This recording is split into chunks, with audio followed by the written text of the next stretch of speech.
CVs that are over water. This is kind of par for the course. This isn't really all that crazy. The only thing that would have me concerned, and Jared brought this up, is how warm the water is in the Gulf Stream and in the Gulf of Mexico. I think the sea surface temperatures are something I'll be watching a lot this hurricane season. But, if we have a busy season and they're all fish storms, nobody's going to say anything about these later on in the season.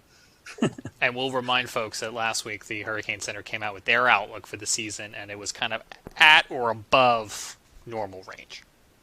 Yeah, it looked a lot like last season. Honestly, when you look at the numbers, it's almost like a regurgitation of last season's exact numbers we got. So, those above the seasonal forecasts get a lot of publicity, and there is some skill in them. Some of the forecasters do an amazing job, but the thing I always caution the public is the number of storms does not mean anything to you. One storm hitting you is a bad season.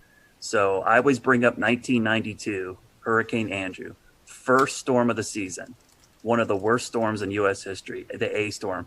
I think we ended up with 7 total named storms the entire season. But everyone will remember that season for Andrew. They won't. No one's going to go, 1992 was a great hurricane season. We only had 7 storms, So the number isn't always important. It's the 2 or 3 that end up affecting you that really defines the season, in my opinion.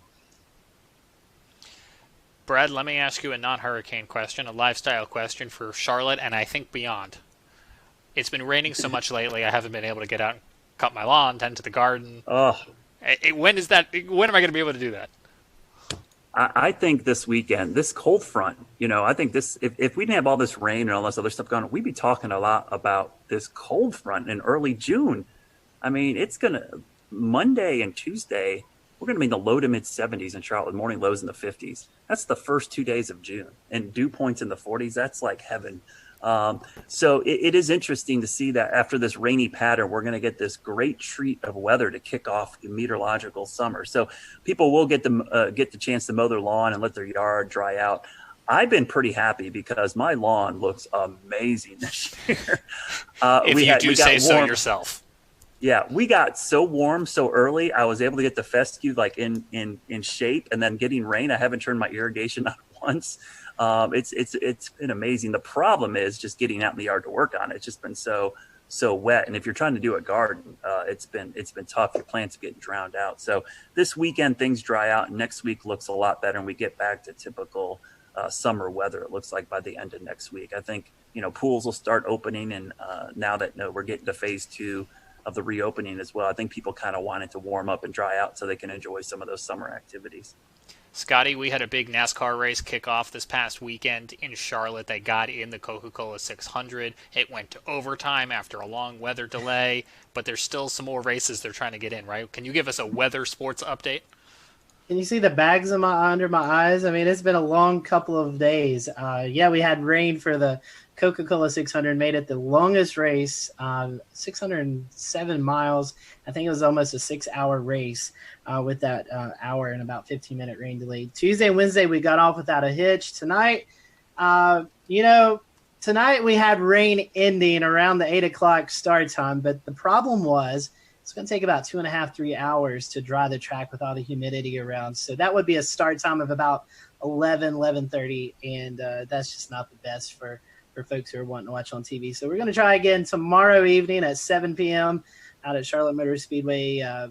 Weather looks good unless we get one of those pop-up thunderstorms around the area. So I'll be watching for some storms in the vicinity. Hopefully they all stay away from the track and we can get this race in, because they turn around in their shops on Friday and they head to Bristol, Tennessee on Sunday and Monday for this very condensed every other day, it seems like, racing right now for NASCAR to get called back up from all the missed races. It's like the baseball schedule, but for NASCAR.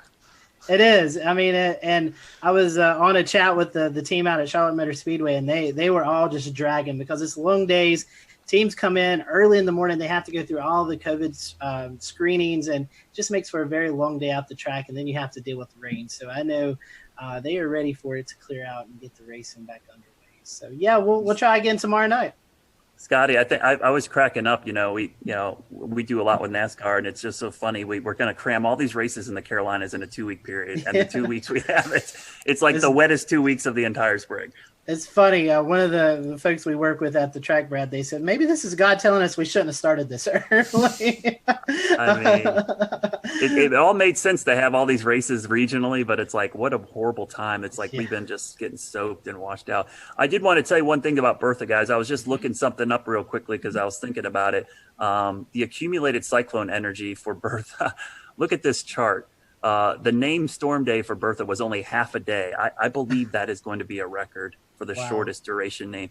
And 0.4 accumulated cyclone energy. So if you look at the chart here, it shows observed versus climatology. Even though we've had 2 early season storms, it's barely above climatology. So I always like looking at this metric because if you're not familiar with this metric, it basically shows intensity of storm and duration of storm. It comes up with a calculation called accumulated cyclone, or ACE. And I think it's a really good metric for trying to see how active a hurricane season is. So even though we've had 2 storms, you can see it's kind of accumulated cyclone energy of almost nothing.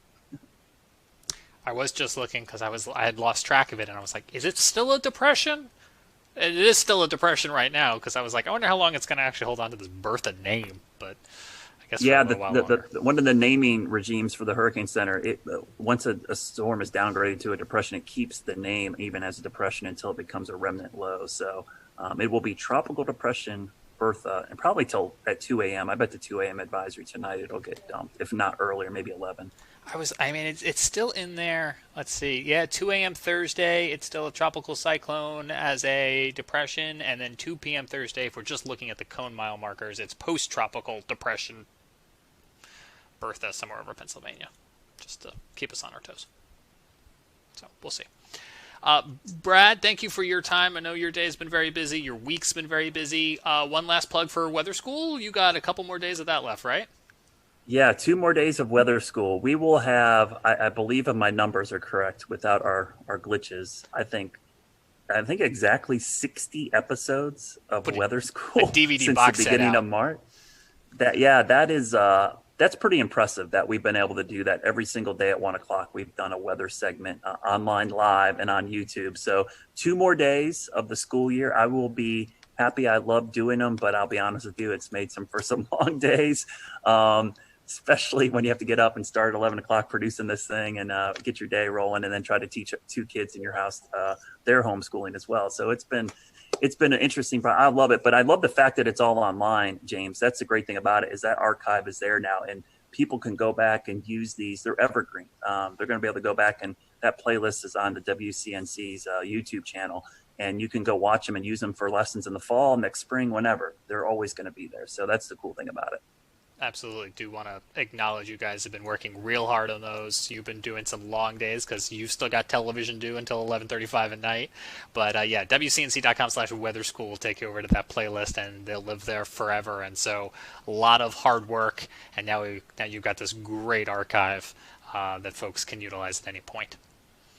We'll let folks know that, as always, you can check out the Carolina Weather Group podcast, the audio version of the podcast, on Spotify or on Apple Podcasts. If you're on Apple Podcasts, we'd love for you to leave us a rating and a review. It certainly does help. You can always watch the show live when we do these roundtable discussions by joining into the conversation on YouTube, Facebook, Periscope, Twitch, and as I mentioned earlier, we're experimenting with a new nonstop channel called the Carolina Weather Net on YouTube, so you may see episodes just like this one repeating at a future time in a wheel. We will be back on all of our streaming platforms this weekend for the launch of SpaceX Demo 2, and we leave you tonight with some sound from astronaut Christina Cook. She spent almost a year aboard that International Space Station starting in 2019, and she is a graduate of NC State, and she had this to say about the mission, and she spoke earlier today with NASA TV. Thank you, Marina. I now have the distinct pleasure of being joined by one of NASA's record-setting astronauts and a recent resident aboard the International Space Station, Christina Cook. Christina, thanks for joining us. Great to be with you, Dan. Christina, we're coming up on 20 years of continuous human presence on the space station, and you were one of those humans. What's it like to see a new milestone like this launch unfold after so much history already? So much history indeed. It is really just such a testament to NASA. Not only are we pushing the boundaries of knowledge and discovery and exploration, but we're pushing the boundaries on how we accomplish that mission. We're bringing in commercial partners. We're fostering a space economy. So we're making sure that we're always pushing forward, always taking that next step. I think it's such a privilege to be part of an organization that recognizes if we're not actually making steps and innovating every single time we do this, then we're not truly answering humanity's call to explore and to push those boundaries. Christina, I know Bob and Doug are veterans themselves, but what advice do you have for Bob and Doug, given your experience as a long-duration station crew member? Well, being able to live on board the International Space Station and work there is just such a privilege. You know, you're a steward of this amazing laboratory that's bringing so many benefits down to Earth and also learning how we can push farther into the universe. So it is quite an honor, and I think that's the main thing about how it feels to be up there for a long duration. You know, in terms of advice, Bob and Doug have been great mentors for me. They've given me advice for so many years. It's strange to be the one who could be in a position to offer them anything. But I would say that as, you know, shuttle flyers, they used to participate in missions that were really, really intense, go, go, go all the time. Long duration space flight is more of a marathon than a sprint. So I would tell them to take that moment, enjoy it, and, you know, really welcome the opportunity to have part of your mission be taking it all in and sharing that with the people that got you there. Thanks again, Christina. Always a pleasure to hear from you and fantastic words. Thank you for sharing. Thank you. My pleasure.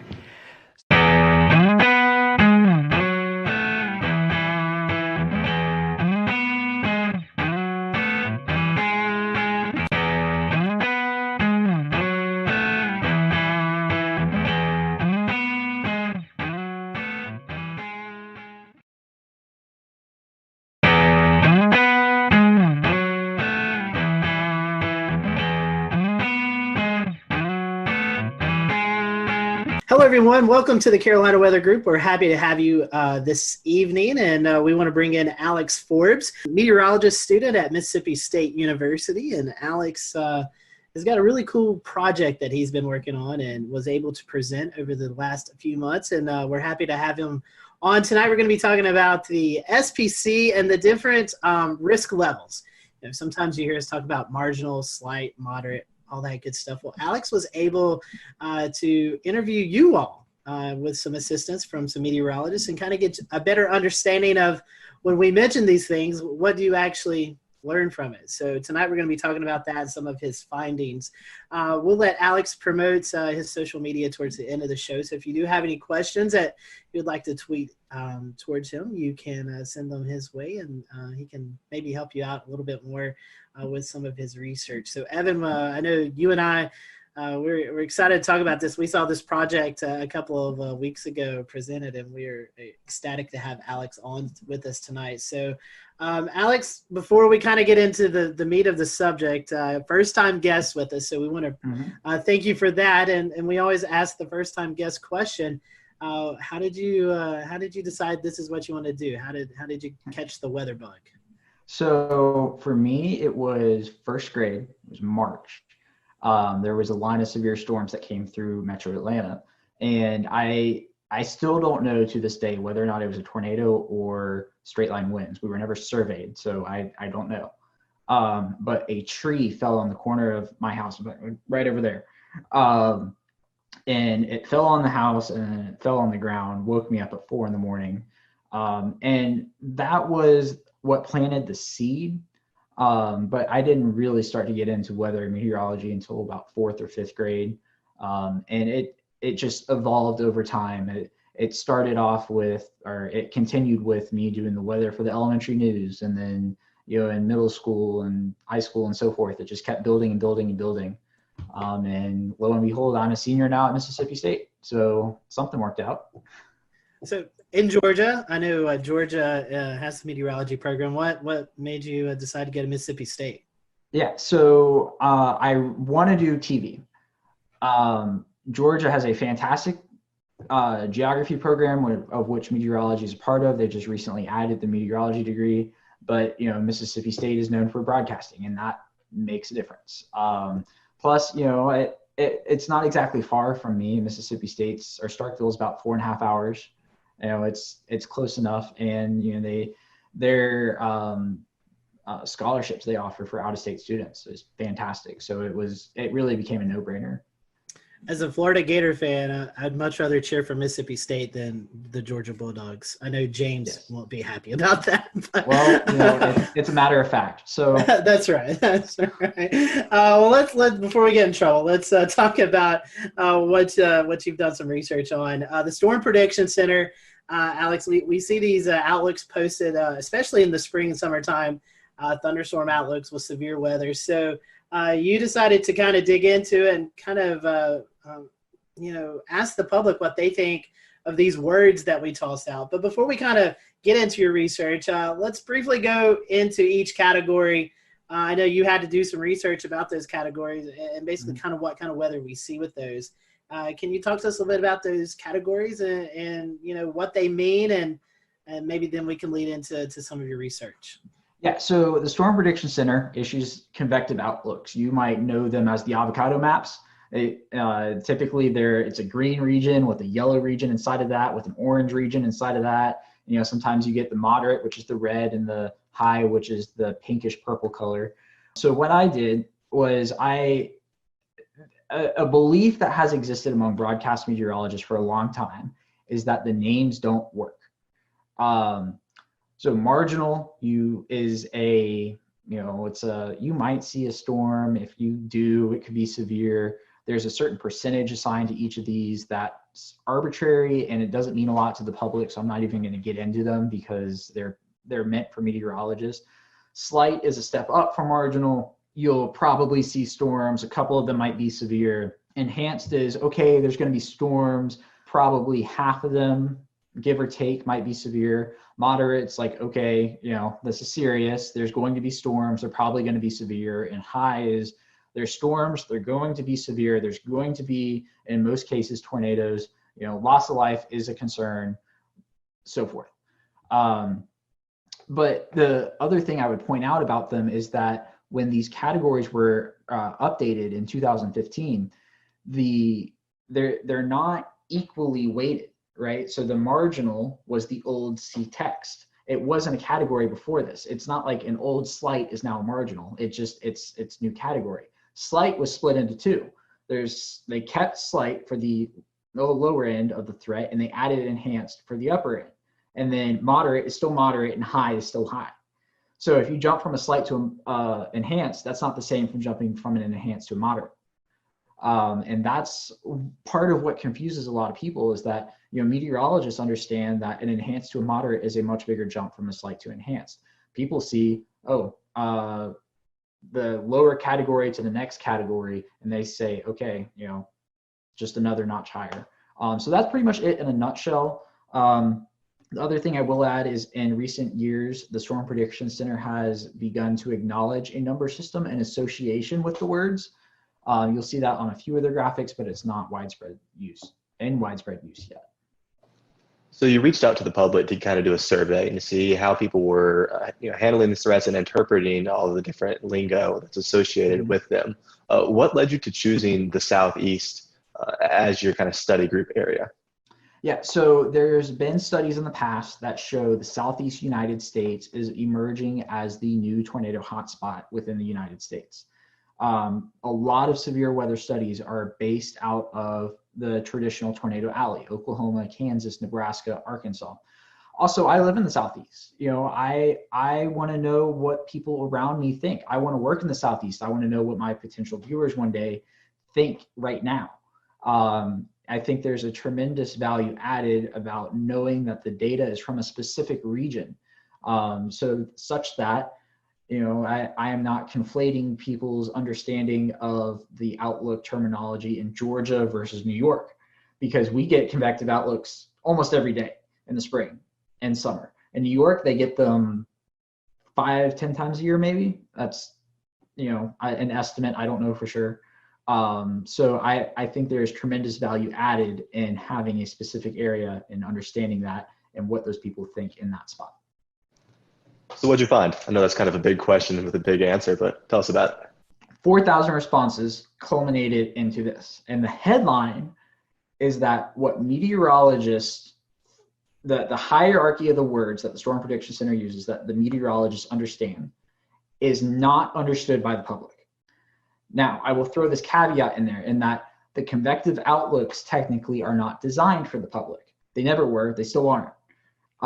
They are designed for meteorologists to take and then interpret and relate to the public. But that does not negate the fact that they are used on TV channels, social media, everything that the public sees almost in terms of weather on a regular basis. So what the biggest thing is that the current hierarchy, the marginal, slight, enhanced, moderate, high, is what the SPC uses, and what the public perceives as the hierarchy of those words with no context is slight as the first level, marginal, which is the second, moderate, the third, enhanced, which is the fourth, and the fifth being high. So the high is the only category that translates from one to the other. So it's a problem. The results even surprised me to an extent. I expected the moderate and enhanced flip, but I did not expect the slight and marginal flip. It's something that needs to be taken into account, because whether we like it or not, the public has become the primary consumers of the convective outlooks. And if there's a disparity in what people believe, especially when it's conveying life-threatening information, perhaps days in advance, it matters. So that's the SPC part in a nutshell. There were some other pieces of the puzzle that was good news. Over 95% of people correctly identified alerts like a tornado watch, a tornado warning, severe thunderstorm watch, severe thunderstorm warning. 82% either agreed or strongly agreed that a severe thunderstorm, the term severe thunderstorm, means that the storm is capable of causing as much damage as a tornado. So, something's getting through to these people with those terms. So that just brings up another conclusion that I had, that people should use the term severe thunderstorm, warning watch, as opposed to thunderstorm warning or watch, which I see on occasion. It's not widespread use, but I just thought I'd throw that in there. And how people receive alerts was also measured in this. Close to 70% of people received an alert through their mobile weather app. So, that is more than 2/3 of the respondents to this survey who, keep in mind, are weather savvy, because they most likely found this on a social media channel through a meteorologist. But still, we are at 70% of people now. Now, I will include that I did not specify the wireless emergency alerts as a different option, because I don't think people know the difference. But still, 70% of people are dependent on their phones for an alert, and that's where they receive it first. And when an alert is issued, 61.8% of people say they turn to local television, which is a meaningful number. So if somebody's getting a tornado warning on their phone, they're turning on the TV to whatever meteorologist they follow and trust for information. That's an interesting point, because social media, especially weather Twitter, we're all involved in weather Twitter. We get our weather information from Twitter a lot of the times. Yes. But the vast majority of the general people out there in the Southeast aren't on weather Twitter. They're not like us. They aren't going to see your tornado warning post or whatever post you're doing. So it's interesting that TV really still is the primary mode for those people to get those warnings. Yeah, and the other interesting thing about TV is that even among 18 to 24-year-olds, 51% of the respondents of that age group said they still turn to local television, which is huge. Wow. Because, I honestly expected that number to be low, but not for the same reason I think that a lot of other people think. It's that, people have this mantra of people our age aren't going to watch TV. And I don't know that to be the case, because I think even now with millennials, it's not that we are never going to watch TV. It's that we aren't going to watch local news until it matters to us. And in most cases, that's not until you're in a established routine with a family, living in the suburbs, something along those lines. And I think the groundwork is there for local TV to prosper, actually, within, as our age group becomes older, if 51% of people now are already turning to local television whenever they receive an alert like this. And off of that, Alex, with local television, most of the time they are breaking in, but they're also simulcasting per se on a Facebook Live or on a Periscope or something like that. So, I mean, if you got to put the TVs in that aspect of the social media together, that's a pretty big percentage. Yes, absolutely. I found it interesting. We'll return to Best of the Carolina Weather Group in a moment. Now your Carolina weather forecast. Here are today's forecast high temperatures for North Carolina. Here are the forecast lows for tonight for North Carolina. Here are tomorrow's forecast high temperatures. And here's forecast rainfall across North Carolina tomorrow. Here are the forecast highs for the day after tomorrow.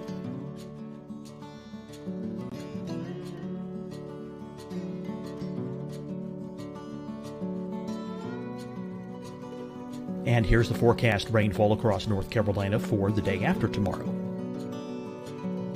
This is the total rainfall forecast across North Carolina for the next 3 days. Here's the severe thunderstorm outlook for today from the Storm Prediction Center.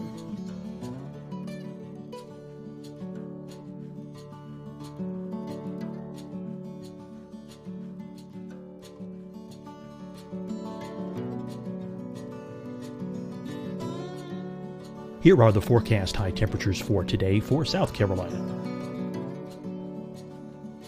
Here are the low temperatures for today for South Carolina.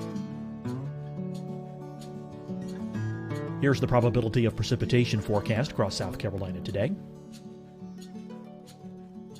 And here are the rain chances across South Carolina tonight. Here are tomorrow's forecast highs across South Carolina. Here are the forecast low temperatures for tomorrow for South Carolina. And here is the probability of precipitation across South Carolina tomorrow.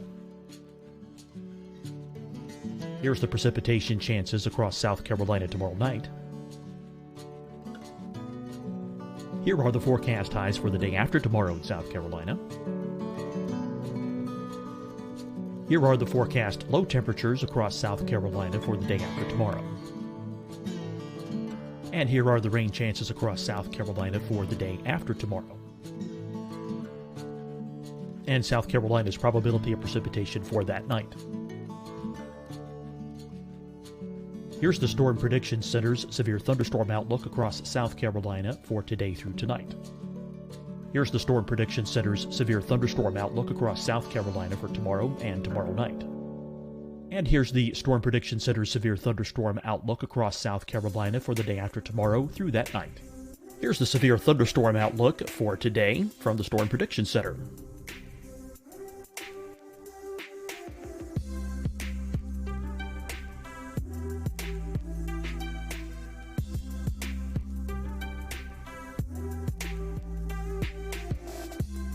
And now here's a live look at weather radar across the southeast. Hi, everyone. I'm Dr. Mandy Cohen, Secretary of the North Carolina Department of Health and Human Services. And when you follow the 3 W's, you protect your family and your neighbors from COVID-19. When you leave your home, practice your W's. Wear a cloth face covering, wait 6 feet apart, wash your hands often. Wear, wait, wash. We're in this together. Stay strong, North Carolina. Deciding when to wear a mask isn't about who you know or how well you know them. Just ask yourself, will I be with anyone I don't live with? If the answer is yes, get behind the mask. Help slow the spread of COVID-19. Get behind the mask. Learn more at covid19.ncdhhs.gov. Fight the spread and take a stand against coronavirus.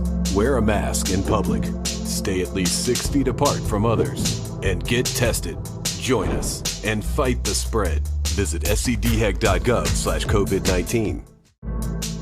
Getting tested tested for COVID-19 helps you to take the steps needed to protect yourself, your loved ones, and your community. Find the testing location at scdhec.gov/COVID-19 testing. You'll see your Carolina weather forecast at 25 and 55 past. And now back to the best of the Carolina Weather Group on the all-new Carolina Weather Net.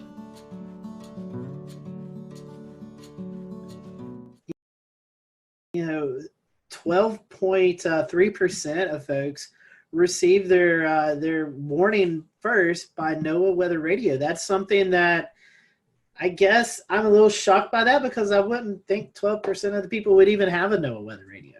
Yeah, so keep in mind the people who took the survey are weather savvy, because they probably found it through a meteorologist on social media.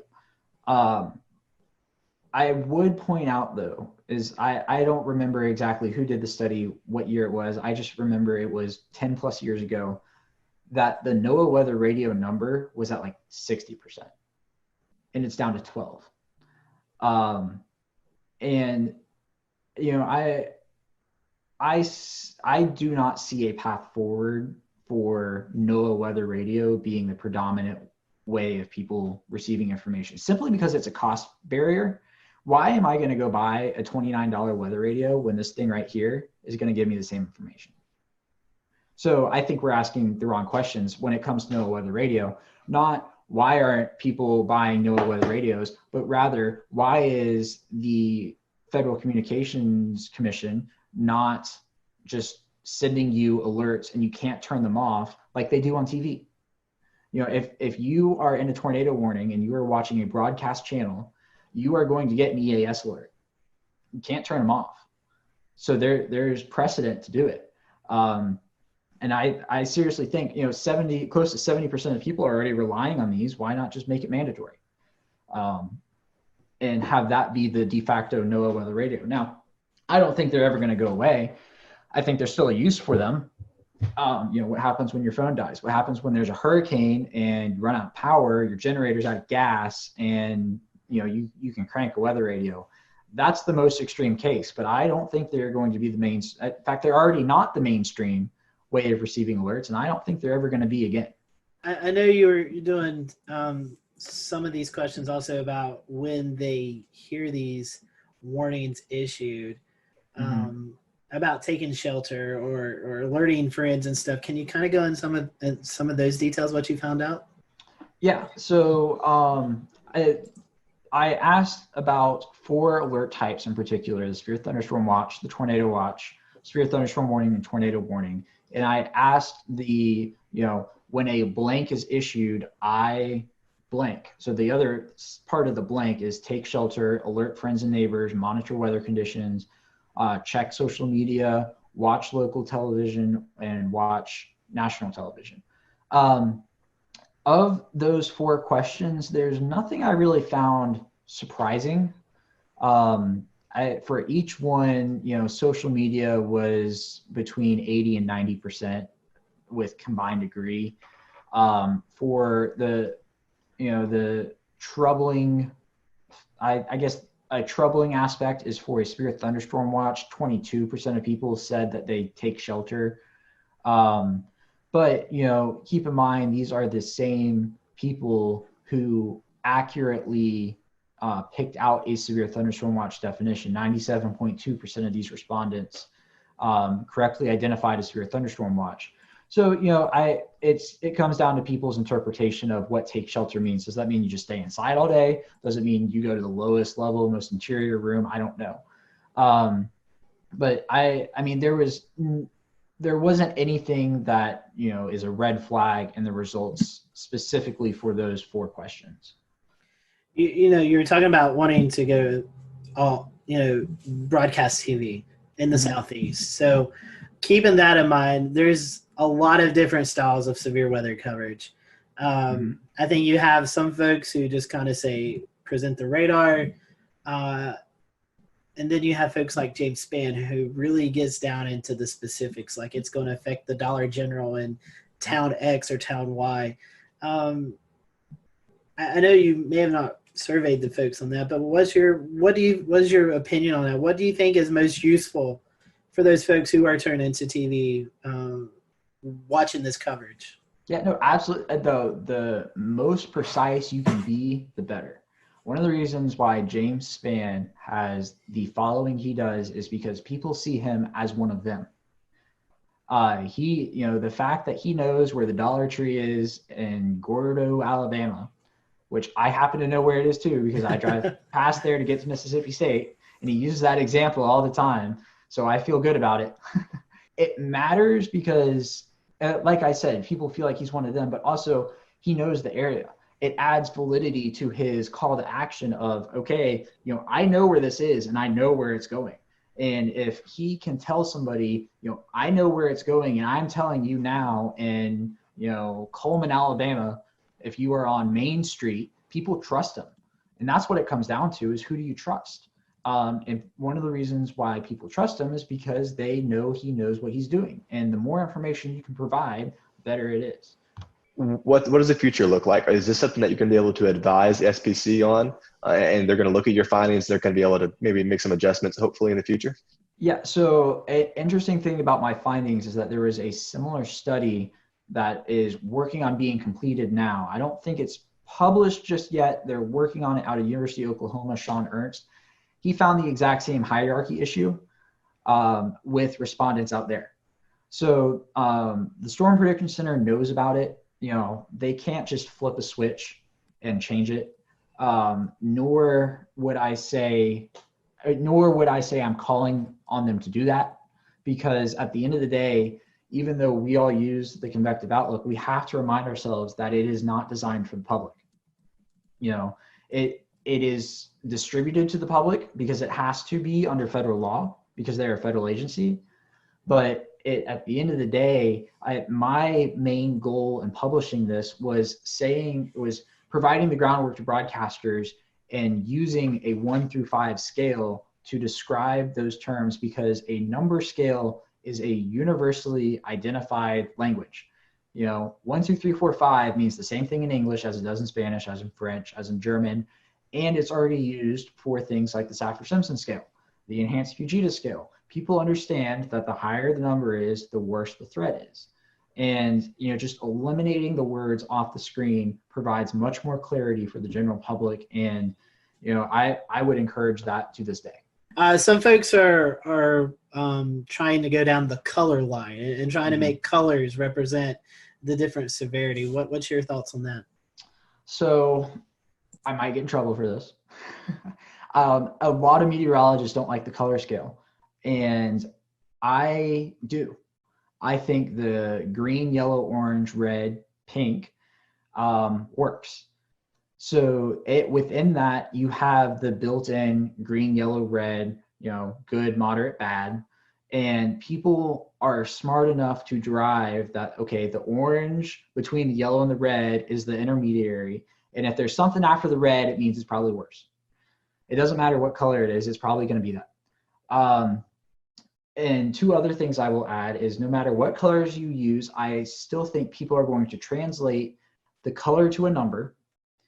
If you show them two areas and you have, if you show them a green and a yellow area, and the yellow area is inside, and you've got a legend up top and there's the 5 colors, they're going to translate with that. Okay, so it's the first 2 colors and the yellow is the second worst.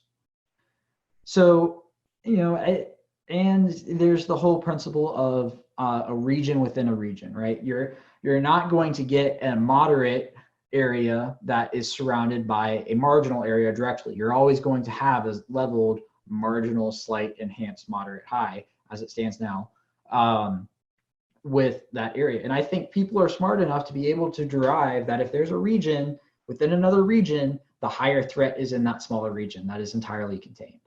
I'm not sure if y'all have had Castle Williams on in the past. He's from University of Georgia. He did his dissertation on something similar to this, but he focused on some of the colors and the overall communication of it. And the recommendations that ended up coming out of his project is that meteorologists should always use the same region, and so you're not adjusting the SPC map, and the same colors as the SPC. You can change the wording, you can make it your own, you can give it a different feel, But as long as you keep that consistency, people are going to understand it. So, I mean, that's my 2 cents on it. I'm a senior meteorology student at Mississippi State. I am in no position to be making that type of decision whether or not to change something, but I think it works. And I think a lot of the confusion comes from the words and not the colors. So, Alex, was there anything in the research that we kind of haven't covered or that surprised you that you still want to go over before we kind of start to want to show down? Yeah, so there's an interesting idea that was or everybody's gut reaction to my findings was, okay, we need to change the word order. And I don't think you can do that because there is already an existing order. And if you change it, you're just going to confuse more people. Because what happens when, Sally down the road doesn't know that it changed, and all of a sudden a moderate is now at level 3 and she's freaking out because it used to be a level 4, and that's a noticeable difference. The other piece of data I would put to back that up is that, sure, even though 50.4% of people, a majority of people saw slight as number 1, 49.6% of people did not. The biggest disparity was that was the biggest disparity. That 61.9% of people saw moderate as a level 3. 38.1% of people did not see moderate as a level 3. So even if you reconfigure the words, you're still going to have a problem. And I think those numbers would go up because you would just cause more confusion with a change. So that's why I advocate for an entirely number-based scale. I think it works. Just dump the words completely. You will confuse far less people. I think it's a very interesting topic because, as you were saying, I think it's hard to change the names. But I love the idea of the numbers, and I hope, I know SPC is looking at some stuff. And hopefully, with your research and the research that's going on out of Oklahoma, hopefully we can start to incorporate these number skills, because I do believe people relate well, or maybe even more better with numbers than compared to these words. Because, in my mind, enhanced and moderate automatically should be switched. That doesn't make sense to me. But I really do hope we can latch onto the number aspect, because I do think it conveys a more simple message. And when you're talking to people who are not weather savvy, they just want to know the information. Mm-hmm. And I think that helps get them the information they need to know. Yeah, and it helps them understand the threats better. Mm-hmm. You probably noticed in the beginning, I had a little trouble describing the words. And I think everybody does, because the definition of them is percentage based. It's not based off of a certain type of storm that is expected, or a certain setup, or something along those lines. It's entirely arbitrary that people aren't going to understand. I mean, think about this. People don't understand chance of rain. All they do is formulate 50% is the halfway mark, and if it's below 50%, it's not going to rain. If it's above 50%, it's going to rain. That's literally what they do. I have asked people who are not meteorologists this question, and I have gotten that answer more often than not. So, that's part of the issue, in that the groundwork for this is percentage based. But I would just circle back to one other thing, is that, while the SPC cannot change their outlook with the flip of a switch, a chief meteorologist at a station can, as long as their news director is on board. I will use Atlanta as an example. Even though I was an intern at Fox 5, what they do is they show the numbers and the words, which is most common for now. We're working on that. Channel 2 WSB here in Atlanta has dropped words completely. All they do is show the colors. They use a slightly different color scale.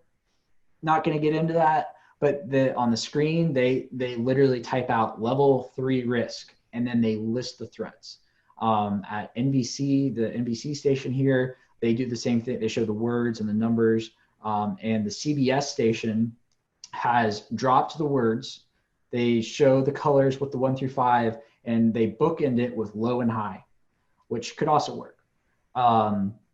But it just goes to show that there should be a consistent message. I think the consistent message should be the colors, and I think everybody's on, or the numbers, not the colors. Well, I mean, yes, the colors, but for my perspective, the numbers. I think everybody's on board with it. They were just afraid to drop the names. And I am saying drop the names. Well, Alex, we definitely appreciate your time and this research that you've put in. I know it's getting some attention, and we're happy to have you on the show tonight. We want to wish you well there at Mississippi State. And for those who may want to learn more about this project or just kind of follow you throughout your career, how can they follow you? Yeah, so on Twitter, it's at @AForbesWX. On Facebook, if you just search my name, Alex Forbes, my page will pop up. And on Instagram, same as Twitter, at @AForbesWX. I have a drone. I love to fly drones. Half of my tweets and Instagram videos are drone videos. So yeah, go follow me. Yeah. And you also help out with the severe weather conference that you guys do at Mississippi State every year as well. Yes, except for this year. That's right. That's right. Yeah. Yes, it's a lot of fun. We've had some fantastic people. We had the National Weather Service director come out to Starkville last year. We were going to have the National Hurricane Center director this year, but our conference was scheduled for March 22nd and 23rd, I think, or 21st and 22nd, one of the two. So obviously that got whacked. And we did not have it because it was in that awkward period of time where nobody really knew what was going on. And we didn't have the time to move it online. So we just, skipped it this year. It will be back next year, Corona, as long as that's gone. Fingers crossed for that. But, it's a lot of fun. If you can make it to Starkville, I certainly encourage everybody to come, especially, Mississippi State's alumni network is huge, and it's the perfect opportunity to get somebody else to pay for you to come back to Starkville. That's right. We'll leave it there. Alex, again, thank you so much for being with us, and thank you for watching the Carolina Weather Group. We'll see you next time.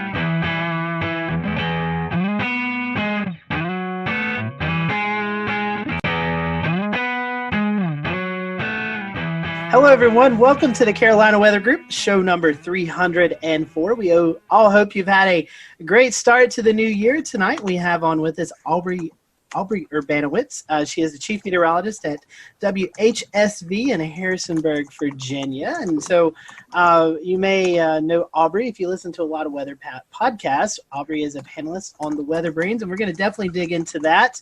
But tonight, we're just going to get to know Aubrey and what got her hooked. She's got an interesting story about joining the meteorology field. So we appreciate you watching tonight. If you have any comments, just send them to us on our Twitter page at Carolina WX Group, or you can comment on the stream that's going on right now. So Aubrey, welcome to the show. Thanks so much for having me, guys. I appreciate it. It's nice to, kind of cross podcast. That's right. That's right. Normally we do that National Weather Podcast Month, but we're doing it a couple months early. So Aubrey, we was kind of a little bit talking about your foray into meteorology. You didn't start off your college path didn't really take you into broadcast meteorology. You actually started with a restaurant chain. So tell us about that little interesting story that kind of got you into weather. So I had zero aspiration to be on television. I was, when I kind of went through high school and started college, I really wasn't sure what I wanted to do. So I had a great job at Chili's restaurant. I kind of worked my way up and I started to become a corporate trainer. So as a corporate trainer, if you're not familiar, you would basically become part of a team. You would travel around and do new store openings as a corporate trainer, train new employees. And you kind of got to see a lot of the country. In fact, I got to do several international openings. And, I just kind of got to meet a lot of people. And it was on a lot of these new openings where I kind of discovered my passion for weather. So I started doing openings in 2003. In 2004 and 2005, Chili's had this goal of opening 100 plus restaurants. And if you think back meteorologically, in 2004, 2005, what happened? Hurricane season. 2004, that's when Florida was almost wiped off the map by all 4 hurricanes. I was in 2 of those, 2 of the 4. Hurricane Katrina was kind of a turning point for me, really.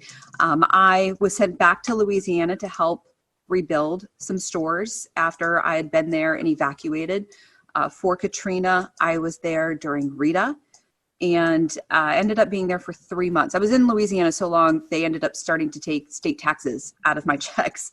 So after that, I went back to, I was living in Johnson City, Tennessee at the time, and I went and saw Mark Reynolds at WJHL, who responded to an email that I had sent and brought me into the TV studio, and I asked him questions, and I wanted to be behind the scenes. I thought maybe, producing, I can make graphics. I was good with computers. And he said, there's no jobs in that. You need to be in front of the camera. And I said, oh, that's not me. That's not what I want to do. And he said, you can do it. I think you can do this. And he said, I want you to take a look at this program. And he pointed me in the direction of Mississippi State. And somehow blindly, I agreed to it and kind of followed his advice.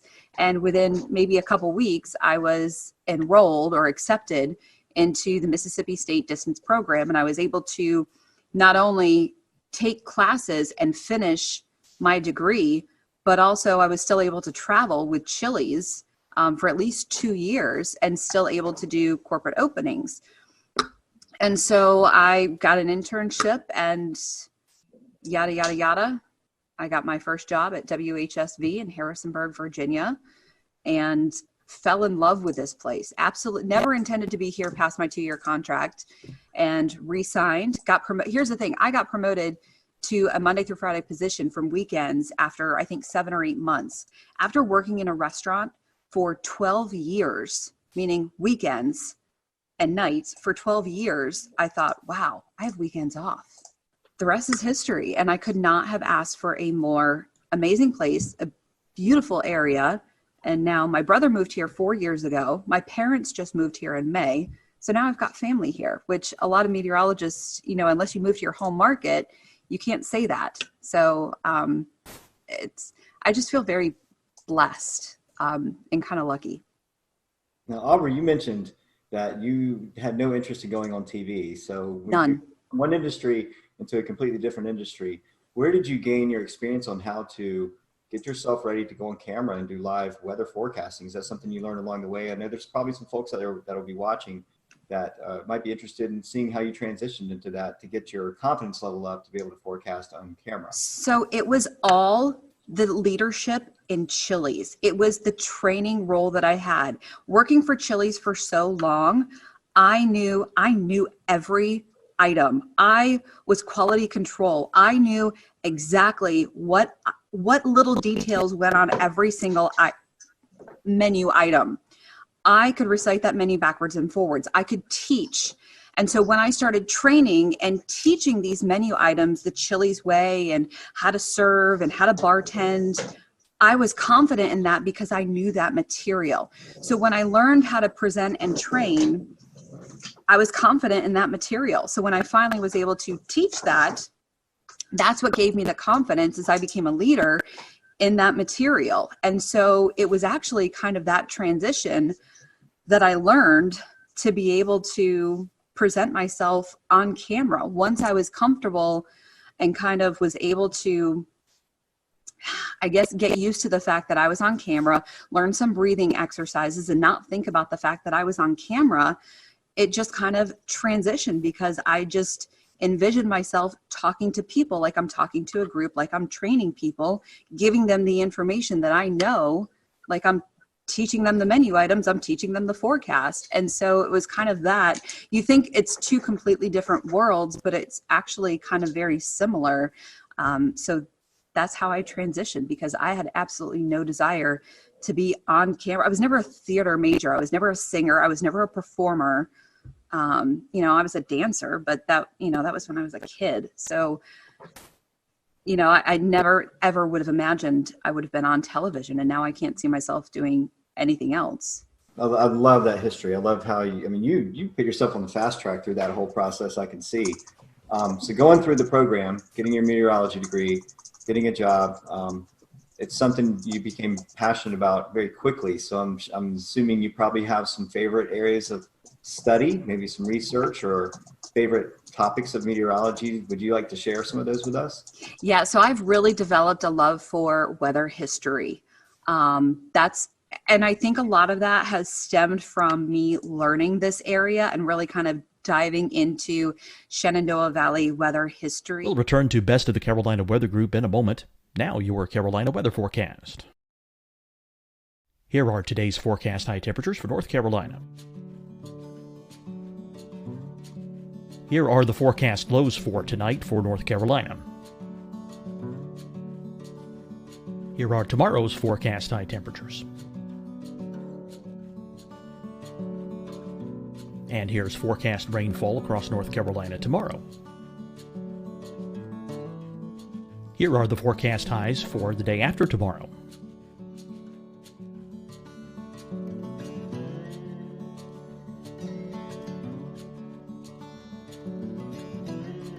And here's the forecast rainfall across North Carolina for the day after tomorrow. This is the total rainfall forecast across North Carolina for the next 3 days. Here's the severe thunderstorm outlook for today from the Storm Prediction Center.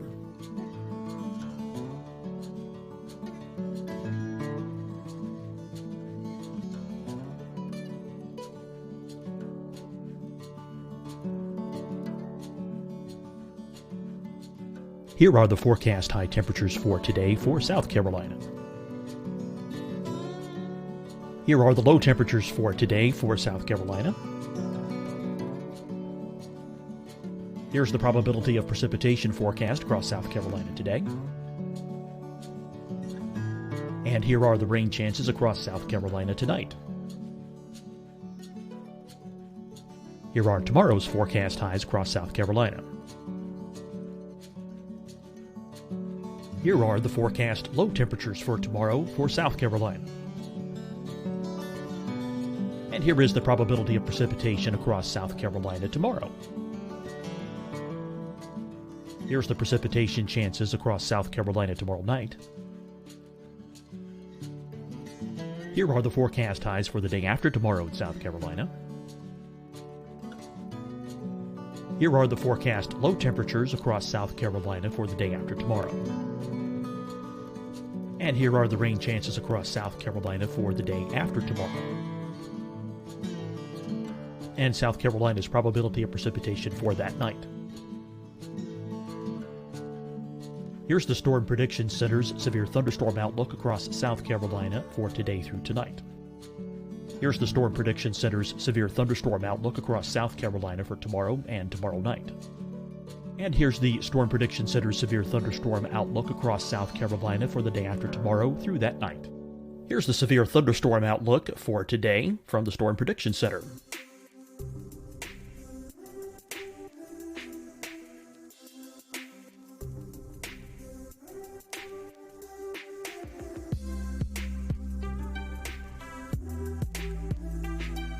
And now here's a live look at weather radar across the southeast. Hi, everyone. I'm Dr. Mandy Cohen, Secretary of the North Carolina Department of Health and Human Services. And when you follow the 3 W's, you protect your family and your neighbors from COVID-19. When you leave your home, practice your W's. Wear a cloth face covering, wait 6 feet apart, wash your hands often. Wear, wait, wash. We're in this together. Stay strong, North Carolina. Deciding when to wear a mask isn't about who you know or how well you know them. Just ask yourself, will I be with anyone I don't live with? If the answer is yes, get behind the mask. Help slow the spread of COVID-19. Get behind the mask. Learn more at covid19.ncdhhs.gov. Fight the spread and take a stand against coronavirus. Wear a mask in public. stay at least 6 feet apart from others, and get tested. Join us and fight the spread. Visit scdhec.gov/COVID-19. Getting tested for COVID-19 helps you to take the steps needed to protect yourself, your loved ones, and your community. Find the testing location at scdhec.gov/COVID-19 testing. You'll see your Carolina weather forecast at 25 and 55 past. And now back to the best of the Carolina Weather Group on the all-new Carolina WeatherNet. We get kind of a mix of every kind of weather. We do get 4 seasons. We don't get super big storms often. When we do, we can get big storms. It's just not maybe as frequent as some other markets, but we do have a good storm history. And so I think when I was diving into that is when I kind of developed my passion for weather history and really showcasing. And I did kind of a keynote address at the Mississippi State Severe Storm Symposium last year on learning the weather history in your market. When you go to a new TV station, you'll make that bond with your viewers when you do learn that weather history. And it'll also make you become a better forecaster when you learn a lot of that weather history in your market. And I think it was kind of during that process that I really developed that. And now, you know, hurricanes are how I got into meteorology. So that I always have a soft spot for that, but I haven't really had much of an opportunity to forecast them. So I think I'm turning more into a severe weather nerd. And I'm really loving the structure of thunderstorms more and more. So I'm hoping to storm chase this spring. That's my goal.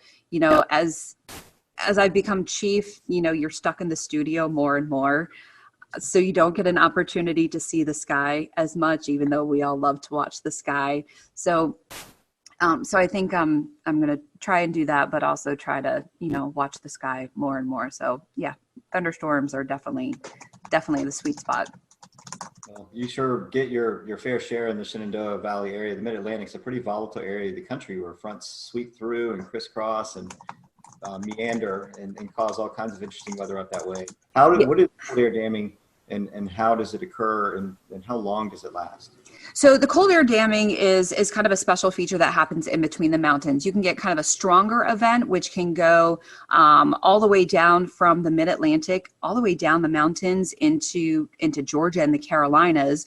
You can get kind of a weaker event that maybe will affect part of Virginia, part of northern Virginia, and then you kind of end up with a really big temperature gradient in between a couple of areas. And a lot of that comes from high pressure. Some of that comes from coastal storms. So you have high pressure that moves over New England. Sometimes it moves over Pennsylvania. And due to that position of the high, when you have that clockwise flow, that brings in not only the cooler air from the north, but also the cooler maritime air, that cooler moist air from the Atlantic. And that cooler air is more dense, so it sinks in between the mountains. It can be intensified when you have an area of low pressure that moves along the coast. When you have that counterclockwise circulation, especially moving up the Carolinas, sometimes you can get some of your big icing events that way. You can also get some of your big snow events that way, depending on how deep that cold air is. So sometimes when you have maybe a weaker event, you can get a pretty decent temperature gradient. In fact, the February tornado event a couple years ago in Virginia, that was a cold air damming situation, or what we call a wedge event, where the Roanoke Valley was in the 70s. That wedge started to lift northward. Stanton, Virginia, which is in my viewing area, it's the southern part of my viewing area, started to erode out of that wedge. And temperatures started to get into the upper 60s, where Harrisonburg, just 30 miles away, was stuck at 46 degrees. You can have, let's see, even just last week, we had a wedging event where temperatures were, I think, a 30-degree spread within about an hour drive. So, you know, you can have a partly cloudy wedge. You can have a sunny wedge. Most times you have low clouds, stratiform clouds, a lot of drizzle.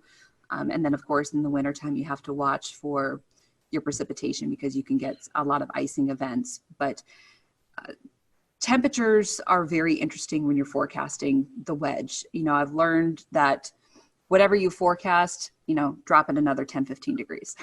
Hey, Aubrey, Yeah. I was wondering, Ben, your newest meteorologist back there, have you prepared him for the wedge? I mean, does he know what he's getting himself into? I have not prepared Ben for the wedge fully yet, although the good news is they're asking if I've prepared you for the wedge yet. The good news is Ben is from Richmond, and Ben also went to Virginia Tech. So Ben is also familiar with the wedge. So. He's good then. He's good. Yeah, so he definitely knows. But, kind of the key to the wedge is to follow the dew point. You'll do a lot better if you can follow the dew point at least. And whatever the models think and you doubt, just drop it another 5 degrees. That's always a safe bet. So Aubrey, I want to reverse one of Shay's questions from earlier and ask, so the Shenandoah Valley has unique, interesting weather, but also some difficult systems that are they're just hard to forecast. What are some of the hardest systems to forecast in the Shenandoah Valley? Well, even something like today, we had a shortwave trough kind of rotating through behind yesterday's storm. And a lot of times when we have that happen, or we have a trough coming through after a cold front, we get this wonderful blast of upslope snow showers or the orographic lift across the Allegheny Mountains. So where I am in the Shenandoah Valley, we average about 20 to 25 inches of snow a year. Within a 2-hour drive, the Alleghenies average 100 to 110 inches of snow a year. So you have quite the difference with they get lake effect snow all the time. So when you have these shortwave troughs moving through, or you have the orographic lift, especially when you have strong wind and just enough of that maybe vorticity or upper level energy rotating through, you can get these snow squalls, these snow bands. So you have to watch out for those. And what happened this morning was I expected some of those snow bands. One, it was more intense. And two, they dropped a lot farther south, about 45 miles further south than I expected. So I'm always cautious of those. And so it's kind of just more about communication, because a lot of times the models don't fully pick up on those. You have to kind of watch for the hints. And so it's kind of one of those things where, okay, I'm looking for some snow squalls. Maybe I'll kind of generalize it. Instead of specifically saying, okay, I'm expecting some of these mainly in the Northern Valley, maybe I'll say, this is what's possible tomorrow. This is what snow squalls are capable of. And, if you get in a snow squall, it can drop a dusting to an inch in some areas. But if you don't get one, you're going to have sunshine. So I think the snow squalls are definitely a little bit challenging. The other thing is precipitation, because a lot of surface fronts don't give us anything. If there's not that upper level oomph, if we don't get, shortwave energy, if we don't get a jet streak, if we don't get any sort of vorticity or any sort of upper level support, the front just fizzles and we just don't get any precipitation. So because of downsloping can really kill a lot of our precipitation. So that's always challenging unless you have a derecho coming through like in 2012. So that's always a challenge, is precipitation. The one great thing here is that we're usually we are not as humid as east of the Blue Ridge. The Blue Ridge Mountains are not that tall, but what they do is they block a lot of that Atlantic moisture. So we don't get as severe storms. If you ever watch the radar in the summertime, we'll get some storms, but watch them light up like a Christmas tree as they move east of the Blue Ridge. If you watch the heat advisories come out in the summertime, 99% of the time, they're all east of the Blue Ridge because of that humidity. We get a dew point of 66. That is a bad day here. So that's always kind of interesting. Well, that's interesting because I'm from Asheville originally. So a lot of the things that you're mentioning right now are exactly what we deal with. The downsloping, making Asheville the driest place in North Carolina. As well as we call it our northwest flow snow showers and the snow squalls. So that's interesting how it connects to Virginia weather and North Carolina weather. They're so similar the characteristics. Aubrey, we were talking earlier about you being on the panelist of Weather Brains. How did you get incorporated with James Spann and the crew down there? So what's really funny is apparently one of my viewers is a listener of Weather Brains, and several years ago he wrote in, somehow heard my story and said, hey, this girl has an interesting story of how she got into weather. You guys might want to talk to her. So Bill emailed me, and I was so intimidated. I was like, oh my God, I don't have anything to offer. You guys are amazing. Like, what? I don't have anything. So he had to kind of convince me to go on. And so I went on, and James was a little bit impressed of how I actually, I guess, spoke. And I guess a few weeks after that, Kevin had a little bit of a tizzy and kind of quit the show temporarily, which he's done in the past. Imagine that. The accelerant. And Bill kind of had me on again, and then he asked me if I would be interested in being a panelist. And I was like, wow, okay. And it kind of fit into my schedule. I was doing the 5 and 10 o'clock show. I was doing the 5. Was I doing the 5 and 10? I think I was doing the 5 and 10. It ended up working with my schedule, and I agreed to it. And I'm so thankful I did, because the amount of people that I've met is just, it's just great, you know. And it's just the weather community. And of course, you guys know Weather Twitter is amazing. And the amount of things that I've learned, and with my schedule now, I don't always get the opportunity to complete the show. So I have to kind of go back later, but it's just the coolest. And that's pretty cool. That's a cool story. That's something. I have a Kevin Seeley story for you. You'll enjoy this. This was back in the Google Hangout days. You know, Google Hangout has since went away, but we always copy and paste in an email, send it to our guests, say, hey, here's the link to join in. Well, evidently Kevin didn't get that part, and he actually tweeted out, hey, here's the link to watch me tonight. So we had all these people bombarding our Google Hangout, and we actually had to shut it down and redo a new link and everything. And so that's our Kevin Silly stories. We were talking, and all of a sudden these people just started popping in. We're like, who's that? And it was hilarious. But I think we can all echo it. It's pretty cool doing a weather podcast, and you get to meet so many people in the weather industry that you follow on Twitter, and you may have a brief conversation on Twitter, but you actually get to sit down and have a conversation with them. And we get to geek out over these people too, and normal people don't get it. And it's just, the weather enterprise is just so amazing, and you're geeking out over these rock stars, and we get to geek out too. So yeah, you mentioned earlier that you get to meet a lot of people, and even here in the Carolina Weather Group, everyone has their own sort of opinions about, hey, my favorite guests. What are some of your most memorable guests that you've been a part of the panel for? Oh man, the Greg Carbon shows are always a treat. Those are always good. Mike Bettis came on and talked to us about his chase situation that happened in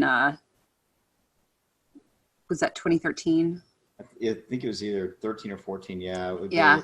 When they rolled over. Yeah, it was El Reno. And that was a pretty powerful show. That was, hearing his story. That was always a powerful one. Let's see. You don't have to go into details. You don't say anything. Were you on show 404? Yes. That was interesting. That was an interesting. And you know what? I don't know that I even spoke during that show. But I do have the shirt from Helicity Weather that's plus minus F3. And I think I'm the only one that actually has that, because I just think it's hilarious. We internally will just joke around. We'll just show at 404, and we automatically know. That's just that was an interesting show for sure. We have a couple more minutes with Aubrey. I know she has to get ready for the news tonight. Talking about Weather Brains and shows and guests you had. A lot of us have mentors in the weather world. Do you have any weather mentors? I would assume maybe James Spann might be one. I mean, any others that my biggest mentor is Mark Reynolds. I would not be where I am without him. Not only did he kind of blow my mind, he answered my email. I mean, I was just asking to come in and view a studio to see if this was even a field that I might even want to pursue. And he brought me in as someone who is curious, told me after only meeting me for 20 minutes, told me he thought I had the voice for this and I could do this, and talked me into the Mississippi State program. I mean, that's the kind of person he is, and then fought to get me an internship and worked with me, and then still let me come in the studio when I needed to practice on the green wall, on the chroma key. I would not be where I am without Mark Reynolds, and I still keep in touch with him. And he's given me advice over the years, and I absolutely would not be where I am without him.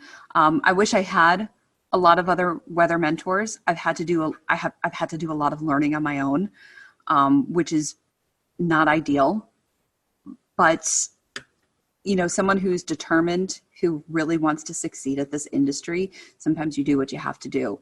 So, but I would not be where I am without Mark Reynolds from WJHL, and he's amazing. And I know a lot of other people at NWA this year, Tom Watts, who used to work with Mark and who was on air when I was living in Johnson City before I got into meteorology. I actually got to meet him. And then Ken Weathers, who also used to work with Mark, I think was one of his interns also. We were all there at NWA. And so we were kind of Mark's little proteges. And it was just cool to kind of be a part of that group. So Mark is it. That's very, very cool. I love that stories and all those people too. I do want to change topics a little bit, but feed off of your comment about, learning things as you go. The last 10 years, we've really had to learn how social media works and how it plays into our field. Yes, I know it's kind of a necessary evil, but it also turns out, very helpful for, our online shows and things like that. So talk a little bit about how important social media is to you as a meteorologist and with Weather Brains as well. Yeah, so it is very important. As much as sometimes we do hate it, it is very important. I utilize it to the best that I can. And there's a lot of, so the bad thing with being a female is you get a lot of comments. You get a lot of nasty comments. You get a lot of rude comments. You get a lot of crazy comments. And I know a lot of females that will turn off a lot of their messages and private messages, which is really sad that you have to do that. I do not do that. And I'm thankful that I don't have to, but I have actually met so many amazing people and have become friends with a lot of great people because of that.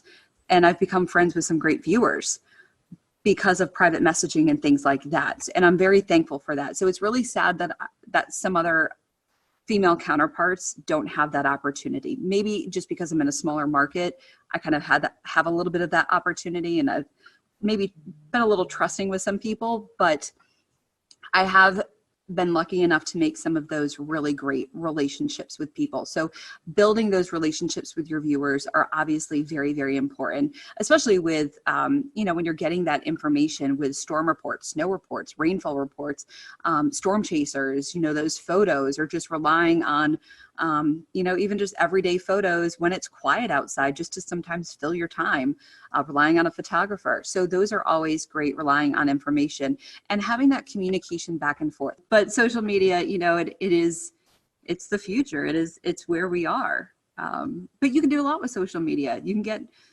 changing. I mean, we all know weather changes sometimes very quickly. So you can get important information out really quickly with social media. Yeah, I know that.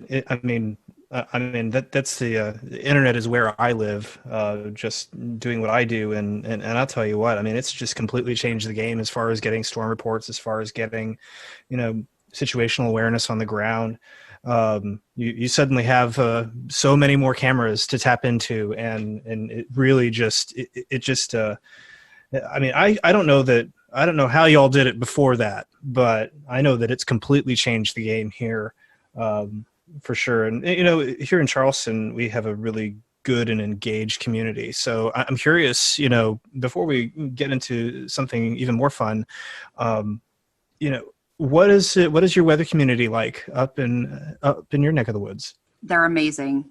I would not be here still on TV where I am without this community. And I constantly say that this community is why I stay here. This is why not only I stay here, but why I've brought my family here, because this community is still amazing.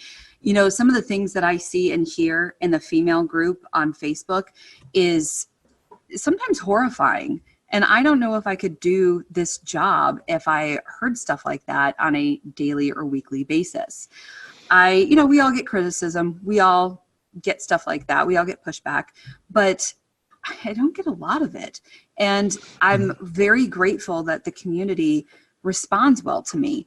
So I'm very grateful for the community and how wonderful people are here. So they're amazing, and they've welcomed my family. I mean, Urbanowitz, you can't slide into a community in Virginia with a name like Urbanowitz and hide under the radar. I mean, they know exactly who my brother is. They know exactly who my parents are. And everyone, I mean, my parents all the time, you know, people talk, once they hear their last name, people talk to them and they get such, you know, they get feedback, but people are just so nice to them. So the community here is incredible, and it's one of the reasons I've stayed. That's wonderful. That's wonderful. Well, Aubrey, we've certainly enjoyed getting to know you tonight, and we appreciate you donating some time to us. If our folks want to watch social media we were just talking about, if they want to follow you on social media, how can they do that? So on Twitter, I'm very active on Twitter. So it's at WHSV OBS, AUBS. OBS is kind of my little nickname. And then on Facebook, just search for meteorologist Aubrey. I tell people you don't have to spell the last name if you just search for meteorologist Aubrey.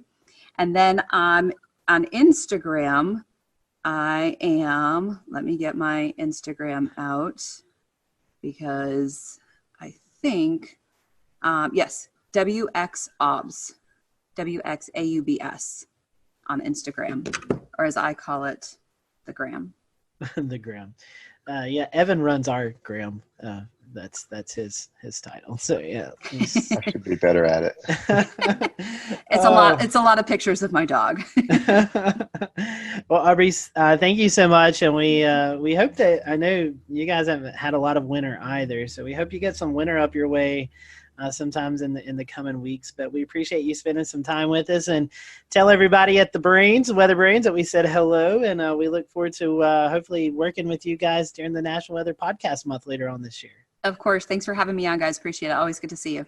Thanks, Aubrey. And thank you guys for watching the Carolina Weather Group. As always, you can follow us at Carolina WX on Twitter or Carolina Weather Group on Facebook. If you have any suggestions or guests that you'd like for us, just reach out to us. We'd love to see those suggestions and work our best to get those guests or topics on the show. Until next week, we hope you have a great week, and we'll see you later here on the Carolina Weather Group.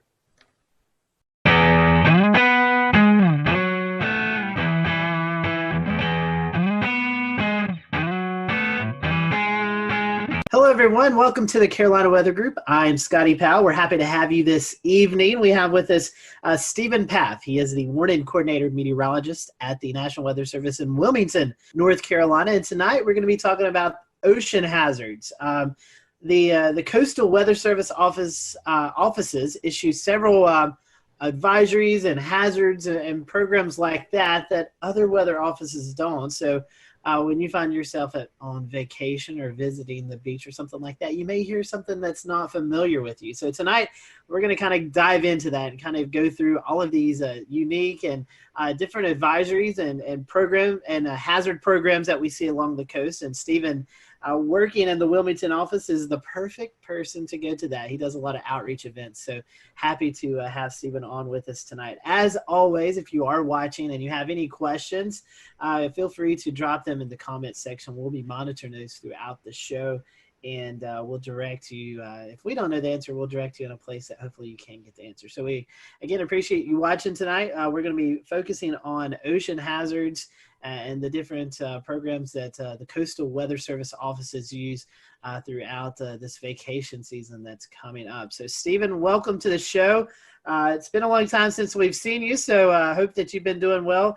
First question I want to ask to you before we kind of get into the meat of the interview tonight is, when I say warning coordinating meteorologist, for those who may not be familiar with the Weather Service terms, what is exactly your job there at the National Weather Service in Wilmington? Yeah, great question to start off with. We love these long titles, but good evening, and I appreciate the opportunity to talk with the group, and some of these hazards that we're going to be talking about, mean a lot to me, and you never know with the information that we share who we can impact with our lives. We might be able to save someone's life based on the information we share tonight. So thanks, but thanks for having me. But warning coordination meteorologist, I am like the public liaison. I'll work with civic groups. I'll work with the academic community. I'll work with emergency managers and also internal operations too, making sure. We'll return to Best of the Carolina Weather Group in a moment. Now your Carolina weather forecast. Here are today's forecast high temperatures for North Carolina. Here are the forecast lows for tonight for North Carolina. Here are tomorrow's forecast high temperatures. And here's forecast rainfall across North Carolina tomorrow. Here are the forecast highs for the day after tomorrow.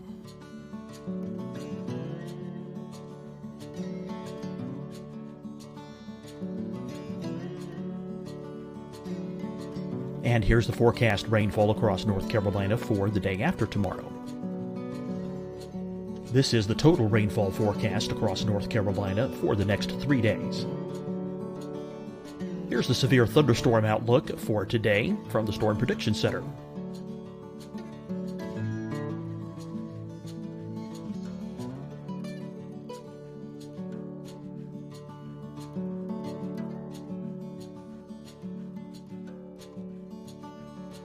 Here are the forecast high temperatures for today for South Carolina. Here are the low temperatures for today for South Carolina. Here's the probability of precipitation forecast across South Carolina today. And here are the rain chances across South Carolina tonight. Here are tomorrow's forecast highs across South Carolina. Here are the forecast low temperatures for tomorrow for South Carolina. And here is the probability of precipitation across South Carolina tomorrow. Here's the precipitation chances across South Carolina tomorrow night. Here are the forecast highs for the day after tomorrow in South Carolina. Here are the forecast low temperatures across South Carolina for the day after tomorrow. And here are the rain chances across South Carolina for the day after tomorrow. And South Carolina's probability of precipitation for that night. Here's the Storm Prediction Center's severe thunderstorm outlook across South Carolina for today through tonight. Here's the Storm Prediction Center's severe thunderstorm outlook across South Carolina for tomorrow and tomorrow night. And here's the Storm Prediction Center's severe thunderstorm outlook across South Carolina for the day after tomorrow through that night. Here's the severe thunderstorm outlook for today from the Storm Prediction Center.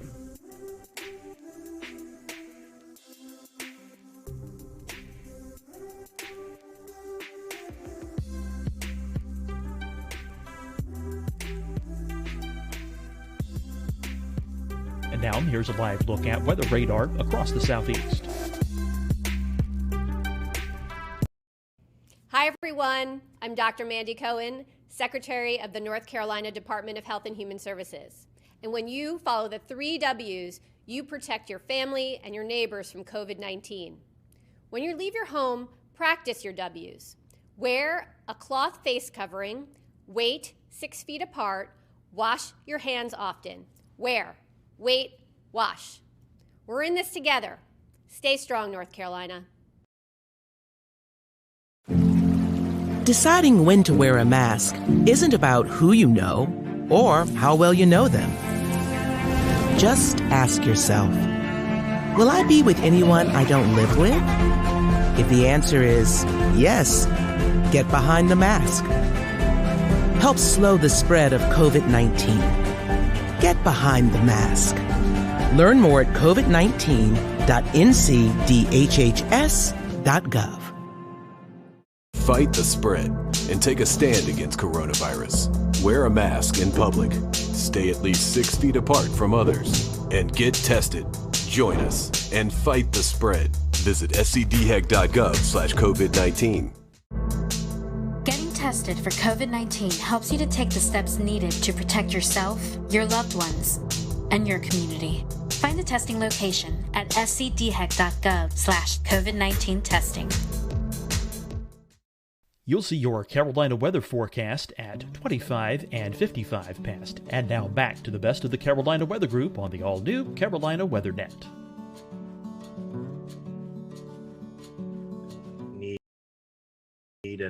And the information needed, provide training. So it's absolutely amazing to me, because one day I can be working with a group of second graders. The next day I can be giving a stand-up briefing at an annual hurricane exercise, to working with the power squadron, working with the nuclear industry. It's absolutely amazing how many people that are impacted by weather in unique and specific ways, and have unique needs that we can learn about and be able to help them as best we can. And I guess I'll go ahead and start off with our topics tonight. We look at ocean hazards, ocean and coastal hazards for what you do. And so we start breaking down into different categories as what is relayed to the public as far as warnings go, as far as safety concerns. And usually one of the things that sticks out the most is rip currents, because that one claims sort of the most lives on the beaches every year, with rip currents and drowning. So I guess we'll start out with rip currents. Give us a little bit of explanation about what those are and what to look for. Yeah, what a great one to start out with, because when you look at the data and look at all the weather-related fatalities in the Carolinas, rip currents lead the way for us. We have a lot of coastline. We have a lot of people that visit our beaches that aren't taught anything about rip currents, and the first day they go to the beach, they might get caught in one. So that's a challenge in itself. And in addition to that public awareness type of thing that we have to do, forecasting them is often a challenge too. So, rip currents, again, more than tornado fatalities, more than lightning fatalities, more than flooding fatalities, that's the number one weather issue for us, not to discount any of the other ones. Another interesting stat too, nationally, people often, when you ask them what is the biggest weather related hazard, they miss it, because you can't see it. You can feel it. It's heat. And, now we're heading in the summertime too, and the beach season, and we need to be mindful of the heat issues as well. But rip currents, can be quite frightening to people, and they don't understand the process. I guess the analogy would be is, an electrician works with electricity, which is dangerous, but they know what they're dealing with. They've had the training. They know what to do and what pitfalls to look out for. Someone coming to the beach, like a lifeguard, knows where to find the rips, knows how to use the rips and how to keep people away from them. But the average person has no clue. And some of the statistics that we have are quite frightening. Right. I understand the lifeguards sometimes they have a direct line to NOAA service accounts across the WFOs around the coast of the United States. So they call in a lot of times when they see rip current, just to verify that it's happened. But that's very sporadic. It depends on where parks are and where some of these swim zones are. So where can the public get this information? Yeah, the best way to get the information, of course, all of our media partners have access and share that as well. But we have rip current threat graphics on our web pages. All the weather offices up and down the coast have them. But social media has been a great way for us to push information out as well about them. And we saw a case last year though, because we feel there's deficiencies. Last year we had Hurricane Lorenzo. The closest approach to the United States was 2,200 miles. Yet that hurricane led to more hurricane deaths compared to the other storms that year on the East Coast, and it was 2,200 miles away. So we're thinking we need to start treating these big rip current outbreaks, these huge events, maybe like we do with severe weather outbreaks. Tell us a little bit about the risk levels that are involved with rip current forecasting. Yeah, when we look at the forecast and we're looking at wave data, we're looking at the synoptic pattern as well.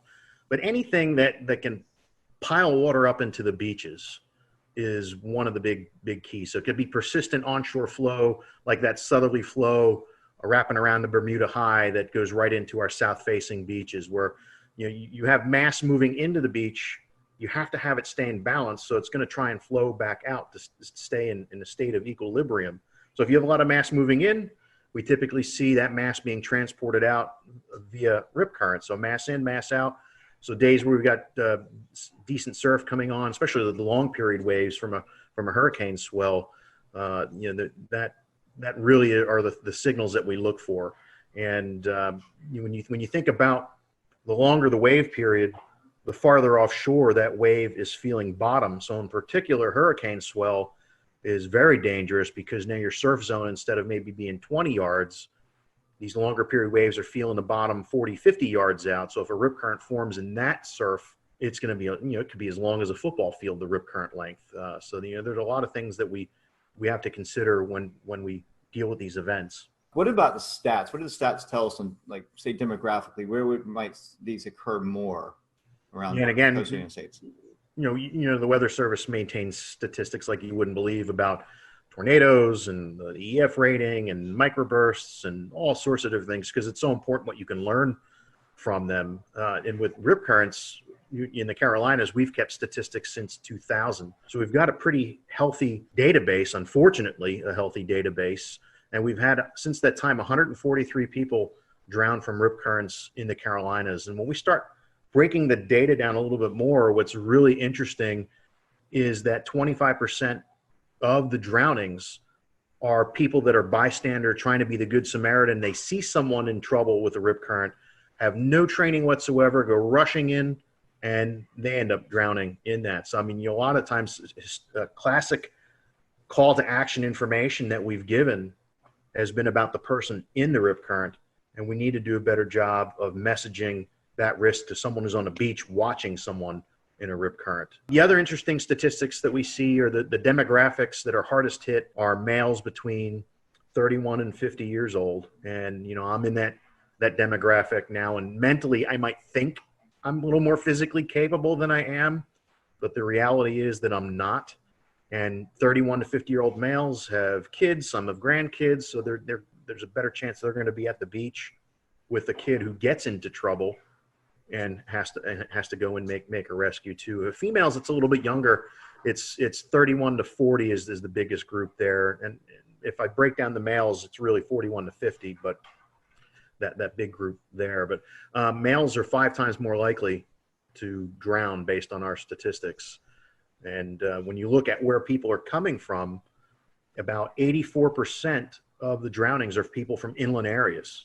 That's exactly right. A lot of folks come here, they have no idea that there's several factors in play. In fact, another topic to bring up is longshore currents. We know that we have tidal swings here in the Carolinas up to 6 feet for South Carolina, even 8 feet down into Jekyll Island, Georgia. So that's about the highest tidal swing on the southeast coast. But it makes for some pretty nasty currents along the beaches, along with waves and the potential for the riptides. We talk about currents, right? And how strong these currents are. Yeah. And how does that factor into what your forecasts go? That's a great point too, because every year it seems, especially when there's more of a lunar influence, the higher high tides, lower low tides, a lot of our inlets, you could walk across them during low tide during these more of these lunar astronomical ranges.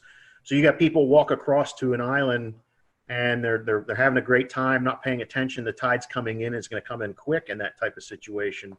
And then they can't swim back, or even if they can swim, they get caught up in that tidal current and become a victim that way. I mean, I've been at the Wilmington office 20 years, and I'd say there's been at least 20 of them easily 20 of them where it's a function of the tidal current in inlets where water is being forced through narrow areas and catching people off guard.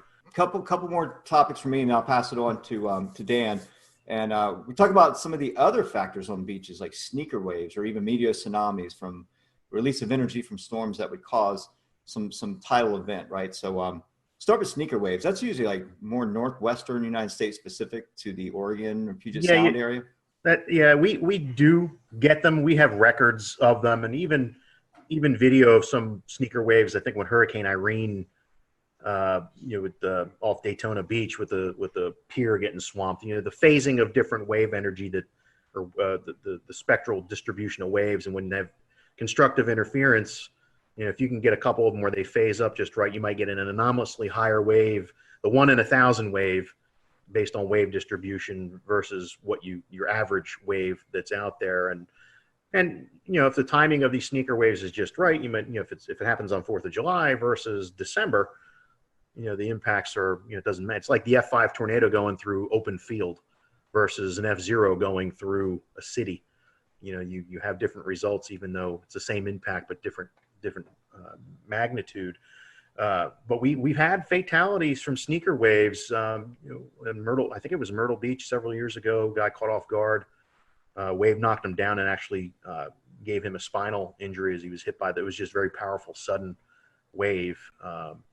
But yes, I mean, they're mainly West Coast. And you think about the West Coast, just the distribution of waves is phenomenal compared to what we see in the Atlantic Ocean. There's so many different wave swell systems that are out there, and you have a better chance for having that interference come into play. And you hear stories, people fishing out like on a ledge on the West Coast on a rocky shoreline, and you look over at them again a little bit later, and they're swept away and they're never found again. So it certainly is more of an issue there. The meteor tsunamis, we've had record of them, especially mid-Atlantic. Northward, you hear of some.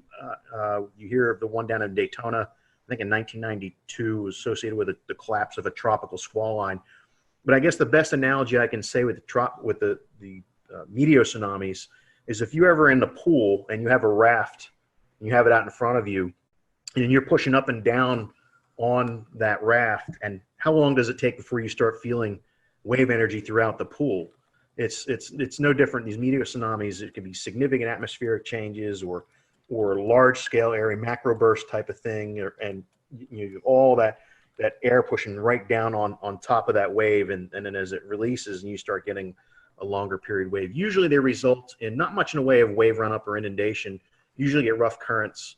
There was I think at Barnegat Inlet, New Jersey, a few years ago, when that big derecho moved off the coast from like Midwest to the Jersey Shore and Delmarva, there was someone snorkeling in Barnegat Inlet, and on the backside of that derecho that went through, there was a meteor tsunami that caused everything to become real turbid and very rough currents.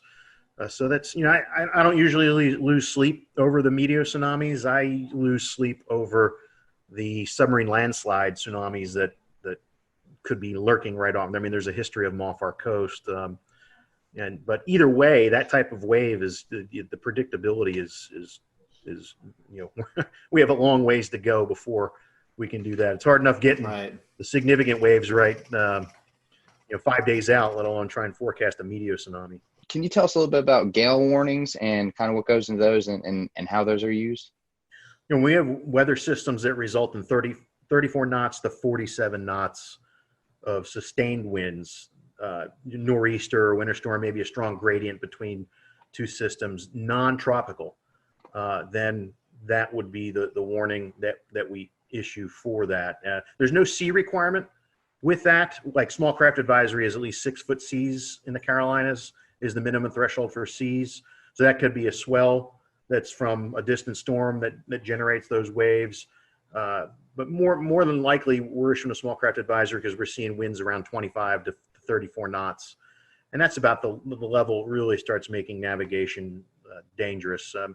A 6 foot swell wave in the open ocean versus a 6 foot 4 second wave, a locally generated wind wave, big difference. You can have boats roll over with the higher frequency waves. They're very steep. We call them steep waves. Now that 6 foot swell coming in could be a hazard, especially as it starts shoaling. So around inlet entrances, so picture a boater trying to get out the inlet or come back in through the inlet. If you have those big swells coming in, they're feeling bottom, especially with a falling tide. Now you've got waves going counter to the current. They can be extremely steep, almost look like cliffs before they spill or plunge over. So we do have these deep water hazards as they migrate to the coast can create certain issues for us. That's really interesting. And so our small craft advisories, are they changing to warnings? Can you tell us a little bit about the changings that are happening to that?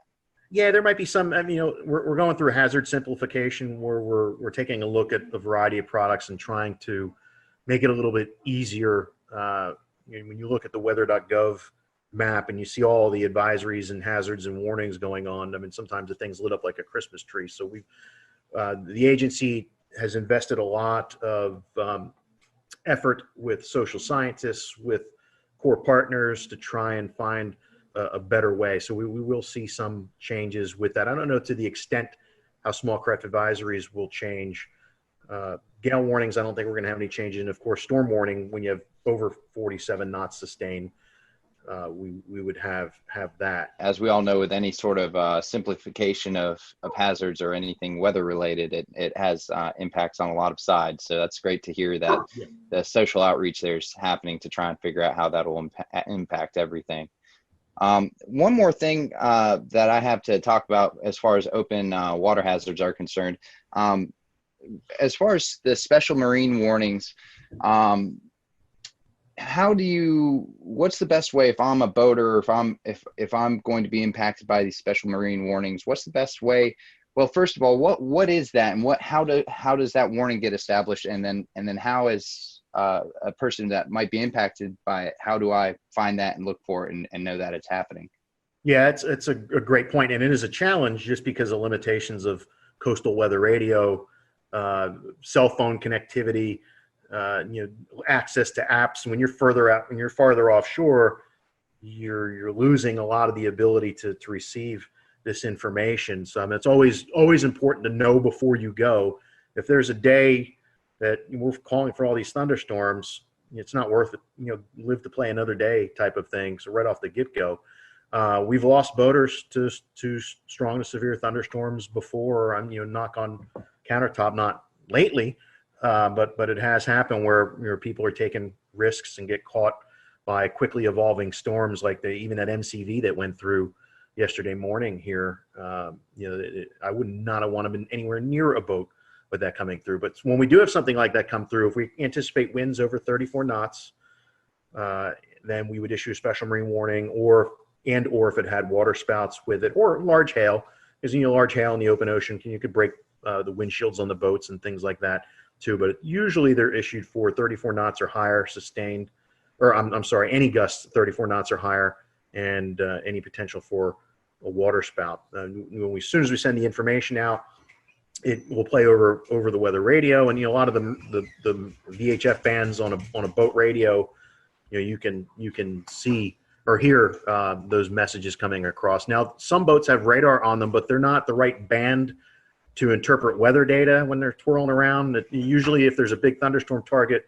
the band that the marine radars are used, you might only see the edge of what's out there. It's not powerful enough to penetrate into the storm, so that really doesn't provide much in any way of value. But I think there are some providers via satellite where you can get information. But it is a great question, because you need to be connected to that environmental intelligence if you're going to be in an area where you're at extreme risk. You can't just 30 miles offshore, you can't just seek safe harbor in 10 minutes.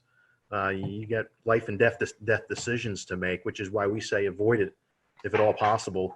Go a day when there aren't thunderstorms in the forecast. Stephen, a couple more advisories to cover with you, and one of them is one that we see almost monthly pretty much in the Carolinas with the lunar cycles and onshore winds and other factors. So the first one we'll talk about is coastal flood advisories. What exactly are they, and what should the public be looking for when they're issued? Yeah, that advisory, unfortunately, we're issuing more and more frequently, and there's a couple reasons for that. With sea level rise is one issue, but there are also parts along the Carolinas where there's actually subsidence going on. So the land is sinking. There's parts where the land is rising a little bit, and there's parts where it's sinking too. You can also have changes to the local hydrology. Like they did a lot of dredging in the Cape Fear River. So between the subsidence, sea level rise, and the dredging, our number of coastal flood advisories has gone up incredibly. Now, the thresholds for where we, before we decide to issue one or not, vary based on the datum that's related to that location. So you can't apply 5.5 feet mean low or low water at every coastal station because their datum varies. So what we have done, worked with a hydrologist, we've done coastal flood surveys, get out there when there is flooding going on and observe the impacts. We call that E19 data. It's mainly for rivers, but we do have E19 data for coastal locations as well. And once we know what the level is and what the impacts are, now we have a good database and we can put good information into a coastal flood advisory based on the levels that are predicted to occur. So moving on to the next advisory, and I think our last advisory for the night, high surf advisory. I think this is one that sometimes, especially for beach visitors, not necessarily residents, but someone who's coming from inland areas, it's easy to underestimate a big surf. 4 feet may not sound that big, but all of a sudden you get out in the water and 4 feet is a heavy wave. So tell us a little bit about how to be safe during the high surf advisory. Yeah, and that, you mentioned the heavy wave, you can feel the power on those days where it's really moving like a washing machine out there, and unless you really know what you're doing, that's something that should be avoided. Just between the plunging breakers, potential for spinal injuries, those sorts of things, and it makes you hard to see too. So you get into trouble, and you're in this rough surf or high surf, you might be hard to spot. Or even hard to get someone's attention if you're in the perspective of being in the water. But some of the thresholds we use, I think, are about 6 to 8 feet breakers we get, depending on how clean the ocean is, depending on the wind. Surfers get excited when we do high surf advisory, especially if you get a light offshore wind and it cleans it up a little bit. It doesn't look like a washing machine, but it's still powerful and dangerous if you don't know what you're doing. The thresholds vary up and down the East Coast, but our wave climatology, it's not like Cape Hatteras, like Wrightsville Beach is we get decent waves there, but typically not like we see it at the Outer Banks. And then you get in the Long Bay, Myrtle Beach, you got to get the wave energy coming in the right direction for us to issue a high surf advisory. The frying pan shoals block a lot of that easterly swell, where Wrightsville Beach might get it, but Myrtle Beach won't. So it's really unique to the shape of the coast as well, but it's a great point to talk about. Move to my last question before I hand it off to Scotty. Chemical and oil spills, I'm probably going to see this a little bit less frequently, but if you're out in the water, it's certainly still a hazard if it's ongoing. Where is this a problem? Is it a problem in the Carolinas? And if so, how can we be aware that it's happening?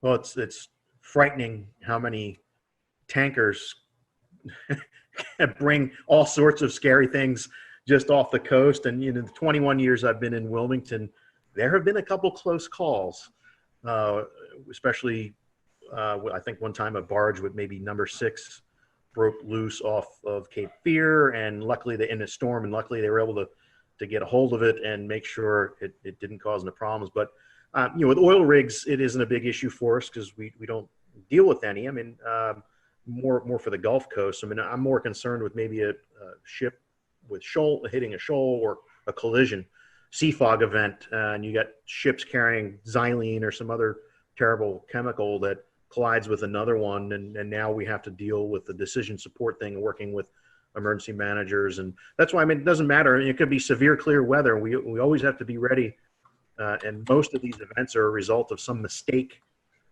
and when we talk about oil spills. But at least what I'm proud, part of NOAA is the National Ocean Service, and they have scientific service coordinators that have responsibility for each part of the coast. So it's important for us to have a good relationship with the coordinators in our area, which we do. So we've exercised with the Coast Guard, going through their incident command training, doing their oil spill exercises, and working with the scientific services coordinator, because it's all about knowing who the players are, not just showing up going, okay, what do I do? How can I help you? These are hazards that have come about from out in the water. What about any of the hazards that have originated from within inland? I think one of the biggest examples we've all seen is after, I believe it was Hurricane Matthew and maybe Florence as well, seeing a lot of stuff being carried out from the rivers and satellite imagery showing it making its way into the water. Was there any sort of response to that as far as keeping people off the beaches for a period of time, or any sort of hazards associated with that might happen again the next time we get a big hurricane? It's a great point too. There's the debris hazards too for boaters. There's the biological type of hazards too. There's a lot of things washing down pollutants that, I think the rule of thumb is, you really don't want to be messing with the water after a hurricane or a huge flood event. Bacterial counts are high, the other pollutants that are out there. Give time for for it to flush out. And what's amazing is that after a hurricane, the fishing is usually tremendous along the waterways and just offshore for that month or two afterwards. One thing that very photogenic around the Carolina coast, and we see these events happen, are water spouts. So can you talk to us about maybe the conditions that warrant to these water spouts? And I know you guys monitor these and you give out surf hazards. It's kind of like a beach day forecast, and you give out water spout threat, lightning threat. So talk a little bit about that forecast you give out, but also the conditions that are really able to produce these water spouts off the coast. Yeah, and I got to give props to one of our lead forecasters, Tim Armstrong, who developed this water spout risk, where he went back and We'll return to Best of the Carolina Weather Group in a moment. Now your Carolina weather forecast. Here are today's forecast high temperatures for North Carolina. Here are the forecast lows for tonight for North Carolina. Here are tomorrow's forecast high temperatures. And here's forecast rainfall across North Carolina tomorrow. Here are the forecast highs for the day after tomorrow.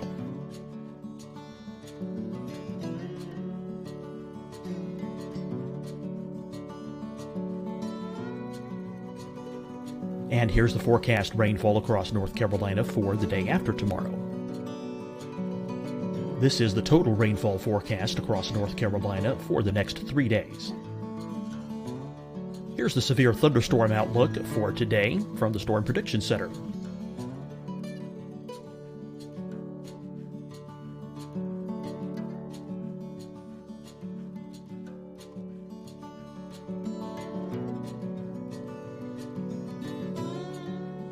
Here are the forecast high temperatures for today for South Carolina. Here are the low temperatures for today for South Carolina. Here's the probability of precipitation forecast across South Carolina today. And here are the rain chances across South Carolina tonight. Here are tomorrow's forecast highs across South Carolina. Here are the forecast low temperatures for tomorrow for South Carolina. And here is the probability of precipitation across South Carolina tomorrow. Here's the precipitation chances across South Carolina tomorrow night. Here are the forecast highs for the day after tomorrow in South Carolina. Here are the forecast low temperatures across South Carolina for the day after tomorrow. And here are the rain chances across South Carolina for the day after tomorrow. And South Carolina's probability of precipitation for that night. Here's the Storm Prediction Center's severe thunderstorm outlook across South Carolina for today through tonight. Here's the Storm Prediction Center's severe thunderstorm outlook across South Carolina for tomorrow and tomorrow night. And here's the Storm Prediction Center's severe thunderstorm outlook across South Carolina for the day after tomorrow through that night. Here's the severe thunderstorm outlook for today from the Storm Prediction Center.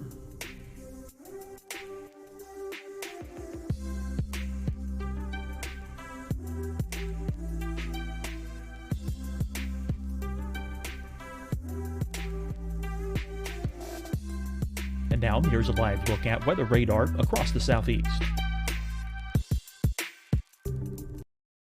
Hi, everyone. I'm Dr. Mandy Cohen, Secretary of the North Carolina Department of Health and Human Services. And when you follow the 3 W's, you protect your family and your neighbors from COVID-19. When you leave your home, practice your W's. Wear a cloth face covering, wait 6 feet apart, wash your hands often. Wear, wait, wash. We're in this together. Stay strong, North Carolina. Deciding when to wear a mask isn't about who you know or how well you know them.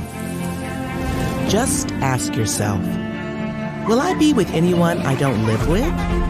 If the answer is yes, get behind the mask. help slow the spread of COVID-19. Get behind the mask. Learn more at covid19.ncdhhs.gov.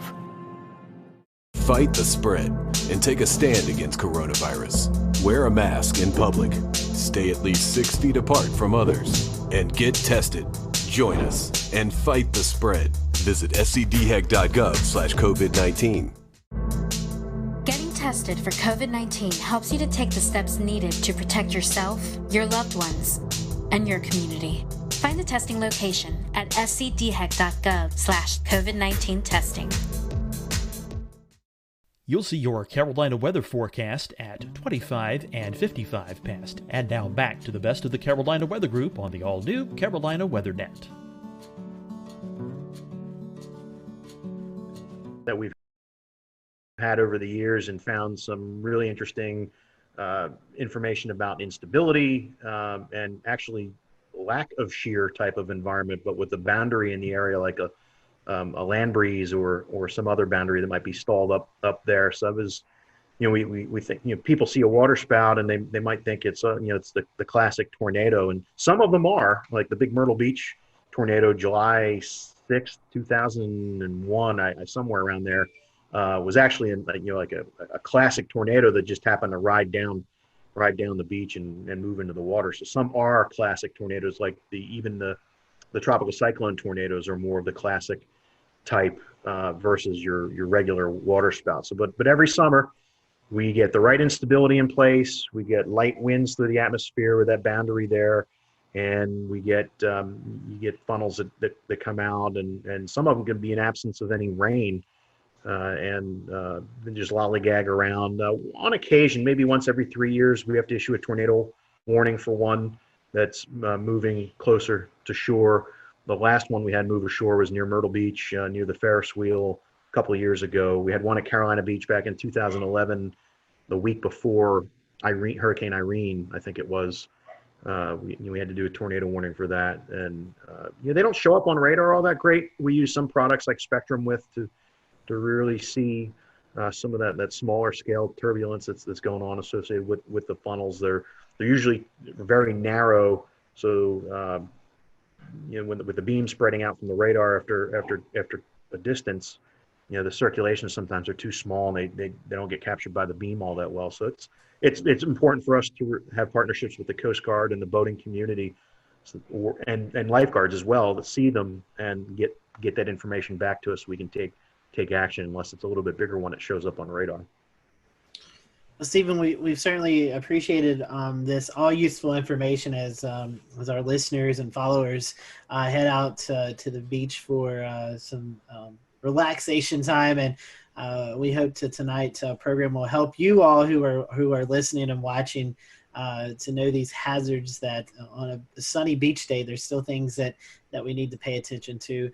For folks who may be coming into the Wilmington, Myrtle Beach, the southern North Carolina coast, the forecast area that you cover, Stephen, what's the best way to follow this information? Do you have a section on your website? I know you mentioned social media. Where can our followers and listeners find that info at? Yeah, each office on their webpage, like Wilmington, weather.gov/ILM, or Charleston is weather.gov/CHS. We have a surf zone forecast link on the webpage there. It's not as pronounced as we'd like to be. It's usually towards the bottom, but there's good information there. But I would recommend tapping into us on Twitter or on Facebook, and especially with Twitter, because some of these beach hazard statements that we issue for when the risk is moderate or high for rip currents, I mean, you would get that information that way, and you might learn about some other things too. So if you're heading to the beach, make sure you follow National Weather Service Wilmington, Charleston, Morehead City, I think, and those I think are that's the three. And Yeah. Greenfield, Virginia has a little bit of North Carolina. Yeah, so follow those accounts if you're heading to the beach. That way you're up to date on all that's going on along the ocean. So, Stephen, thank you for your time. We hope that you have a great rest of the summer. I know hurricane season is lurking and around the corner, and you're getting prepared for that. So hopefully it'll be a quiet season for you. We appreciate you joining us tonight. You're welcome. We can use the break, so I'll take it. Definitely. So thank you guys for watching the Carolina Weather Group. We'll see you next time. Have a great evening.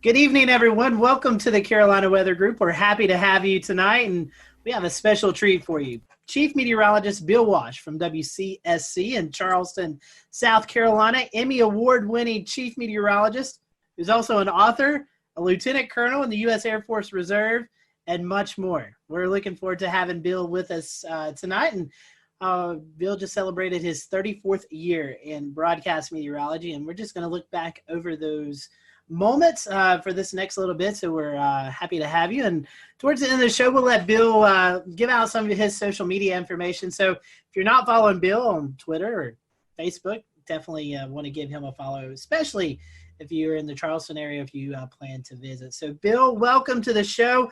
I know we've had you on before, normally talking about hurricanes or landfalling tropical systems, but we wanted to get you on tonight just when the weather's calm and well, when we're recording this, the weather's calm, and we'll put that out there.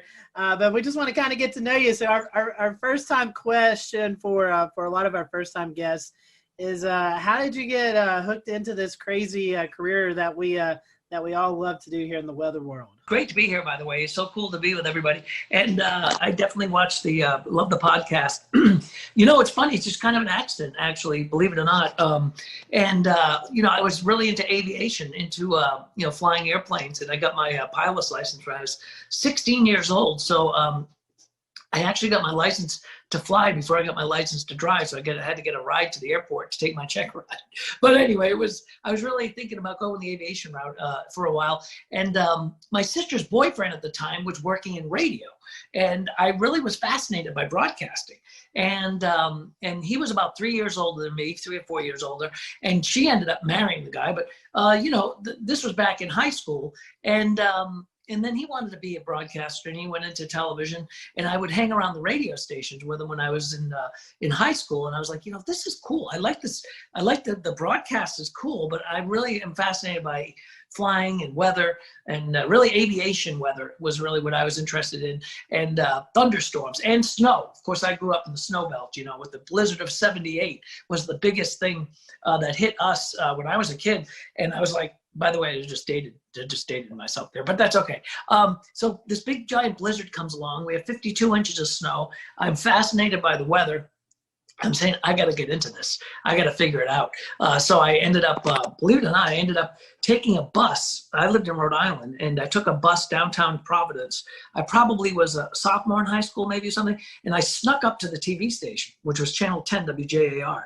And the station was way up on top of the outlet. It was kind of like a Macy's type store, right? So it was on the top floor, and back those days, there's no security. There was no, it's just like the door opens in the elevator. I walk out. There was one woman there, and she said hello, and I just looked like I knew what I was doing. So I walked right into the studio, and there was, the guy I watched growing up on TV, John Giorgi. I'm like, oh, look, there's John Giorgi. Look at that green wall. Wow. Well, what is that thing? Look, wow, a satellite picture. Holy mackerel. One satellite picture. It was, oh, look at, those are the maps that they put the little stickies on. How about that? It was really fascinating. So, at that point I was hooked. So I ended up, knowing that I really like television, I really like weather. I wanted to put the two together. That's kind of how I ended up falling into this stuff. So you've definitely covered some big events in Charleston. Talk a little bit we'll go into some specifics here later on, but talk about your time in Charleston and, what that's meant for you. I know you've been a figure in the community. So what's it been like forecasting in Charleston? Oh, it's been fantastic. Charleston is such a great place. As I said, I was in Rhode Island, and I was looking for a full-time gig I wanted to get, well, I had a great guest. I did, by the way, my dog is here. if you're wondering what, that's Ruby. And, so what happened was, I was looking for I wanted a, Monday through Friday gig or something like that. I looked very, very young, as I continue to this day, except for the hair, see? But anyway, so, I decided that I'd start looking. I wanted to go somewhere warmer. I really like tropical weather. I love hurricanes. So, and we, at that time, even in the 80s, there weren't that many big hurricane events. So I ended up, throwing my tape out there, and I got a call by the station here in Charleston, WCID. And they said, hey, we're interested in you coming down, maybe being our chief meteorologist. Once their meteorologist was leaving, she was going to have a baby. And she was going to, just leave the business. So I came down here, they offered me the job, and when I flew down for the interview, I actually, they took me out to Wild Dunes for lunch, and I saw a dolphin and I saw a palm tree. And I was saying, wow, those are the two. I mean, that's like, I really was kind of like in Florida, but I'm like, this is like Florida without the traffic, So I'm thinking, let's go down there. So I got a chance to come down here. To work at Channel 4, and I did for, that was in '86. And then, of course, in 1989, Hurricane Hugo comes along. Well, the worst strike on the U.S. in years and decades that came up and really slammed right into us perpendicular-wise, right up the coast, right into the coast. And we had 6 feet of water in the building. We were blown off the air. I mean, I was out of my house for 3 months. I had to live with my soon-to-be in-laws for 3 or 4 months. That was worse than the hurricane. But anyway, that was, she could probably hear me. But anyway, it was, he recycled paper towels, her father. She can hear me, I can't. All right, so anyway, but so, so that was an event that was just, that was a career-making event because, here I was, young guy, doing my first weather, my second weather job. Technically third because I did part-time on cable way back. But anyway, so, it was a big deal. And Rob Fowler, my pal Rob, Rob, and he comes on the show. And he and I both worked that storm from different perspectives, different stations. But we were down here within about maybe a year of each other. I think I came in '86, he came in '87. But, the two of us really that was our biggest, our biggest weather event that all of a sudden, here we are in our 20s doing that big, big storm, and they hadn't had one here in years, and it was a devastating storm. So, and then in 1993, Channel 5, was kind of like the big gun in town, and they were their main weatherman was Charlie Hall. He was like an institution. He was an amazing man. He signed the station on. I mean, he was literally the guy who was the first guy on the television station to sign it on. And they called me up and said, hey, are you interested in coming over to work with Charlie? And I'm like, you want me to work with Charlie Hall? I mean, you want me to, and they did. And they said, we'd love for you to work together and build a weather department. And, they had Charlie and they had Mike, but they had one computer, and it was just an old Liveline 3, I think it was. And they wanted to build a storm center. They wanted to build a weather brand. So that was when I went over to Channel 5. So anyway, that's kind of how I ended up in Charleston. I'd like to reminisce about Hugo a little bit since it was one of the big storms of my youth. I grew up in Rock Hill, and it was still a big deal up in York County. So I was wondering if Hugo was actually the biggest event for you during your career, even though it was in the early part of your career, and maybe you could tell us a little bit about the lead up and the aftermath of Hugo. I think it was actually. And by the way, Rock Hill, you got whacked by that storm. Yes, we did. Yeah, that was still it blew all those glass windows out of the buildings up there in Charlotte. Rock Hill was rocked by that storm. I mean, it wasn't extra tropical until it got to New York State. So, I think in my weather career, as far as like biggest storms that I've, forecast and lived through, that's got to be at the top of the list, I think. I mean, we've had a lot of, close calls since. We have a lot of, I call them the drive-bys. They come up the coast and then head up toward, the North Carolina, coast and the Outer Banks. So we've had a lot of those types of storms, but Hugo certainly was the largest that really impacted us here, especially as a Cat 4, 135 mile an hour storm. We had a 22-foot storm surge in McClellanville, and they had people being put up in the rafters at that Lincoln High School because it wasn't really, they didn't think the water could ever get that deep in a high school like that. It was, it was a precedent-setting one for me, but also for the station. all three stations. It really was, and for Charleston itself, the city remembers it every year. 31 years ago now, hard to believe. But there was, I think that and a couple of the snow events. Actually, if you think about it, we had a couple of years ago we had a snow event where we had, and I know some of you guys are going to laugh at me. We had 6 or 7 inches of snow. And, that's a big deal for Charleston. It is a big deal for Charleston. We were, and it was so cold. It was such a cold air event. The cold air was really in place for about 3 or 4 days after that. So it didn't melt off very much. It melted off a little bit during the day, but it was thick enough that it refroze at night. So it was a real mess. So some of these snow events were amazing. Certainly the hurricanes were amazing. We've had a couple of tornado outbreaks. We don't have them, obviously as much as you would back inland. But we had a couple of, we had one this year actually in April that was quite impressive. It was, in fact, I think it was the worst tornado outbreak we've had since I've been down here.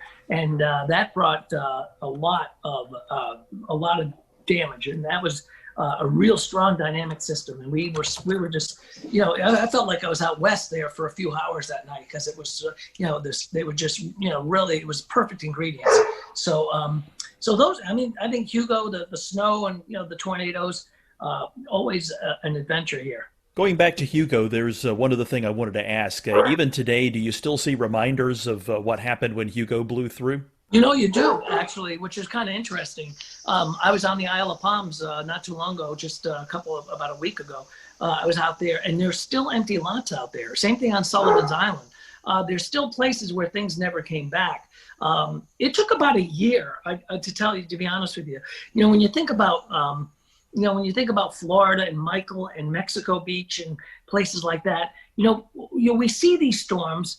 And we see the impact, like we had Laura and we had, everybody covering it. We had the storm chasers out there. I was watching Jim Cantori at 3:00 in the morning, and then, then the media, everybody goes away. But living through Hugo, we had to live with that for, forever. And certainly a year after that, it was a year until things got sort of back to normal. We didn't have power for 2 weeks, but it'd be interesting to go back. I think that'd be kind of an interesting documentary or something. You just go back to some of these places and say, okay, how are you doing a year later? How are you doing 2 years later? In particular, places like the Bahamas, right after Dorian.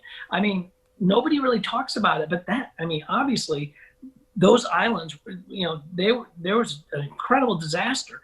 And it'd be interesting to go back to Freeport and back to Abaco and take a look at some of those places, because see how they're doing now. So I think to answer your question, there are things still around that you can tell that were pre-Hugo or post-Hugo, but we filled in quite a bit in 31 years. I would echo your thoughts exactly, because even now, if you go and walk around, you look at some of these oak trees and pine trees, you can still see where most of these trees, they were blown over, they were popped in half, so to speak. So you can still see where the knottage is and where new limbs have grown over the years, but you can see where the disformation is.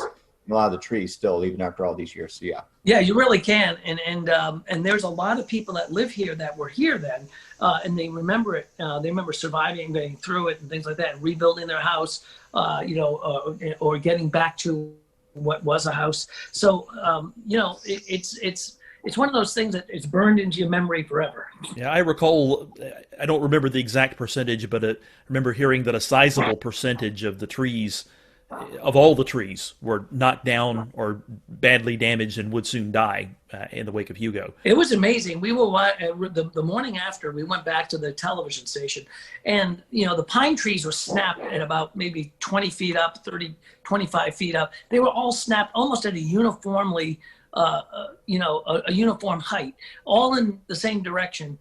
In one way, and then you'd see them all in the other direction, the other way, depending on where you were. And it was fascinating to look at the damage because it was just so widespread.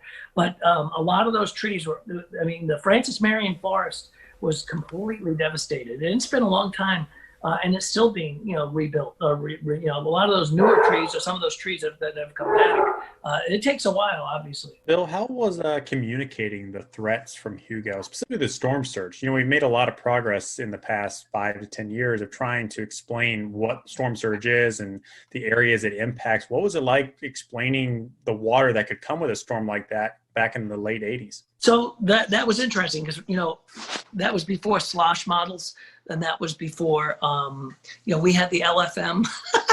And so, we didn't have a lot of the great, tools we have today. And at the time, remember, the Hurricane Center only went out 3 days. They didn't go out 5 days. And we didn't have, the Euro. We didn't have all of these great products that push us out, so many days in advance.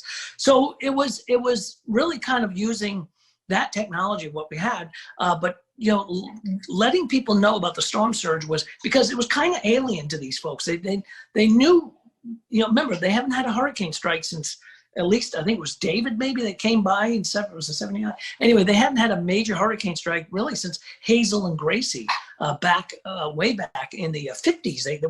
They had some storms that came on up, but it was the first real major strike that could bring a major storm surge. So communicating that was interesting, and it was you had to kind of explain to people what it was, and a lot of people didn't think that they could see 20 feet of water, and I mean, there's a lot of people are saying, oh, they're overdoing it, and stuff like that. So getting that message out there was rather interesting. So Bill, I want to ask you a little bit about kind of bring your military background and career into your meteorology broadcasting career, and specifically when hurricanes like Hugo or other kind of big events like that have occurred.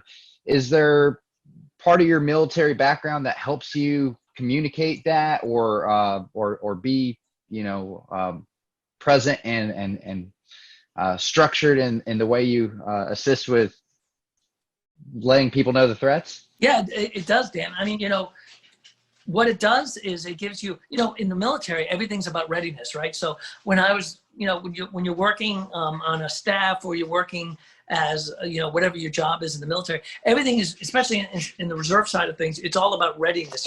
Are you trained up? Are you proficient in the software? Are you proficient in the forecasting? Is your staff ready for this? Is master control ready for this? Do they know how to put the crawls on? Do we know how to evacuate if we have to evacuate?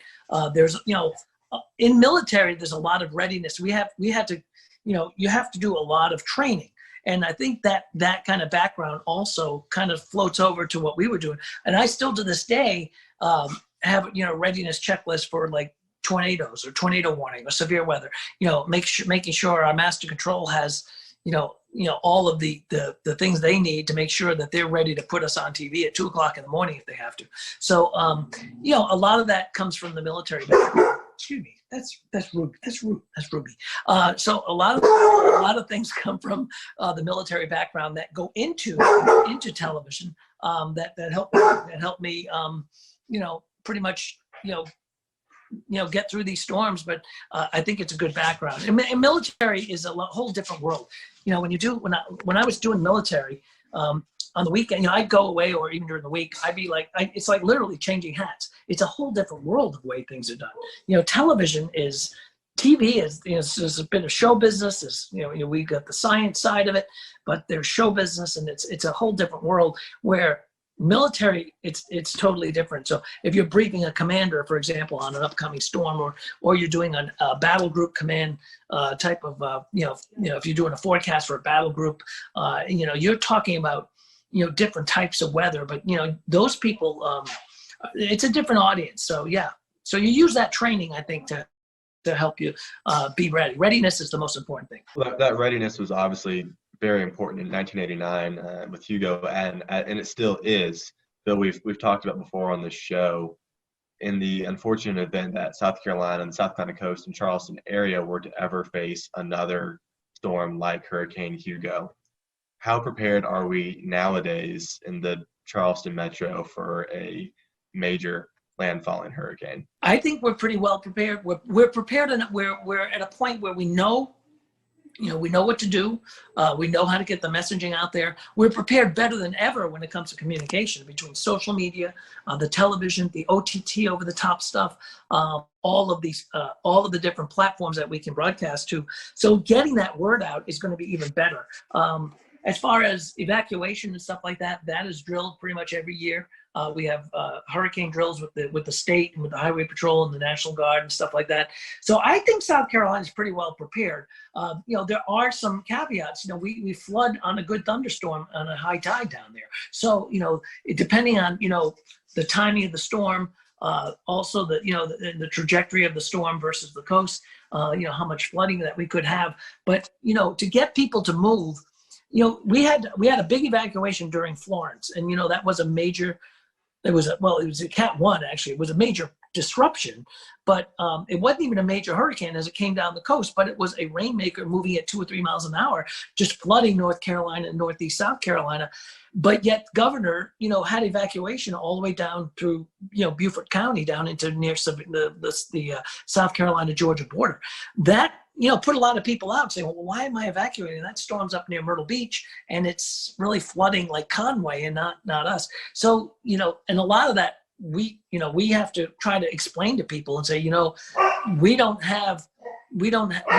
make the evacuation call. We tell you what's going to happen, weather-wise, what to expect. So in that reference, we'll return to Best of the Carolina Weather Group in a moment. Now your Carolina weather forecast. Here are today's forecast high temperatures for North Carolina. Here are the forecast lows for tonight for North Carolina. Here are tomorrow's forecast high temperatures. And here's forecast rainfall across North Carolina tomorrow. Here are the forecast highs for the day after tomorrow.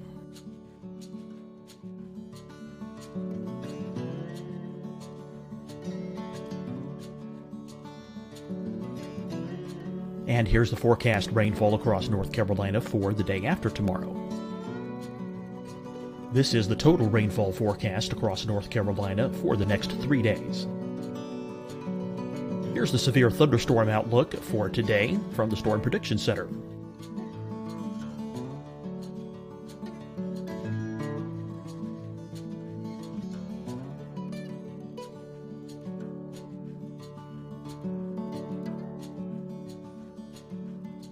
Here are the forecast high temperatures for today for South Carolina. Here are the low temperatures for today for South Carolina. Here's the probability of precipitation forecast across South Carolina today. And here are the rain chances across South Carolina tonight. Here are tomorrow's forecast highs across South Carolina. Here are the forecast low temperatures for tomorrow for South Carolina. And here is the probability of precipitation across South Carolina tomorrow. Here's the precipitation chances across South Carolina tomorrow night. Here are the forecast highs for the day after tomorrow in South Carolina. Here are the forecast low temperatures across South Carolina for the day after tomorrow. And here are the rain chances across South Carolina for the day after tomorrow. And South Carolina's probability of precipitation for that night. Here's the Storm Prediction Center's severe thunderstorm outlook across South Carolina for today through tonight. Here's the Storm Prediction Center's severe thunderstorm outlook across South Carolina for tomorrow and tomorrow night. And here's the Storm Prediction Center's severe thunderstorm outlook across South Carolina for the day after tomorrow through that night. Here's the severe thunderstorm outlook for today from the Storm Prediction Center.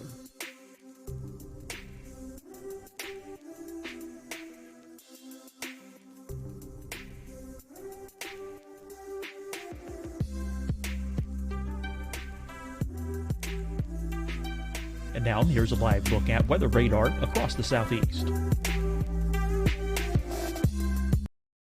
Hi, everyone. I'm Dr. Mandy Cohen, Secretary of the North Carolina Department of Health and Human Services.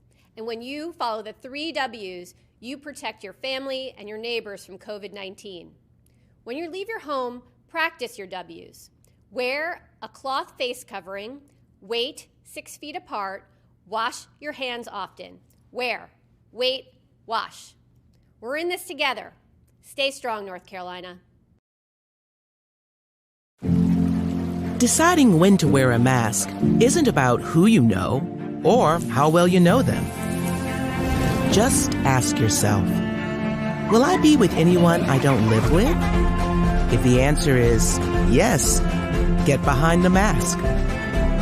Help slow the spread of COVID-19. Get behind the mask. Learn more at covid19.ncdhhs.gov.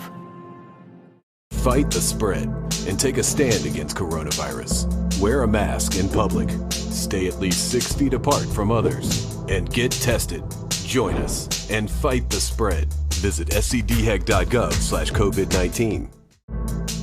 Getting tested for COVID-19 helps you to take the steps needed to protect yourself, your loved ones, and your community. Find the testing location at scdhec.gov/COVID-19 testing.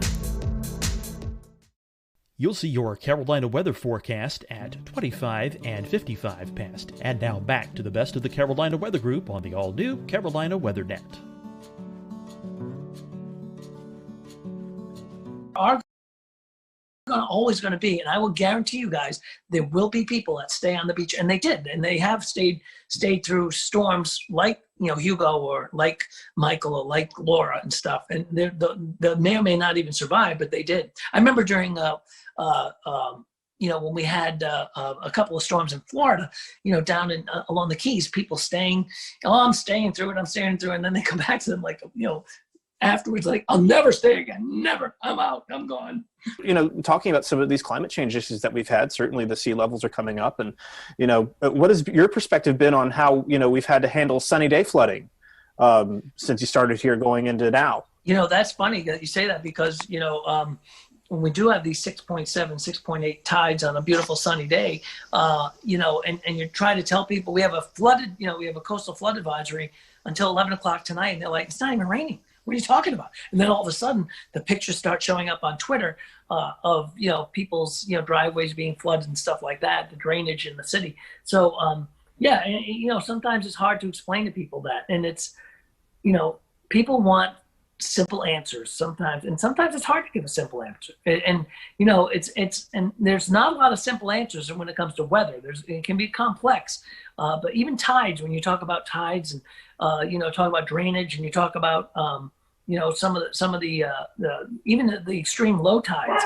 why boats are sitting up on when you have these blowout tides, boats are sitting up on the on sand, and they're like, did you say that was going to happen? Well, yeah, we did, but don't, so it's, it's just a matter of really schooling people. And sometimes it takes people by surprise a lot of times. It's difficult to communicate that sometimes too in the low country, because you have a bunch of visitors. Like I remember when I was there for the NWA meeting in 2013, there was a king tide going on at the time, and you could go down East Bay Street, and there was an area that was flooded. And sometimes I think getting the word out to people who aren't local to the area and know this kind of thing can happen every now and then makes things even more challenging. Yeah, that was a great meeting, by the way, Frank. We had a blast.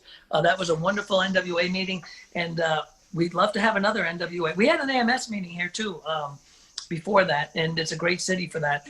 There's our shameless plug right there. We love to see everybody come back, but when we ever have conventions again. But yeah, I mean, it is, and it's hard to explain that to people. That they say, hey, look, this is, this is not a rain event. This is not, we're not seeing a, major storm along the coast. Why are we getting flooding? And it's a beautiful blue sky day. So, a lot of it's education. The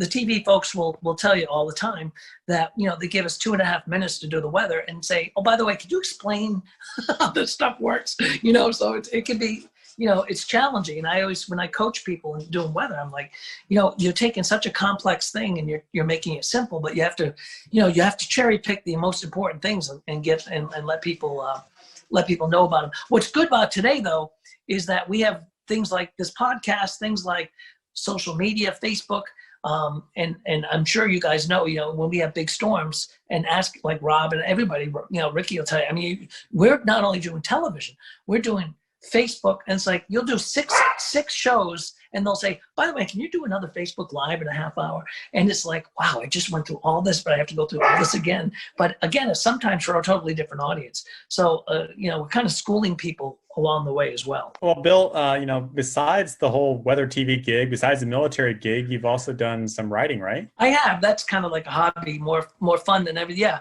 I did. I write some novels, and had one come out recently. It was right before the COVID thing, so we were setting up these like we would do like Panera Breads from. We ended up going to different places to do some book events just to promote the book and whatnot, and then boom, COVID hit. Although we've been doing a lot. I've been doing some Zoom. What do they call them? Book things, book events, like a lot of book clubs and things like that. But yeah, I wrote a novel when I was flying a lot for the Air Force.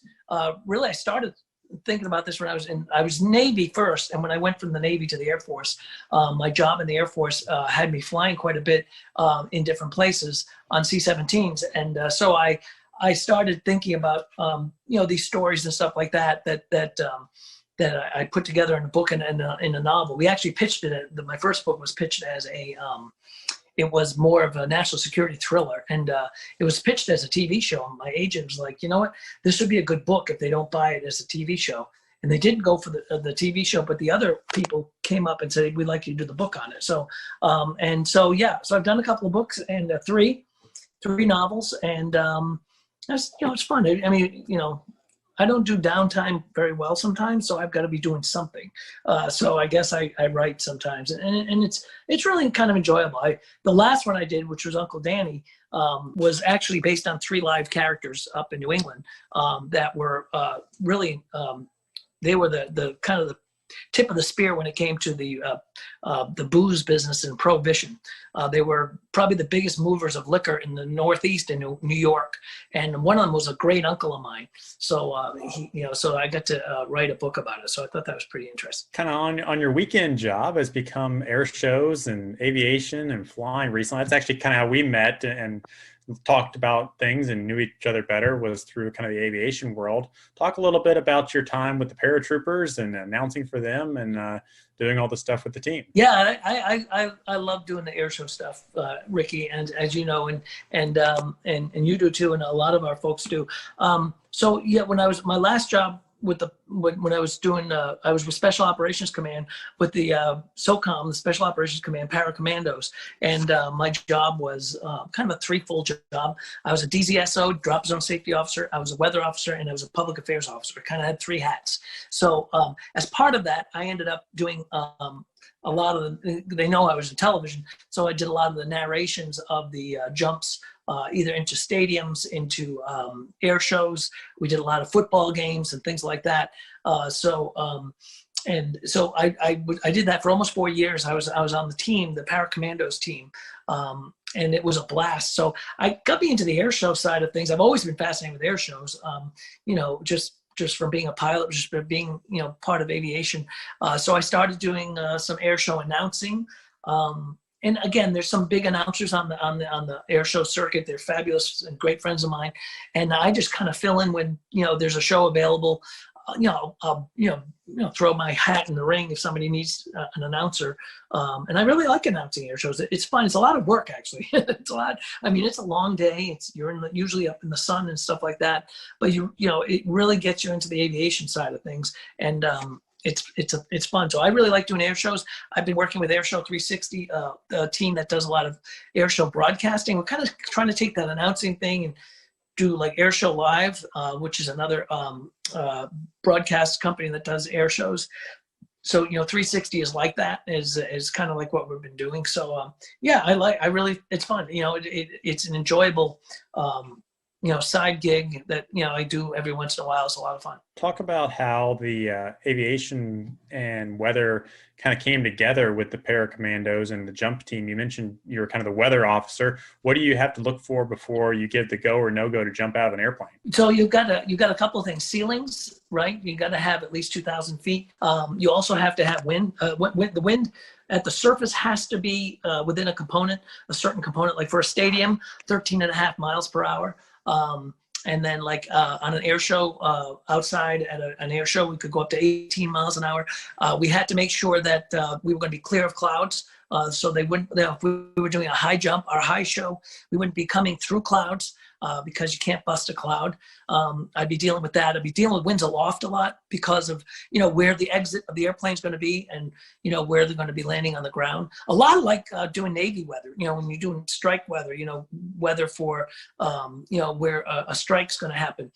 And that's interesting because you're actually, your airport's moving on an aircraft carrier. So you've got to do, your departure weather, your strike weather, your return weather, and the return weather may be completely different from where you left earlier that day. So it's kind of the same thing with the paracommandos. The weather may change from the early show, like if you're doing 2 jumps in that air show, the morning show versus the afternoon show. So it's a constant look and change and tweaking of that. And then you also have to be able to call it off. I mean, the DZSO has the go no go. So you got a lot of responsibility. You have to, if you have to scrub it, if you have to cancel it, sometimes you have to do that as they're standing in the door of the airplane. So that can be kind of colorful, especially when you have the commander is a Green Beret lieutenant colonel who's very, very a lot of these guys they're all special operators. They're amazing people, and they live in a kind of a different world than we do sometimes. Because it takes a special person to be a special operator,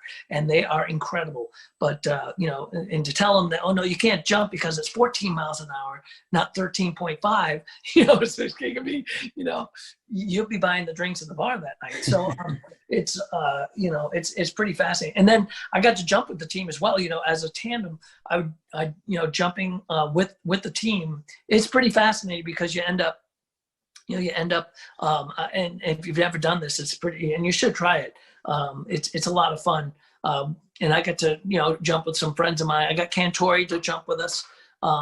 In fact, we're supposed to meet up at the end of October for a skydive with him and some other folks down in Zephyr Hills. So it is it's fast, it's fun, but you just have to be able to make that call sometimes where it's a scrub. So that's the toughest part, is saying no to a bunch of special operators that don't usually get, the weather doesn't bother them for anything they do, but because of the legalities of what we do as a performance team, you had to sometimes say no. So it's pretty fascinating. If South Carolina were to be defined by one food, only one food, what would it be? Shrimp and grits. Shrimp and grits. Oh, I like that. I agree. You think so, Frank? Absolutely. Frank? I love me some shrimp and grits. What's your favorite shrimp and grits down there in the Low Country? Oh my goodness! There's Fleet Landing is very good. Actually, Poogan's Porch, probably some of the best, and they have the best biscuits in the world. They're about the size of a Volkswagen. Best she crab soup too.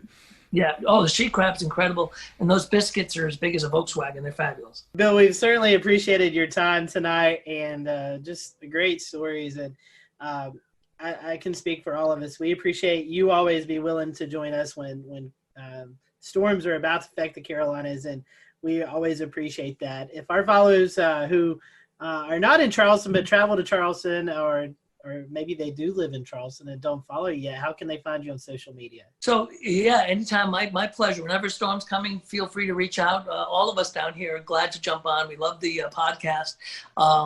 Rob, myself, everybody really, and Dave Williams. So the social media, it's just Bill Walsh TV for social media on the Twitter and Instagram side, and it's Bill Walsh Live 5 News on Facebook.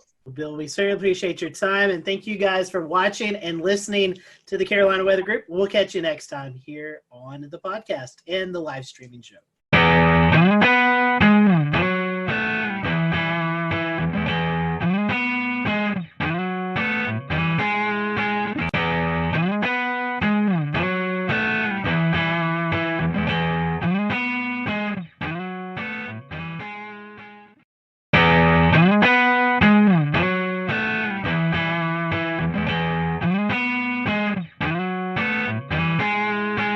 Hello, everyone. Welcome to the Carolina Weather Group. We're happy to have you this evening. Tonight, we have a very special guest with us. Former FEMA Administrator Craig Fugate is joining us. And Craig, we welcome you to the show. We're happy to have you this evening. Appreciate you wanted to spend some time with us to talk all things weather. You've experienced a lot from your journey in Florida to all the way up into Washington, D.C., being the FEMA administrator. So we look forward to hearing your conversations tonight. For those who are watching, feel free to follow along with us on social media. Tell us what you think about the show. Let us know if you have any comments. So, Craig, welcome to the show. Our first question to our guests who've never been on is, what is your weather journey? Do you have a weather story? But I'm just going to ask you, what is your journey? I know you started off in Florida where a lot of weather affects you, but did you have a little bit of a weather bug growing up, or was it all in emergency management? No, I can remember as a kid,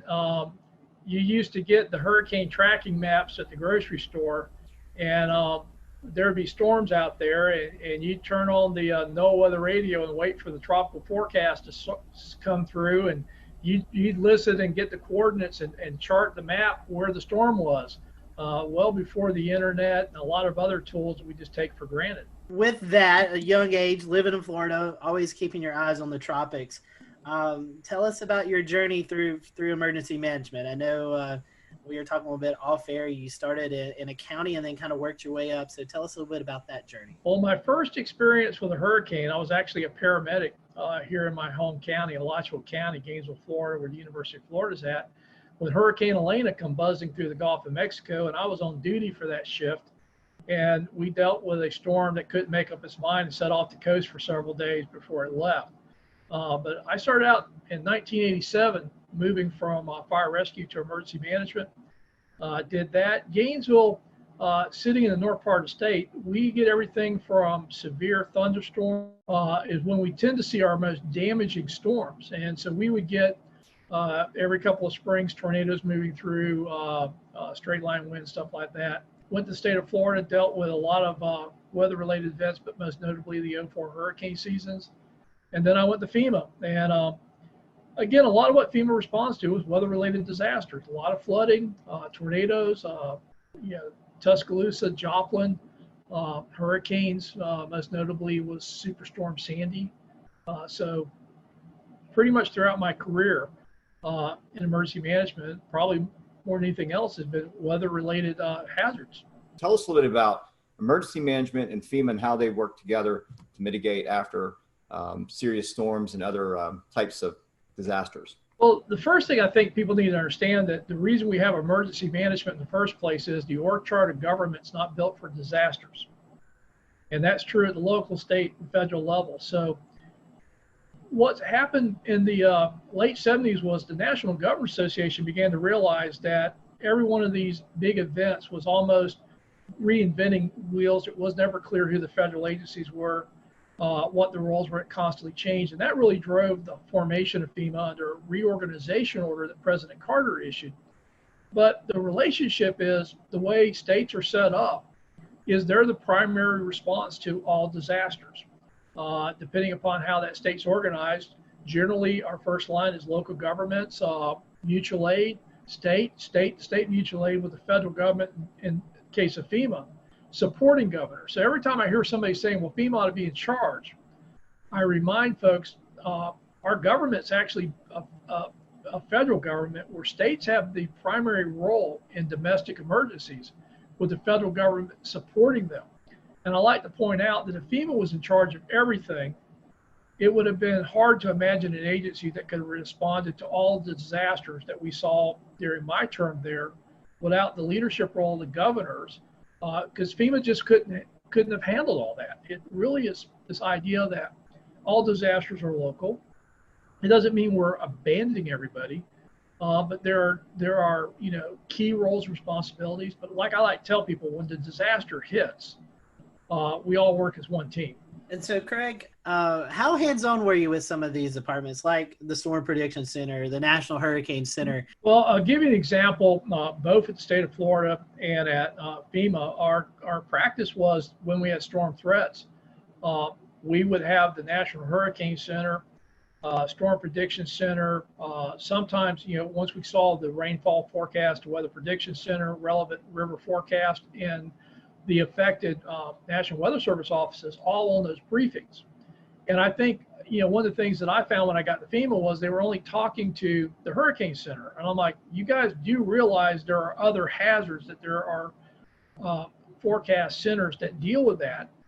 And the Weather Service in general, I think, really appreciated the fact that they finally had somebody that understood that the Hurricane Center isn't the only products that are being issued during these storm threats, and that, if we were seeing a significant flood risk from heavy rainfall, having the Weather Prediction Center now talking about that and amplifying that message. What do you envision a response might look like to a hurricane in the age of coronavirus? If you listen to what Mike said, and you go back several years ago and listen to him talking about hurricanes, he said the same thing.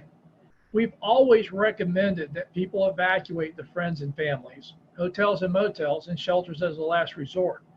So I think I'm less concerned about that messaging as the messaging we've been hearing, that people have been told to stay home, socially isolate, the risk of COVID, and not understand that if you're in an evacuation zone, you still need to evacuate.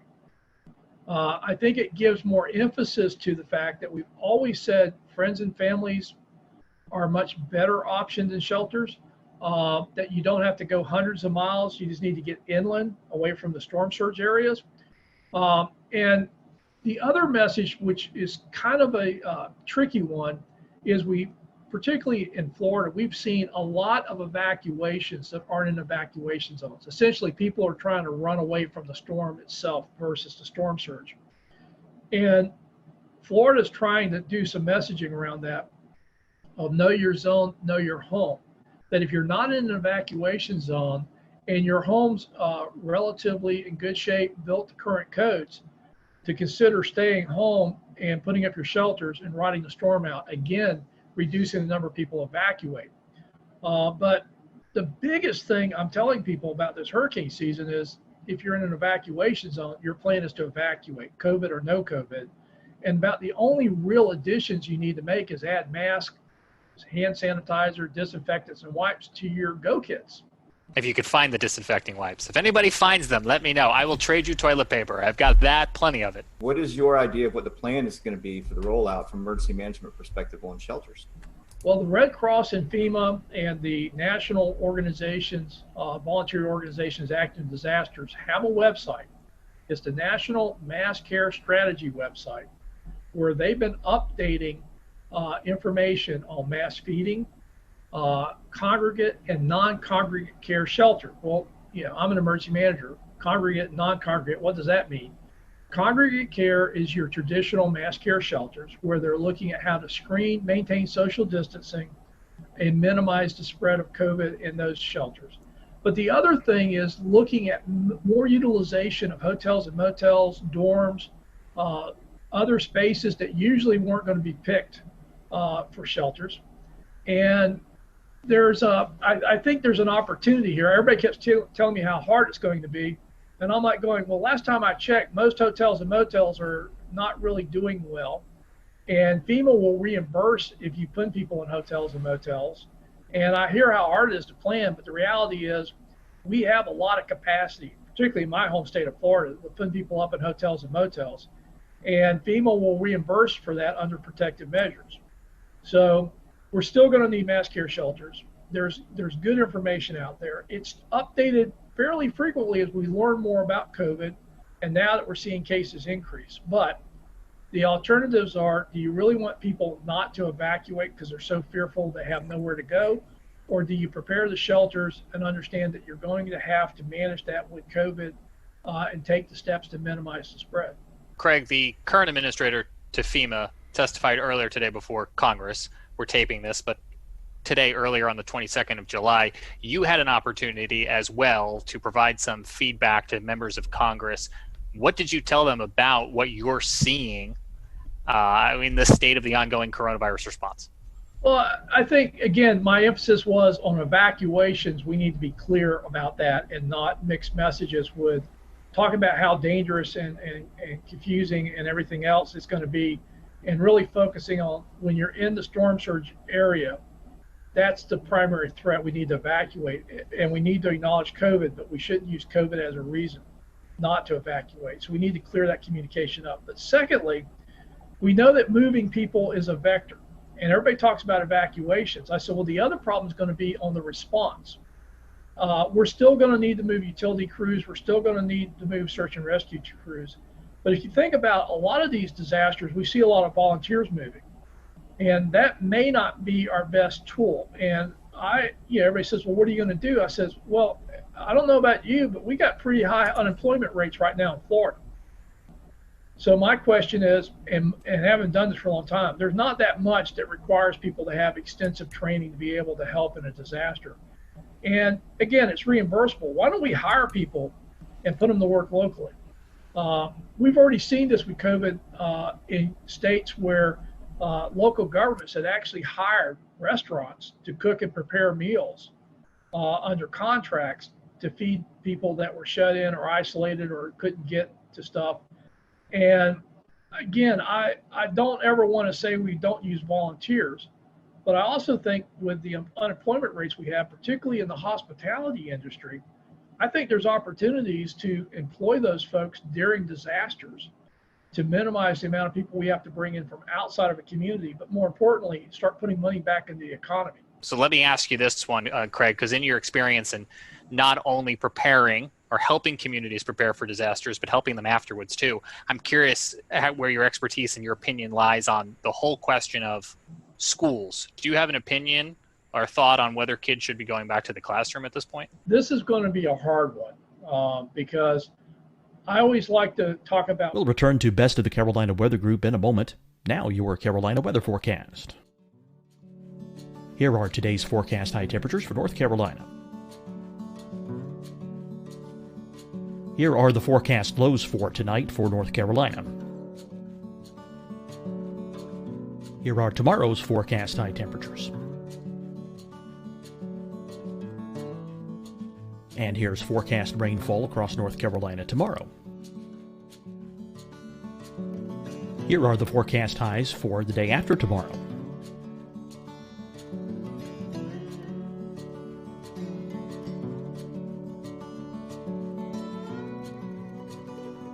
And here's the forecast rainfall across North Carolina for the day after tomorrow. This is the total rainfall forecast across North Carolina for the next 3 days. Here's the severe thunderstorm outlook for today from the Storm Prediction Center.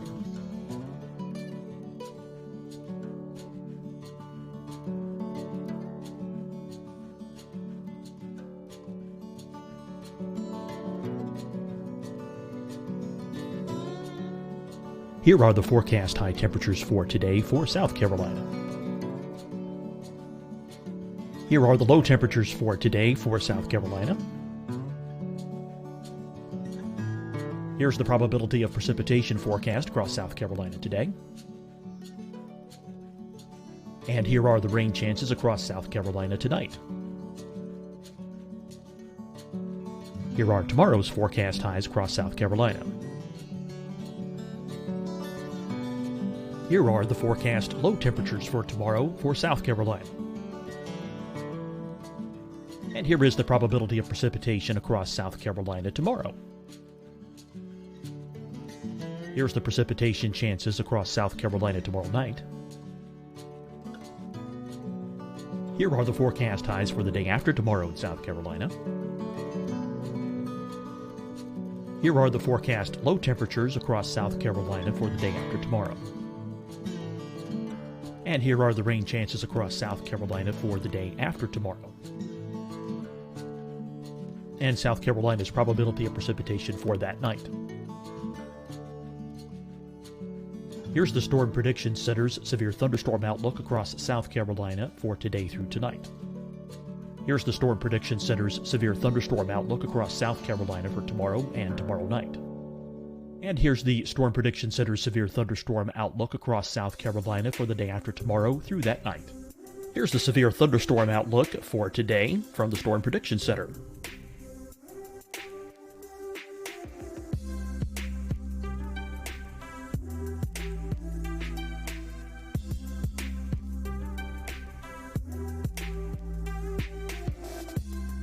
And now here's a live look at weather radar across the southeast. Hi Hi, everyone. I'm Dr. Mandy Cohen, Secretary of the North Carolina Department of Health and Human Services. And when you follow the 3 W's, you protect your family and your neighbors from COVID-19. When you leave your home, practice your W's. Wear a cloth face covering, wait 6 feet apart, wash your hands often. Wear, wait, wash. We're in this together. Stay strong, North Carolina. Deciding when to wear a mask isn't about who you know or how well you know them. Just ask yourself, will I be with anyone I don't live with? If the answer is yes, get behind the mask. Help slow the spread of COVID-19. Get behind the mask. Learn more at covid19.ncdhhs.gov. Fight the spread and take a stand against coronavirus. Wear a mask in public. Stay at least 6 feet apart from others. And get tested. Join us and fight the spread. Visit scdhec.gov/COVID-19. Getting tested for COVID-19 helps you to take the steps needed to protect yourself, your loved ones, and your community. Find the testing location at scdhec.gov/COVID-19 testing. You'll see your Carolina weather forecast at 25 and 55 past. And now back to the best of the Carolina Weather Group on the all-new Carolina Weather Net. You know, kids don't generally get that sick. You know, we need to get the economy going. We need to get kids back in school. It's important for development. And I'm like, nobody's really answering this question. If the rate at which kids get sick and potentially the rate at which kids have serious complications or deaths are even like small percentages, like less than 0.1%. When you're talking about thousands of children going back to school, those are real people and those are real numbers. And I don't think we have a good answer for that. I also think that there is opportunities to look at how we go back to the classroom setting.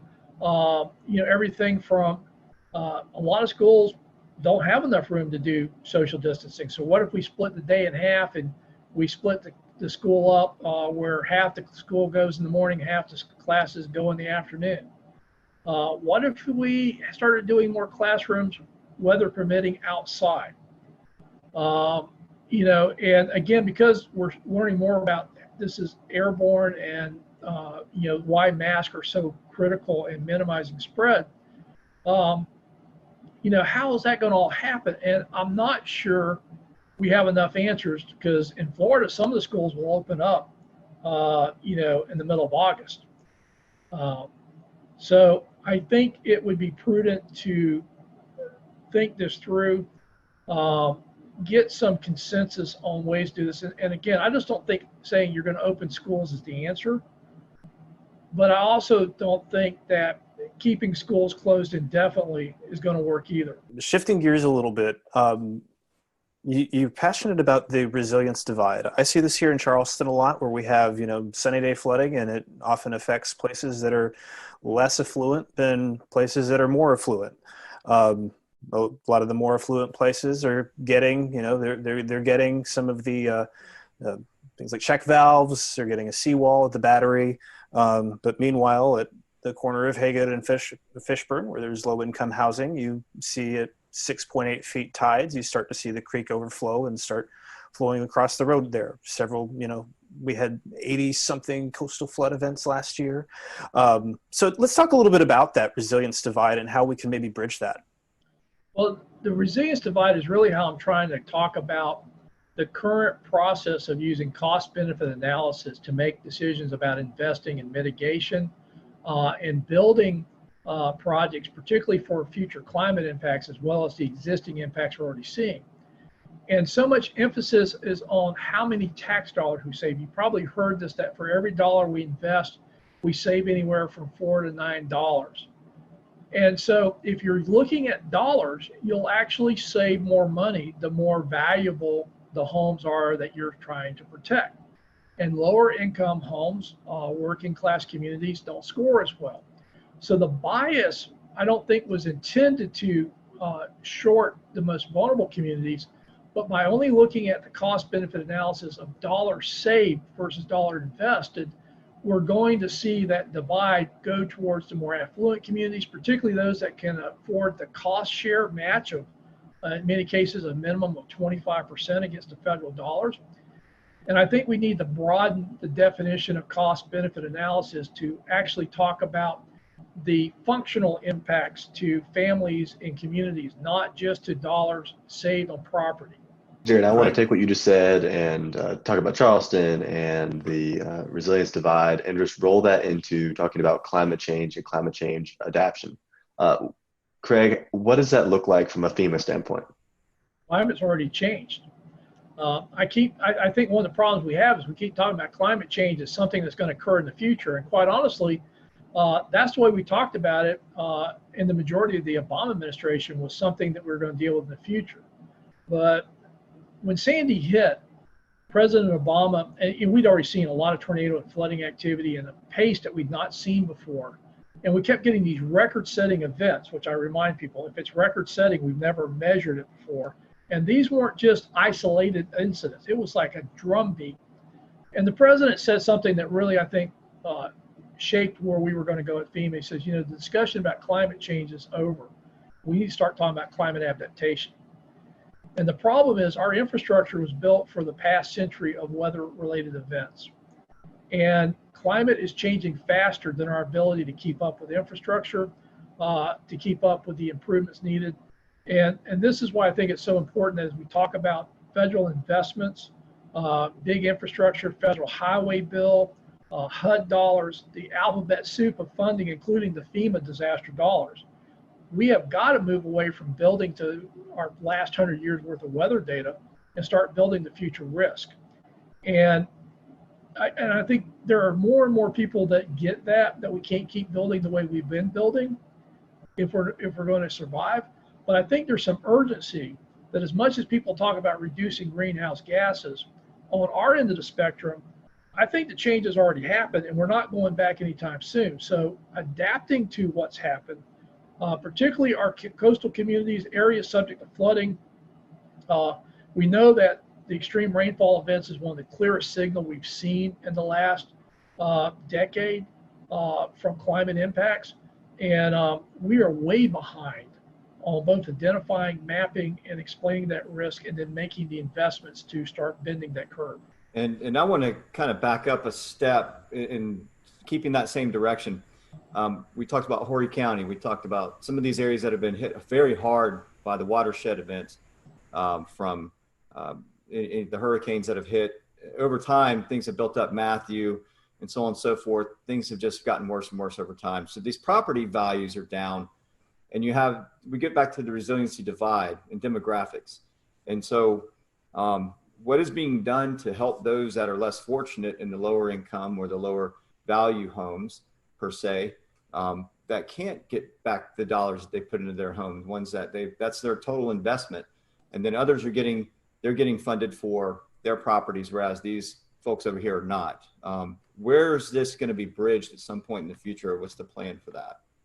It hasn't, and that's one of the reasons I think we need to draw attention to it. The Miami Herald ran an article a couple of months ago that looked at the National Flood Insurance Program, their buyout program, where they go in and buy homes out that are repetitive loss. And they found that there was a definite bias that a lot of that money went to the wealthier counties, not necessarily the most vulnerable communities. And I think that's why we need to talk about the resiliency divide. We need to get Congress to get behind this and really look at funding an adequate buyout program and focusing on the vulnerable populations, not just the property values or the cost savings that we may see in more affluent properties. How in tune is Washington to how weather affects people? We live here in the Carolinas, the Charlotte metropolitan area, Winston-Salem, Greensboro. Over 2 million people live in that general area, and there's no adequate radar coverage to detect tornadoes, flash flooding. We hear these stories of folks who are continuing to have homes flooded, and they're not really getting the attention we need. Is this something that the Washington culture, the senators, the House representatives, they kind of push the weather and what it does off to the side? I know everything should be focused on, but do you think sometimes weather and their issues kind of get pushed to the side a little bit? A little bit. The only time they get serious about weather is when there's a catastrophic failure in their district. I mean, think about it. The Weather Service couldn't even get a supercomputer to run better models until after Hurricane Sandy or Superstorm Sandy showed how inadequate their computational powers were.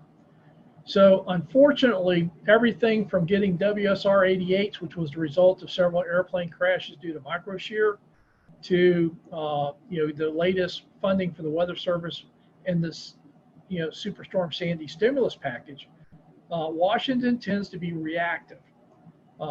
And so until a member gets hit in their district, then it becomes a big issue. But overall, most people treat the weather, and again, it was always amazing to me, members of Congress that thought you could defund the Weather Service because you had other private meteorologists issuing forecasts, and the Weather Service shouldn't be competing with them. And they actually were promoting defunding the Weather Service and letting other organizations do it. Craig, do you think we have a radar crisis on the horizon? I think if we're serious about being able to rapidly detect fast-moving tornadoes, particularly now the warning systems have caught up with the forecasting.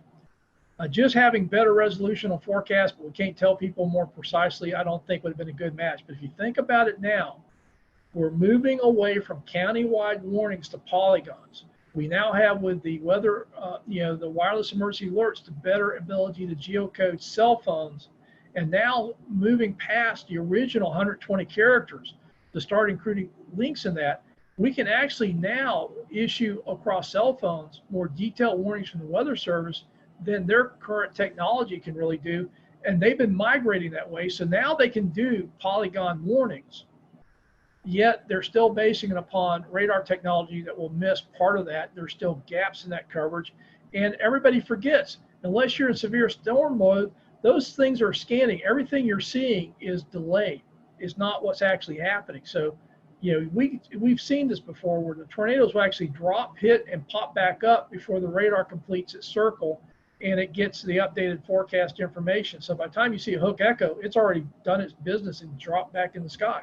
Well, Craig, I want to transition us away from this last topic. And as we're kind of running short on time here, talk about something that is near and dear to all of our hearts here at the Carolina Weather Group, the Waffle House Index. That's something that we've talked about before. We had the PR director, Pat Warner from Waffle House, on last year in 2019 to discuss what exactly it is from the Waffle House perspective, but I'd like to hear about it from the FEMA perspective and how the Waffle House Index works its way all the way up to the president. Well, FEMA will tell you that the Waffle House Index really isn't their index, and that was just me trying to be folksy. But it actually started in Hurricane Charlie.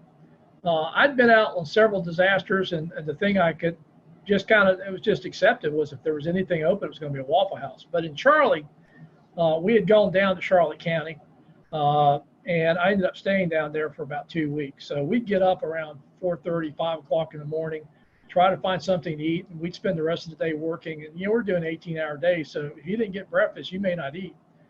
The first morning we get up, and we were down near Fort Myers. We had to get on the interstate and head south because there was nothing open where we were at. And the first thing we get to is Waffle House. We go in and sit down, and this lady comes out with a mimeograph menu. You're so used to the big plastic menus, and I already knew what I was going to order. But she says, the only thing we have is on this. And that was like, well, okay. And so we ordered, but, we got coffee, we got our eggs, we got a good breakfast. But it wasn't everything you would normally expect there. Next morning we get up, and the actual interchange we're at now, Waffle House was now open. Went in there, same deal, mimeograph menu.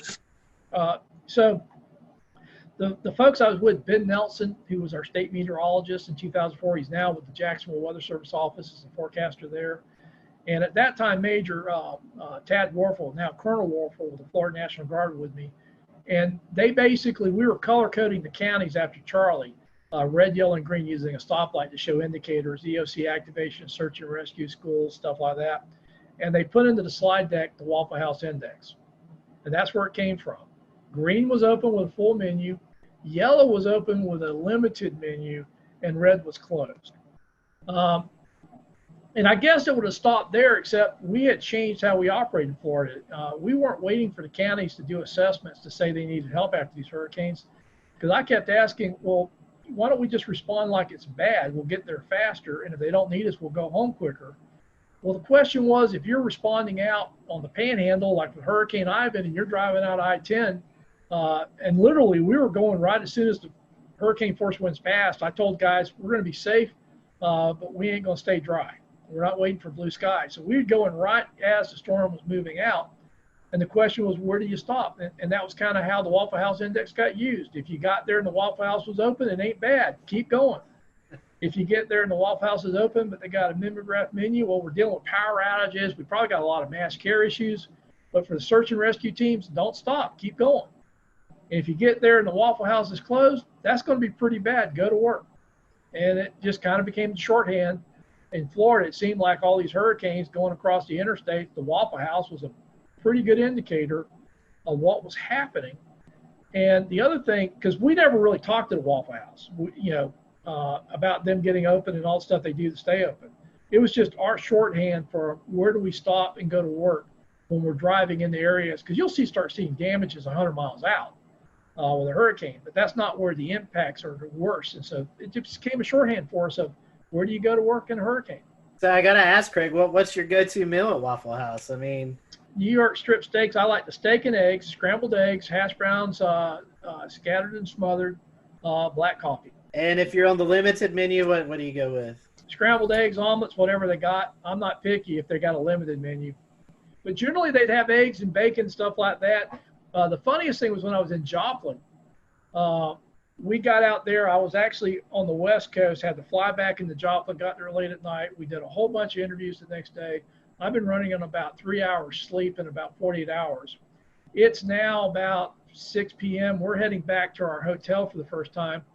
And there's a Starbucks, and all these cars are parked around the Starbucks. I'm like, hey, guys, just pull in. I need a coffee. And we pull into the Starbucks. It was closed. We couldn't figure out why all the cars were there. Then we realized they didn't turn their Wi-Fi off. So folks in Joplin they were just trying to get connections were circled around there. So we went back to our hotel. There's a Waffle House right there. I'm like, we're going in there. I know they got coffee. And sure enough, you go into the Waffle House, they got coffee because they're pouring bottled water into the coffee makers. Because all of Joplin was under boiled water orders. But Starbucks was closed, Wi-Fi was on.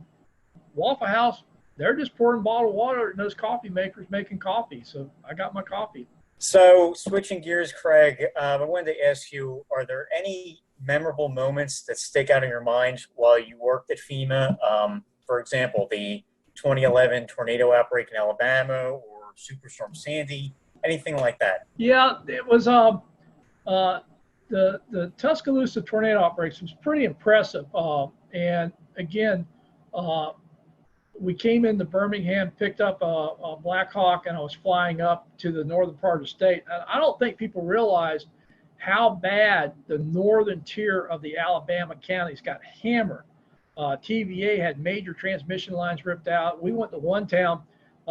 They were basically lost everything. They had brought a command post from the southern counties. They used to go the other way during hurricanes. They'd all go south, but that thing, everybody from the south was going north.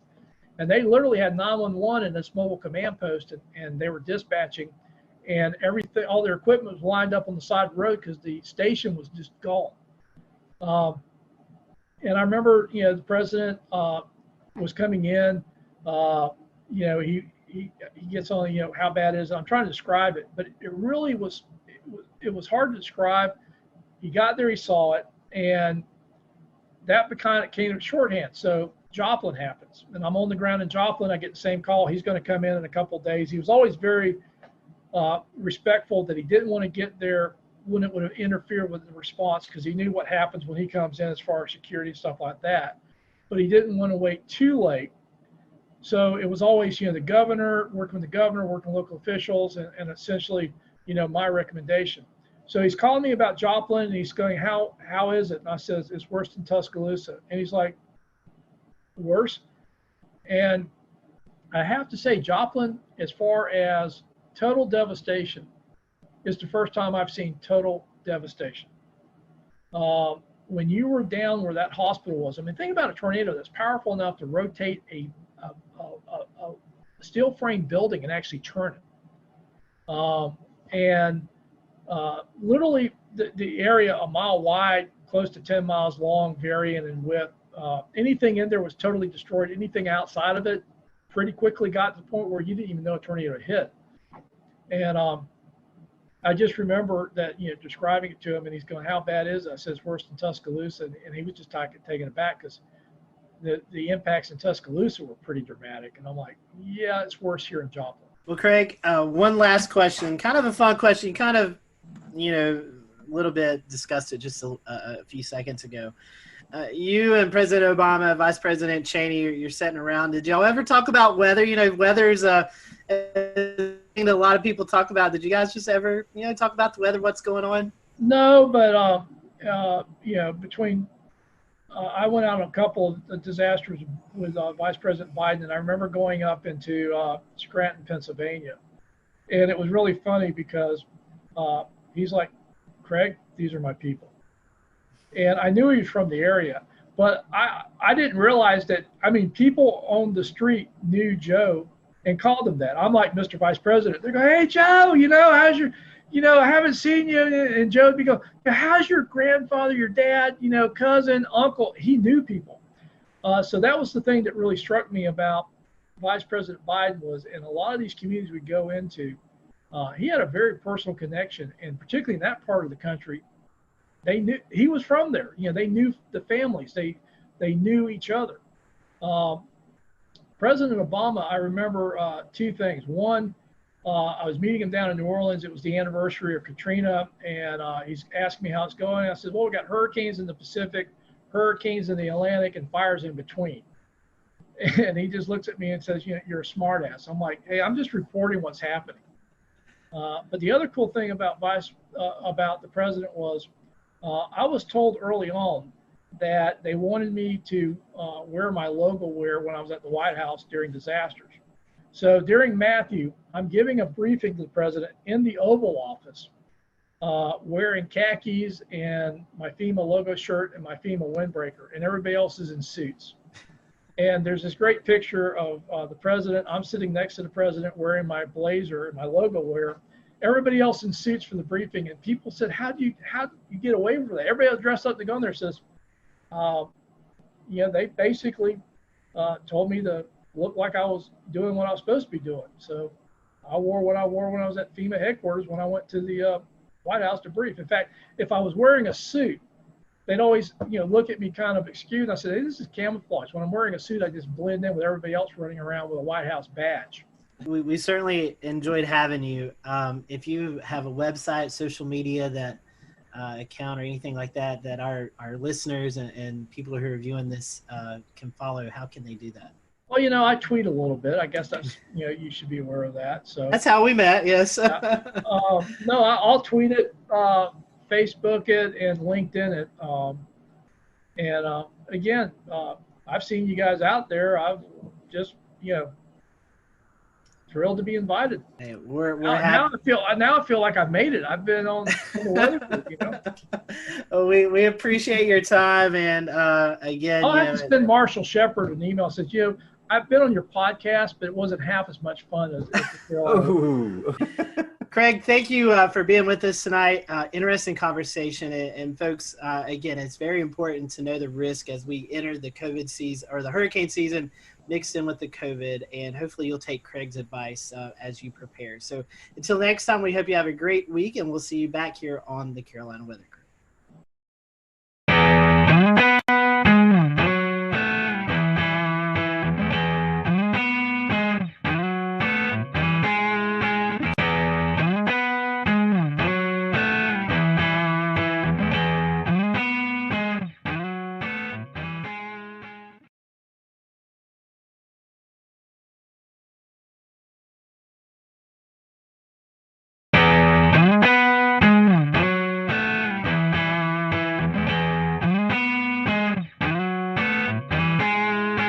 Hello, everyone. Welcome to the Carolina Weather Group. We're happy to have you this evening. Welcome to another episode, and tonight's going to be a fun episode. I'm going to go ahead and apologize.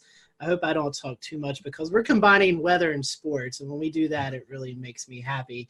Tonight we have on with us Sean Bratton and Mike Ventrisi from the Fantasy Football Weather Guys, and if you play fantasy football, you may have never thought about the weather element to it. And so tonight, we're going to talk a little bit about that. We're going to talk about the product and how you can follow along throughout the year so your fantasy football team is up to par and potentially beating the rest of your people who are not thinking about the weather. So we're happy to have Sean and Mike on with us tonight.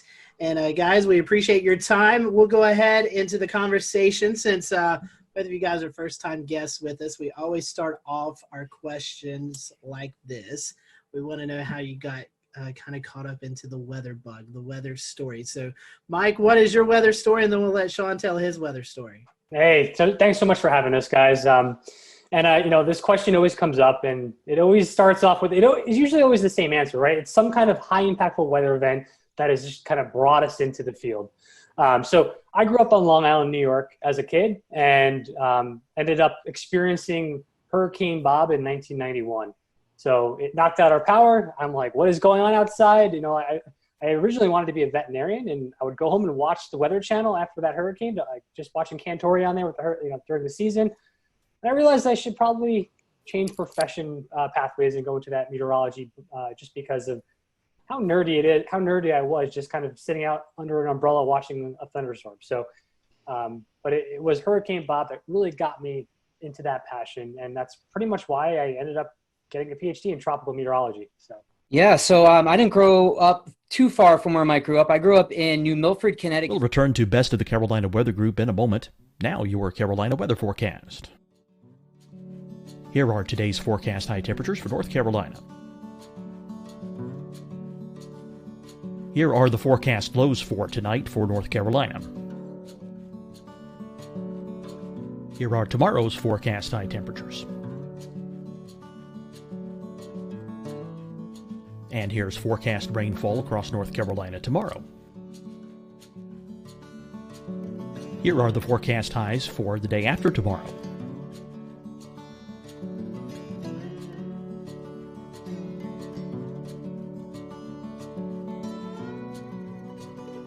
And here's the forecast rainfall across North Carolina for the day after tomorrow.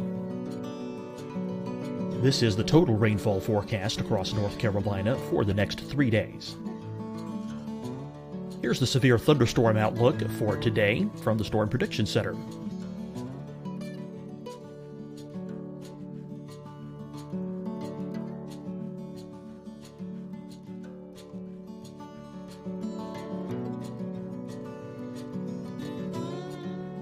Here are the forecast high temperatures for today for South Carolina.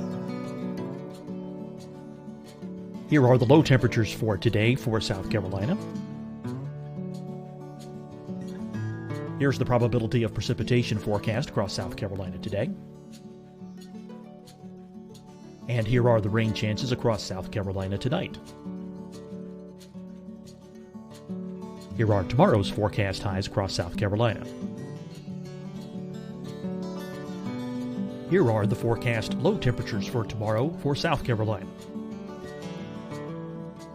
And here is the probability of precipitation across South Carolina tomorrow. Here's the precipitation chances across South Carolina tomorrow night. Here are the forecast highs for the day after tomorrow in South Carolina. Here are the forecast low temperatures across South Carolina for the day after tomorrow. And here are the rain chances across South Carolina for the day after tomorrow. And South Carolina's probability of precipitation for that night. Here's the Storm Prediction Center's severe thunderstorm outlook across South Carolina for today through tonight. Here's the Storm Prediction Center's severe thunderstorm outlook across South Carolina for tomorrow and tomorrow night. And here's the Storm Prediction Center's severe thunderstorm outlook across South Carolina for the day after tomorrow through that night. Here's the severe thunderstorm outlook for today from the Storm Prediction Center.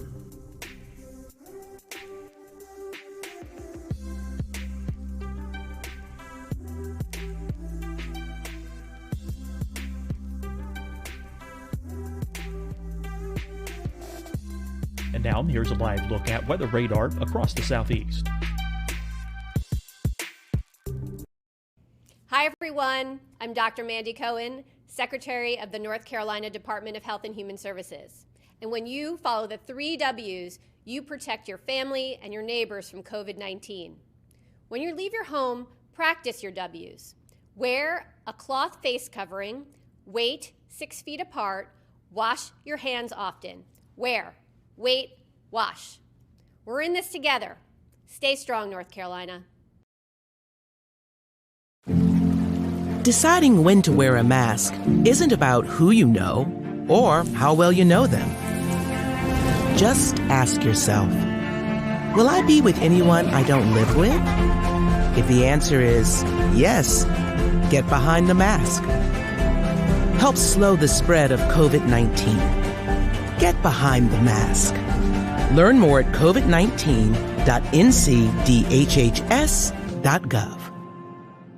Fight the spread and take a stand against coronavirus. Wear a mask in public. Stay at least 6 feet apart from others. And get tested. Join us and fight the spread. Visit scdhec.gov/COVID-19. Getting tested for COVID-19 helps you to take the steps needed to protect yourself, your loved ones, and your community. Find the testing location at scdhec.gov/COVID-19 testing. You'll see your Carolina weather forecast at 25 and 55 past. And now back to the best of the Carolina Weather Group on the all-new Carolina Weather Net. This day very vividly. I was in first grade, and we were on our, getting ready to pack up and go home, but they didn't let us because we had a tornado warning. So I was basically plastered my face to the window, looking at these ominous clouds and the rain, and I was just like in awe the entire time. Everyone else was scared. I was there up on the window, wondering what the heck was going on. And we were actually kept after school for quite some time until the night, until things got cleared up. We did have a tornado touchdown near our school in Litchfield, Connecticut. So it was a really cool event. And then also the blizzard of '96 was a big high impact weather event that happened in early January of '96. That was a big event for me. I remember that. We had off school, and we had like 24 to 30 inches of snow. So it was a really cool event too. And then of course, I'm sure you hear this a lot, but the movie Twister came out, and that kind of sealed the deal for me after watching that. We were talking off air, but we've done this show for a while, and it seems like that there's a common denominator there with Twister and how many people is brought into this industry because of the movie. Yep. Like us, we all have our other weather day jobs, and we kind of do Carolina Weather Group, for fun, and that's what you guys do with the fantasy football weather guys. Tell us about what you do in your daytime jobs. I know you guys are both connected in the weather industry as well. Yeah, so I guess I'll start off. And so I work currently for the weather company, which is owned by IBM. When I started my career there, I dabbled with a lot of energy forecasting, pretty much providing weather information to folks who were trading natural gas futures and some of the utilities. But since IBM has stepped into the picture here, they have been transitioned into more of a I guess you could say an analyst. My title is a meteorological engineer, essentially, where my main goal in the company now is to make sure that our forecast offerings are the number one most skillful product out there. So it's been a lot more of data engineering, software engineering, and playing with Twitter on the side, pretty much. It's kind of how it's evolved. For me, I'm actually I teach AP Physics at a school called Lane Tech here in Chicago.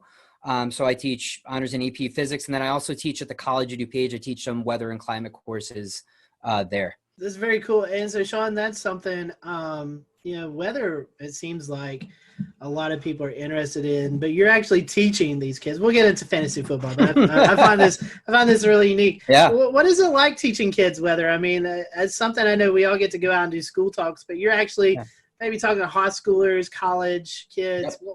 What's the field like right now? I mean, is there a lot of interest in weather? Yeah, so I have taught at the high school level and the college level. And in both of those cases, people are just kind of taking it as a gen ed, right, to take that credit. But one of the things that I found is the application of the content really goes a long way. So if you're going to sit there and just read off some slides, they're going to go to sleep. But really getting them involved with the weather, looking at current events, looking at maps. I had students typically do their own map discussions, run their own map discussions. Once we get into forecast mapping and all of that stuff, and they really seem to enjoy that. And there are a lot of students that have become avidly interested in weather as a result. I have a few people really interested in climate, some in more in synoptics and in mesoscale meteorology. That's been really cool. We also do kind of like these little trips. The National Weather Service locally here will do balloon launches, and they'll kind of go and kind of experience that, which is a really cool experience for them. But it's really cool. I mean, really just it's a really cool science to bring to life because you experience it every day.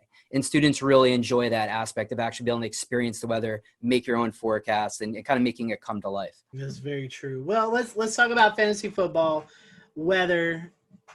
I told you guys before I play fantasy football, but never really put the concept together until I came across your product. So, tell us how did you guys become about? I mean, how did this website, blog? I know you guys do a podcast now. How did you guys come about putting the product together? Yeah, we Sean and I have been talking about fantasy football and the weather component for a number of years. We've kind of gone back and forth and just saying, hey, did you see that snow game? You know, like Roethlisberger threw 4 interceptions. He was projected to be the #1 quarterback of the week. What just happened there? It's been, you know, just kind of this informal thing for a while. Yeah. And it's kind of evolved throughout the year, a couple of years now. You know, we've been essentially, in a nutshell, Sean and I are probably the most competitive people you'd ever meet. And we need to be, essentially, we're competitive with everyone else, but also really competitive with each other. So we want to try to find any edge that we can when essentially trying to optimize our lineups on a given week. And I think this is kind of how it spawned out, Sean. What would you say? Well, yeah, it's kind of funny because Mike and I first started listening to this fantasy football podcast, and we would be always going back and forth. And there's one thing that they always brought up, like, hey, you could become a part of our league of record, meaning you can join their fantasy football league. And these guys are big time. They're all over the place. You know, everyone knows them. That's in the fantasy football community, the fantasy footballers. And we were like, hey, I wonder what would it take for us to actually be able to be part of their league? And we were like, well, you know, we're really in tune with the weather and what's going on week to week. You know, maybe we can trade our experience with weather and letting them know what the forecast is, and maybe they'll let us be in our league. And so Mike and I were actually kind of just pitching this idea, and we're like, wait, like, as Mike explained, we were thinking about all these events in which weather has played a major role, and we're like, you know, we may have something here. And so last August, essentially, we were like, hey, let's do this. So Mike threw together a website. He's like, all right, we're going to meet at this time every week, do a forecast, and, you know, make projections for players. We had a data set we were able to work with at the time. And then we brought on our friend Colin, who's kind of our producer and behind the scenes guy. And our host, exactly. And he's been kind of doing stuff on the side. And it just kind of gained momentum during big weather impact games. We would get people on Twitter and asking us for advice and what was going on. And it's kind of built. And now we're at a point where we brought on Nick Schiraldi, who also has a PhD in meteorology, and he's working, on our quantitative statistical analysis package and user interface on our website to really kind of nail down those numbers, and as Mike mentioned, to kind of give you the edge. So, it's just a really cool thing that we kind of were like, hey, you know, let's just try it out, see what happens, and it's kind of gained some momentum over the last year or two. I just want to say one quick thing. All the fantasy football weather guys we just mentioned, we're all University of Albany alumni guys. So.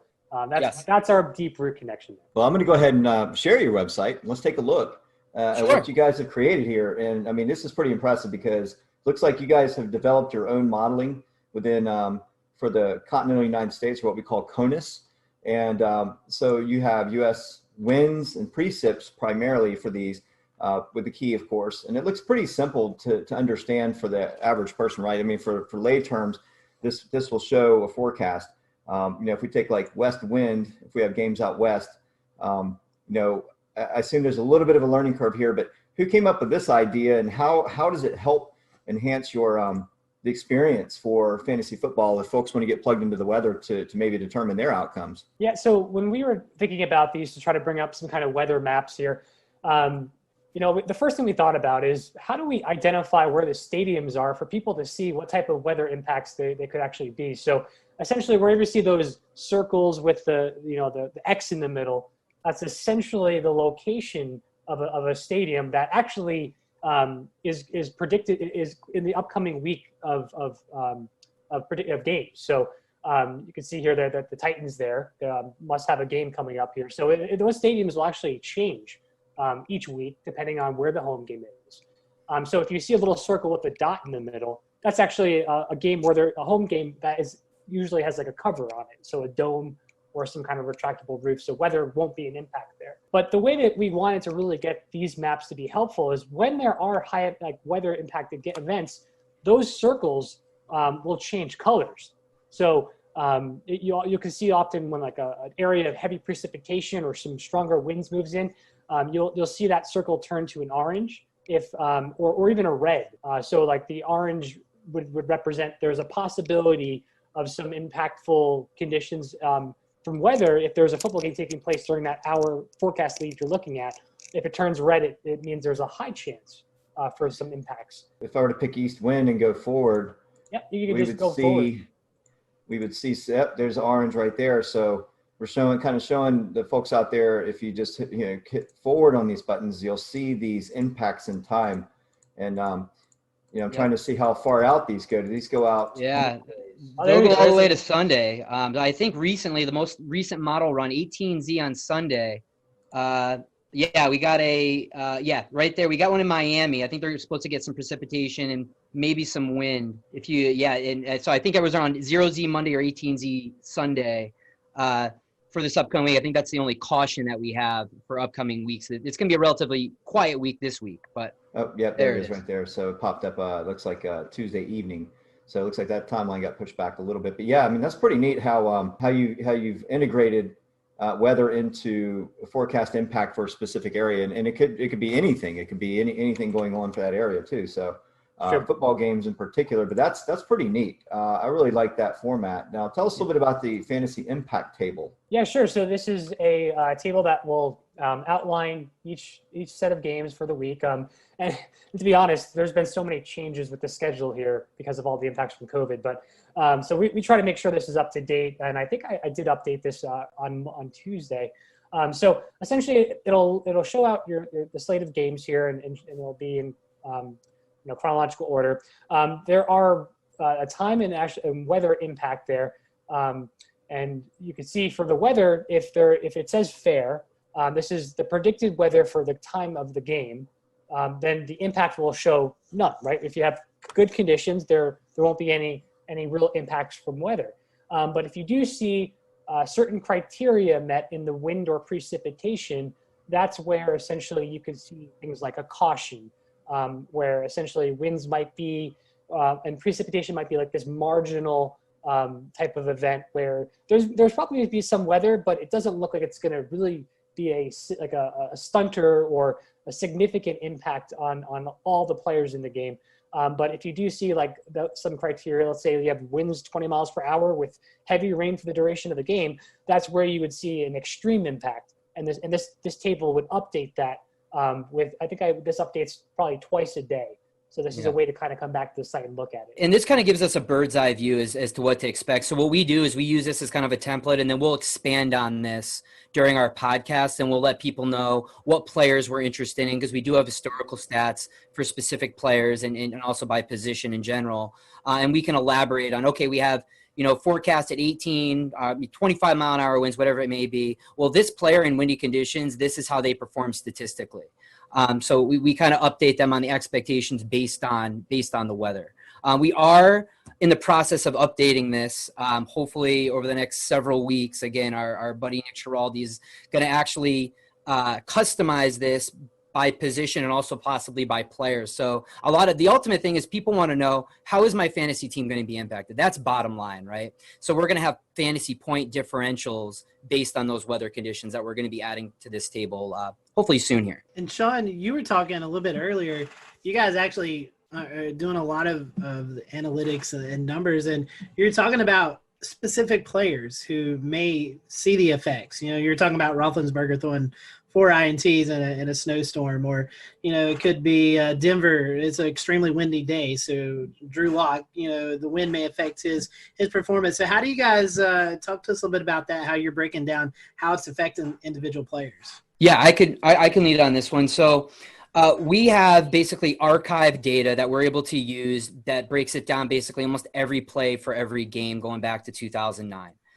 So what we're able to do is look at those fantasy stats. So we have fantasy point projections for half point PPR, full point PPR, standard leagues, and we're able to look at how that player has performed statistically during those weather-like events. So, hey, how is this quarterback performed in 20 to 30 mile an hour winds? Okay, well, we see a decrease in fantasy points by 4. And they throw their TD or their touchdown interception ratio has changed X, Y, and Z amount. And then we also kind of have another stats package that we'll use based on weather conditions as well. So what we try to do is say, all right, our forecast is this for the weather. Let's look at the specific players and, the positional players that we're interested in for that game and see if there's actually going to be an impact. Because quite frankly, for some players like an Aaron Rodgers, maybe we don't see as much of an impact for them. So we're not going to be as concerned about that player. For other players like a Jared Goff or something like that, or Kirk Cousins, for example, who played in Seattle this week during rainy games, there's an impact there we've seen statistically.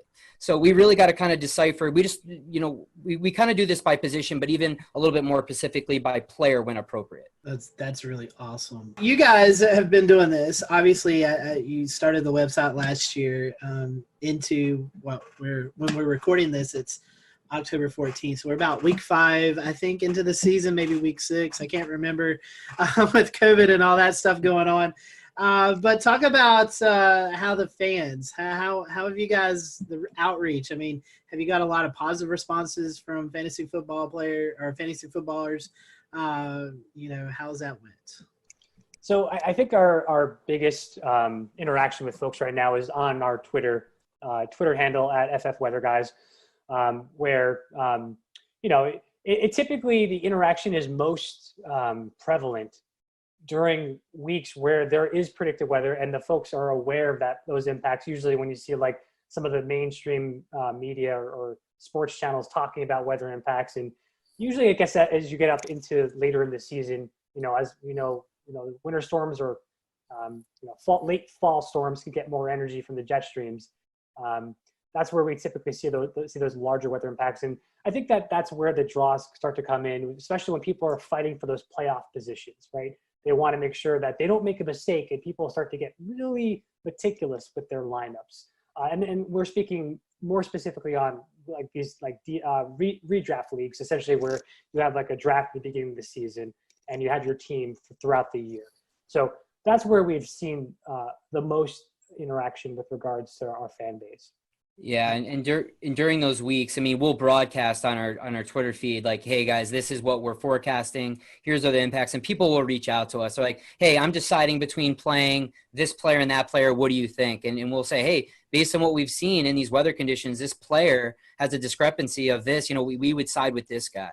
And so we've seen this for a variety of weather events. Most people think of the big rain or snowstorms, but this also applies for high impact wind events as well. We had 1 week last year that we had 4 big wind events, whereas 25, 35 mile an hour winds, we saw considerable impacts. Yeah. One of those games was the Kansas City Chiefs, and people who were starting Tyreek Hill and Patrick Mahomes, they were really intent on getting some of those deep bombs that just never happened. They didn't get any passes over 20 yards. Yeah. You literally see these coaches' plans. They change their game plans essentially based off of some of these weather conditions. Yeah, when it's bad enough. And even more recently, Mike and I used this information. We were expecting rain for the Washington game and for the Washington football team. And so we actually steered away from Terry McLaurin, and he only had 3 catches for 26 yards, I believe, on Sunday. So which I mean, it wasn't wet for the entire game, but enough where it played an impact. So, yeah. You mentioned mainstream media. You don't have to drop any names, but have you found maybe a few of those folks sliding into the DM saying, hey, what's the weather going to be like? Everybody's always asking for fantasy football advice. Who should I start? Who should I sit? Have you ever had any Any messages from folks, maybe on the TV that's asked for your opinion? So I don't think we've had any essentially any folks reach out for start-sit decisions regarding that, but we have some interaction with some of the folks from Fantasy Pros and the Fantasy Footballers, and I think there was a couple of folks from Yahoo.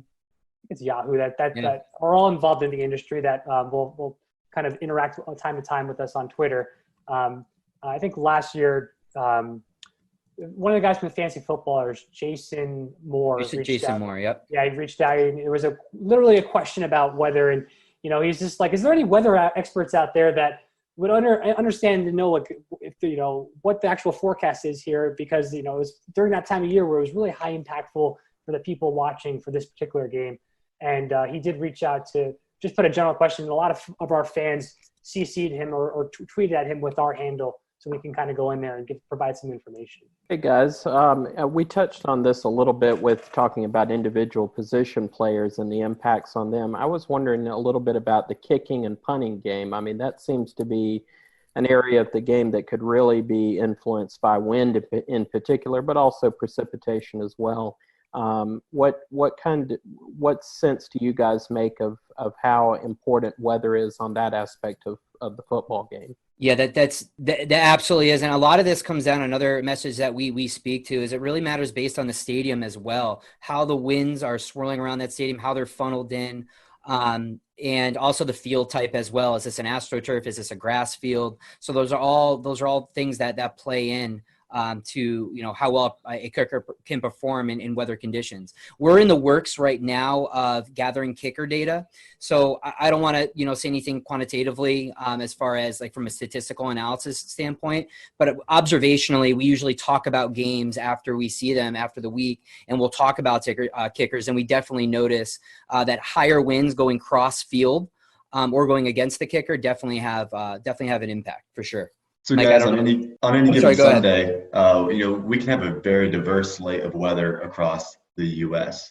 Are there any particular locations across, anywhere that you guys forecast for that you find particularly challenging or frequently come up as a caution flag? The most challenging weather for us is convection. It's a really anything in the Florida area, typically in the southeastern United States. This is something that we struggle with early season, late summer into early fall when convection's still blooming.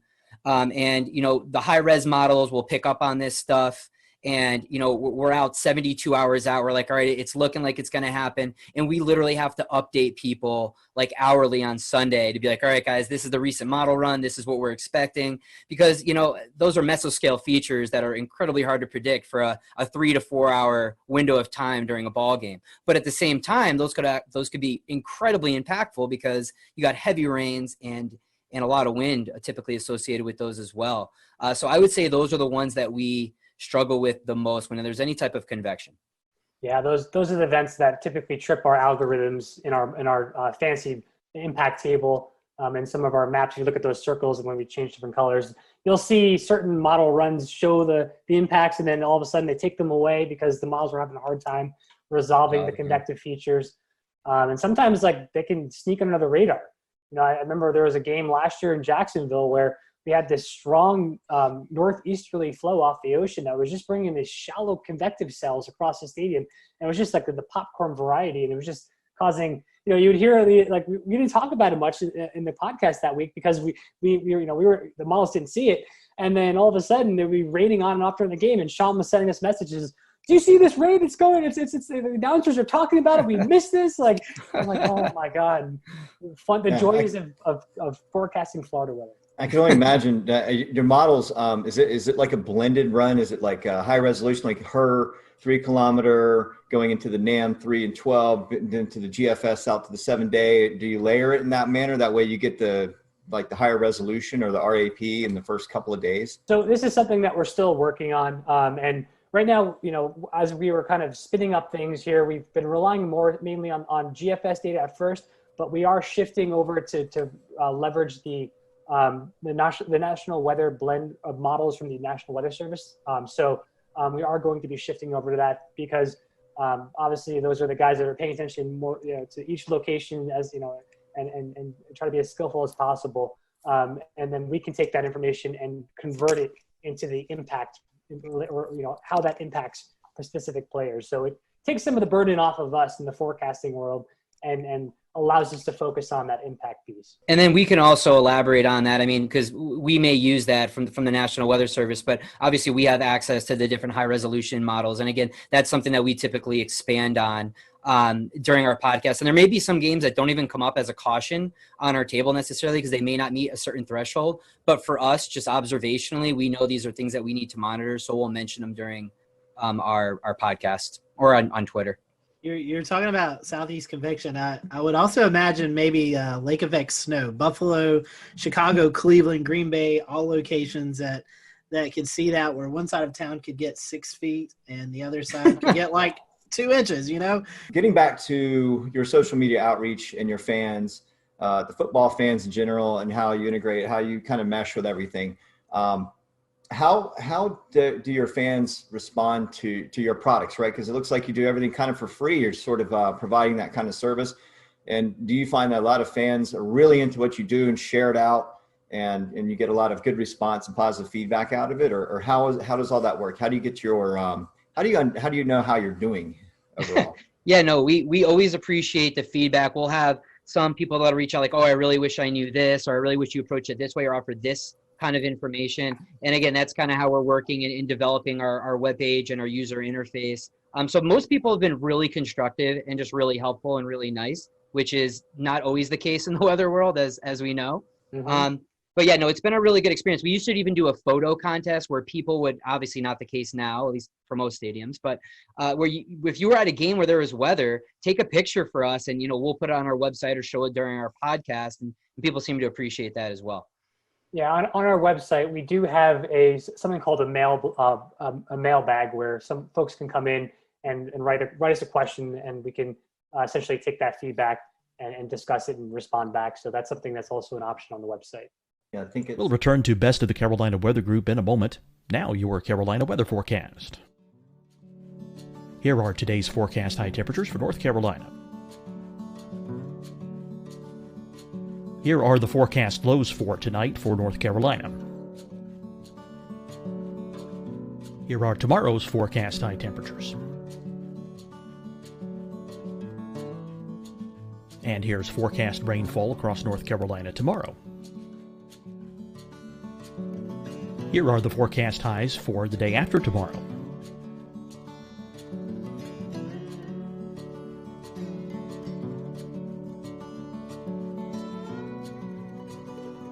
And here's the forecast rainfall across North Carolina for the day after tomorrow. This is the total rainfall forecast across North Carolina for the next 3 days. Here's the severe thunderstorm outlook for today from the Storm Prediction Center.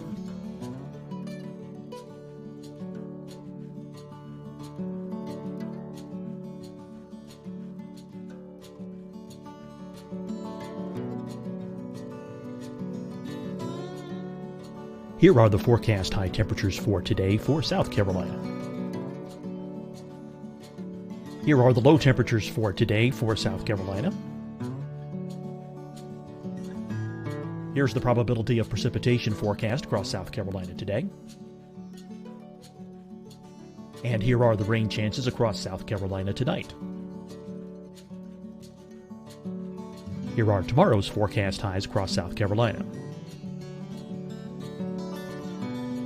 Here are the forecast low temperatures for tomorrow for South Carolina. And here is the probability of precipitation across South Carolina tomorrow.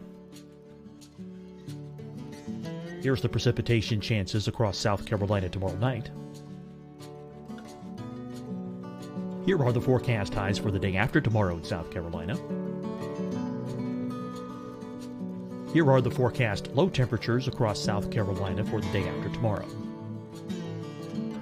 And here are the rain chances across South Carolina for the day after tomorrow. And South Carolina's probability of precipitation for that night. Here's the Storm Prediction Center's severe thunderstorm outlook across South Carolina for today through tonight. Here's the Storm Prediction Center's severe thunderstorm outlook across South Carolina for tomorrow and tomorrow night. And here's the Storm Prediction Center's severe thunderstorm outlook across South Carolina for the day after tomorrow through that night. Here's the severe thunderstorm outlook for today from the Storm Prediction Center.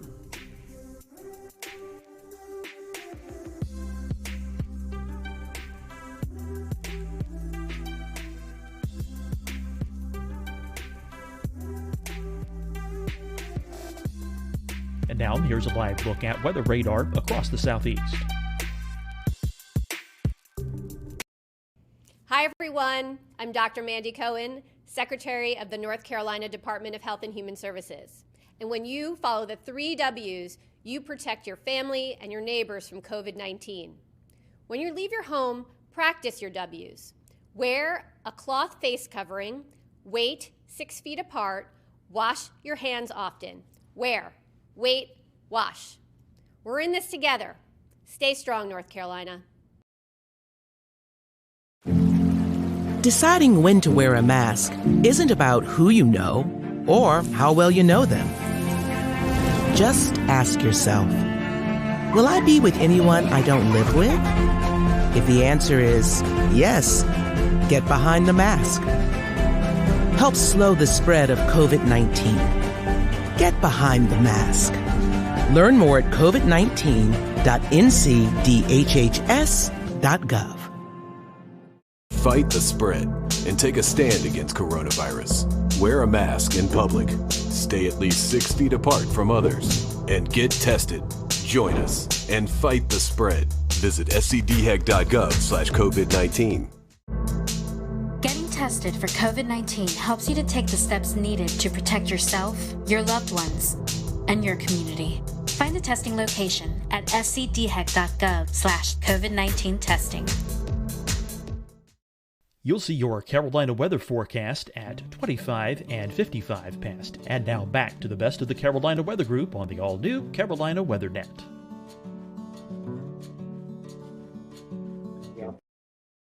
Put your message in and submit. And then there was also what you talked about with this weekly weather blog, then the photo contest. So looks like, you give folks an incentive to sort of be more of a part of the website, which I think is great because you're allowing them to interact with you in your domain, which is awesome. So Well, talking about the product, we'll start to wrap up here. How can we find you? What's the social media platform of choice? I don't know if you guys do Facebook. I know you do Twitter, but tell us about social media. I know you guys do podcasts, blogs. I even think you might be dabbling into doing some live game updates. Am I correct with that? Yes. Yeah. So we've been moving onto the Twitch platform. So if you twitch.tv/FF Weather Guys, that's essentially, we have our show usually on Thursday or Fridays. We try to do it around 8 p.m. And then when there are high impact weather events on a Sunday, we'll get up on Twitch again and have a Sunday show usually around 11 a.m. That's one source where we've been kind of more interactive with folks. Well, guys, thank you for your time. We appreciate it. Thank you guys for watching the Carolina Weather Group. Make sure if you're a fantasy football player, go check out these guys. Fantasy Football Weather Guys. Google them. You can find the Twitter account, website, all of that good info. And make sure that you tune into the blog and the podcast, as well as the live broadcast there on Twitch on Sunday morning. So until then, we hope you have a great week, and we'll see you next time here on the Carolina Weather Group.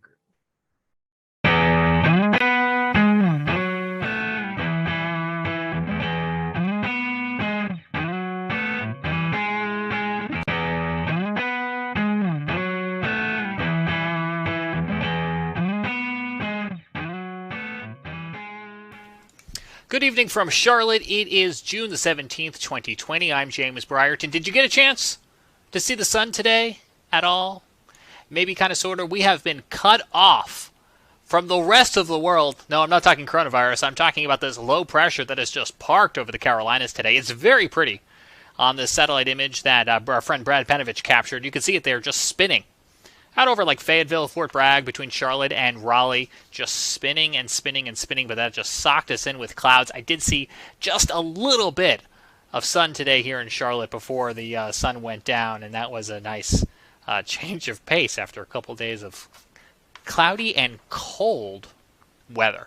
All right, this week we are talking the PGA Tour, which has resumed and is in Hilton Head, South Carolina for the RBC Heritage. It kicks off tomorrow after a couple of practice rounds. I'm holding here the weather forecast from their on-site meteorologist, Stuart Williams.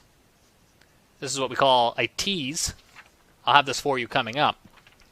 What we're going to get to first is a piece of tape that has been very patiently waiting in the wings. So Stuart sat down with the Carolina Weather Group in February to record an interview that at the time we thought was going to air alongside the Wells Fargo Championship here in Charlotte. Well, as you now know, that never happened, and other PGA Tour events were canceled.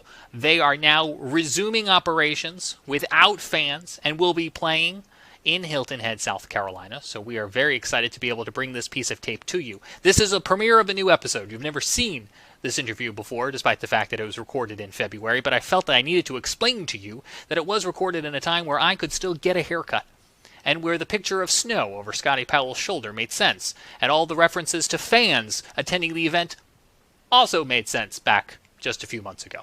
So without further ado, we'll get on over to this, and then coming up later on in the program, about 30 minutes from now, we'll get a check of your weather headlines this week, including that PGA Tour forecast, an update on Sharpie Gate, and we'll take a look at the tropics as well, too. But without further ado, here is our interview with Stuart Williams, the on-site meteorologist for the PGA Tour, and he'll tell us a little bit about the company he works for as well.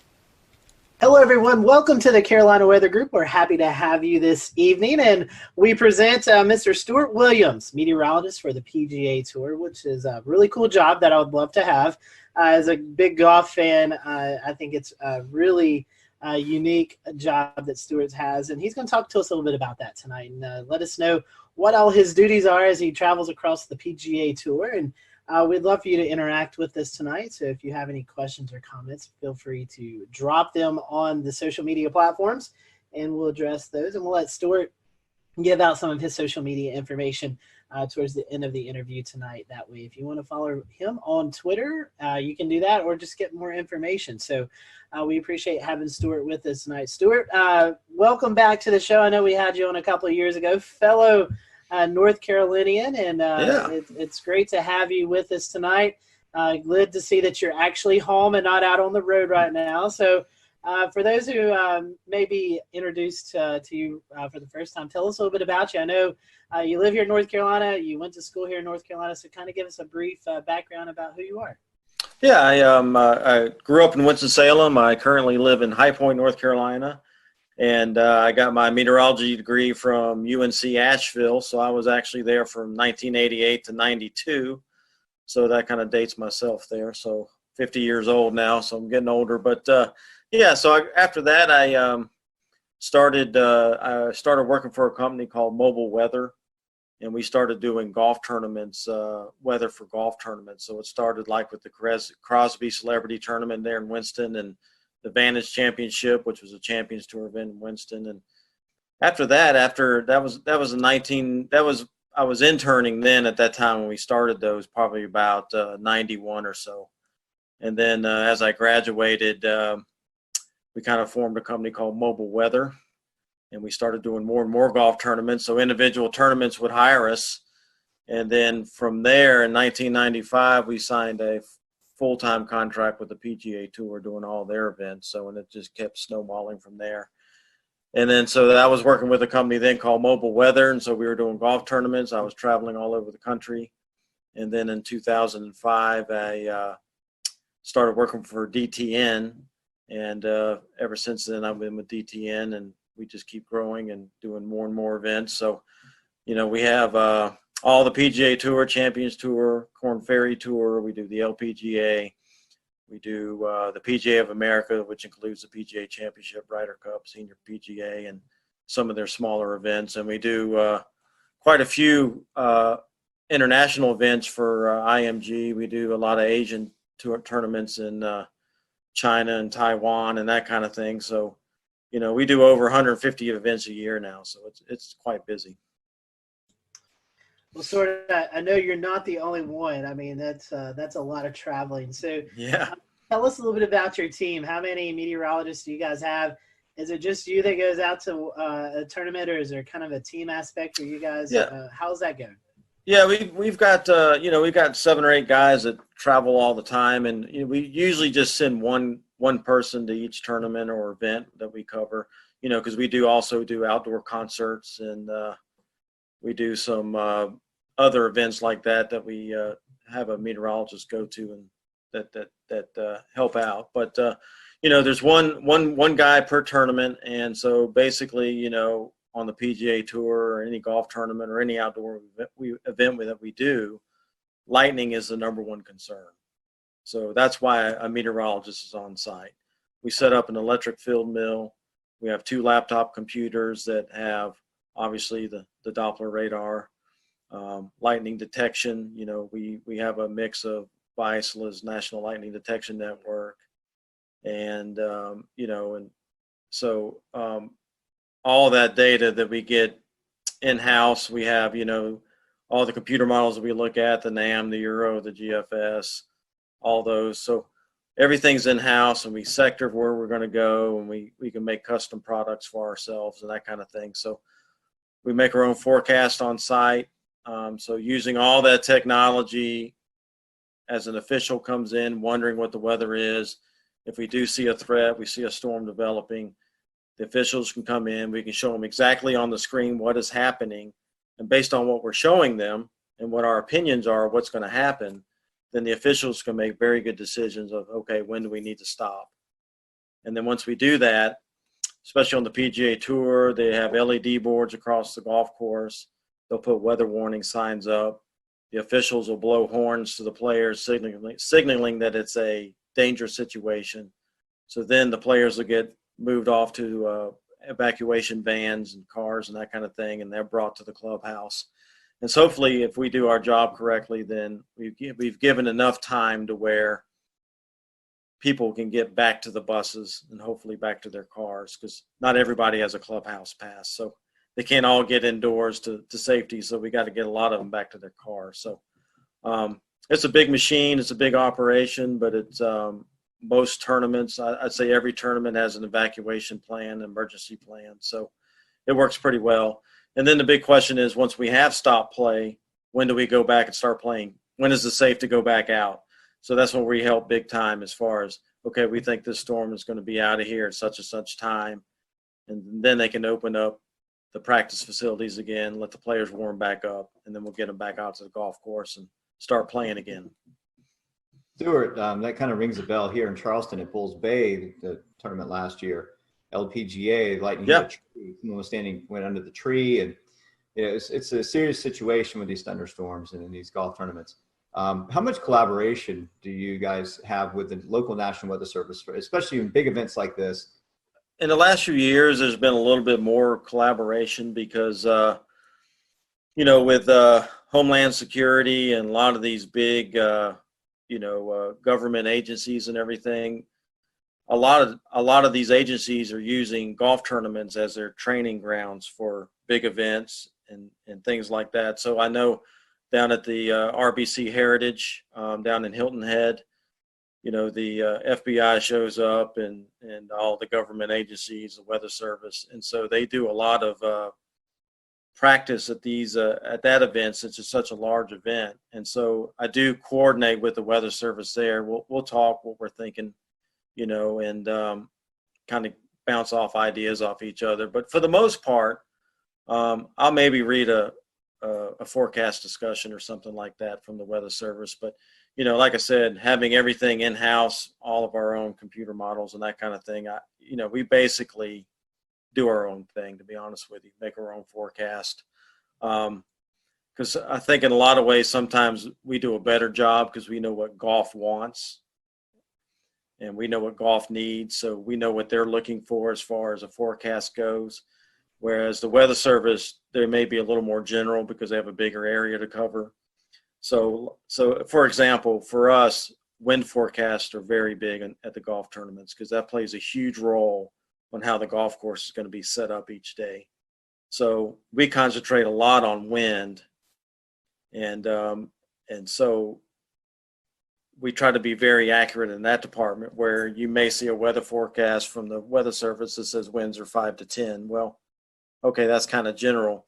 We try to be more exact than that, where our forecast will say maybe we have a westerly wind, like on the coast there. Maybe you have a drainage wind in the morning off the land, and then we'll get the sea breeze at 1 o'clock, and it's going to shift out of the south or southeast or whatever, and it's going to be 10 to 15 at that point. A lot of times the Weather Service really doesn't break it down like that. So, we try to be more specific of what's going to happen at the golf course, so they can plan how they're going to set the golf course up. So that's some of the things that I think we do a better job at than TV or Weather Service being more general. Stuart, let's play. Let's hope we're not forecasting too far in the future. We have a Wells Fargo Championship coming up in Charlotte, the Wyndham Championship in Greensboro. Let's say that you're there forecasting and you see it could be a potential stormy day. That there's going to be thunderstorms moving into the air. What is it? Kind of give us what you do the morning of. Kind of give us a play-by-play of what that setup looks like. If you see, it's going to be a stormy afternoon or something in these tournaments. Well, let's say the first tee time is 7 a.m. Okay, that's usually when most tournaments start, 7 in the morning, and I'm usually there probably about 5:30 in the morning, because I'm looking at weather data, looking at the latest stuff, making my forecasts and getting that out and distributed, uploaded to the player page, that kind of thing, and so. We also have radios that we communicate to the officials with. So every morning I'll go into the rules office and tell the guys as they head out to set the golf course up what I think the winds are going to be that day, and then what time I think the best chances of us getting a thunderstorm. And so if you take a North Carolina tournament, typically what happens is, as you'll know, Scotty, and they'll start in the mountains. They'll bubble up in the mountains about midday, early afternoon, and then as they get going, they'll roll off into the Piedmont, and then they'll usually make it to Greensboro or Charlotte by 3, 4, 5 in the afternoon, depending on how fast they move and what the scenario is. So, so I'll tell the officials that morning, hey, I think we're going to see storms probably anywhere from that 3 to 7 range. And then that'll give them an idea when they need to start paying attention, so to speak. So, as we go through the morning there, I'll keep looking at the new data, see if there's anything we need to update. And then obviously I keep watching the screens. I'll have the radars going and that kind of thing. And then as soon as I see something that has a potential of getting to us, that's when I'll get on the radio and tell the officials, hey, I'm seeing some thunderstorms over, let's say, Yadkinville, and they're going to be moving across Winston and the Greensboro here in the next hour and a half. So that'll give them the heads up that, hey, I'm starting to see some stuff that could impact us here in the next hour or two. And so that's when we'll start putting on the LED boards. There's a weather policy that runs and things that say, hey, inclement weather is possible, please pay attention, that kind of thing. And then as the storm keeps moving closer, then I keep updating the officials. And then when I think is within, less than an hour, usually the head rules official, which would be Mark Russell or Slugger White, who are in charge of the competition, basically, they'll come into my office. I show them exactly what's happening. And then we try to give at least 30 minutes notice before the storm's going to hit the golf course, so that we can blow the horns and give enough time for people to start trickling out and get the players in. And then obviously, as the storm gets closer, hopefully we've gotten everybody off the golf course, and then the storm will hit. And then, like I said, then we have the conversations. When do you think it's going to be out of here? When is it safe to resume? And so they'll already start making the plans on when that gets out of there, when we're going to let them to go back out and warm up on the range and then get them back out on the golf course. So, it's kind of a lengthy process, but as with weather, you guys, we have thunderstorms that can pop up right on top of you. So that's why we also have an electric field mill that we set up on site that measures the electrical charge. And so if we're seeing something develop real close to us, hasn't produced lightning yet, and we're wondering, is it going to, that electric field mill gives us the heads up that, hey, charges are building. And also looking on the radar, you look at the cloud tops, you kind of know what those cloud tops keep growing, and you know what the freezing level is. And when it gets a certain height above that freezing level, that's when you start seeing the lightning. So using all those things together, you know, using all those things together, we can get a good idea that, hey, this cell will probably going to produce lightning. So that electric field mill is crucial in that aspect. So it may give us 10 or 15 minutes that we wouldn't have had if you waited for the first lightning bolt to come out. So, you know, we may only have 10 or 15 minutes to get them off, but that's still better than having no warning and all of a sudden there's a lightning bolt. So, yeah, technology plays a huge role in what we do. That's pretty fascinating. I didn't realize that much went into it. That's pretty sophisticated and really good coverage on your part. Stuart, once y'all blow the horn, this is kind of going back a few minutes, but once y'all blow the horn to warn there's a tornado or tornado warning storm or even a severe thunderstorm on its way, the players, they're coming off the course. But for bystanders that are sitting alongside the course or even in the stands, is there a safe place for them to go? Unless you have a clubhouse pass, and generally no. So, if you're having a severe weather event, obviously you don't want to keep them in the tents and the skyboxes because those are temporary structures and big lightning rods as well, just, with the poles and everything. So, we try to get people to go back to their cars, go back to the buses, get back to their cars. But, it doesn't always happen that way. There's always stragglers. There's people that try to hide and wait it out. And because, as soon as we start back play, then they can run out and get a good spot on 18 or whatever. And they're in a good spot to get a good position to watch golf again. But, it happens. We put weather warning signs up. We do the best we can. The PGA Tour and all these events try to do the best they can to get people to leave. But, there's always a few stragglers that always try to stand under a tree, and, it's not recommended, but it definitely, it happens. No, I was just going to say that I'm sure that's a problem at a lot of these outdoor sporting events, whether it be air shows, I would imagine, have a big problem with that, or even like you mentioned earlier, concerts. I think it was just last year we saw some video went viral of a concert tent just taking off. And downdraft, outflow wind of a tornado, thunderstorm. There's my brain. So yeah, that seems like a real problem. Yeah, it is, and there's a lot of outdoor festivals and concerts and stuff that don't have a meteorologist, and the people in charge really don't know weather. So I think that's when you have more of the mistakes made or decision making, not poor decision making, when those things happen. So. Fortunately for us and my company I work for, DTN, we do a lot of consultation. We have a lot of customers that call in and get opinion from a meteorologist. So I think it's getting better and better as far as people hiring meteorologists or at least weather companies to help them out and make good decisions. And like for me, on the on-site business, actually have a meteorologist at your site it's expensive. You got to pay for hotel rooms and airline tickets and ship equipment and plus have the meteorologist there. So that's kind of a hard thing for some organizations to pay that kind of money to have somebody there. But once you have that meteorologist there that's on site, they see how it works and how it takes the pressure off them making these decisions. And it actually pays for itself, to be honest with you, to make good decisions. But, like I said, if you don't have the money, a lot of these organizations just don't have the budget for it. Hey, at least they can still hire a company like mine and have a consultation where they can call in, so it definitely makes a difference.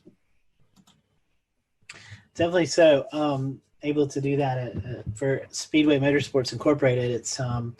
It definitely, I tell them, I'll worry about the weather. You guys worry about running the event. And it's just, I think it's a peace of mind for those folks. Well, I say it all the time myself is I'll tell you when you need to worry.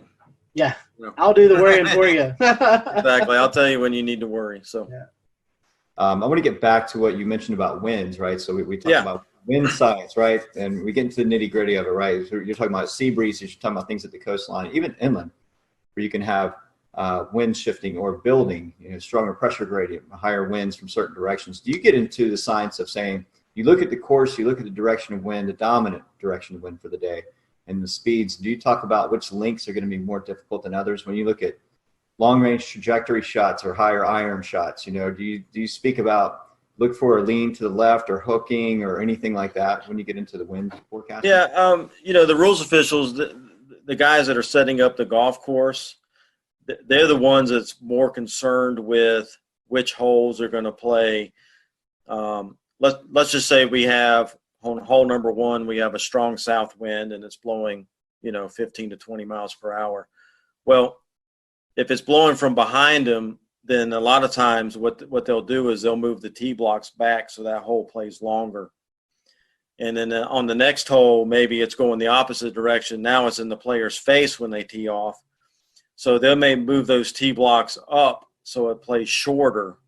That way they're trying to keep everything moving, but they're also trying to make it not hard, but they're trying to make it fair too, not necessarily hard, but fair, and keep things moving. So, crosswinds play a big role, especially near the greens, where if there's a lake or a big sand trap or something that's on the right side and it's blowing from left to right, well, they may put that hole location more towards the left side of the green, so guys aren't dumping in the lake the whole time trying to get it to the hole. That's so all those strategies play a role in how the golf course is set up. So definitely wind direction definitely is important, how strong the wind is. So they're actually changing distances and layout.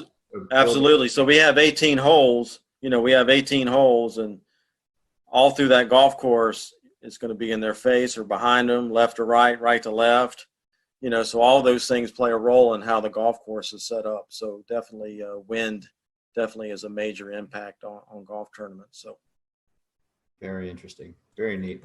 Scotty, go ahead. Yeah, Stuart, in some circumstances, I know we saw the Masters had some severe weather roll through back in 2019.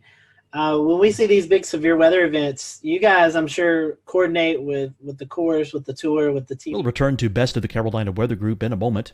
Now your Carolina weather forecast. Here are today's forecast high temperatures for North Carolina. Here are the forecast lows for tonight for North Carolina.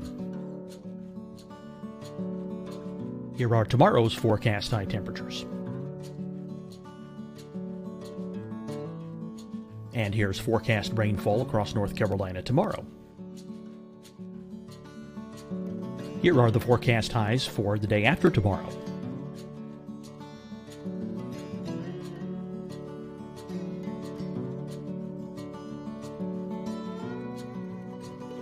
And here's the forecast rainfall across North Carolina for the day after tomorrow. This is the total rainfall forecast across North Carolina for the next 3 days. Here's the severe thunderstorm outlook for today from the Storm Prediction Center.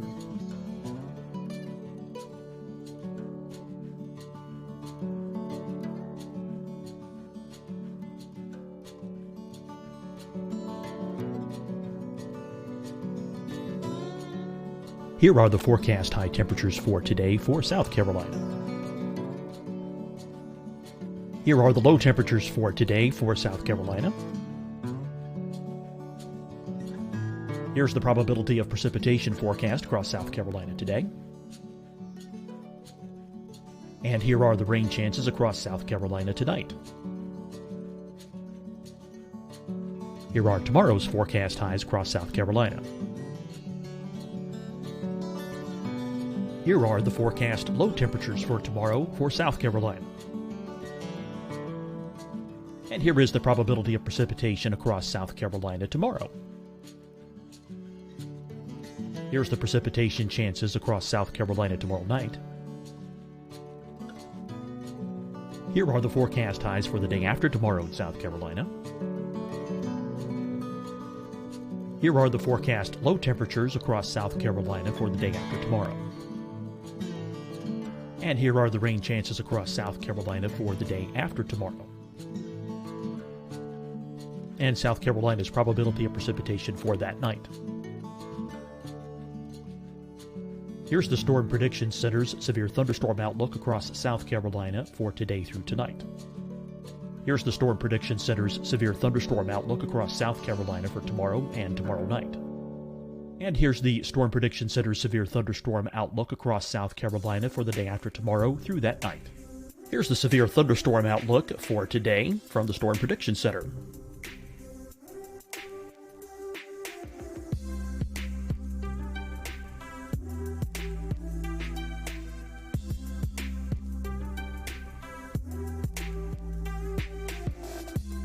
And now, here's a live look at weather radar across the southeast. Hi, everyone. I'm Dr. Mandy Cohen, Secretary of the North Carolina Department of Health and Human Services. And when you follow the 3 W's, you protect your family and your neighbors from COVID-19. When you leave your home, practice your W's. Wear a cloth face covering, wait 6 feet apart, wash your hands often. Wear, wait, wash. We're in this together. Stay strong, North Carolina. Deciding when to wear a mask isn't about who you know or how well you know them. Just ask yourself, will I be with anyone I don't live with? If the answer is yes, get behind the mask. Help slow the spread of COVID-19. Get behind the mask. Learn more at covid19.ncdhhs.gov. Fight the spread and take a stand against coronavirus. Wear a mask in public. Stay at least 6 feet apart from others. And get tested. Join us and fight the spread. Visit scdhec.gov/COVID-19. Getting tested for COVID-19 helps you to take the steps needed to protect yourself, your loved ones, and your community. Find the testing location at scdhec.gov/COVID-19 testing. You'll see your Carolina weather forecast at 25 and 55 past. And now back to the best of the Carolina Weather Group on the all-new Carolina WeatherNet. Right. Yeah, we try to do what's right. You don't want to get anybody hurt. And if there's a high risk for severe weather, i.e. tornadoes or even, just strong straight line wind and storms, we may go early, 2 T's early on the weekend or a day on the weekend to avoid some of that severe weather that we think is going to happen in the afternoon. So, the tour is aware of that, and they'll try to make accommodations to maybe avoid some of that to keep people safe and get the round in. Because, the tour has a policy that we'll play on Monday to complete 72 holes. 72 holes is a must. They want to get every round in. So, so we will do that on Sundays a lot of time to try to get everything completed and so we don't have to go into Monday. But for the most part, if it's a 30-40% chance of a thunderstorm day, then they're not likely going to change anything. It's just we're going to play golf and hopefully, that scattered thunderstorm will stay away from us. But if we do get hit and we don't finish, well, we'll be back Monday morning. So that's how it works. I know another that is tricky for you guys, especially on the West Coast swing early in the season, is fog. Seeing lots of fog delays and even some cancellations of round because of visibility. Talk to us a little bit about forecasting fog. Yeah, it's tough, man. That marine layer out there, and what most people don't realize in California, the Pacific Ocean out there gets the Aleutian current, which is very cold. It's cold water, and so fog forms on it quite a bit. So when we get out there, a lot of the things that we look for is the offshore flow. And we love it when there's offshore flow because it pushes that marine layer way out in the ocean and skies stay clear at the golf course. Well, the thing that I've learned forecasting the weather out there, as soon as that pressure gradient starts going neutral, that's usually when the marine layer fog will move in. And so I've seen it. We had it this year at Torrey Pines at the Farmers Insurance Open. One day the fog rolled in early in the morning, and it stuck around till about 9:30 in the morning. So we had to delay for a couple hours, and then the sun finally ate through it and broke it apart, and it pushed offshore. So, it's a tough thing because with fog, you just don't know how long it's going to stick around. How thick it's going to be. We get the marine layer out there too. Sometimes it lifts and it's just a cloud deck, and you're fine. It's just a cloudy day. But at Torrey Pines, we do have some elevation. I think we're up at 400 or 500 feet there, and so if it lifts up to 500 feet, we're in the cloud and we get socked in, and then obviously you go other places along the coast there that's not elevated, and it's fine. So it's definitely tough, but it's something we deal with, and we just try to help the best we can with that. So I know we're getting late on the interview. A fun question here: any favorite PGA Tour stops, and any of the PGA Tour players really weather savvy that we might not know about? Well, I mean, favorite weather stops. I mean, as far as any tournaments go, Hilton Head's a big favorite of mine. Any Hawaii tournament's great. Pebble Beach is awesome if the weather's good. Same thing with Torrey Pines in California. So yeah, we go to some great places. I mean, this past year I went to Japan and South Korea. I went to Shanghai, China. And this year, later in the year, I'm going to Australia. So yeah, I mean, we go to some great places, and it's a lot of fun. So yeah, it's good. I was going to say, you have to go to these areas and actually learn the weather in these areas. You probably would have to understand it before you even go. Yeah, believe it or not, I mean, everywhere I go, I start paying attention to where I'm going a month or two ahead of time. So I know when I get there what's been happening. So you kind of got a feel for what's been going on. So, I've already been keeping tabs for the next couple of weeks when I go to Tucson and California again.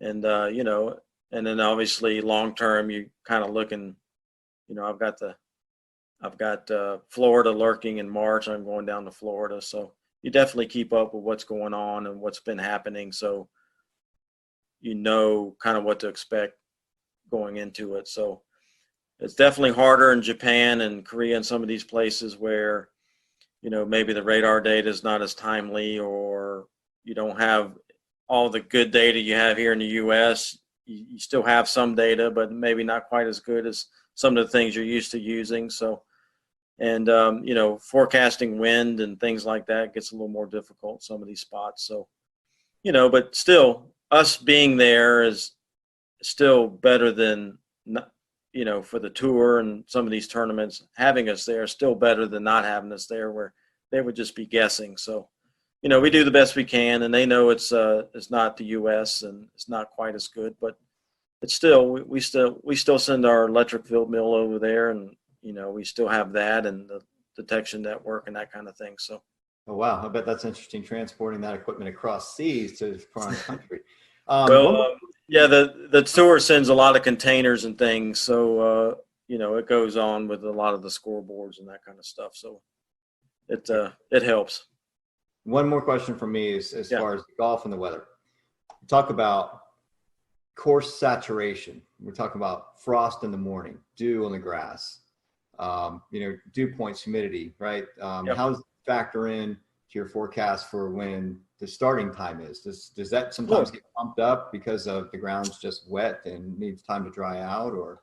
Well, obviously, if it's totally saturated, there's the rules of golf dictate what we can do as far as playing golf on a saturated golf course. So if there's still some standing water or some real wet areas, the tour a lot of time will institute a policy of lift, clean, in place, where they can get relief maybe from some of those spots to a drier area that's not any closer to the hole, but they get some relief, and then they can pick up mud on their ball, so they can pick the ball up and wipe the mud off and place it back down and then hit it. So that helps us out quite a bit. But if we still have water running down the fairways or there's puddles on the greens and you can't put the ball through a puddle. So then obviously we can't play in those conditions.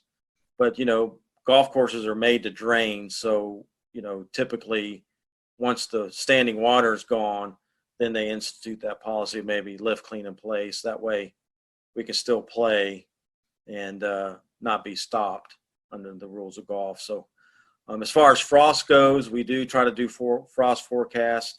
It does come into play a lot of times when we're in the desert of Arizona in February and March, because it can get really cold there in the mornings and then warm up pretty quickly for the mid to late mornings. So we try to help them out with frost forecasts.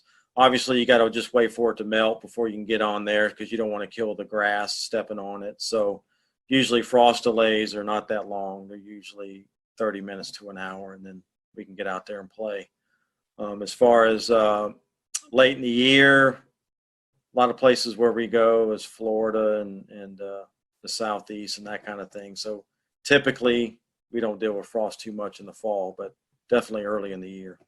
Well, Stuart, thank you so much for joining us. We certainly appreciate it and glad that we could catch you while you're here at home. And we wish you the best of luck as you travel out to all these cool destinations, and hopefully you'll have some good weather. If folks want to follow along, do you have a social media account or something you'd like to promote? Yeah, you can follow me on Twitter. It's at PGAWXMAN and the number 1. So it's PGAWXMan1 on Twitter. And I'm on Facebook, just Stuart Williams. You'll just have to find me on that. But that's the only 2 social medias that I'm on. Yeah, Twitter, definitely follow me. And you can see what the forecasts are, what's going on at these tournaments that we're doing and these other events. So. And the weather's bad and you're at that tournament, just go find Stuart. You can blame him for it. Yeah, that's right. Stuart, thank you so much for joining us tonight.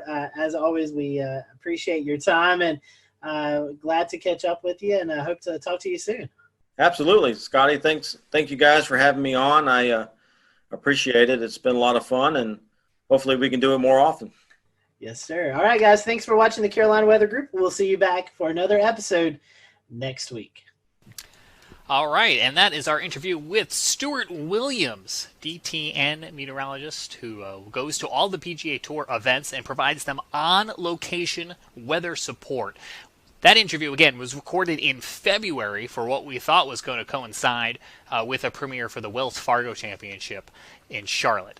This week, the PGA Tour is back in action. They are at the RBC Heritage event in Hilton Head, South Carolina. And from Charlotte, I am James Brierton. We will see you back here next week. We will leave you, I'm trying to pull up a camera in Hilton Head, South Carolina to take a look at conditions there right now. It's not coming up. Go figure. But you'll have to trust us that Stuart's forecast says it won't be all too shabby. And here it is, a look from the Salty Dog there in Hilton Head, South Carolina. Again, I'm James Brierton, Charlotte. Thanks for joining us. Have a good night.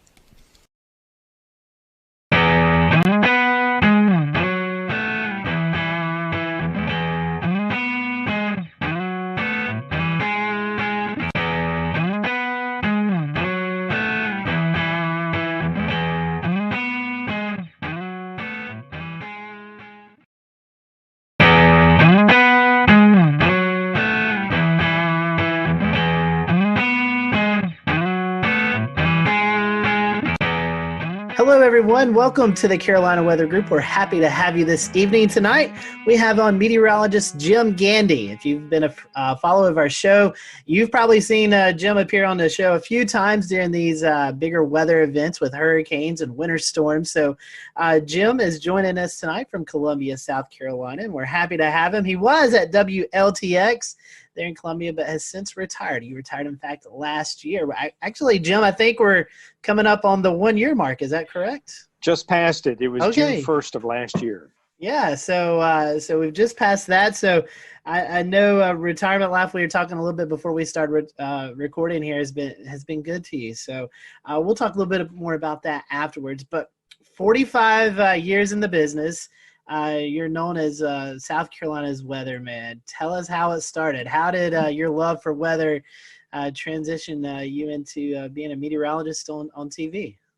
Nothing happened the way it was supposed to. My introduction to weather, ironically, was something that just scared me to death. I was probably maybe 4 years old. My dad was going to take me across the street to our house. And all of a sudden, the sky right before me just lit up with lightning. And it scared the living daylights out of me, as you can imagine. And from that time on, I was scared to death of lightning. Now, this was in Memphis. Then he got transferred to Jacksonville, Florida. And if you know anything about the weather in Florida, thunderstorms are pretty frequent. And so I got really interested in the weather living in Florida, still scared to death of lightning. Really didn't control my fear until I went to college. I got my degree at Florida State. It was during that time that I kind of conquered my fear of lightning. Not that I don't have a healthy respect for it, I do.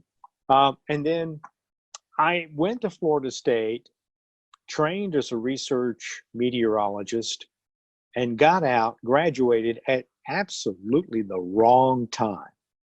It was 1974. We went straight into a recession. The government froze all hiring. The private sector wasn't what it was today. And so I was forced to kind of look around. My first job as a meteorologist actually was at the Institute of Storm Research in Houston, Texas. But then their contracts dried up. Again, I'm without a job. So I went back to Memphis, and I actually went back to graduate school. And that first semester in graduate school, one of the TV stations in Memphis called me and asked me if I wanted to come down and audition. I had never been to a TV station, didn't know anything about television other than what I saw on TV. I went down there, did the audition. Whatever they saw, they liked, they hired me, and the rest is history. Starting out in Memphis, I think your next move was to Oklahoma City. Oklahoma City. I was in Memphis for 2 years. We were in the midst of a union fight there. The station was being unionized, and I hadn't had a pay raise in 2 years. So I decided, okay, maybe it's time to look elsewhere. And I applied to a number of TV stations in Florida since my background was in tropical meteorology. And one day I get a tape back from Florida, and I think it was the tape I sent to Orlando. I get the tape back. Obviously, it was rejected. One of the directors in the control room said, well, they've got an opening in Oklahoma City. Why don't you try for that? Well, I just got this tape back. I threw it in the mail and didn't think too much of it. But then I would say just a few days later, I got a phone call from Jim Williams at KTVY, now K4 in Oklahoma City. And they flew me out there, and I did an audition right there on their set. I beat out everybody that was looking for the job.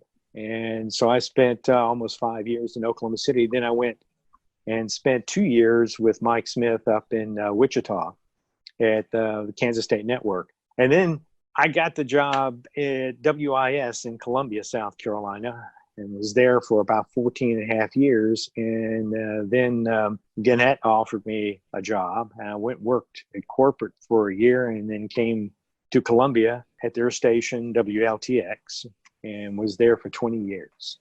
Going tropical, studying at Florida State, like you said, experienced in tropical meteorology. Then going out to Oklahoma, where, now the Oklahoma City market seems to be one of the most sought after markets there is, with severe weather coverage. It's turned into, something that everybody tunes into now. Was it like that back in the 80s? I know the helicopters now, we have all these storm chasers, but what was it like in the 80s in the Oklahoma City market? It was fantastic. But you have to understand, I went to Florida State University. We didn't talk much about tornadoes. So when I went out to Oklahoma, I told my folks, I said, well, we're going to find out what kind of meteorologist I am, because Oklahoma City is a tough market. It has broken many people, and we'll see if I can if I can hack it. Well, I went out there at just the perfect time. I got the job in July, which was right at the end of the severe storm season. So I really had about 8 months to prepare. And prepare I did, because down the road from Oklahoma City, of course, is the University of Oklahoma, the National Severe Storms Laboratory, all right there in Norman, Oklahoma. And some of my friends at Florida State were working at the Severe Storms Laboratory. So I knew the caliber of people that were down there. My biggest fear in Oklahoma City was going on the air and saying something that wasn't correct. OKC to Wichita to Columbia. Is there anything in particular that drew you to the Midlands versus being out west? Very different. Well, region. one was a job, Right. But after having been in Oklahoma City and Wichita for 7 years, and keep in mind I grew up in the Southeast, so when I came back to Columbia to interview for the job, the first thing I noticed was trees. And I said, oh my God, there are trees here. And not these little scrubby things you see out in the plains. And so I said, boy, if they offer me the job, I'm going to take it. And sure enough, they offered me the job. I took it, and the rest is history. I have to laugh. People always ask me about my time out in Oklahoma City and Wichita, if I ever chased storms. Yes. In fact, that's how I got into photography, was by chasing storms. I tell people that I chased storms before it became fashionable. When I was chasing, it was a rare event to run across another chaser. But today, when I see how many people are on the road chasing out there today, I'm just blown away. I said, oh my God, there's a traffic jam. I'm surprised they don't have cops out there directing traffic. I mean, you're exactly right. I mean, we see it now even on when folks activate their GPS and they go into their apps, right? And they spell out names of people across 2 or 3 states. It's pretty impressive. So yeah, lots of people. A lot of people out there. And the competition is pretty stiff. Every once in a while on Twitter, you'll hear some scuffling going on about who was first in line or who was supposed to be first. So it's kind of interesting. Well, see, I never had that problem. There wasn't anybody out there.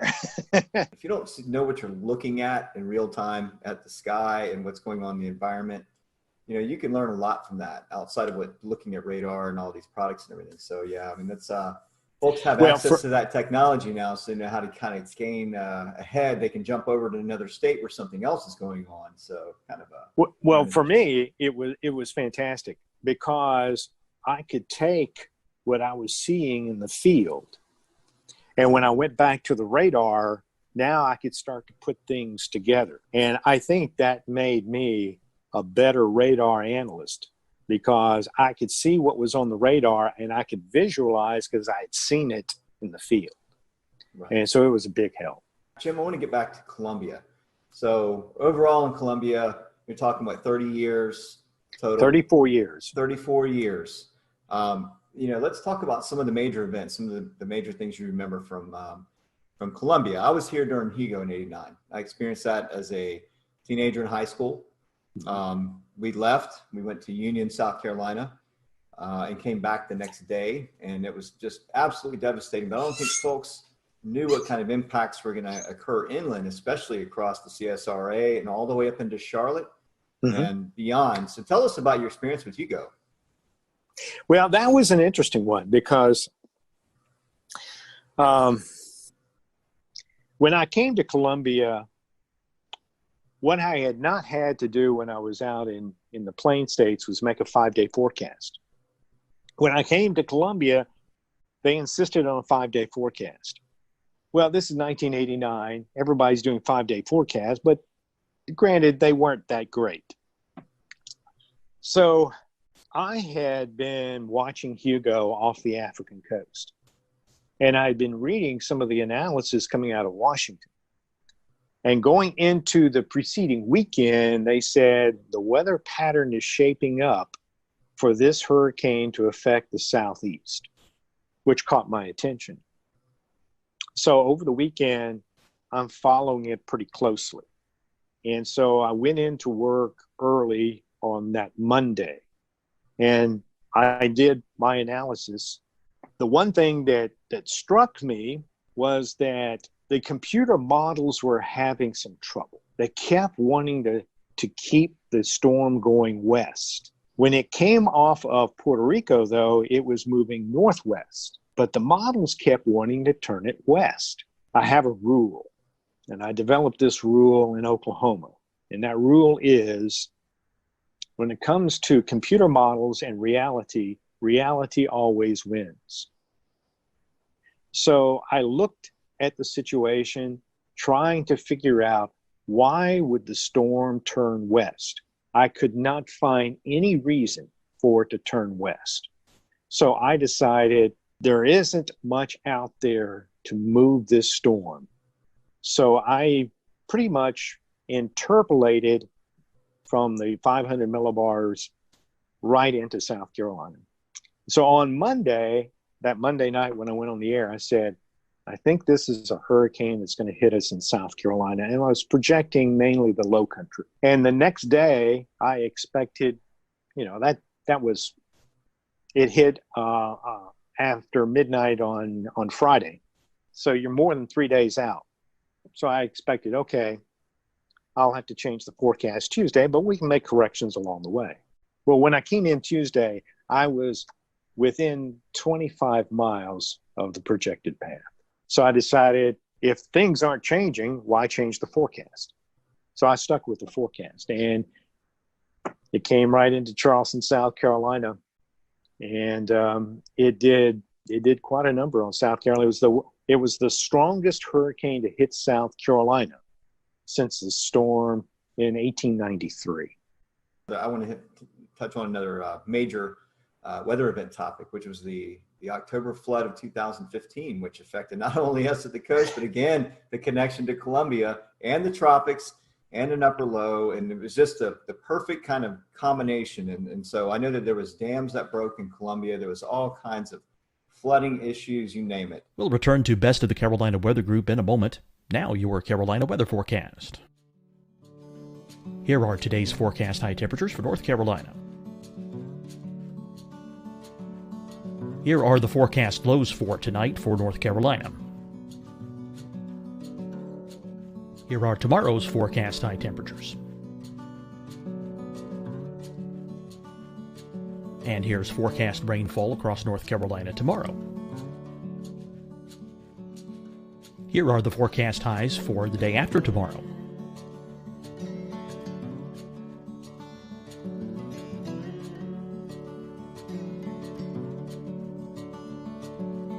And here's the forecast rainfall across North Carolina for the day after tomorrow. This is the total rainfall forecast across North Carolina for the next 3 days. Here's the severe thunderstorm outlook for today from the Storm Prediction Center.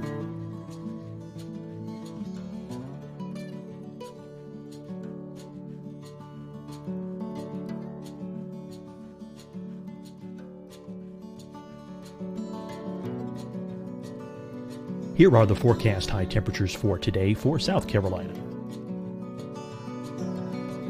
Here are the low temperatures for today for South Carolina. Here's the probability of precipitation forecast across South Carolina today. And here are the rain chances across South Carolina tonight. Here are tomorrow's forecast highs across South Carolina. Here are the forecast low temperatures for tomorrow for South Carolina. And here is the probability of precipitation across South Carolina tomorrow. Here's the precipitation chances across South Carolina tomorrow night. Here are the forecast highs for the day after tomorrow in South Carolina. Here are the forecast low temperatures across South Carolina for the day after tomorrow. And here are the rain chances across South Carolina for the day after tomorrow. And South Carolina's probability of precipitation for that night. Here's the Storm Prediction Center's severe thunderstorm outlook across South Carolina for today through tonight. Here's the Storm Prediction Center's severe thunderstorm outlook across South Carolina for tomorrow and tomorrow night. And here's the Storm Prediction Center's severe thunderstorm outlook across South Carolina for the day after tomorrow through that night. Here's the severe thunderstorm outlook for today from the Storm Prediction Center.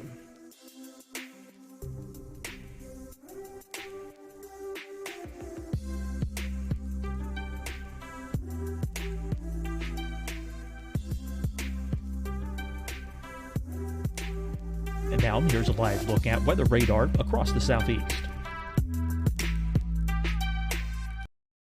Hi, everyone. I'm Dr. Mandy Cohen, Secretary of the North Carolina Department of Health and Human Services. And when you follow the 3 W's, you protect your family and your neighbors from COVID-19. When you leave your home, practice your W's. Wear a cloth face covering, wait 6 feet apart, wash your hands often. Wear, wait, wash. We're in this together. Stay strong, North Carolina. Deciding when to wear a mask isn't about who you know or how well you know them. Just ask yourself, will I be with anyone I don't live with? If the answer is yes, get behind the mask. Help slow the spread of COVID-19. Get behind the mask. Learn more at covid19.ncdhhs.gov. Fight the spread and take a stand against coronavirus. Wear a mask in public. Stay at least 6 feet apart from others. And get tested. Join us and fight the spread. Visit scdhec.gov/COVID-19. Getting tested for COVID-19 helps you to take the steps needed to protect yourself, your loved ones, and your community. Find the testing location at scdhec.gov/COVID-19 testing. You'll see your Carolina weather forecast at 25 and 55 past. And now back to the best of the Carolina Weather Group on the all-new Carolina WeatherNet.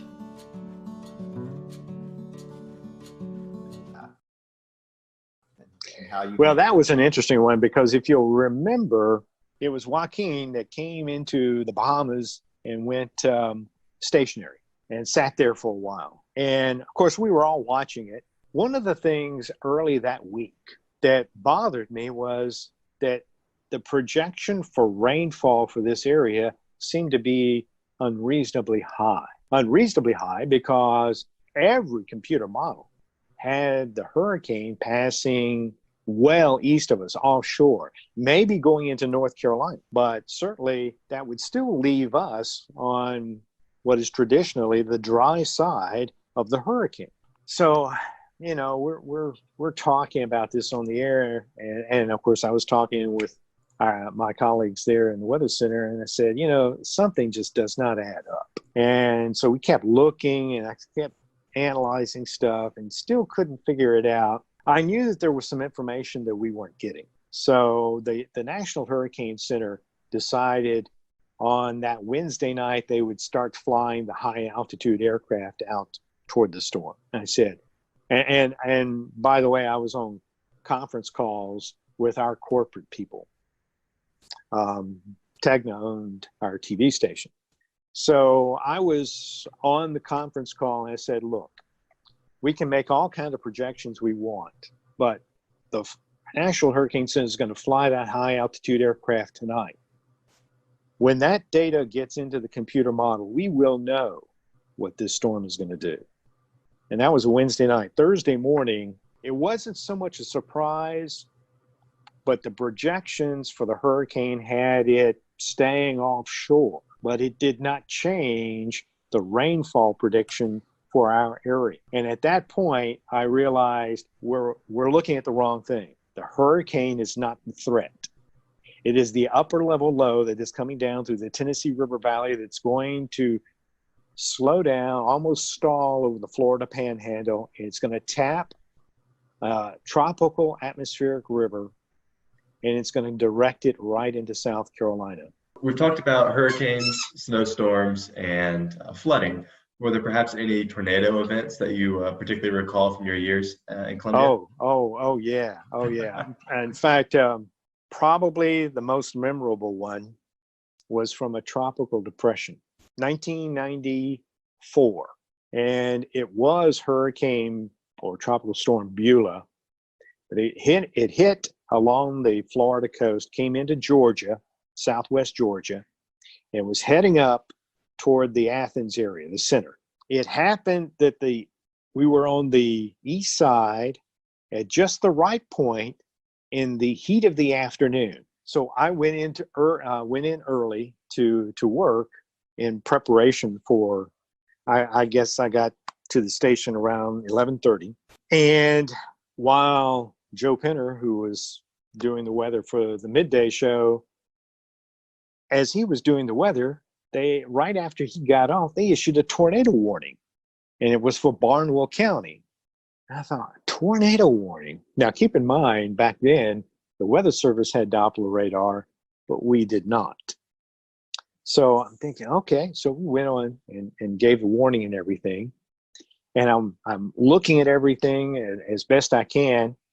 And all of a sudden, they happened to say that there was circulation in Lexington County.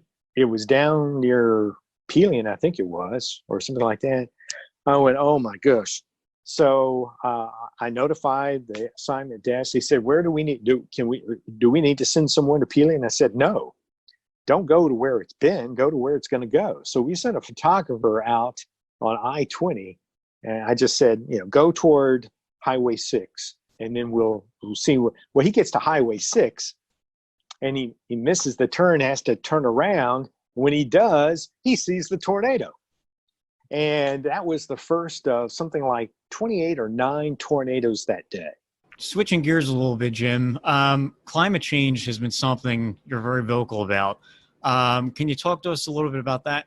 It goes back to in 2007. This is when TV stations were starting their websites. Everybody was kind of green back then, so we really didn't know what we were doing, what we wanted to accomplish. And I convinced the TV station. I said, let's do something. Let's start a science and technology page.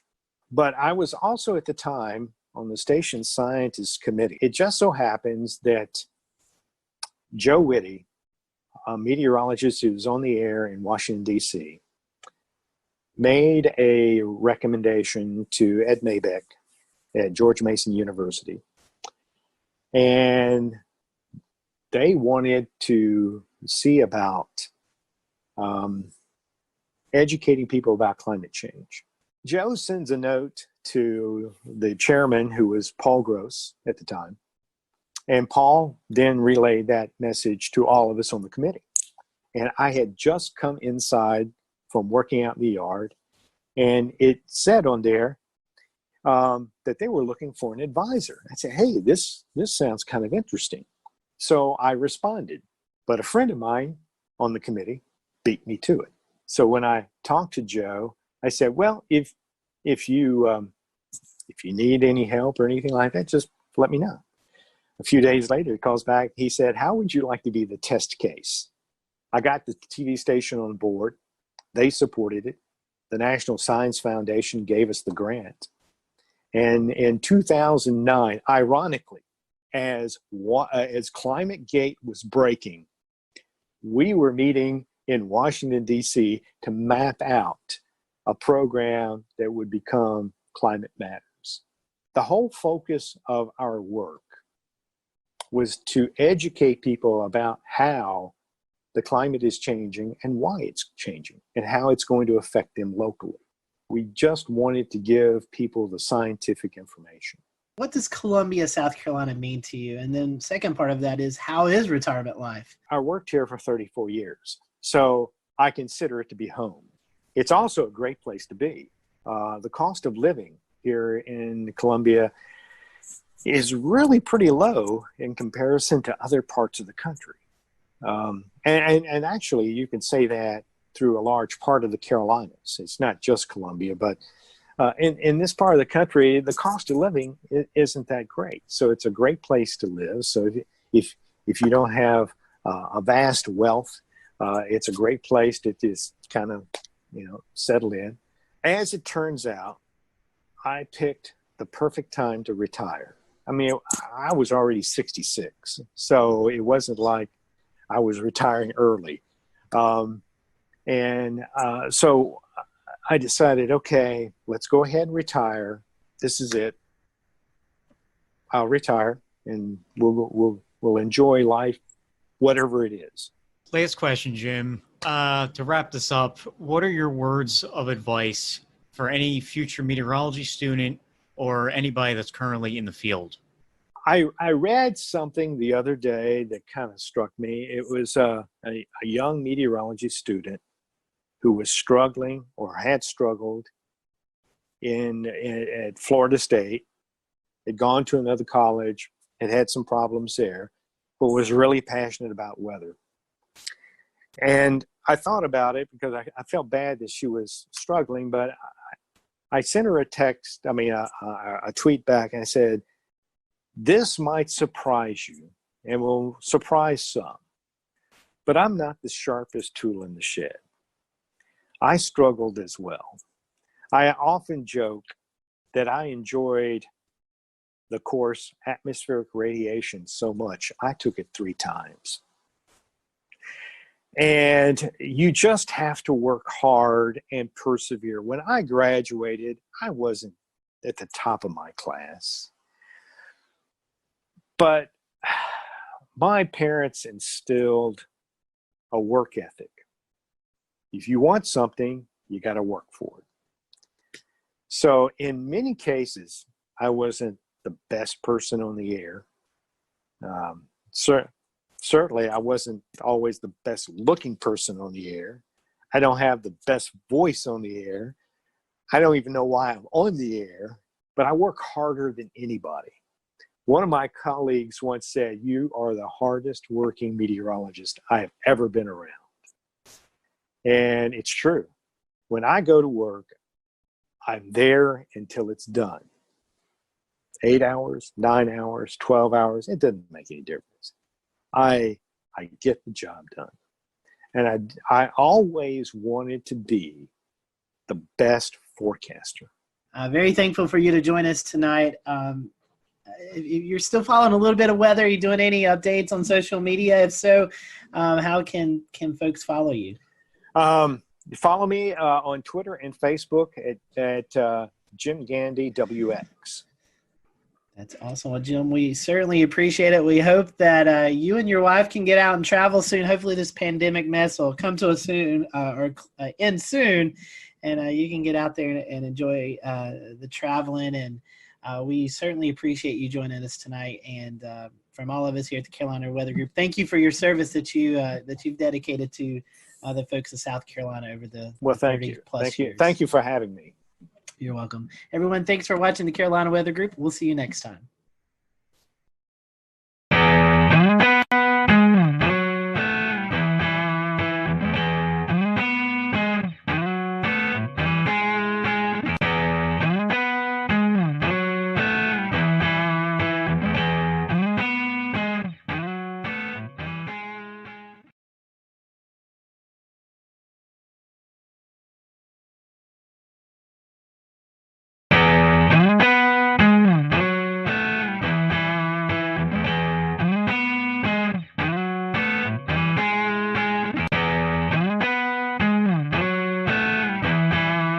Hello, everyone. Welcome to the Carolina Weather Group. We're happy to have you this evening, a Wednesday evening, closing in on the end of 2020. And we just closed the book on the 2020 hurricane season. And tonight we have with us our friend Mark Sudduth. Seems like this has become an annual tradition where we kind of get together with Mark in the first part of December as we close out hurricane season to kind of look back on the season. And my goodness, we have so much to look back forward we were talking before this that we've got stuff up just because we can't remember all the storms right off the top of our heads. So we'll get into that. Mark, for those who may have not caught you on previous shows, tell us a little bit about who you are and how you got called into tracking these hurricanes, and then we'll kind of go into the conversation. It's great to be back, Scotty, and everybody else. Thanks for having me a part of this again. I grew up in Eastern North Carolina, and when you grow up in the Carolinas, if you're not interested in the weather, and then I don't know what to tell you, because we have 4 distinct seasons, and we have a severe season, a winter season. The spring season gets kind of crazy sometimes, and then of course hurricane season, depending on the decade and how active it is, can be very much a part of your daily life. And as a kid, I just had this bug. I don't know where it comes from. I really don't. And so, long story short, 25-year career, I followed my passion, went to school for geography, studied weather and climate and statistics, and really focused on hurricanes. So they don't have a degree for hurricanologist. That's not a thing. But if there was a definition, that's what I do. I study hurricanes. I don't forecast them. So I'm not a meteorologist. I'm a geographer who studies hurricanes. So that's my degree. That's my area of expertise, my specialty. So since 1995, getting that degree from UNC by the Sea, UNCW down here in Wilmington, that's what I've done. And I blazed my own trail, started hurricanetrack.com in 1999, did a lot of different projects in awareness and computer animation back in the day, some awards from FEMA and different weather service offices for my work in hurricane awareness. And if you're going to be an expert in something, you can't just read about it in books, right? Eventually, you're going to go into medicine. You eventually work on the cadavers for real. You don't just read about it or hear about it in the lab. You eventually get your hands in there and you actually work on a real dead person and you become a doctor. So same thing with weather. You got to go out in it to really study it up close and personal. And that's what I started doing from the get-go. People call it hurricane chasing. That's fine. I call it hurricane intercepting because you don't really chase hurricanes. And I've had different ways of doing that, different vehicles. And now we're in the age of unmanned cameras and small boxes, and everything's tiny and easy to deploy. The age of crowdfunding is upon us, to where basically, whatever I want to do, people support it, because social media has allowed that to really grow. And it really, really manifested itself in 2020 with the mega season that we had, putting all of my experience to use, a great group of people behind me, taking what we do, the educational aspect, keeping it science-based, keep it real, keeping safe. And we tackled one of the busiest seasons in history. So here we are. And Mark, a lot of work goes into it. And this year, a little bit more, I would say, as we start to look to hurricane season around March into April, that's when the seasonal predictions come out. Also, kind of buried in that was when COVID really started to hit the area. And so, I know as you're starting to get prepared for the season, then you had to where, look at the COVID aspect. But tell us a little bit about that, how maybe COVID, I don't know if it interfered with your job, but tell us a little bit about that, and also the preseason predictions that kind of came out at the same time, where you were talking about it looked like we were going to have a busy season anyway. Yes, it appeared as far back as February. Some of the long-range modeling was indicating the possibility of a favorable season ahead. And it's interesting regarding the COVID situation. At the end of February, as part of my off-season work that I'm able to do, I went up to my first lake effect snow event. This is kind of a little side story in Western New York. And I flew into Syracuse on like February 29th or somewhere around there. And was up there for a few days covering this big lake effect event. And by the way, I'm hooked. Lake effect snow is awesome. And I remember when I got to the Charlotte airport from Wilmington, it was like a last minute thing. I airlined a bunch of cameras with me. And I was like, I'm going to go for it. So I flew into Charlotte and it was packed, and which it usually is. And there was a few people wearing masks. And I remember I got off the plane from Wilmington and walked into the concourse there. packed concourse, whatever it was, probably came into concourse D from Wilmington. And on those big monitors at Charlotte Douglas, President Trump was coming out. And I thought, oh, this can't be good. This cannot be good. If he's going to come to the podium while I flew that 45-minute flight from Wilmington to Charlotte, something bad has either happened, internationally, or this COVID thing is finally going to break loose, because I had been watching it and learning about it. My wife's in the medical field, and that was it. And so I got back like March 3rd or 4th or something like that, and the world changed within 2 weeks. Basketball got canceled. Our lives turned upside down. And then coincidentally with that, this parallel universe began where the hurricane season forecasts, at least from the people that really track this stuff, Ben Knoll, Mike Ventris, Dr. Ventris, Eric Webb, myself, Levi Cowan, those of us that are really, I don't want to say obsessed, but we're watching this very closely.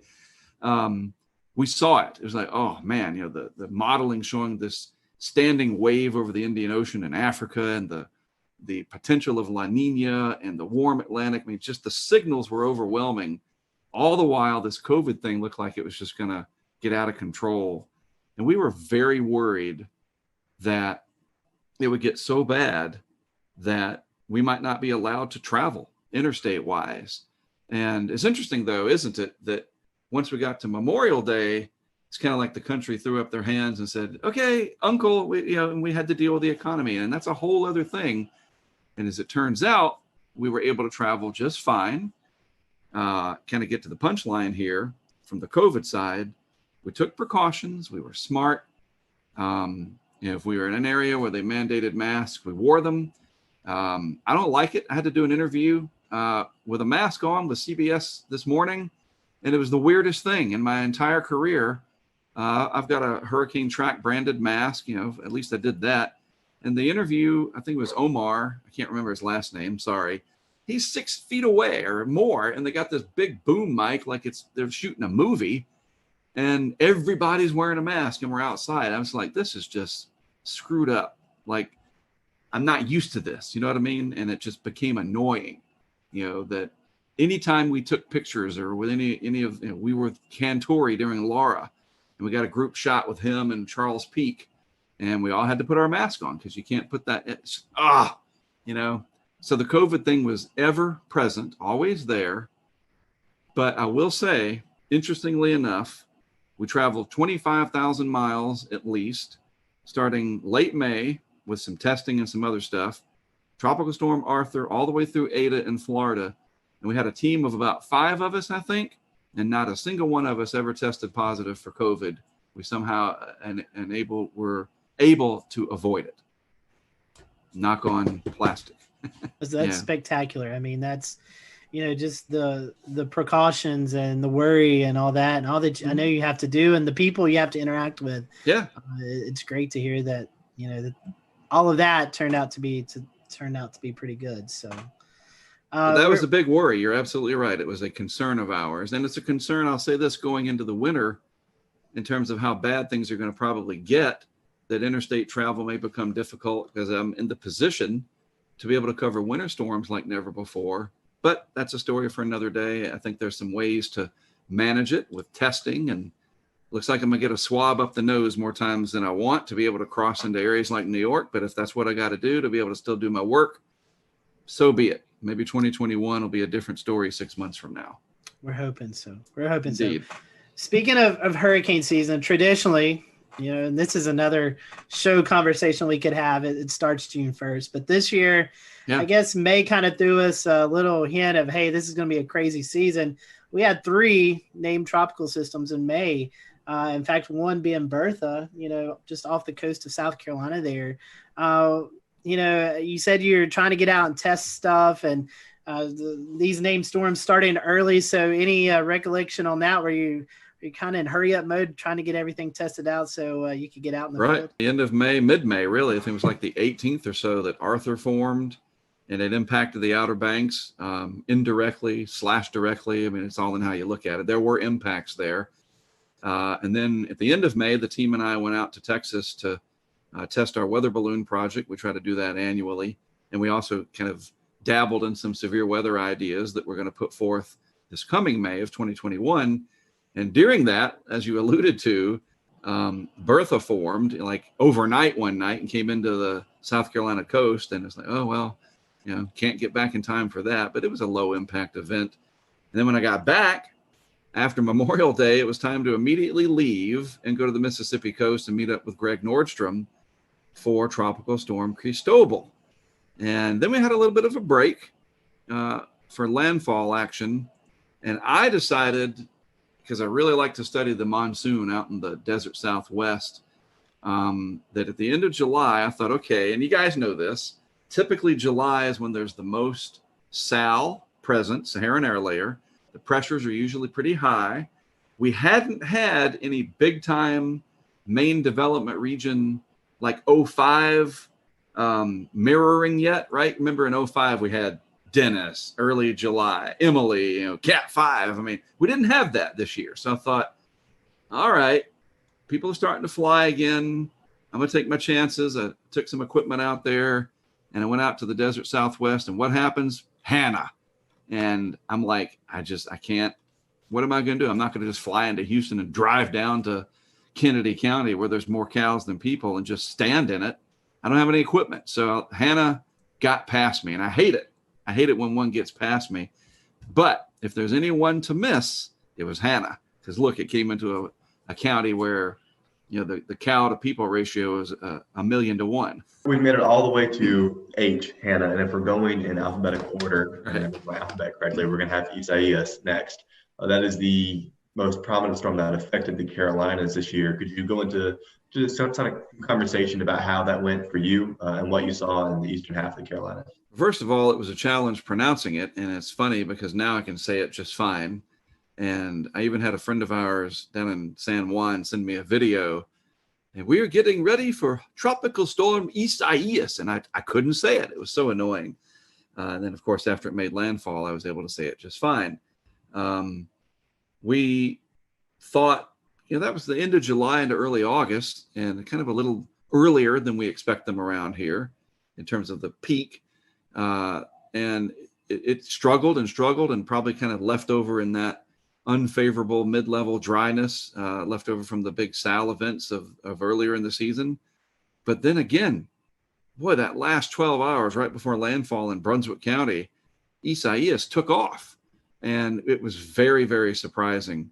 We'll return to Best of the Carolina Weather Group in a moment. Now your Carolina weather forecast. Here are today's forecast high temperatures for North Carolina. Here are the forecast lows for tonight for North Carolina. Here are tomorrow's forecast high temperatures. And here's forecast rainfall across North Carolina tomorrow. Here are the forecast highs for the day after tomorrow.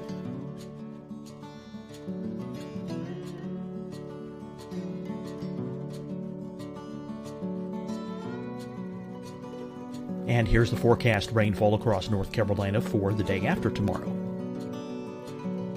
This is the total rainfall forecast across North Carolina for the next 3 days. Here's the severe thunderstorm outlook for today from the Storm Prediction Center.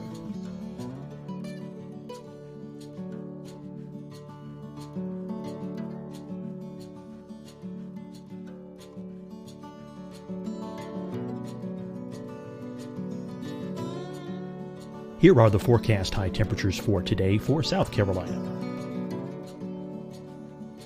Here are the low temperatures for today for South Carolina. Here's the probability of precipitation forecast across South Carolina today.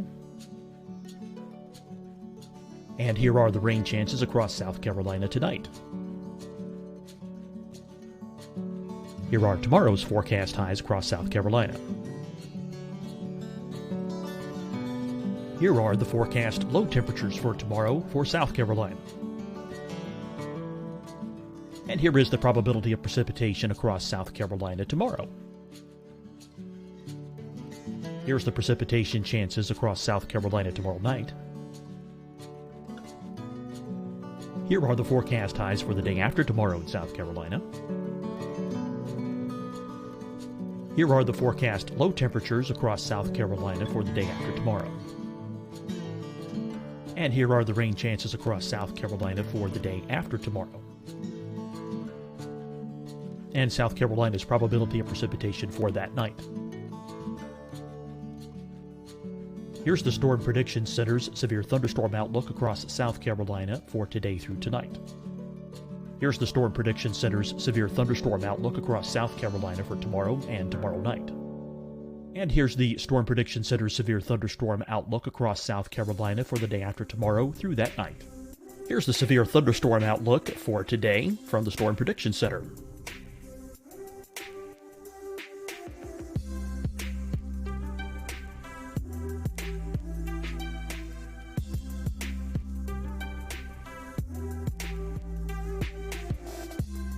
And now here's a live look at weather radar across the southeast.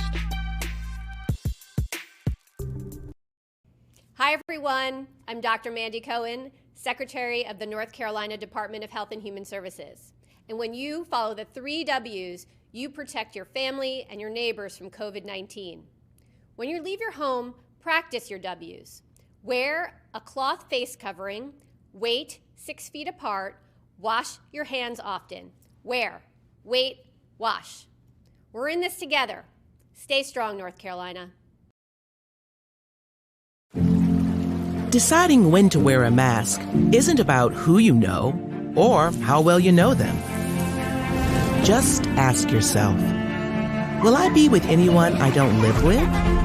If the answer is yes, get behind the mask. Help slow the spread of COVID-19. Get behind the mask. Learn more at covid19.ncdhhs.gov. Fight the spread and take a stand against coronavirus. Wear a mask in public. Stay at least 6 feet apart from others. And get tested. Join us and fight the spread. Visit scdhec.gov/COVID-19. Getting tested for COVID-19 helps you to take the steps needed to protect yourself, your loved ones, and your community. Find the testing location at scdhec.gov/COVID-19 testing. You'll see your Carolina weather forecast at 25 and 55 past. And now back to the best of the Carolina Weather Group on the all-new Carolina WeatherNet. And it absolutely would have been a Category 3. And it pushed a massive surge up the Cape Fear River. It's interesting because I could have just stayed here in Wilmington. I went down to Florida. It was another one of those ones like Dorian. And we all remember it looked like it was trying to do kind of a Dorian redo, right? And, you know, it kind of got everybody spooked. But the models weren't as aggressive with it as they were for Dorian, so there was some doubt. But Isaias was impactful, massive surge up the Cape Fear River compared to, I think it was another record. The record before Matthew, I think it was Matthew, starting to get to be too many of them, was Hazel. And I think Matthew broke Hazel's surge record at the Cape Fear River in Wilmington, not Wrightsville Beach, not the Brunswick County beaches, but the actual Cape Fear River gauge. Matthew broke Hazel's record, Florence broke Matthew's record, and Isaias broke all of them. That is incredible. 1954 is Hazel, and then 16, 18, and 20, we broke that record again. That is insane. So we know that you place cameras around. We're seeing other chasers, or I should say interceptors, as you would say.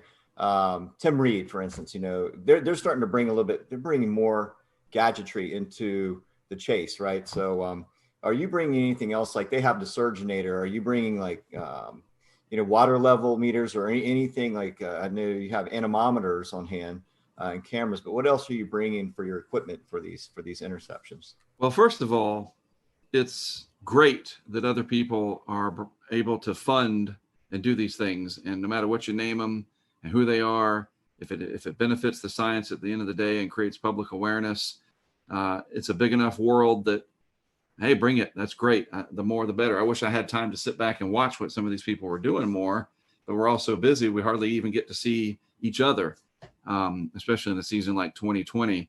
And so one of the things that we have really focused on is just more cameras, have as many of them out there as possible, and put them in areas that are going to capture the impacts in a way that we can see what's going on, that'll help the local officials, the local media, and then from there, regional and national interests, whether it's the Weather Channel or even the National Hurricane Center. We provide the feeds to them, obviously at no charge. I mean, even if you wanted to charge them, good luck with that. This coordination and camaraderie with all of us, it pays off because we're able to let them see their forecast, verify in real time. And I've done it long enough that I know where to put them, where we can capture those impacts. And if it's surge that we're wanting to see, which is mostly what they're for, we've done a really good job of that, especially going back the last 5 years. But the answer is more, just more of them. And the crowdfunding through Patreon, it really exploded this year. And I cannot account for why. Maybe more people were at home. I don't know. I mean, I've had the ability to crowdfund what we've been doing for probably 15 years, but Patreon has been around only for a few years, so I really can't explain it. But all of a sudden, especially for Hurricane Laura, it really took off. But it's not just the funding from people becoming supporters and donating, if you will, $10 a month. People literally sent us equipment. We'd say, hey, look, we need more Nest cams. We need more drop sensors, these Kestrel sensors. We need cases. We need batteries. I'm not kidding, guys. And this is just wonderful. I would open my door and there'd be just stacks of boxes from Amazon or from B&H Photo, from people that sent stuff. And it was people from all over the world, not just the United States. And we would go put that equipment into place. And we'd literally hold the boxes of, hey, Pete, this is the box you sent. And that's amazing. So we had the funding to create more stuff than we've ever had before. And the only thing I would say, though, that stunk this year was that a majority of the landfalls were at night. Big thumbs down for that. Mother Nature owes us one.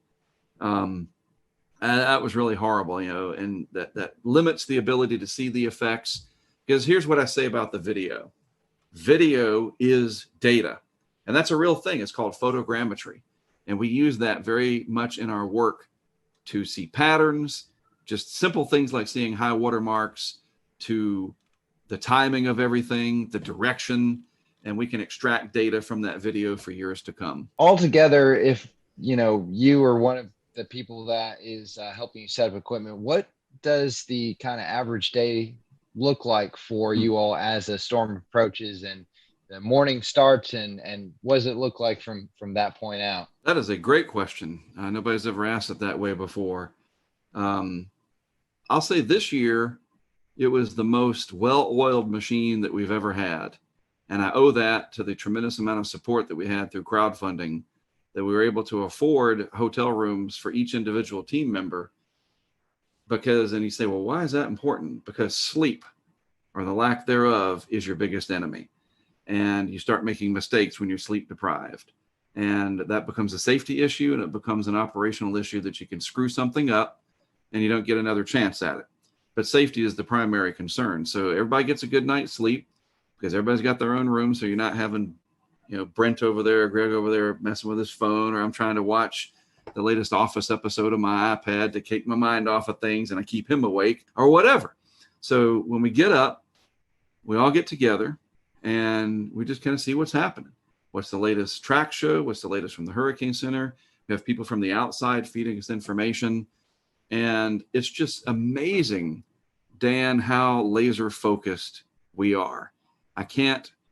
It's like, it's so organized and so, like I said, well-oiled, and especially this year because there were so many pieces that came together perfectly that we work together well as a team. We all respect each other's opinion. We're all experts for the most part at what we're doing. We have experience. Certainly Greg and I do. And then these people that are helping out from the crowdfunding perspective, they come along and help out too. And they just go along. They trust us and we just do it. And it's crazy because you're counting down to zero when landfall is coming. There is no timeout. wait, we got to, and so the day is spent figuring out where we're going to go, handling emails that are coming in, social media interactions. Maybe somebody's suggesting you can set a camera up in front of my shop. I have a condo you can use. We have this, the sheriff here wants to talk to you. He's going to help you. The weather service. We have producers now that feed us the best information. And so it's kind of like a network TV deal. You think about what it takes to send all those OCMs out there from the Weather Channel. And we're starting to get there with the amount of people helping us. And in a year like 2020, it just ran as smooth as it could possibly could. And we work until dark. And then we usually try to find, if it's open, the nearest chain steakhouse, Texas Roadhouse, Longhorn, or whatever. And we go there, we have a good meal, and we recap everything, and we get another good night's sleep. It's just, I guess after doing it this long, you get settled into a routine. But this year especially, it worked so well that we never had any hiccups. Mark, there were a lot of other storms that you chased during the season. I think you said 10 in total. We talked about Isaias and Laura and a couple others, but can you kind of give us a bit of a rundown on the rest of the season? There were other heavy hitters that you guys observed. So what were some of your biggest stories? So after Laura, we got back and there was not much time to rest. The season just kept spitting them out. And of course, the next significant one for us was Sally. And Sally was one of these ones that had a lot of potential, and it rattled a lot of nerves. And it really looked like it was going to threaten Mississippi in a big way. And then it kind of, played cat and mouse with everybody. It was very slow. Is it going to strengthen? Is it not? And, and now it's headed towards Mobile Bay. And, maybe even Western Panhandle of Florida. It was very challenging because it was so darn slow moving. And the intensity guidance was just crazy. It was like, nobody could figure it out, literally. So that was the most challenging because it kept us on our toes in a very familiar area. I know the Central Gulf Coast very, very well, and yet it was still very challenging. But at the end of the day, the success that we had with that, because it was another nighttime event, and this is where my experience came into play, I focused on the river flooding that was coming. And I worked very closely with some of the Weather Service offices down there, and even one of the meteorologists for the state of Florida. And, we don't have hundreds of cameras, but we had enough that we put some on the coast to see what the coastal impacts were from surge. But again, Sally, 4 o'clock in the morning or something, landfall, another thumbs down for that. But the flooding during the day was going to be this rapid rise and then a pretty rapid fall, unlike the Carolinas where it's like a week later. Sally's flooding was going to be much quicker. So we put a camera system on the Fish River in Alabama. It's just a small river system down there. People in the area, they know it well. And then up on the Perdido River, just inside the Florida line. And boy, what we captured there was one of my bucket list, I want to do this.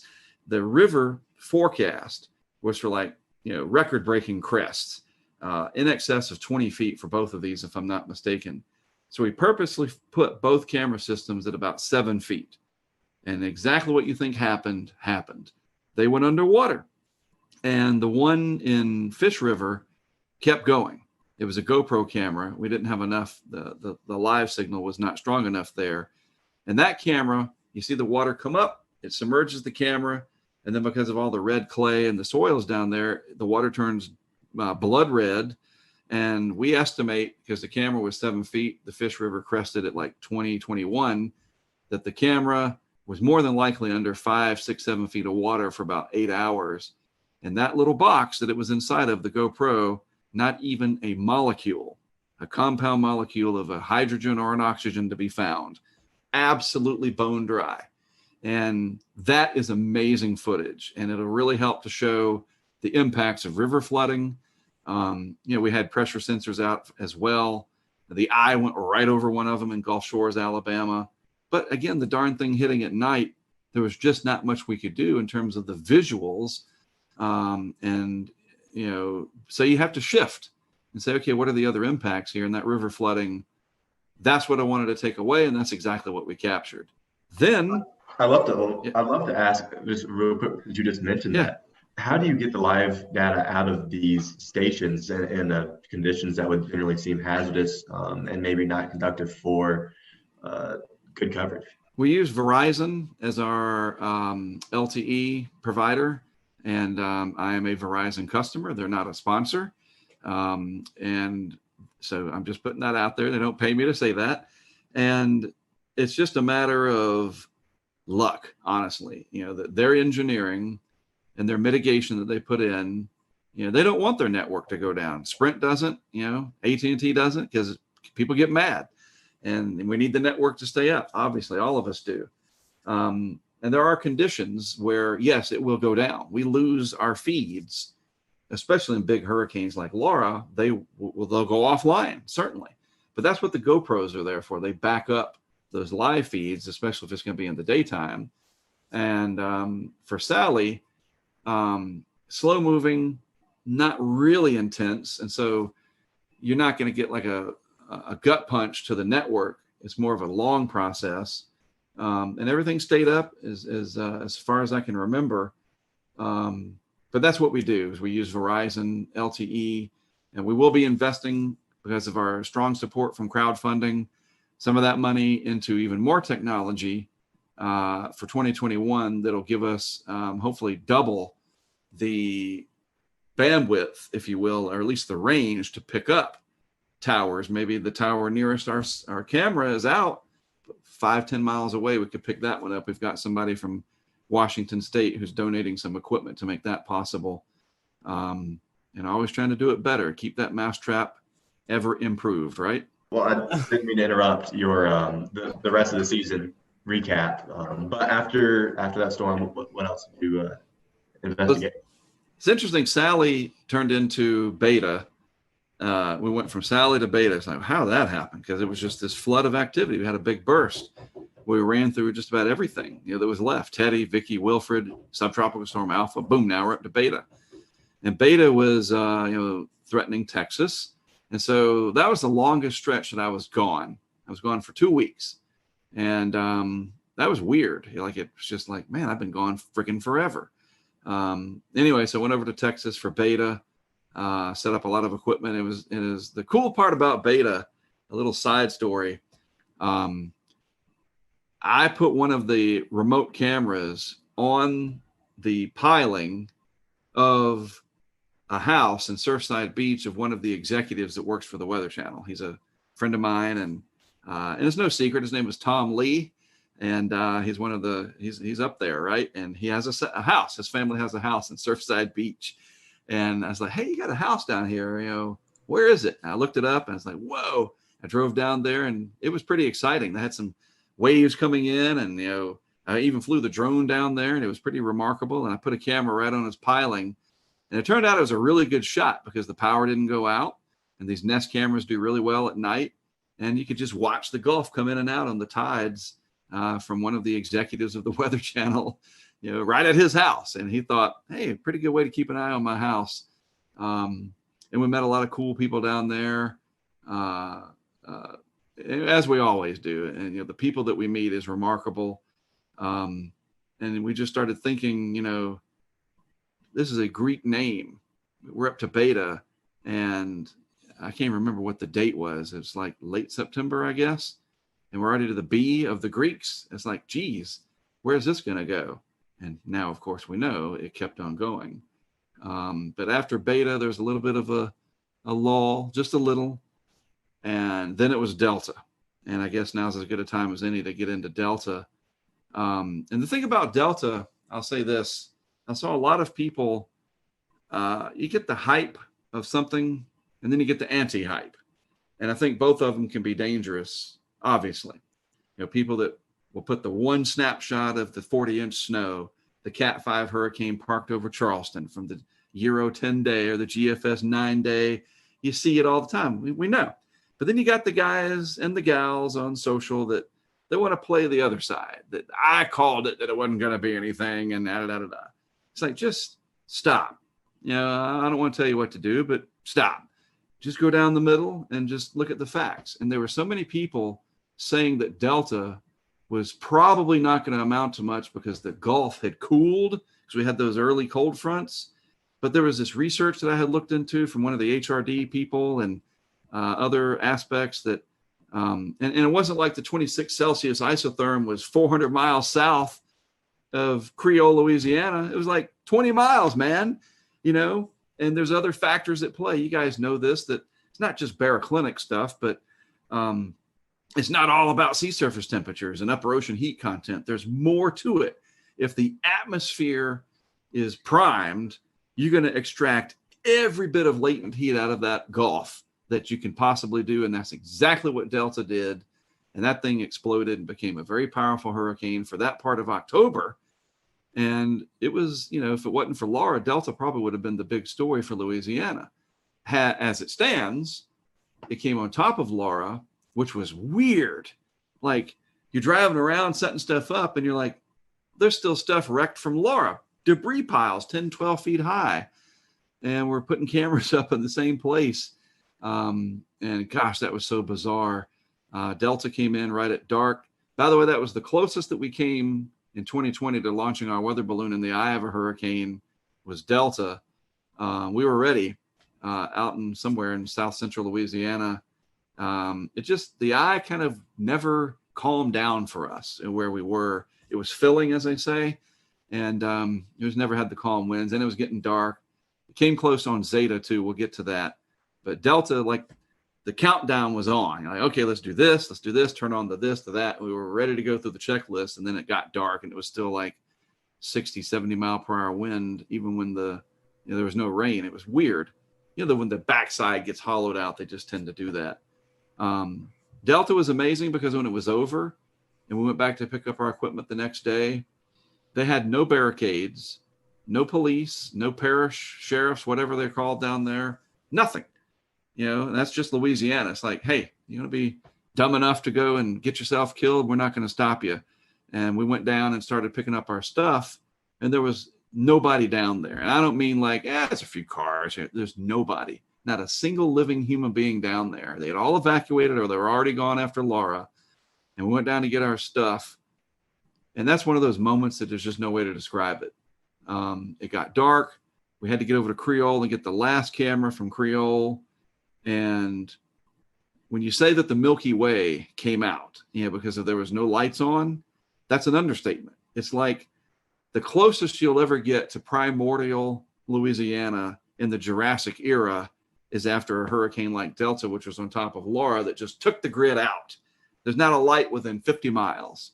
And it was remarkable. It was like a religious experience, to be honest with you. And there's alligators and raccoons and all kinds of wildlife down there. And we just felt like there's three of us, me, Brent, Greg. We felt like we were one with this weather universe. And I know it's a weird thing, but it was this amazing thing that I'm glad it happened, put it that way. And we safely retrieved our stuff. And it was one of the greatest adventures I've ever had. Couple more things, Mark. Zeta and Eta, I think I pronounced that right. Impacts here in the United States.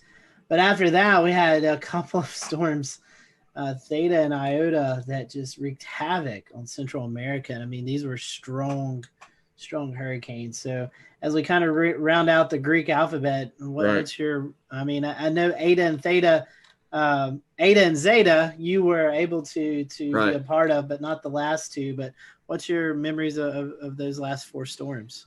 Well, Zeta was a surprise. Because it overachieved. The Gulf was cooler by then, and yet, I mean, it came close to becoming a Category 3. Remarkable. And again, the atmosphere was just like, wow. And it intensified right up until landfall.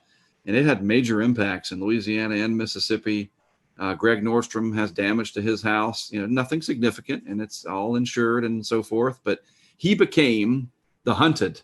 And we were in the eye of that one down in Slidell. That was amazing. Just the surge, though. That's the thing I'm trying to remember. The surge, even though Zeta came in at night, this came in right at dark. The storm surge in Mississippi was remarkable. And there's a couple of instances there where our cameras are going to provide some very telling data to the National Hurricane Center Storm Surge Unit as we work through that to turn the video into data where we can find still water elevations in that surge.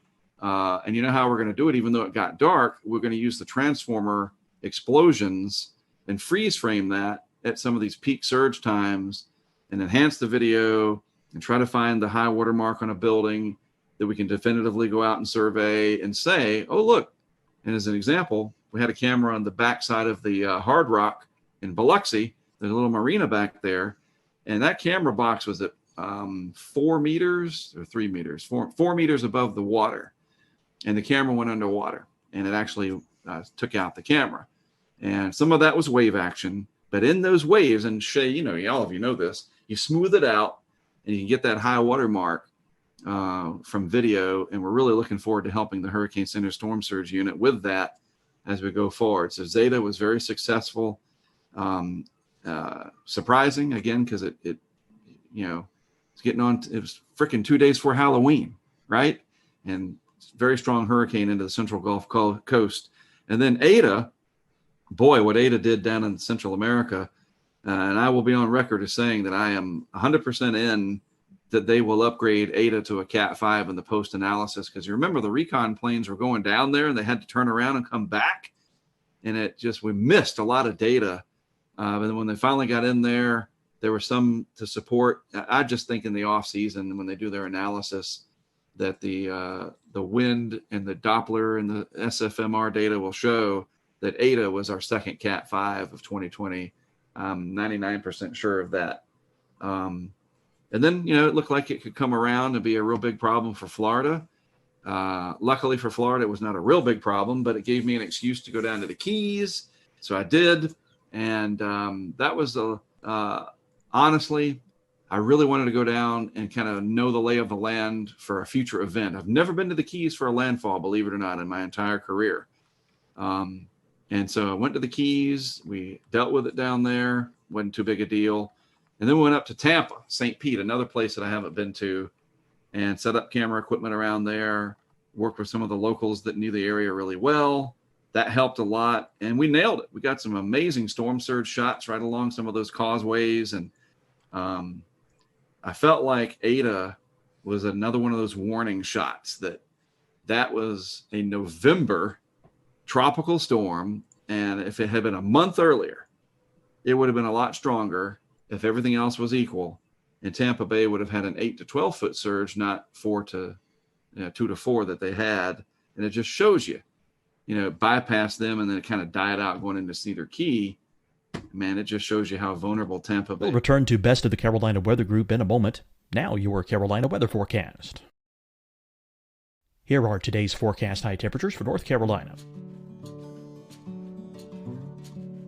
Here are the forecast lows for tonight for North Carolina. Here are tomorrow's forecast high temperatures. And here's forecast rainfall across North Carolina tomorrow. Here are the forecast highs for the day after tomorrow.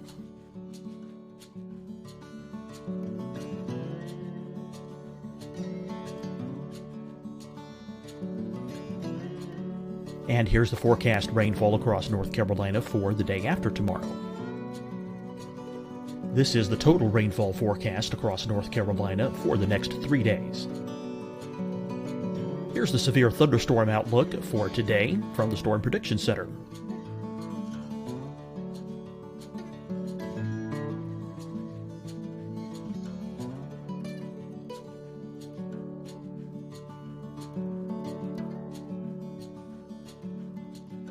Here are the forecast high temperatures for today for South Carolina. Here are the low temperatures for today for South Carolina. Here's the probability of precipitation forecast across South Carolina today. And here are the rain chances across South Carolina tonight. Here are tomorrow's forecast highs across South Carolina. Here are the forecast low temperatures for tomorrow for South Carolina. And here is the probability of precipitation across South Carolina tomorrow. Here's the precipitation chances across South Carolina tomorrow night. Here are the forecast highs for the day after tomorrow in South Carolina. Here are the forecast low temperatures across South Carolina for the day after tomorrow. And here are the rain chances across South Carolina for the day after tomorrow.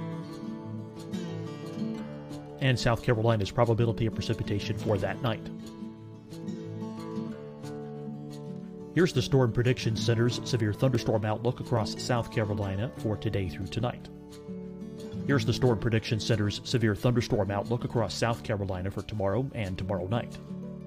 And here's the Storm Prediction Center's severe thunderstorm outlook across South Carolina for the day after tomorrow through that night. Here's the severe thunderstorm outlook for today from the Storm Prediction Center.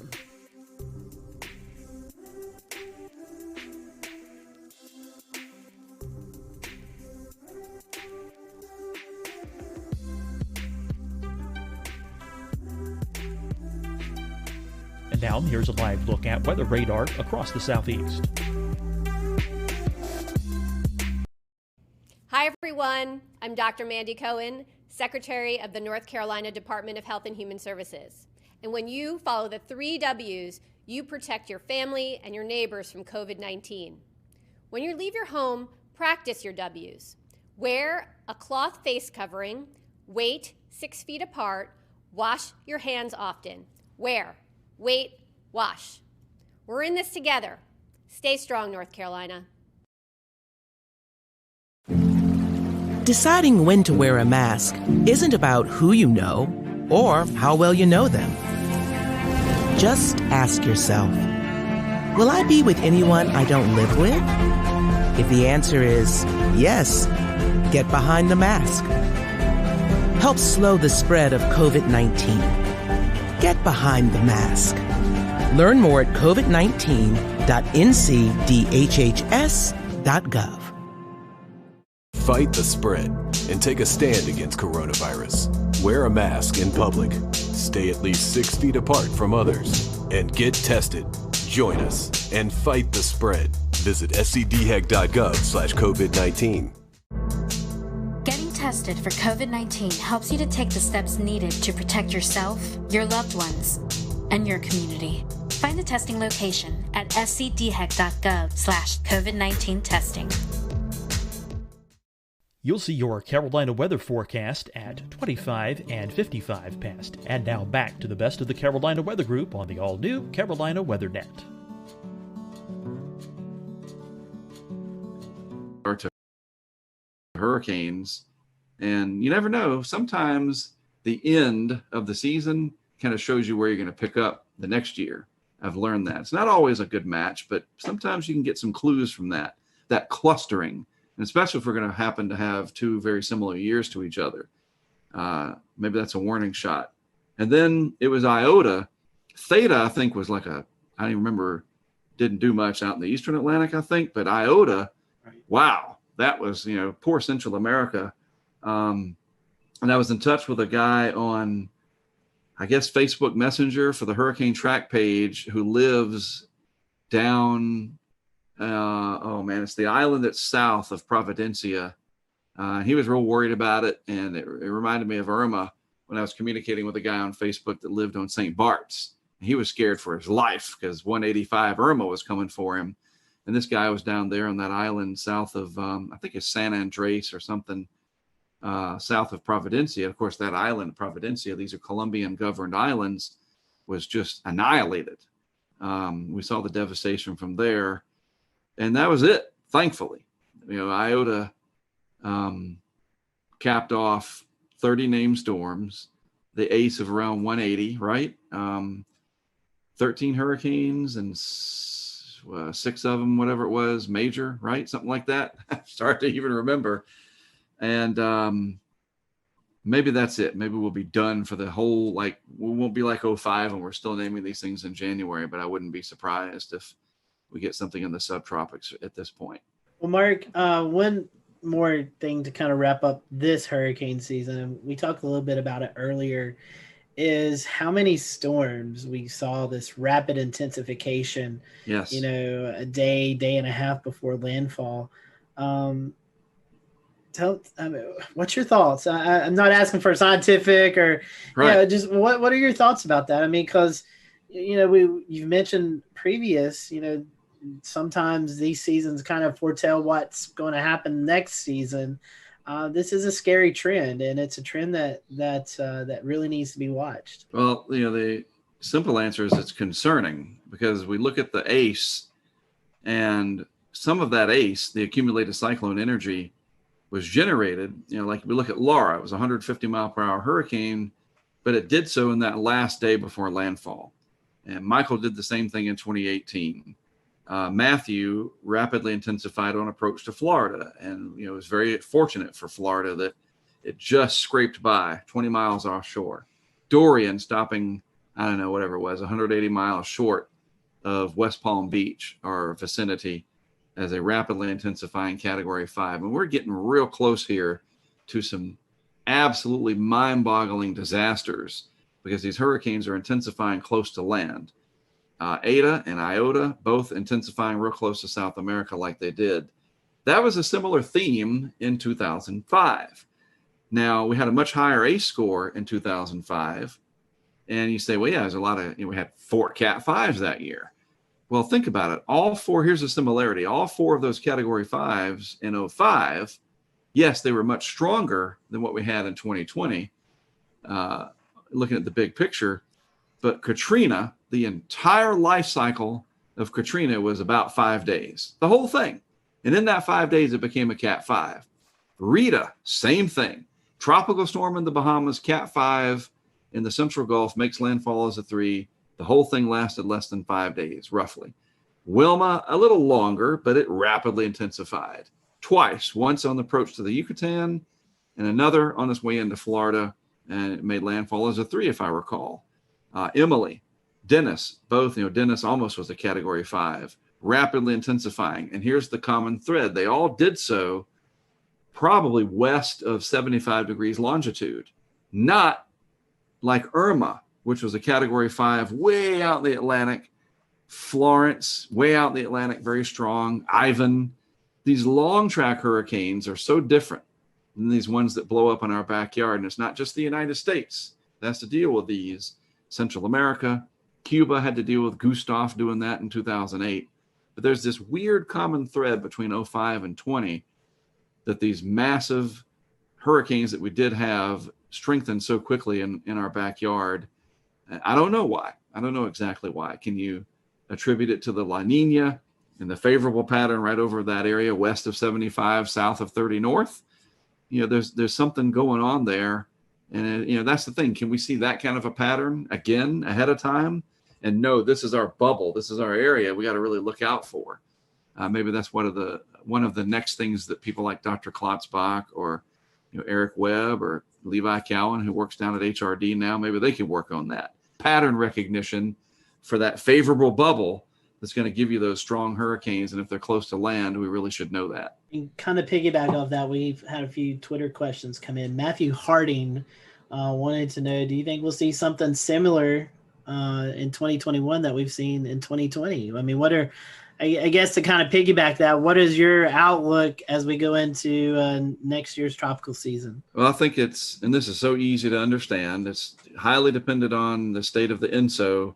I think more than anything, the El Nino Southern Oscillation phenomenon. Right now, we are in at least a moderate La Nina. It's like negative 1.3 or higher or something. I mean, the index is pretty low. And so that La Nina sticking around or not, and basically it's the absence of El Nino. If there's no El Nino and the Atlantic is warmer than average, especially in the main development region, then you typically have an above average season. But a season like 2020, where it's hyperactive and mega active, hopefully those are 15 years apart, because this is just too much. But you look at 04, here's the interesting thing. 04 had 15 named storms, something like that.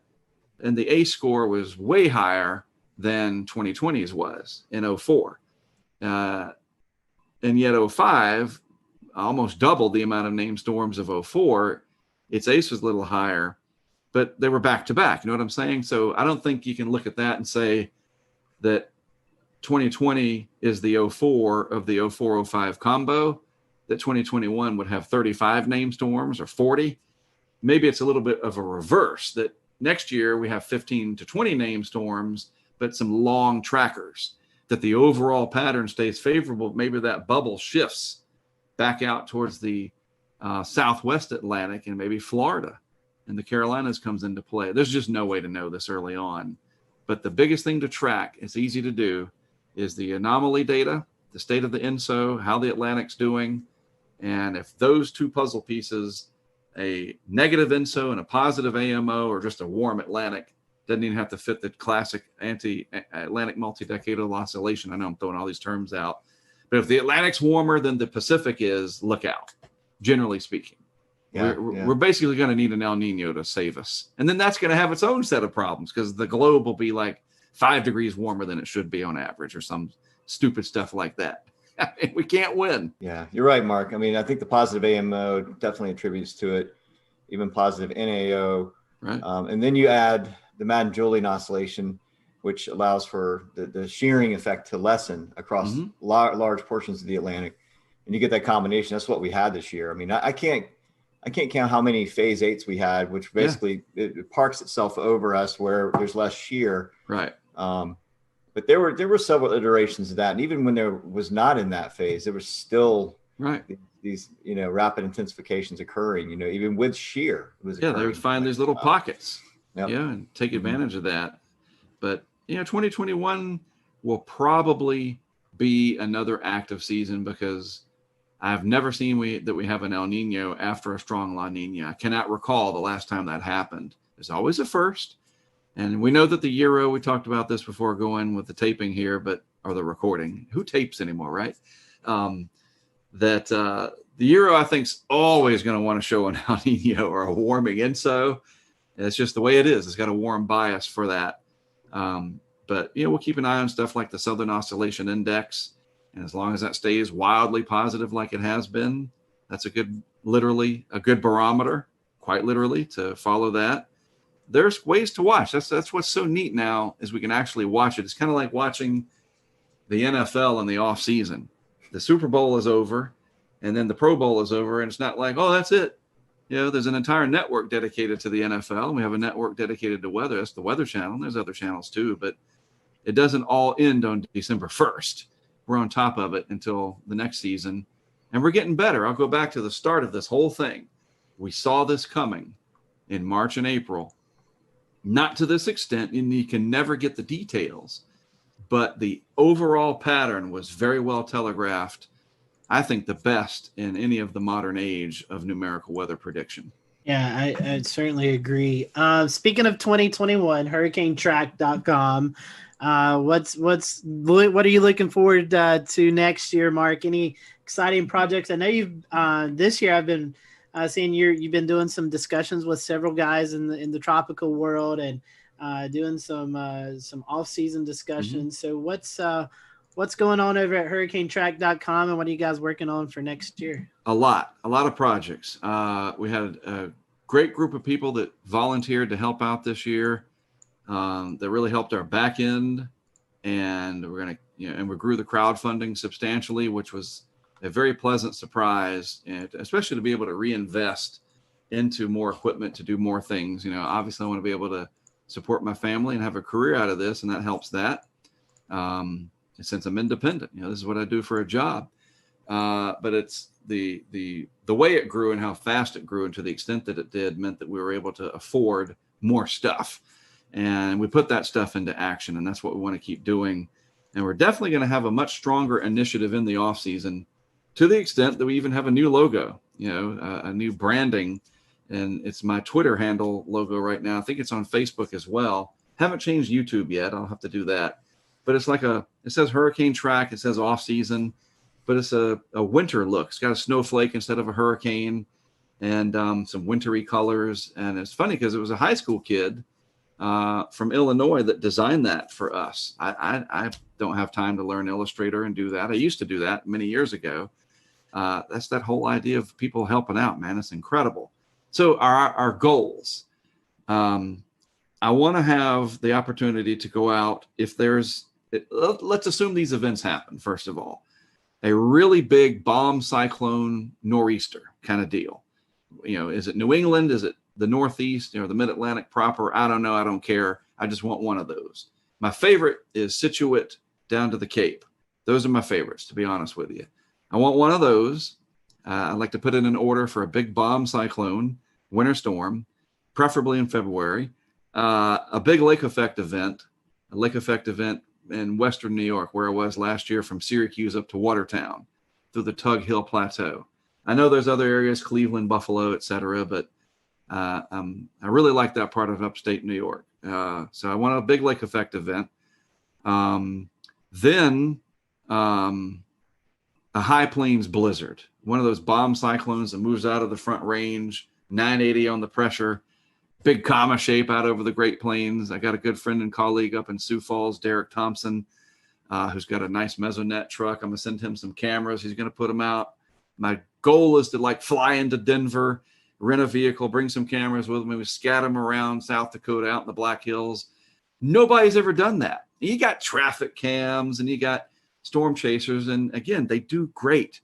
But I want to stick a camera on an overpass out on, Interstate 70 or something out there, and show you that blizzard from the ground, basically.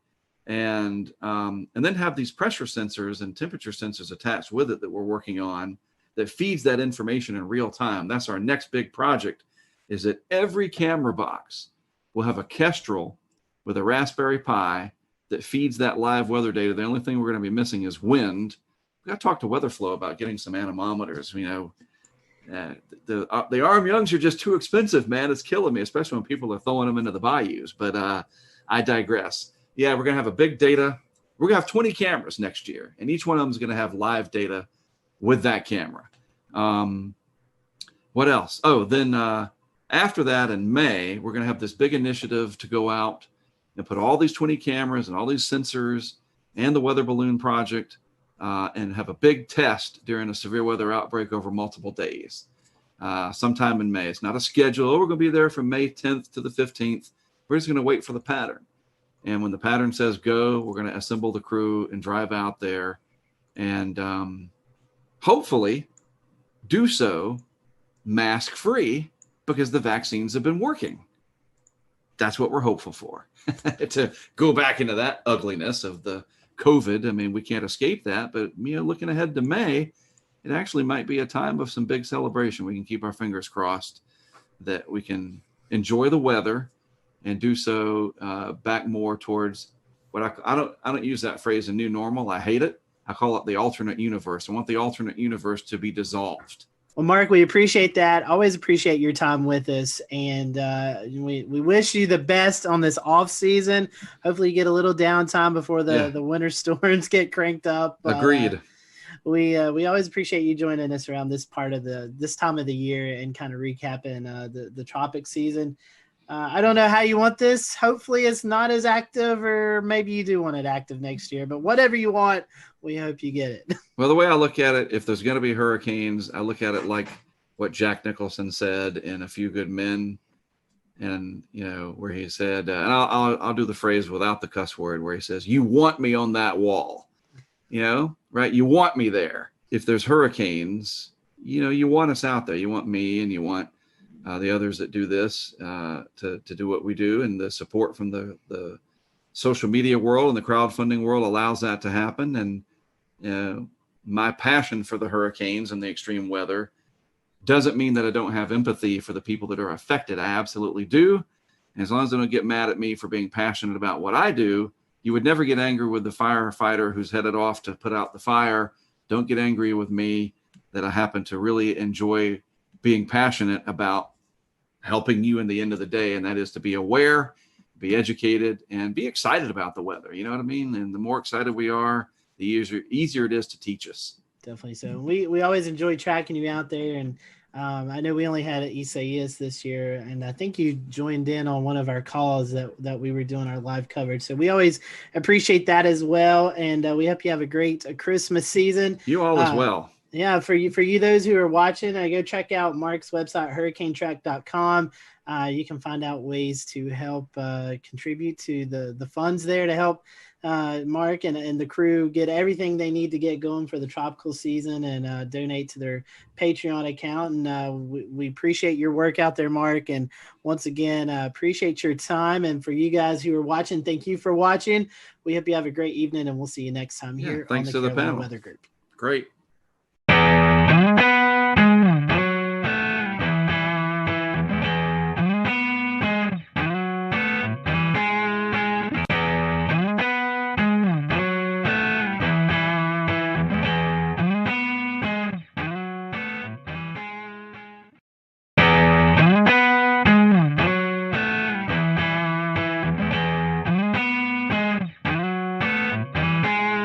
Hello, everyone. Welcome to the Carolina Weather Group. We welcome you to our latest edition of our little podcast, Weather Live Stream. And we're going to be talking about an interesting project tonight, the Snow Impact Project.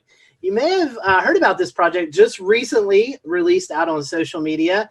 NOAA and NASA and a lot of different entities working on better forecasting winter storms, and especially along the East Coast here where we live. That will be helpful because we know a variation in just a few miles can mean all the difference in snowfall forecasting. Tonight we have with us Lynn McMurdy. She's kind of leading up this research project. She is a associate professor at the Department of Atmospheric Science from the University of Washington. So, last year on our 300 show, we were talking about the states that we've not had guests from. So we can mark Washington off that list. So now we're down to, I think, 6 states that we've not had any guests from. So, Lynn, welcome to the show tonight. Definitely happy to have you. And I know it's a busy time as we're in the midst of this research project. So tell us a little bit about the project and maybe how it got it started and how you guys came together to get this idea and get the ball rolling, per se. Sure, happy to do that. I'm excited to be able to tell you all about it. As you know, being a NASA project, our name of our project is an acronym because everything is acronyms with NASA. And the name is called IMPACTS, and it stands for the Investigation of Microphysics and Precipitation for Atlantic Coast Threatening Snowstorms. So in its name, it tells you a little bit about what we're doing. So I'm leading this project with I don't even know how many people I'm working with, probably hundreds. It's funded by NASA. It's a very large program that's a 5-year project. In the middle 3 years, we'll be doing gathering data and gathering cases to study. And it's part of their Earth Venture Suborbital call for projects. And this means instead of NASA funding somebody's idea about satellites, this is using aircraft. So suborbital means below the orbit of the Earth. So the main way that we are performing our investigation is through aircraft observations. So what we're trying to do is, as you well know, snowstorms, which occur all winter in this part of the country, are pretty difficult to forecast. They're fairly complex systems. They consist of large cloud shields that can be as far as Florida, way up into Canada. And within those big complex cloud parts of the storm, there's narrow bands of more intense snowfall. We call them snow bands. And it's that smaller scale features, usually near the low center of the storm itself, that we are specifically trying to investigate. We're trying to understand the processes that form the snow bands, that make how they change as a storm evolves, and why some storms have a lot of snow bands and others have like absolutely none, yet they both are producing snow. So that's kind of the science focus of it. And our observational strategy involves primarily 2 aircraft. One of them will fly high above the clouds. It's NASA's ER2. It can fly at 20 kilometers elevation, which is 68,000 feet, or twice as high as a commercial aircraft. and it has equipped with remote sensing instrumentation. So everybody's probably familiar with weather radars. This airplane has 4 different radars, all different wavelengths. So they're sensitive to different portions of the storm. There's one that's a cloud radar, so it can see the small cloud size drops, and others are more rain and snow radars. They see the bigger drops. It also has microwave radiometers, and those are types of instruments that we often fly on satellites to measure precipitation from space. So that ER2 flies above the clouds way up high and looking at the storm remotely, and underneath in coordination, observing the same portion of the storm is the NASA's P3 Orion, and it flies inside the clouds, and it has a multitude of instrumentation, and the major ones are these cloud and precipitation probes, which actually essentially take pictures and count the sizes and the pictures of the snowflakes as they form. We fly it at different levels, so you see where the beautiful dendrites form, where the needles form, and then fly underneath, and they aggregate into large, big blobs of snow that eventually falls on the ground. We also have some ground instrumentation specifically for this project, and that includes a whole array of different radars and other snow measuring equipment, mostly on Long Island with my colleagues at Stony Brook.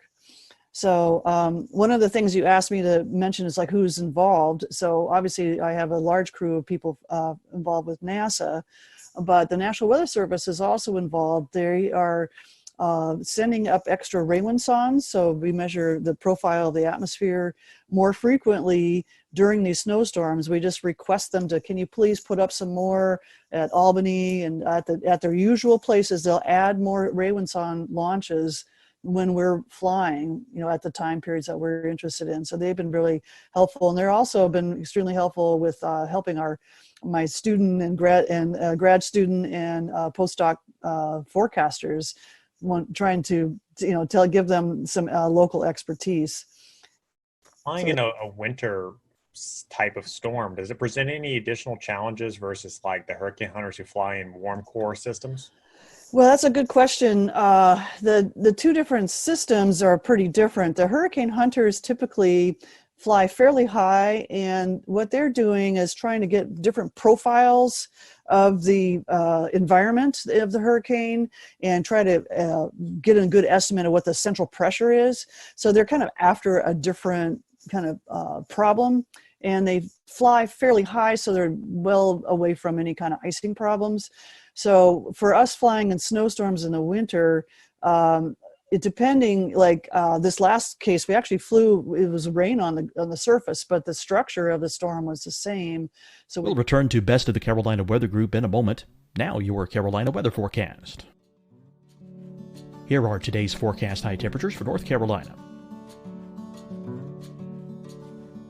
Here are the forecast lows for tonight for North Carolina.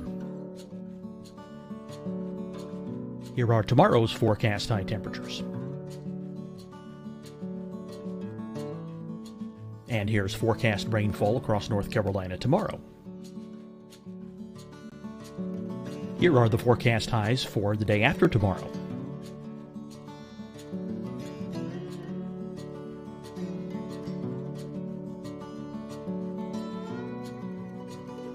And here's the forecast rainfall across North Carolina for the day after tomorrow. This is the total rainfall forecast across North Carolina for the next 3 days. Here's the severe thunderstorm outlook for today from the Storm Prediction Center.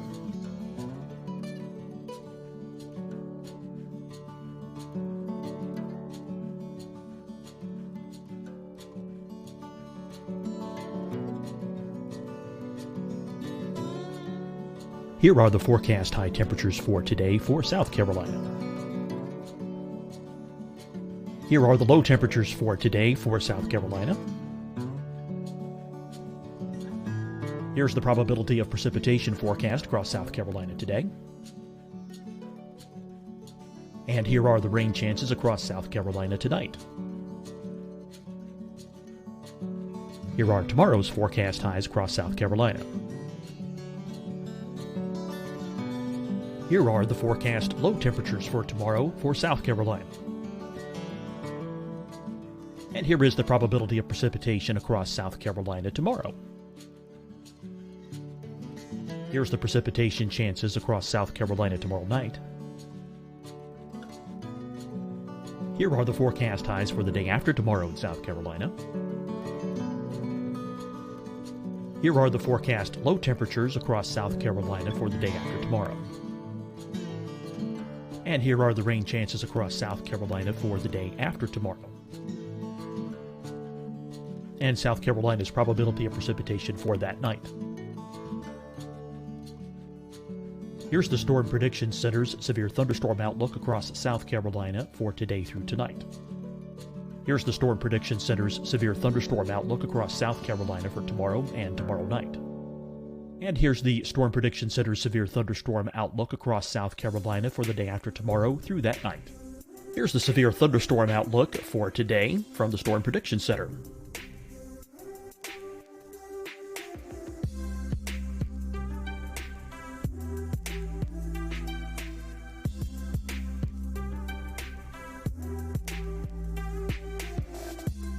And now here's a live look at weather radar across the southeast. Hi, everyone. I'm Dr. Mandy Cohen, Secretary of the North Carolina Department of Health and Human Services. And when you follow the 3 W's, you protect your family and your neighbors from COVID-19. When you leave your home, practice your W's. Wear a cloth face covering, wait 6 feet apart, wash your hands often. Wear, wait, wash. We're in this together. Stay strong, North Carolina. Deciding when to wear a mask isn't about who you know or how well you know them. Just ask yourself, will I be with anyone I don't live with? If the answer is yes, get behind the mask. Help slow the spread of COVID-19. Get behind the mask. Learn more at covid19.ncdhhs.gov. Fight the spread and take a stand against coronavirus. Wear a mask in public. Stay at least 6 feet apart from others. And get tested. Join us and fight the spread. Visit scdhec.gov/COVID-19. Getting tested for COVID-19 helps you to take the steps needed to protect yourself, your loved ones, and your community. Find the testing location at scdhec.gov/COVID-19 testing. You'll see your Carolina weather forecast at 25 and 55 past. And now back to the best of the Carolina Weather Group on the all-new Carolina WeatherNet.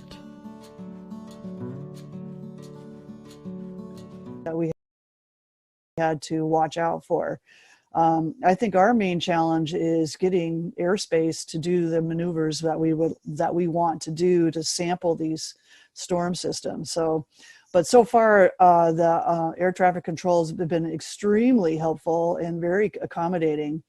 On our first flight, we were kind of messing around in upstate New York and Vermont, but then we wanted to go across Long Island. And when you looked at, there's these, apps called like Flight Aware. You can watch where all the airplanes are. They kind of cleared out a corridor and let our plane go through.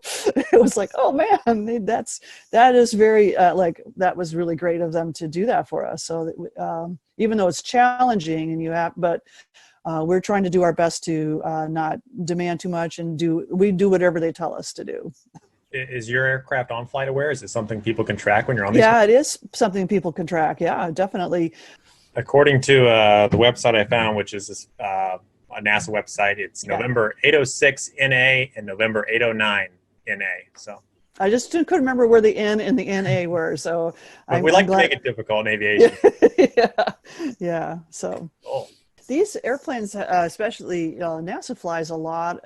So does NOAA, and my colleagues who get National Science Foundation funds can also request the NOAA or NASA flights, and so they've very experienced crew in field campaigns like this, and each one has its unique way of doing operations. I think we're not doing anything really clever, fancy, different, and never been done before. And a lot of our instrumentation has been used in many other projects. And in some ways that's good. It's kind of less risky. And we'll get good data right away. And so banking on the experience from other campaigns. So I know specifically the focus of this project is for snow bands, but does some of this data also feed into freezing rain and sleet forecasts as well? It might, yes. I think what we're doing at this stage is we're first looking for any storm we can find. The banded structures can result in different things at the surface. The bands form aloft, so at those levels, that's always below freezing. And then the structure at the very lowest levels, the airplanes can't, observe because you're going to crash them because you're flying so close to the surface. So if it happens to be a situation where there's pre-existing cold air down at the surface and that happens to turn into freezing rain instead of snow because it's warmer aloft, then yes, we will inform that. So I've told others that snow bands are our wish list, are the main thing we want to get for. But if the storm happens to be warmer than your usual winter storm, the structures are similar and we can still learn the science of what makes those structures. Why does it organize in these narrow bands that are maybe related to the low pressure center deepening or maybe not. There's different hypotheses that we're testing, and we can test them with a variety of storms, including ones that have freezing rain and things like that. Lynn, just off the cusp thinking, this may, correct me if I'm wrong, may be able to help predict or maybe forecast where we could actually see those intense bands set up where we see thunder snow. Is that?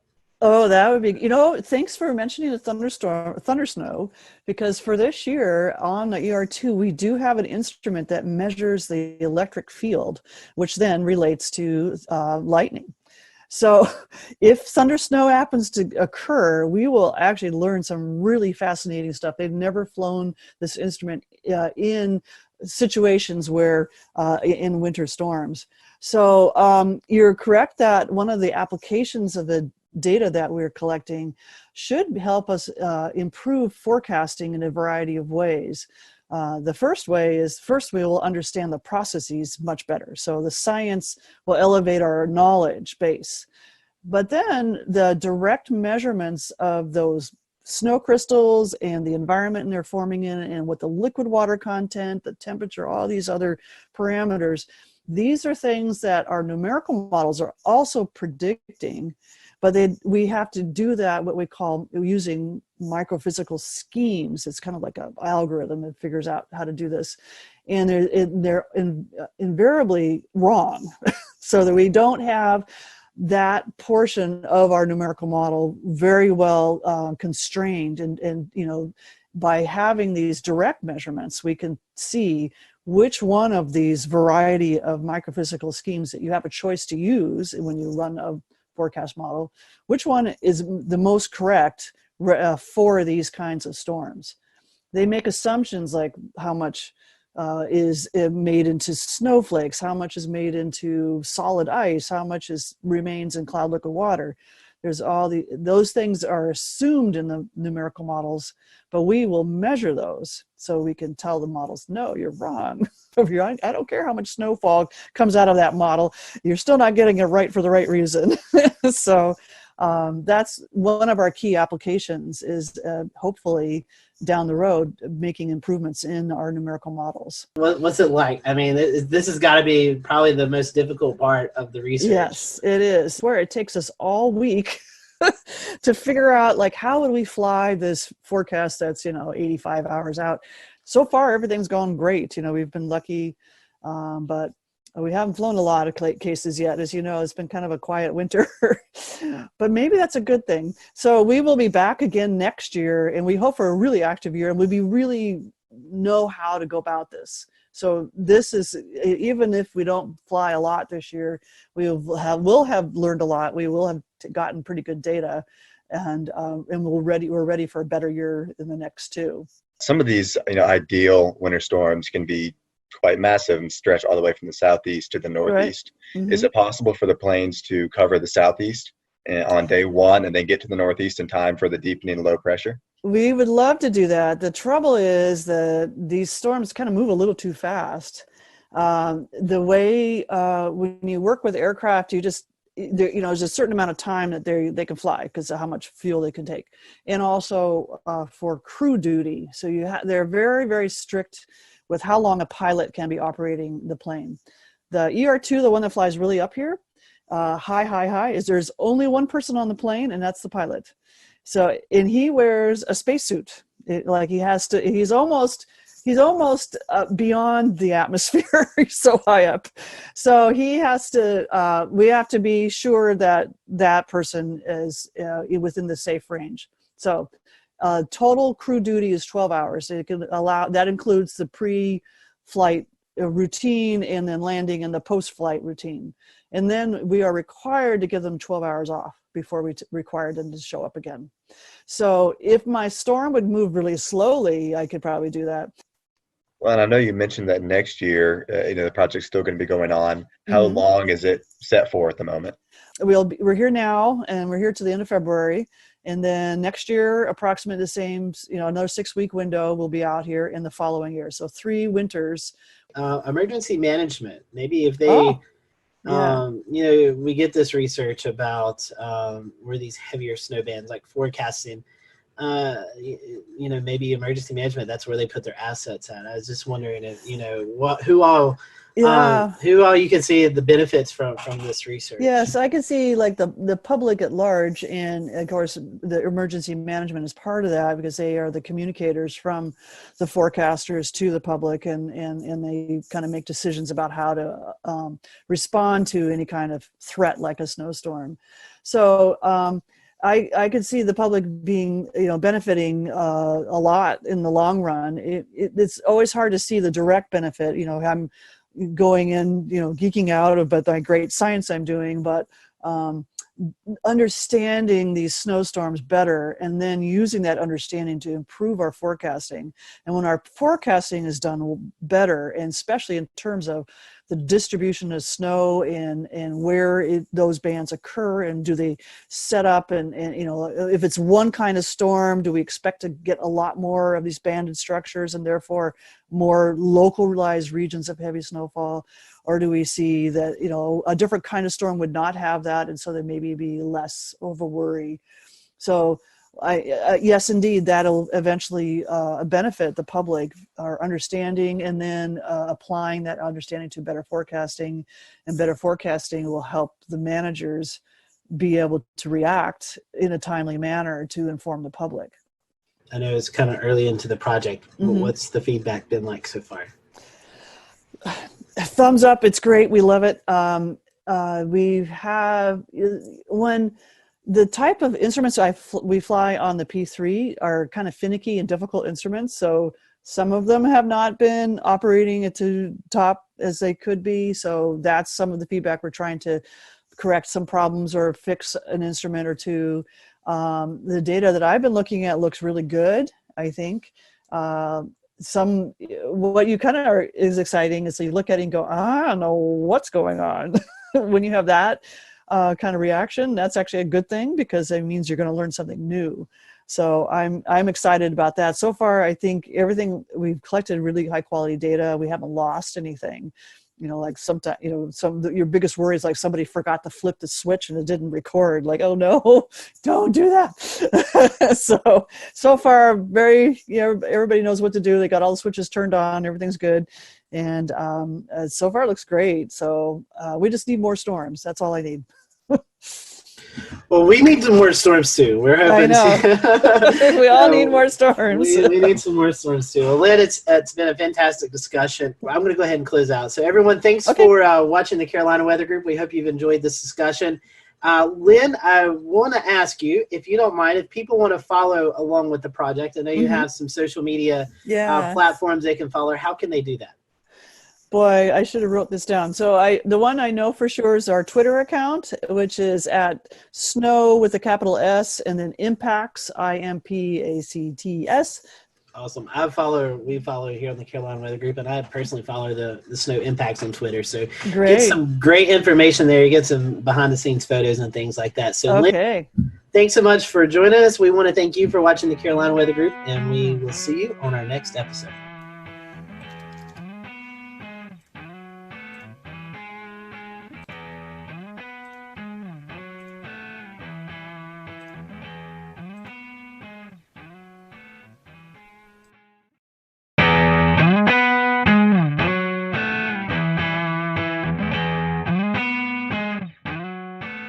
Hello, everyone. Welcome to the Carolina Weather Group. We're happy to have you this evening. We're going to be talking space with our good friend Tony Rice, NASA ambassador, also a contributor for WRAL in Raleigh. So Tony is our resident person that we go to, and we have space questions. There's some really cool things going on with this Mars launch. We also have some loon balloons. You may have seen some pictures floating around on social media over the last couple of days or weeks, and we're going to talk a little bit about that as well throughout the program. But Tony, we have this mission. I think originally this Mars mission was scheduled to go off June 20th, right around that date. It's since then been pushed back a few days. So can you tell us a bit about the mission itself? Well, what are we trying to accomplish as we head off to Mars? So this is was originally called the Mars 2020 rover, and it's a follow-on to the Mars rover you would know as Curiosity. So it's about the size of a minivan, a little bit smaller than that, and its purpose is to go out there and find basically what happened to Mars. It's going to work in concert with obviously Curiosity and all the other assets that are out there at Mars, the orbiters that are studying the atmosphere, that are taking those fantastic pictures that we see of Mars. But it's a very similar rover to Curiosity. It's using the same spacecraft bus. And that's the body of the spacecraft, the wheels, the mobility system, all the computers, all the communication systems. But the real exciting thing about these spacecraft and about these missions are the instruments. So I think of this as like Curiosity 2.0. It has a lot of some of the same instruments that Curiosity did, but they've been upgraded. They've got a little more capability to them. We've learned a lot as we've had Curiosity on the surface of Mars for so many years. We've also added a couple of new ones. I'm sure we'll get into some of the more exciting ones there, but the ones I know that the one instrument, my favorite one, that I know is going to be your favorite as well, is called MEDA, and it stands for Mars Environmental Dynamics Analyzer. And I'm really looking forward to MEDA getting on the surface of Mars. It's about a 12-pound instrument. It's chewing up a whole 17 watts of power. You have to really budget your power up there. Curiosity and this new 2020 rover are going to both be both powered by a nuclear power source. We don't have to worry about any of the solar panels getting covered in all that Martian dust and causing us problems there. But the deal with MEDA is it's going to be capturing information about air temperature, ground temperature, radiation. We've got a dust sensor that's on there as well, so we can help study those dust storms. If you saw The Martian with Matt Damon, did a pretty good job of showing what dust storms can be like there. The beginning of the movie was a little fantastic, and we don't quite get wind speeds like that, or at least we don't have enough volume in the atmosphere to produce some of the things they're talking about there. We're going to put relative humidity. We'll be able to measure that as well. There's a thermal infrared sensor on there, and there's wind sensors as well. And the wind sensors are kind of interesting. There is wind on Mars. We're getting information about winds from another mission that is on the surface of Mars right now called InSight. It is not a rover. It is a lander, so it stays stationary. It can measure whatever what atmosphere comes to it and the column of air above it. So we are seeing winds there that are a little bit higher speed than we expected. You wouldn't be able to feel them though, because the volume of air there is so little. So Tony, there's this new device that's coming with Perseverance that I literally just found about in the last 5 minutes. So it's going to be some type of helicopter drone deployment. Tell us about that and how that works in an atmosphere that's a lot thinner than ours. Yeah, that's going to be the really interesting thing, is how you get lift in such a thin atmosphere. The Mars atmosphere is about 1/100th that of Earth's. So it's very, very, very thin. Sorry, not 100th, 1,000th that of Earth's. Very, very thin. But the drone itself, the helicopter itself, has pretty wide blades, and it's going to be spinning really, really, really fast. So don't think drone like the drones that we know here on Earth. It's not going to be sitting up there and hovering for a good amount of time. It's going to take hops. And its purpose, number one, is a technology demonstrator. It'll be the first time we've ever flown on another planet. That's pretty exciting unto itself. But it's not just a technology demonstrator. It's going to be providing valuable information to the team that is driving this rover. And yes, there are rover drivers. They sit in California. They're sitting at home right now because they're able to VPN in and talk to the rover that way. But their technical term, or their technical title, is rover planners, because they're doing exactly that. They're planning what drives need to occur during that day to put the rover in a position to do the science. So this helicopter is going to help out with that a little bit. It's mounted on the underside of the rover, so after the rover lands and everything's checked out, the rover will deploy the helicopter, we'll drive off of it, and then we'll be able to take the helicopter off and move it about. It's going to serve as a form of scout for the geologists. It's going to help us move ahead and make some good decisions about where to move the rover to in order to do some good science. Now, Tony, I have a question as far as, like, I've always wondered the signal, right? So these are being operated remote control a lot of the times. I know there's some automated processes on site that the rovers would do to correct maybe a rock in the way or something. But how long does the signal take to get to the rover as you're steering it? Now, the radio waves travel at the same speed of light, or I mean, what's the difference in right at light speed? How much time? So it varies throughout our year and the Mars year. Mars year is roughly about 18 months. So it's anywhere from about 10 minutes to more than 30 minutes.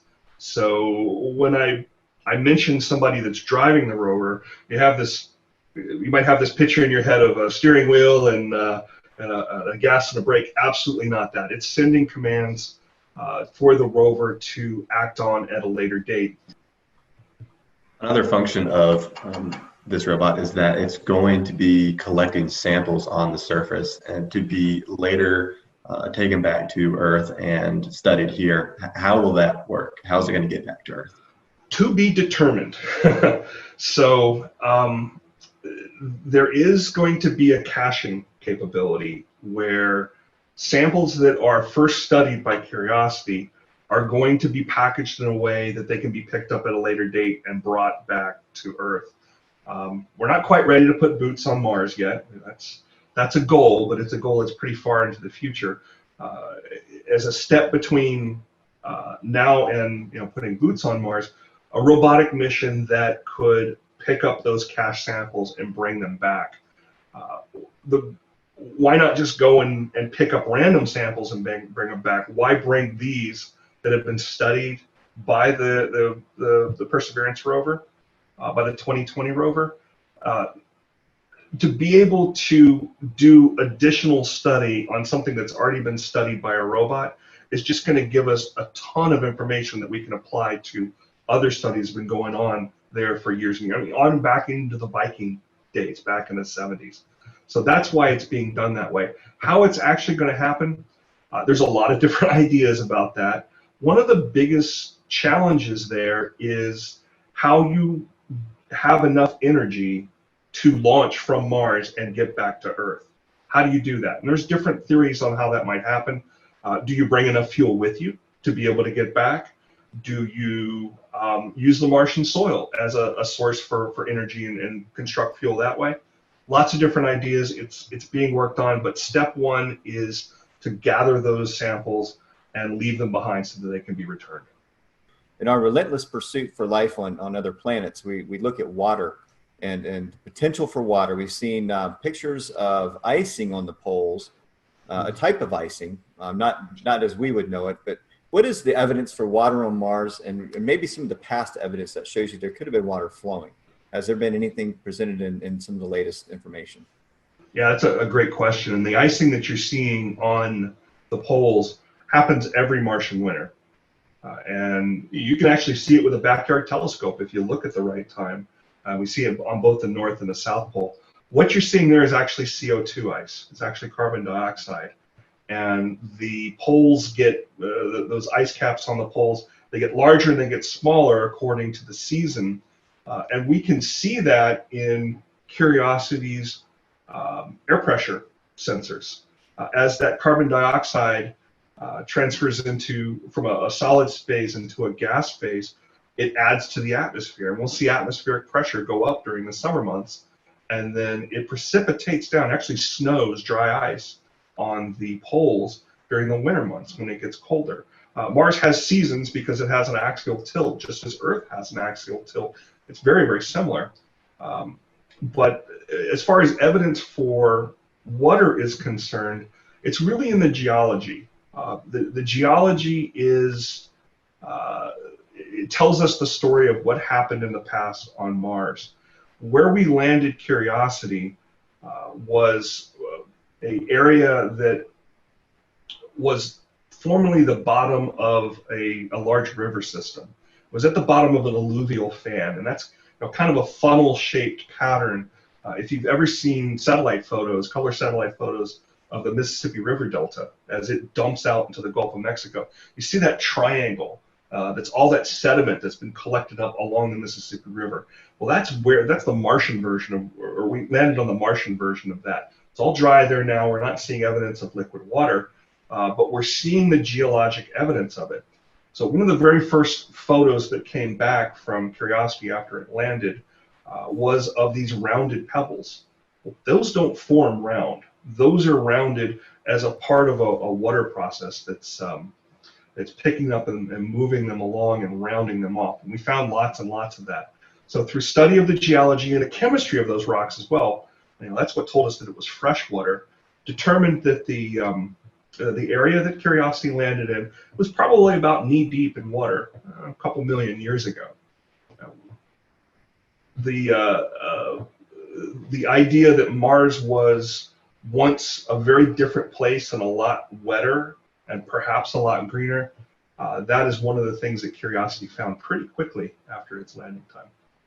Tony, looking at some of the points here for the mission, two of them kind of really piqued my interest. It says this is the first leg of a round trip to Mars, and then after that it's also talking about how this could actually pave the way for future human missions to the moon and to Mars. Can you tell us a little bit about that? Well, every time we put something on another planet, we learn a lot about it. And the road to putting boots on Mars, it's a long one. But even what we're planning on doing around the moon, coming up with the Artemis mission, is going to teach us a lot about that. Being able to live potentially off some of the resources on the moon will teach us a lot about that. We'll return to Best of the Carolina Weather Group in a moment. Now your Carolina weather forecast. Here are today's forecast high temperatures for North Carolina. Here are the forecast lows for tonight for North Carolina. Here are tomorrow's forecast high temperatures. And here's forecast rainfall across North Carolina tomorrow. Here are the forecast highs for the day after tomorrow.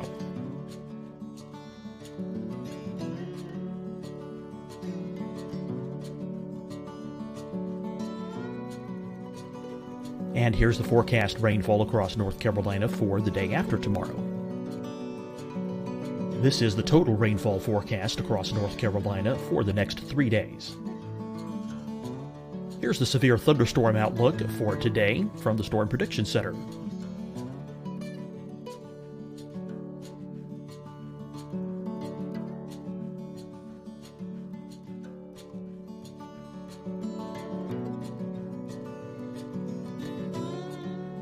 Here are the forecast high temperatures for today for South Carolina.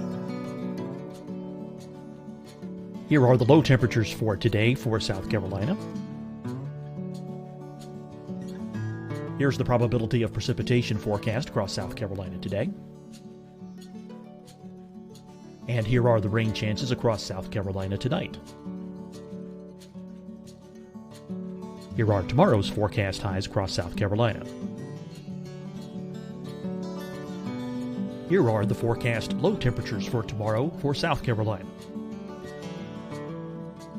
And here is the probability of precipitation across South Carolina tomorrow. Here's the precipitation chances across South Carolina tomorrow night. Here are the forecast highs for the day after tomorrow in South Carolina. Here are the forecast low temperatures across South Carolina for the day after tomorrow. And here are the rain chances across South Carolina for the day after tomorrow. And South Carolina's probability of precipitation for that night. Here's the Storm Prediction Center's severe thunderstorm outlook across South Carolina for today through tonight. Here's the Storm Prediction Center's severe thunderstorm outlook across South Carolina for tomorrow and tomorrow night. And here's the Storm Prediction Center's severe thunderstorm outlook across South Carolina for the day after tomorrow through that night. Here's the severe thunderstorm outlook for today from the Storm Prediction Center.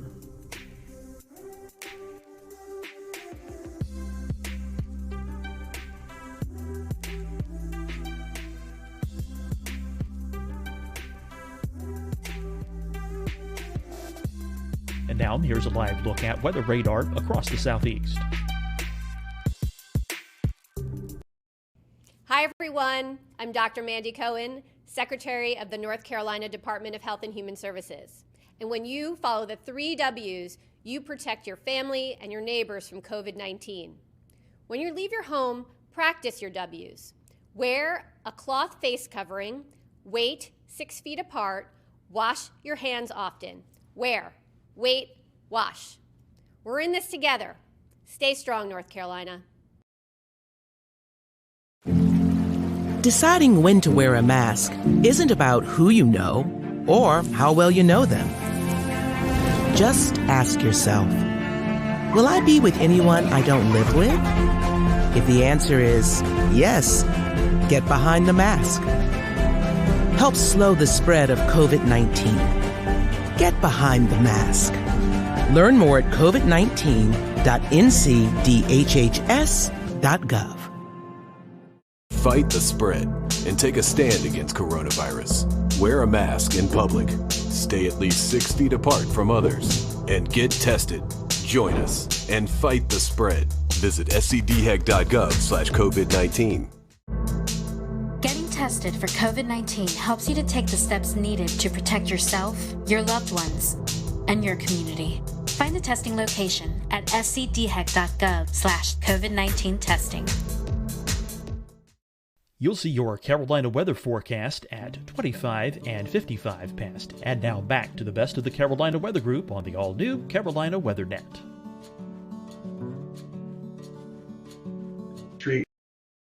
And the makeup of the Martian service to be able to have people live there.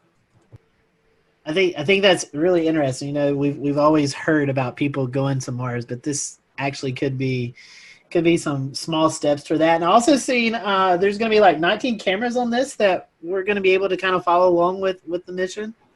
Yeah, there's a bunch of HD cameras on Curiosity. We got even more on Perseverance. And I mentioned the name a couple of times. I need to tell you the story about Perseverance. So for the longest time, it was called the Mars 2020 rover. NASA's really terrible at naming things. You give NASA engineers and scientists the opportunity to name something, and they're going to give it an acronym. They're going to give it something boring. You know, maybe it'll be a backronym that actually spells something that you can pronounce. But the cool names, those always come from the kids. So Curiosity was named by a little girl in Iowa, who by the time it launched, she was a lot older than that. She actually went on to be, I believe, an environmental scientist. So she got a lot out of that experience.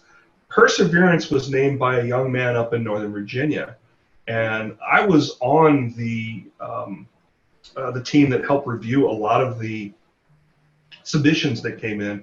They had to come up with a name, and they had to come up with a couple of paragraphs about why they chose that.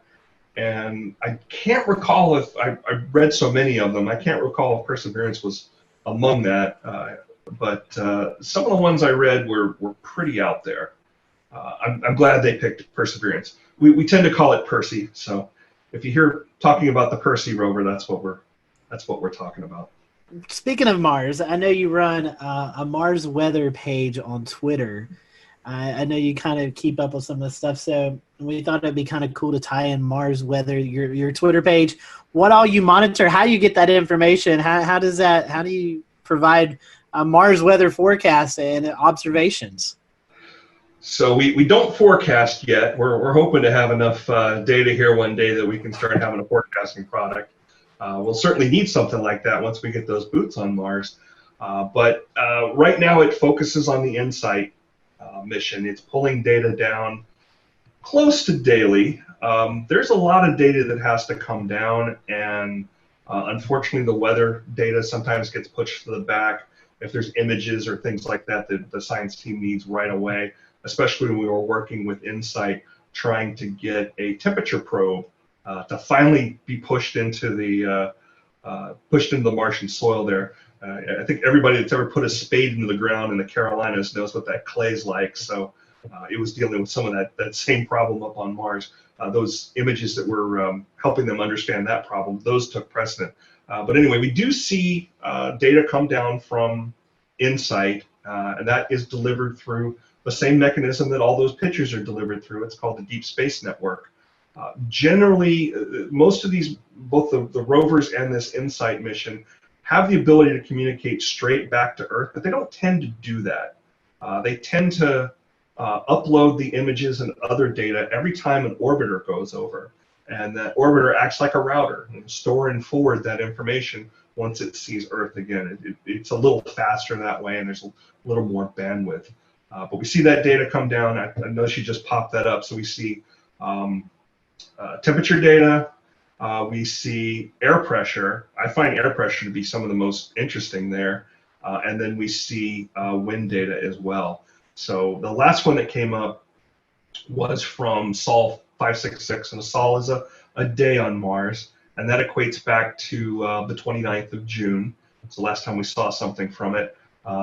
As you can see there, the low was 25, the high was 25, the low was 126 below zero, and these are both Fahrenheit. And each day on this Mars weather Twitter, it goes and randomly picks a city somewhere, and Clayton just happened to be picked up there last time it was doing a comparison. So you can see the comparison there. But again, the most interesting comparison in my mind is the pressure. So we were seeing about 1,012 hectopascals, which I think equates to millibars. You guys keep me honest there. That's what y'all speak in. Yes. And that on Mars is about 7.7 hectopascals. That's one of our biggest challenges on Mars, is the lack of atmosphere. It's just really, really, really thin there, and it continues to be stripped away by the solar winds. And that's not something that we're going to be able to correct anytime soon, perhaps ever. So I guess there's really no wind chill there. I mean, I'm looking 25 degrees with 37 mile per hour wind gusts. That's not really a wind chill there then. Yeah, not too bad. We do see temperatures go above freezing there. It does happen. Yeah. So Tony, I mean, obviously you're not using tri-cup anemometers or RM Youngs. I mean, how is this? How is wind speed captured? Is it using like Venturi effect, or you're consolidating the air into a point, or how is that measured exactly? So the thing to look up is an instrument called a hot dice. It is a couple of basically electrodes that are exposed out there and are measuring differentials. They are without moving parts. That's really, really important. when you've got a robot out there that you can't go service. There is no Home Depot on Mars to go get spare parts. Well, you said one last thing. You kind of mentioned that it does get above freezing on Mars. I wonder if you could just real briefly speak to the general temperature range. How cold does it get in winter? How warm does it get in summer? Yeah, we're talking around -200 Fahrenheit with the lows, and during the summer, most of the time we're talking in the average temperature there is hovering around -80, -100. I just think it's cool. I just think it's cool you have a mesonet on Mars. We do. We got 2 of them now, about to put a 3rd. I've heard that there's a team already being picked to possibly go to Mars by as late as, what, 2028 or 2030? Is that correct? I will make no comments on when we're going to Mars. You're not going to trick me into that. I had to try. Yeah, there's a lot that needs to be done, and each one of these missions, be they robotic or be they human, human up to the International Space Station, or once we get Artemis off the ground and have a gateway to the moon, each one of those, it may not seem like it's getting us closer to Mars, but we learn something from each one of them that can be applicable. And when that actually happens, I hope it happens soon, but it's a long road. Tony, shifting gears, one of the things that I spotted on Flight Tracker this week, and I think several of the people here in the Carolinas have, were alongside all of the little cute icons for airplanes, these circular balloon icons for the Loon Balloon Project. Tell us about it. I understand you're familiar with it, and I think it caught a lot of us flight trackers off guard maybe a little bit, but also people screaming UFOs in the sky as these things were passing overhead. Yeah, there was a little bit of that, wasn't there? Yeah, it's something that I got to learn a little bit about the other night. So in addition to talking with you fine folks, I've got about 350 meteorologists around the country that I'm in contact with on a regular basis. I try to give them information about the what's visible in the sky, usually planets, usually comets, meteor showers, things like that. But I am perfectly happy to get a "what's this thing in the sky" question when it's something in our atmosphere. And that's what happened. I forget what day was it. Was it Tuesday night? Yeah, that sounds maybe Monday. I mean, depending on where you were, right? These things went right over Greensboro, down towards Fayetteville, then out towards Charleston. So it was kind of a several day.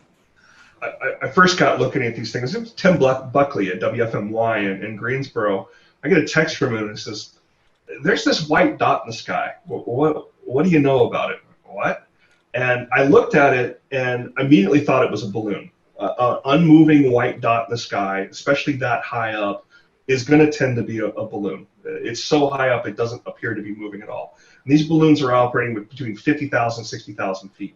So as you mentioned, as part of Project Loon, we came to understand, which is a project that is, I want to make sure I get the relationship correct here.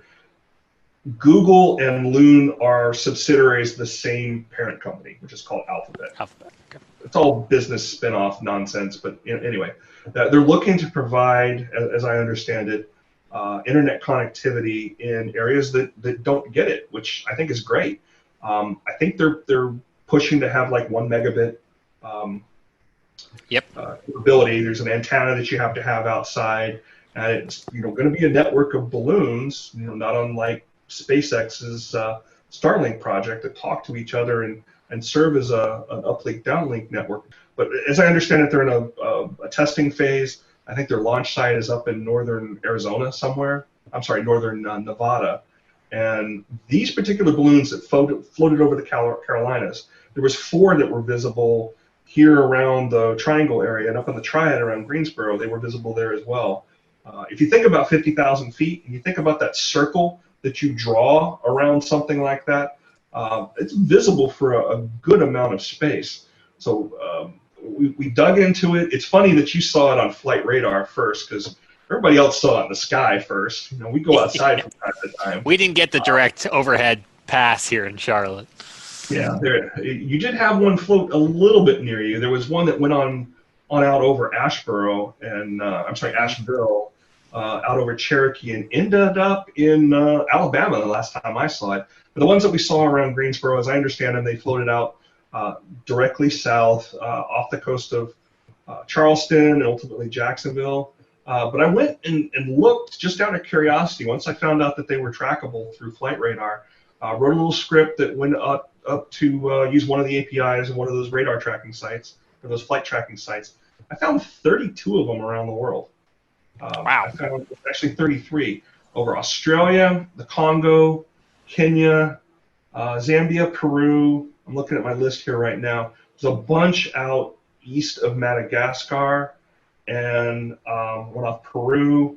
And then we had the couple here that had floated down from Canada, down across Ohio, West Virginia, and into the Carolinas. Right, they could be pretty scary if you don't know what they are. I had one other question, and then it sounds like Shay has one too. I'm curious, Tony, in your reading, besides the application of using them to provide internet to rural places that maybe aren't tethered on the ground, have you seen any discussion of an application to use them in storm response when a network might be wiped out due to a natural disaster? I believe they actually used them for that purpose after, I want to say it was in 2017, but with that pair of storms that went over Puerto Rico. They did some releases from Puerto Rico. If you go on one of the flight tracking websites, I think it might have been Flight Radar 24, don't quote me on that, but there's a blog post on there about them tracking many of these things during some of those storm responses. And providing that kind of connectivity to folks that, they may not have power, but they probably have a way to charge phones. They figured out how to do that. It takes a little while to get that infrastructure back up for cellular service. So being able to do that with a balloon is pretty incredible. Yeah, I would agree with that, Tony. I know that when some of our Mets with WeatherFlow, we met and talked about it several years ago when Google was partnering with them. Now they're partnered with HAPS Mobile, and they provide LTE connectivity to these countries, these third world countries. There are other countries that lose connectivity during natural disasters. Peru, 2019 was a prime example of where Project Loon was utilized to get LTE connectivity for authorities to get their internet settings back up and for folks to get some LTE receptions on their phones and whatnot. So it's pretty interesting. I didn't know that there were that many balloons, but I know that they started this off back in 2013 where they did their first test flight around the world. So things have kind of progressed over time. Do you see this as being a permanent solution? I don't know. Not my area of expertise, but I think it's great that we're able to provide that kind of functionality there. One concern I've got, though, is that these things are helium-based. And helium is something that is in short supply right now. I mean, if you were to go to one of the party stores and try to get helium balloons, you probably couldn't do it. Helium is a very important gas in the space industry. It's used for cleanly purging cylinders and spheres and things like that. So we need it for lots of different things. I hope they can find another lifting gas other than helium, because it is a neat and useful project. But I hope they don't use up too much helium doing it. One other thought on it too is, while we're up there hanging around for days and days at a time at 50, 60,000 feet, sure would be nice to get some weather instruments up there too, some atmospheric instruments, and be able to send some of that data down from that close to the stratosphere. Sure, I know Boeing's doing that with the unmanned craft that flies for weeks and months at a time on solar energy. And I think when I read on Loon's website that they have their partnership with HAPS Mobile, they have test flight. They've done all their they've rolled out their new unmanned craft that goes out. So that may be the solution to what they're looking for. Instead of having balloons anymore, they're going to have unmanned planes going up that just circle around. We've lost a lot of data from the grounding of commercial airliners too during the COVID situation. It's amazing how much data we were getting from those. That's closer to 30,000 feet, but it really filled in a lot of those gaps the radiosondes were providing. In the past, we've talked about the radiosondes that you just mentioned. Could you maybe compare and contrast these loon balloons with a typical weather balloon? Because they have very different lifetimes, obviously, and different purposes. Different lifetimes, quite a bit larger. And if you find the images of the loon launch site, I was looking at that the other day. They got some permanent structures out there, and they're building some larger ones as well, just to be able to handle launching these things because they're so significantly large. And they do get much bigger as they go up into the atmosphere and the air pressure goes down.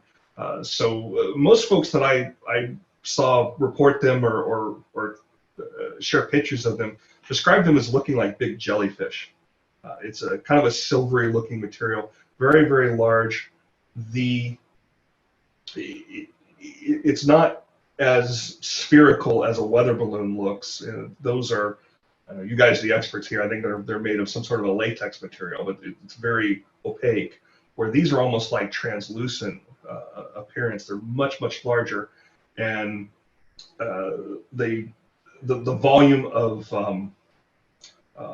lifting gases that they put in there is very, very different too. So the loons don't explode at 70,000, or they aren't even meant necessarily to go up to 100,000 feet, like a typical weather balloon.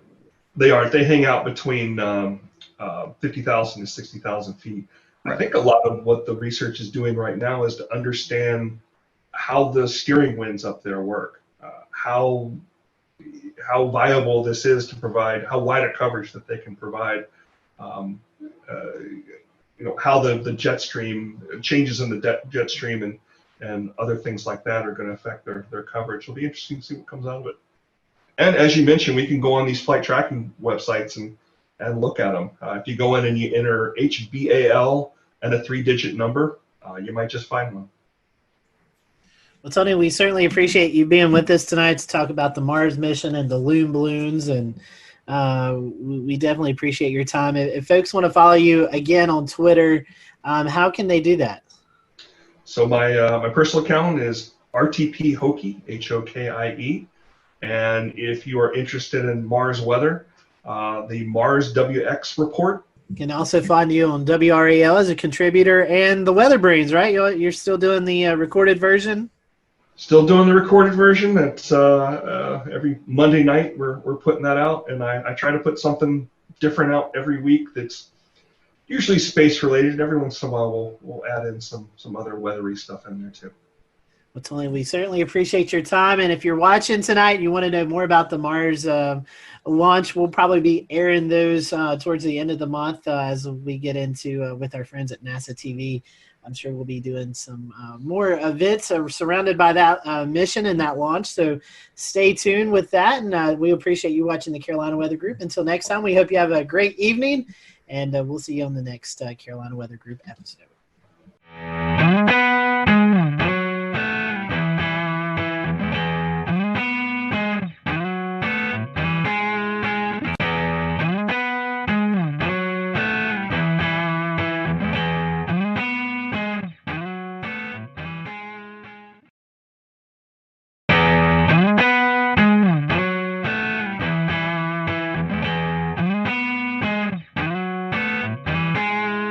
Hello, everyone. Welcome to the Carolina Weather Group. We're happy to have you this evening, and we want to welcome our guest, Mr. Stephen Baxter. He works for NOAA headquarters. He is the Winter Weather Services Program Lead, and we're getting into that season where we're transitioning more into fall and winter, and with that comes the threat of winter weather, and that's what we're going to be talking about tonight. It's going to be kind of twofold. NOAA just recently released the winter outlook for the 2020-21 winter season. So we're going to go over that briefly, and then we're also going to talk about a new product that NOAA is releasing. And this is kind of similar to what we see in the summertime with storms, the threat of storms. So it's going to be a new outlook that we're going to talk about and really dig into, because this is a new product and one I think everybody will find useful. So we'd love for you to join in on the conversation as you're watching tonight. Feel free to drop any comments if you want to. Stephen, welcome to the show, and thank you for joining us tonight. I know kind of a busy season with you getting ready and ramping up for the winter weather season. One thing we always like to ask our first-time guests, and we talked a little bit about this off air, but we'll go through the short, brief version. Tell us about your weather journey. How did you kind of get hooked into the weather field, and how did you get to where you're at right now with NOAA? Yeah. So my interest in weather started at a young age. A lot of us have some formative moment where we decided that we wanted to be meteorologists. Mine was the blizzard of '96, early January of '96. I was in second grade, and I still remember it quite vividly, actually, watching the Weather Channel and watching the local on the 8s every 10 minutes. And I think my parents thought there was something legitimately wrong with me as I was just watching this constantly. I loved it. I was hooked. And so I loved winter weather. That's always been my favorite type of weather. And so I went to Millersville University in Pennsylvania, where I got my bachelor's degree in meteorology. And when I was there, I was lucky enough to do an internship at the time. Was called the Student Career Experience Program. Now it's called the Pathways Program. It's actually a broader, it's not just the Weather Service, but it's a broader federal initiative. But I did for the Climate Prediction Center. And I worked there, including that time, for 10 years, about 10 and a half years before I went to headquarters. And so I worked in a couple different positions in the Climate Prediction Center, but I did a lot of research to operations of applied research in climate variability, subseasonal, seasonal climate variability.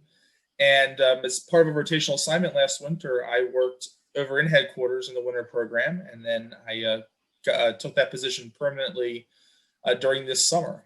And so that's what brings me here tonight. So I'm pretty new in that position. So I'm still doing a lot of spinning up. There's a lot to learn. There's a lot of awesome stuff and great people throughout the agency. And going from climate to weather, which is kind of funny to say in the Weather Service, but to do that and to do that with winter weather, which is our newest service program, is a lot of fun. But there's a lot to learn, and there's a lot of work that we have to do. But we're really happy with where things have gone recently, and I'm happy to be here tonight to talk about some of that progress. Well, speaking of the National Weather Service and NOAA, they have just released their 2020-2021. It's kind of a mouthful. Winter weather outlook, and La Nina has been a word that's been talked about a lot, and some of our viewers may not fully understand what a La Nina is. So what is the winter outlook, and how does La Nina play into that? Great question. So we start with La Nina. So La Nina is called the cold phase of what we call the El Nino Southern Oscillation. So the reason this is important is because the tropical Pacific is an important heat source in generating convection in big swaths of thunderstorms across the equator, especially in the central western Pacific. And that plays a really critical role in the formation and maintenance of the climate as we observe it even in the mid-latitudes, namely through the formation of the jet stream. And what happens during La Nina and El Nino is the sea surface temperatures in the Pacific are either warmer in the case of El Nino or colder in the case of La Nina. And what that does is it alters relative to normal those patterns of troubled convection. And that in turn affects the jet stream across the North Pacific especially. And that has, through what we call teleconnections. So I think a lot of weather folks or people who love weather are familiar with teleconnections like the North Atlantic Oscillation, for instance, or the Pacific North America pattern is another prominent teleconnection. And so itself imparts an extratropical teleconnection, and so is the El Nino Southern Oscillation. And so that kind of classic La Nina teleconnection, if you will, is what drives in large part the outlook for the upcoming winter. And so if you look at the forecasts that were published by the Climate Prediction Center, so I used to do these outlooks until about 3 or 4 months ago, you'll see that there's kind of a very typical La Nina type pattern that you might be familiar with, which shows, generally speaking, milder than normal conditions across the southern interior of the United States are favored. And then across the northern interior of the U.S., especially across the north central, northwestern parts of the U.S., colder than normal temperatures are favored. We'll return to Best of the Carolina Weather Group in a moment. Now your Carolina weather forecast. Here are today's forecast high temperatures for North Carolina. Here are the forecast lows for tonight for North Carolina. Here are tomorrow's forecast high temperatures. And here's forecast rainfall across North Carolina tomorrow. Here are the forecast highs for the day after tomorrow.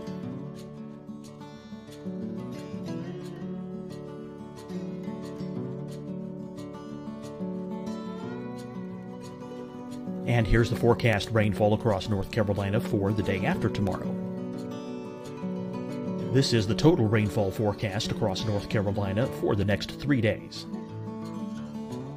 Here's the severe thunderstorm outlook for today from the Storm Prediction Center.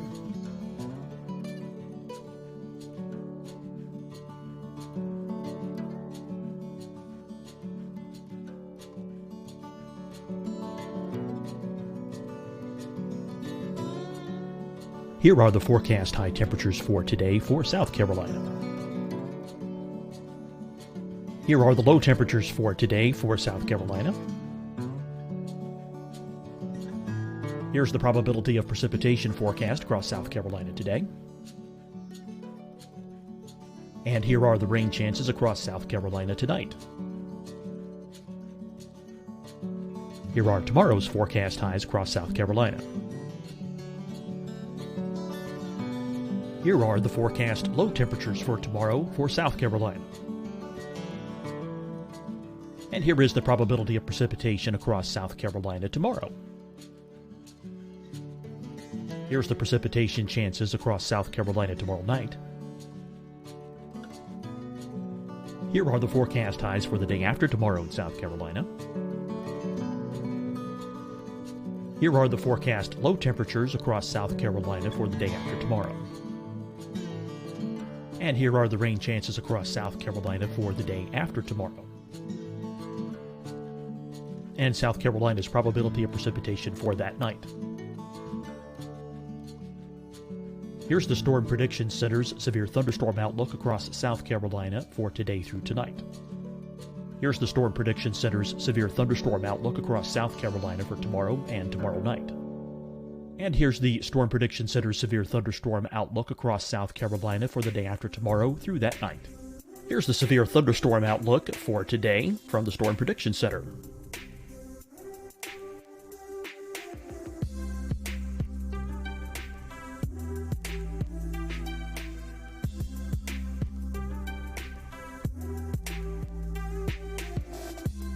And now here's a live look at weather radar across the southeast. Hi, everyone. I'm Dr. Mandy Cohen, Secretary of the North Carolina Department of Health and Human Services. And when you follow the 3 W's, you protect your family and your neighbors from COVID-19. When you leave your home, practice your W's. Wear a cloth face covering, wait 6 feet apart, wash your hands often. Wear, wait, wash. We're in this together. Stay strong, North Carolina. Deciding when to wear a mask isn't about who you know or how well you know them. Just ask yourself, will I be with anyone I don't live with? If the answer is yes, get behind the mask. Help slow the spread of COVID-19. Get behind the mask. Learn more at covid19.ncdhhs.gov. Fight the spread and take a stand against coronavirus. Wear a mask in public. Stay at least 6 feet apart from others. And get tested. Join us and fight the spread. Visit scdhec.gov/COVID-19.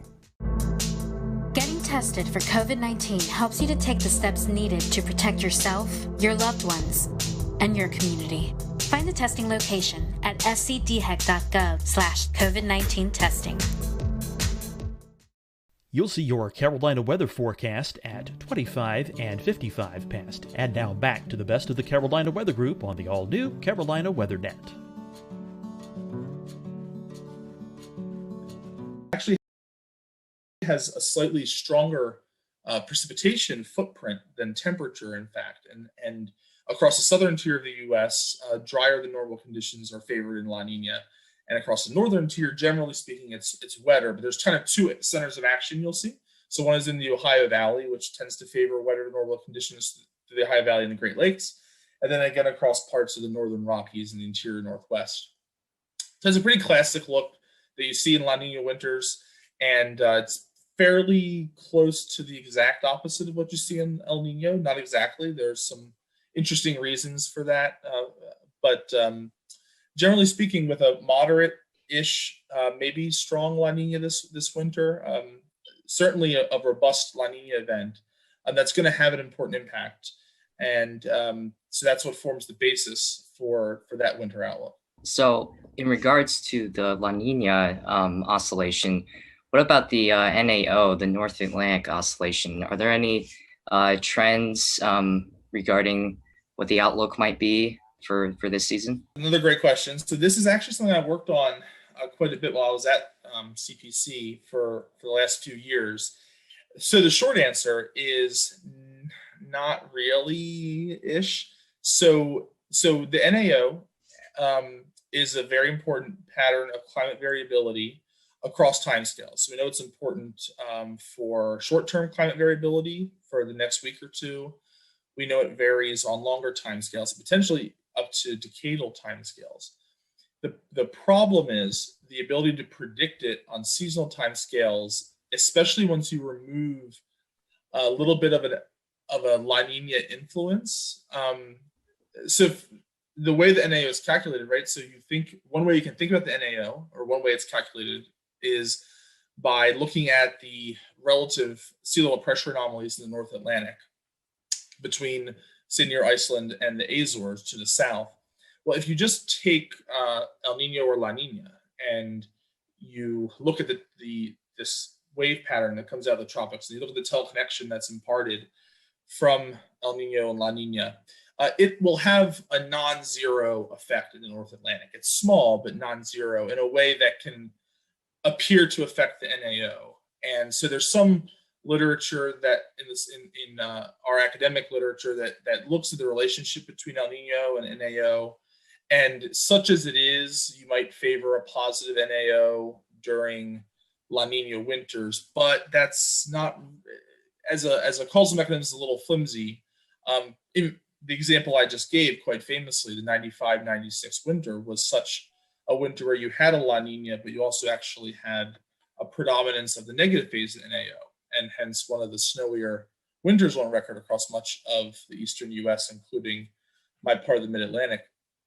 But there are some interesting areas of research related to identifying sources of prediction skill for the NAO, and so it's something that we don't have right now.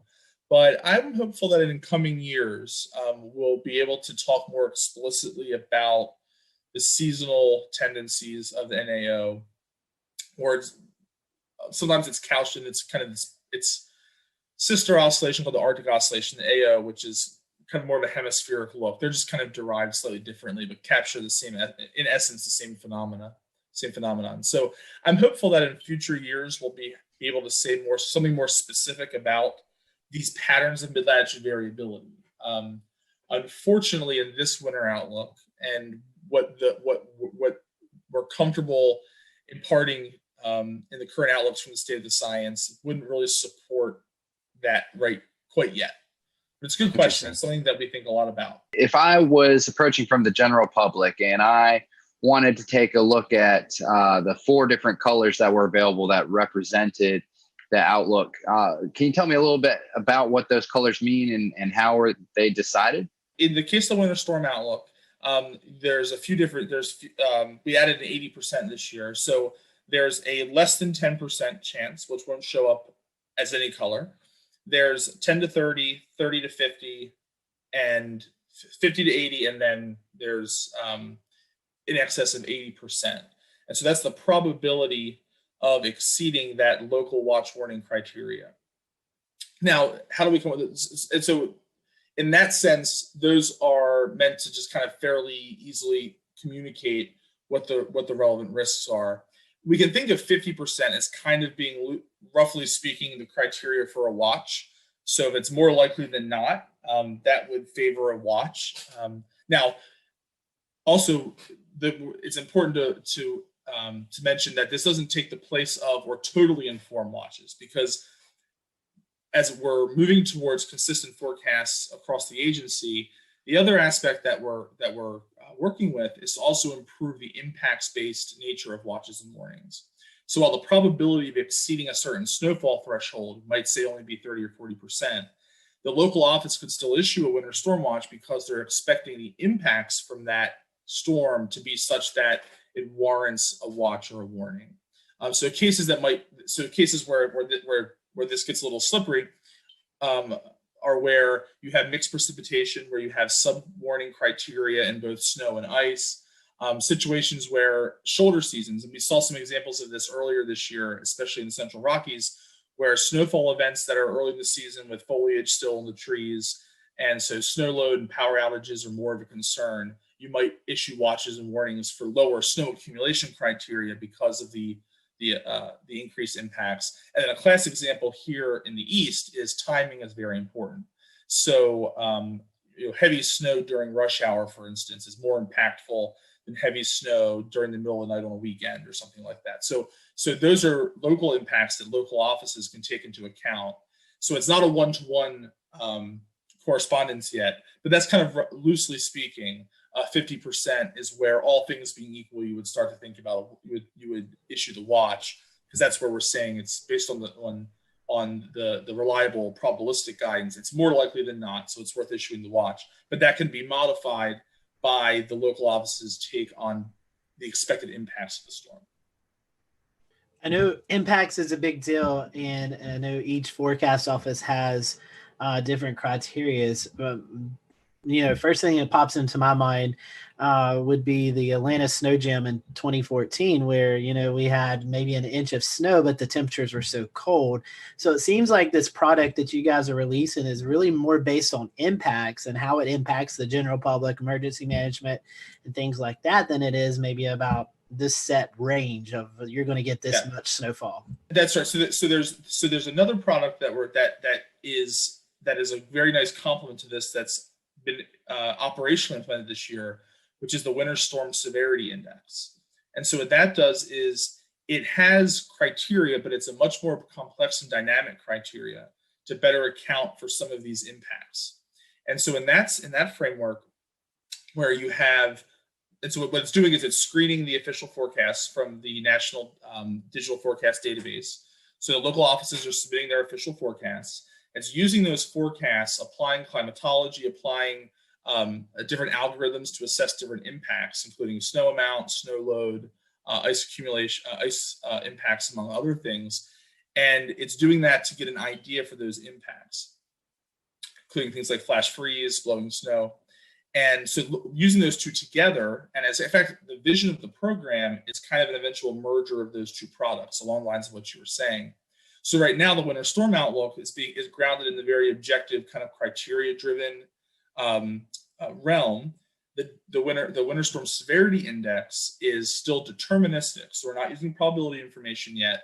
It's just using the deterministic forecast from the local offices, but it's applying it in an impacts-based context.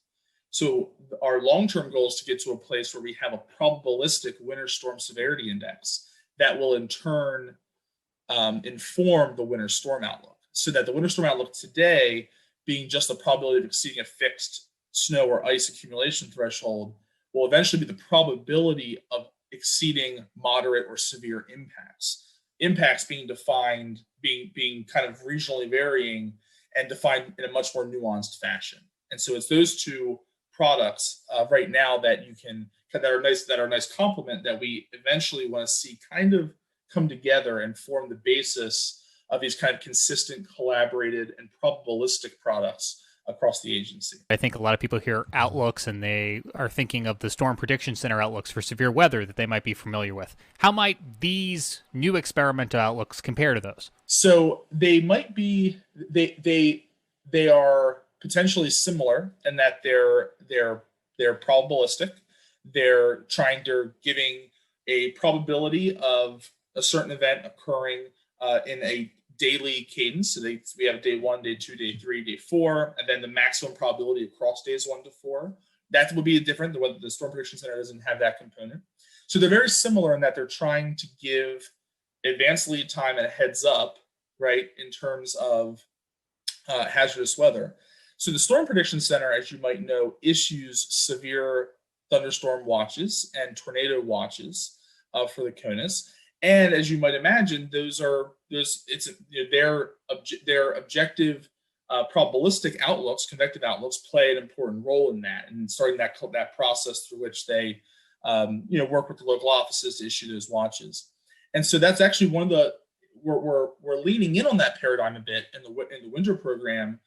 Not to say that WPC is going to take over watches entirely, a la kind of the SPC model, but to say that we're moving in a direction where those watches are going to be more closely collaborated in an explicit and defined fashion and process between the local offices and WPC. And so, yeah, I think there is a lot of, you can draw a pretty close parallel between those two. And in a lot of ways, the winter program is trying to lean in on the probabilistic element. I think it's recognized how important that is in severe weather, because it's, we kind of, I think it's intuitive, right? That the odds of a tornado, for instance, and at an exact grid point at any time is very, very small. And so specifically, right, in SPC space, the outlooks are the probability of the event occurring within 25 miles of the point, right? And so it's this kind of stenciling out of the grid. And in winter, that's not so much our problem, but we do have the problem of conveying the uncertainty in the forecast. So when you're issuing a forecast for winter weather, we need to know how much liquid equivalent precipitation is falling and its phase, and if it's snow, right, the snow liquid ratio, which can vary as well. And so there's a lot of degrees of freedom there. And so it's important that we flesh out all those possibilities. That's why the probabilistic forecasts are so important.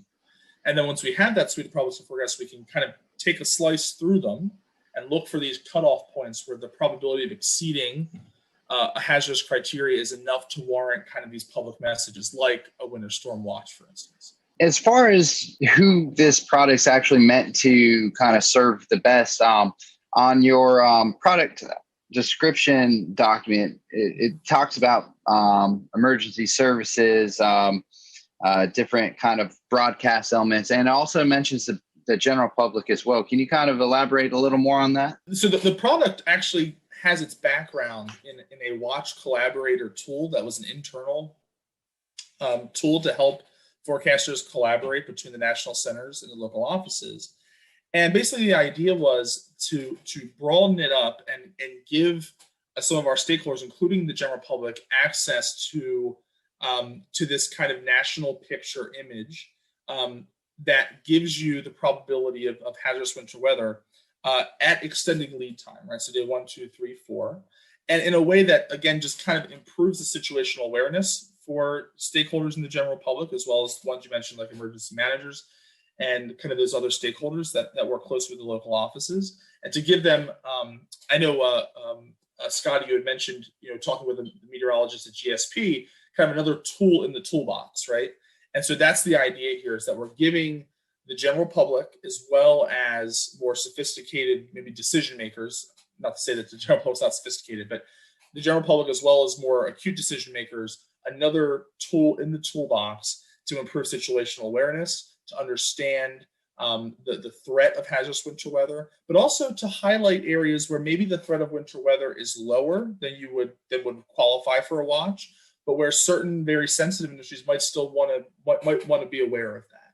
And so it's also an opportunity to better inform the public and those stakeholders about the utility of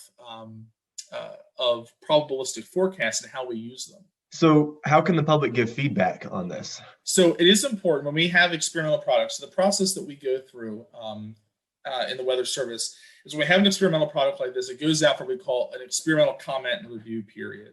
So it's reviewed not just by internal meteorologists, but it's also being reviewed by the general public. And so if you go to the Winter Storm Outlook website, which is hosted by the Weather Prediction Center, there's a link there at the top where you can provide feedback in a survey to give feedback on anything from there's a set list of questions, but it will include things like the scientific integrity, the accuracy of the product, as well as the aesthetics of the product. Does the display make sense? Does the web page make sense? Is the data easy to access? I do think the Weather Prediction Center has done a really awesome job with that website. It's dynamic. It's in GIS format. You can download the shape files, KMLs. You can pull static images if you want. So there's a lot of great ability to get hands-on with the data there. It has custom level zooms to each of the county warning areas. So for each office, you can kind of get a zoom in to whatever office, whatever area of the country you're in. So it's really a very accessible website, but it can certainly be improved, I'm sure, based on the feedback that we get from the public. And in fact, that's actually important. I'm glad you asked that question, because last year, like I said, this is the second year that this has been experimental. In the first year, last year, we didn't get a whole lot of public comment on it. And I think it might have just been an awareness thing. A lot of people weren't as aware that this existed, that this product was out there, and that we were looking for comment on it. And so hopefully one of our goals this year is to hopefully get more public feedback. And that's not only important to help us improve the product, that is important, but also helps us make the case to organizational leadership that this is a product that we want to support operationally. It's not a foregone conclusion that this will be around forever, right? If the feedback's not positive or not sufficient, or it can't be resourced, we might have to discontinue the product, right? So experimental products aren't guaranteed to continue forever. And so it helps us build that case to transition it to operations, or to make improvements and then transition to operations in a way that keeps our program and our programmatic goals moving forward. Well, speaking as a daily GIS user, that new user-friendly interface sounds awesome, and I'm really glad that opportunity is going to be there. Lastly, are there any other winter weather products that y'all are working on besides this winter weather outlook? So that's a great question. So the winter storm outlook, that's experimental right now. I did mention the winter storm severity index that's operational. Okay, so that went through this experimental process and has been implemented operationally this year. So a few key initiatives that we're working on, that I'll just run over real quick, and they're kind of in experimental space or in development space, just things to look for. But these are just kind of general things that we're interested in from a programmatic perspective. I mentioned moving these products through the medium range, and so extending the winter storm severity index and the winter storm outlook through day 7 is an important priority. I touched on briefly the development of a probabilistic impacts-based component. So a winter storm severity index that's in probability form. That's something that we're working toward. We're working with kind of the research arm of the Weather Service to help kind of move that along and get that into the operational pipeline eventually. And then lastly, one of the things that you might also be familiar with is there's the local probabilistic snow experiment. So at the local level, if you go to your weather.gov/3 digits like GSP, although I'm not certain that GSP is participating in the experiment, but supposing it is, if you do /winter, right, you get the main winter page, and one of them is the probabilistic snow forecast. So it shows the expected value and then the high end and low end amounts. And so those are the 10th and 90th percentiles respectively. And what we're working on there is that's been experimental for some time, and we're trying to get that on a path to operations, and including probabilistic ice forecasts with that. That might be especially relevant in your part of the country, where one of the parts of the country where you get a lot of interesting icing events.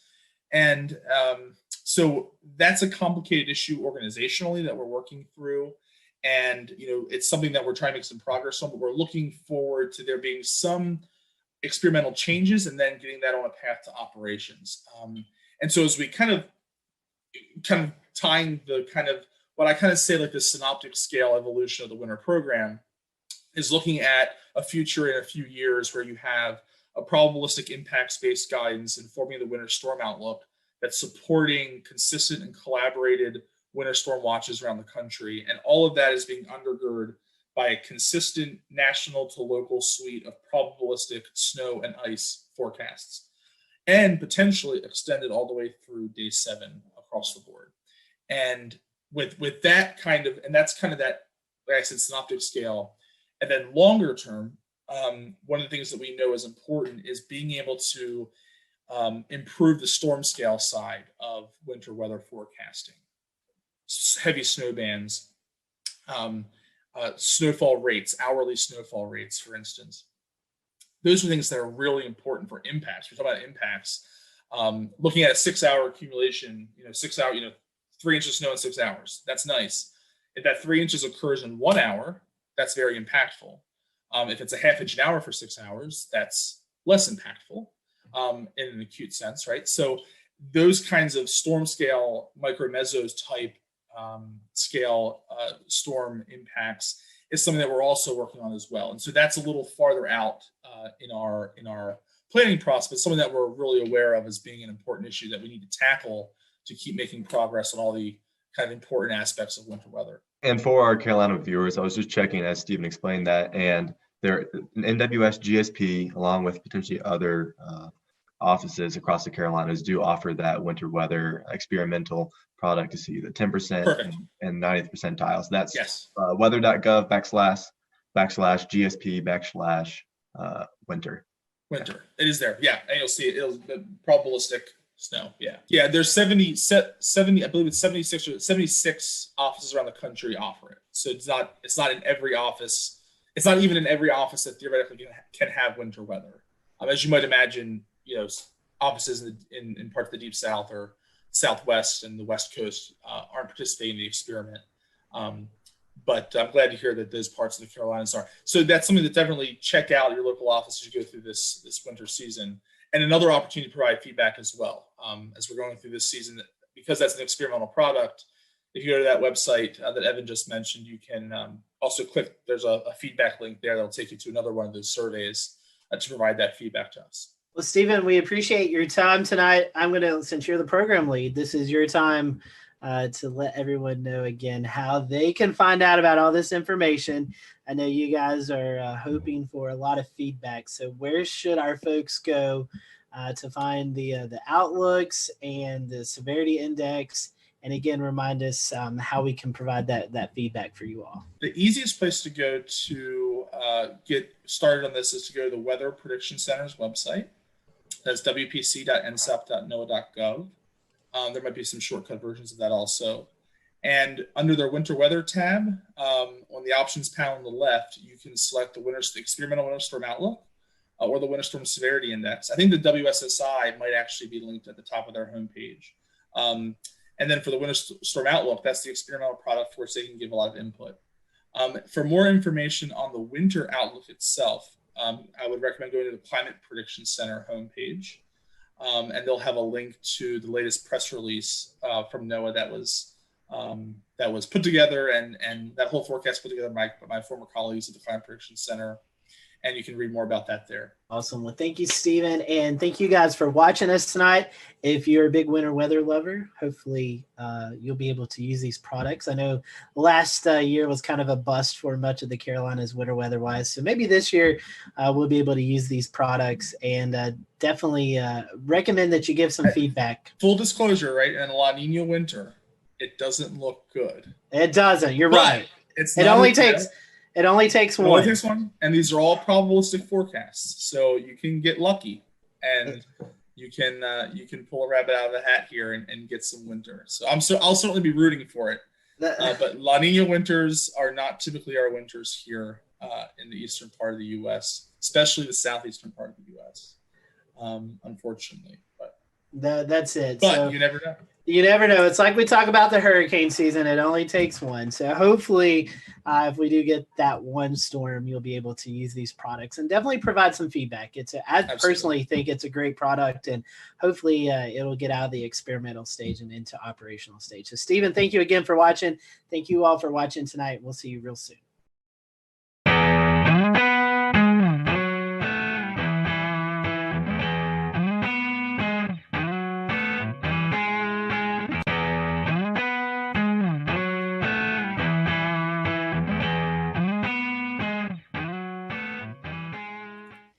And good evening from Charlotte. I'm James Brierton. It is Wednesday, November the 18th, 2020, and thanks for joining us for an all-new edition of the Carolina Weather Group. Now, this week on the Carolina Weather Group, we are dusting off a tape that has been sitting on our shelf for a little time now. We want to explain why. We're going to be talking about fire safety here in the Carolinas, and in March, we talked to the North Carolina Wildfire Service, a Forest Service, and they gave us some great information about trying to keep... We'll return to Best of the Carolina Weather Group in a moment.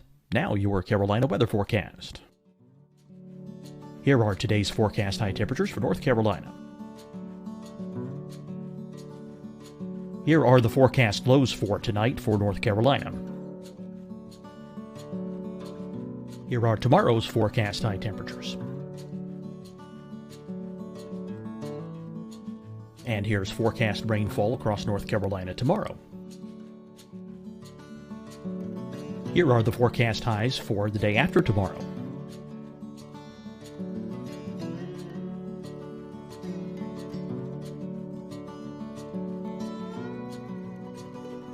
And here's the forecast rainfall across North Carolina for the day after tomorrow. This is the total rainfall forecast across North Carolina for the next 3 days. Here's the severe thunderstorm outlook for today from the Storm Prediction Center.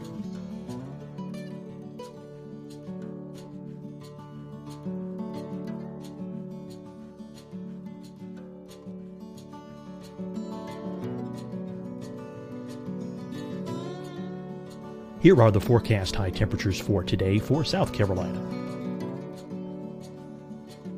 Here are the low temperatures for today for South Carolina. Here's the probability of precipitation forecast across South Carolina today. And here are the rain chances across South Carolina tonight. Here are tomorrow's forecast highs across South Carolina. Here are the forecast low temperatures for tomorrow for South Carolina. And here is the probability of precipitation across South Carolina tomorrow. Here's the precipitation chances across South Carolina tomorrow night. Here are the forecast highs for the day after tomorrow in South Carolina. Here are the forecast low temperatures across South Carolina for the day after tomorrow. And here are the rain chances across South Carolina for the day after tomorrow. And South Carolina's probability of precipitation for that night. Here's the Storm Prediction Center's severe thunderstorm outlook across South Carolina for today through tonight. Here's the Storm Prediction Center's severe thunderstorm outlook across South Carolina for tomorrow and tomorrow night. And here's the Storm Prediction Center's severe thunderstorm outlook across South Carolina for the day after tomorrow through that night. Here's the severe thunderstorm outlook for today from the Storm Prediction Center.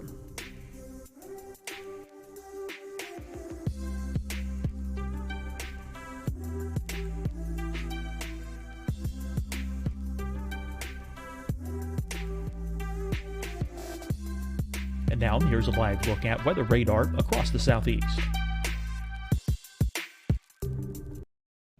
Hi, everyone. I'm Dr. Mandy Cohen, Secretary of the North Carolina Department of Health and Human Services. And when you follow the 3 W's, you protect your family and your neighbors from COVID-19. When you leave your home, practice your W's. Wear a cloth face covering, wait 6 feet apart, wash your hands often. Wear, wait, wash. We're in this together. Stay strong, North Carolina. Deciding when to wear a mask isn't about who you know or how well you know them. Just ask yourself, will I be with anyone I don't live with? If the answer is yes, get behind the mask. Help slow the spread of COVID-19. Get behind the mask. Learn more at covid19.ncdhhs.gov. Fight the spread and take a stand against coronavirus. Wear a mask in public. Stay at least 6 feet apart from others. And get tested. Join us and fight the spread. Visit scdhec.gov/COVID-19. Getting tested for COVID-19 helps you to take the steps needed to protect yourself, your loved ones, and your community. Find the testing location at scdhec.gov/COVID-19 testing. You'll see your Carolina weather forecast at 25 and 55 past. And now back to the best of the Carolina Weather Group on the all-new Carolina Weather Net. Our beautiful scenery here in the Carolinas safe. No sooner did we tape this episode last March, well, as you might recall, the pandemic really increased and a lot changed, and we ended up covering several coronavirus-related shows here on the Carolina Weather Group before conditions really became so wet that we haven't talked about wildfires since early in the spring. We had lots of moisture from the tropical season. We had severe weather roll on through with lots of thunderstorms, all conditions that kept things very moist outside and really kind of kept kept the fire risk to a minimum. Well, it's now cooler outside, it's windy, we have lots of abundant dry leaves on the ground, and thus we're entering a little bit of a fall fire season here in the Carolinas, so we thought it was an appropriate time to go back and visit that episode, and we wanted to give you that premise and our appreciation for our guests who have been waiting for a little while to share all of this great insight with you. That's coming away in just a moment. Hello, everyone. Welcome to the Carolina Weather Group. We thank you for joining us tonight. Tonight we're talking about wildfire and how wildfires and weather kind of go hand in hand. And so tonight we have with us Justin Query from Granite Falls, North Carolina. He is in charge of Western North Carolina and the wildfire mitigation program. And we also have with us Hannah Thompson Welch. She's located in Kinston, North Carolina, and she manages Eastern North Carolina and the wildfire mitigation program there. So Hannah, Justin, thank you for joining us tonight. We appreciate that. I know our first question to a lot of folks who are first time on this program has to deal with weather and how they got interested in weather. And I know weather is a part of your job, but how did you guys get involved in the Forest Service? What really inspired you to want to do this? Hannah, I'll start off with you. Kind of give us a little bit backstory about you and then how you got involved with the North Carolina Forest Service. Okay. I was one of those kids who liked to romp through the woods and stay on the heels of my father. So trying to keep up with him through the woods, I guess that's what got me into forestry to begin with. But I was a sports medicine major originally and helped some guys out in the dorm with their homework in forestry, and then got bit by the forestry bug. So I worked for Kentucky Division of Forestry for a couple of years and then came to North Carolina, and I've been here 16 and a half years so far. And Justin, how about you? How did you get caught up in the Forest Service? Yeah, it's somewhat similar to Hannah. You know, it was a lot of outdoorsy type things with my dad growing up.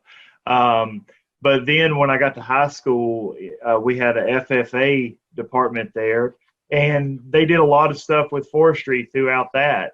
And, you know, I realized it was something I really enjoyed and decided to go to school for it and pursue a career in it. And just like Hannah, me and her, we started right about the same time. I'm sitting about 16 and a half years myself now. Very cool. Those are great stories. So now kind of transitioning into the main topic of tonight, which is obviously wildfires. Justin, I guess we'll kind of start with you. Is the spring fire season the only fire season of the year, or is there another one later in the year as well? No, we'll typically have another one in the fall of the year, usually right around leaf fall. And we'll have a lot of fresh leaves on the ground, ripe for ignition. Right, yeah, I can see how that would be an issue. Speaking of ignition, how do some of these fires get started, Hannah? So in North Carolina, we have around 98% of our fires are caused by humans. That is terrifying. Well, it's only 2% are caused by lightning, and that's different in a lot of other parts of the country. But here, with our wildland-urban interface, we have a lot of population, so we have a lot of human-caused fires. And some of those are debris burning is our major cause, around 38%, and then incendiary is about 20%, miscellaneous 14%, and then it goes all the way down to camping at 1%. So it's a variety of human causes, but our main one is debris burning. And to sort of piggyback on that, to Evan's question, a lot of folks here, we see prescribed burning a lot in our forests.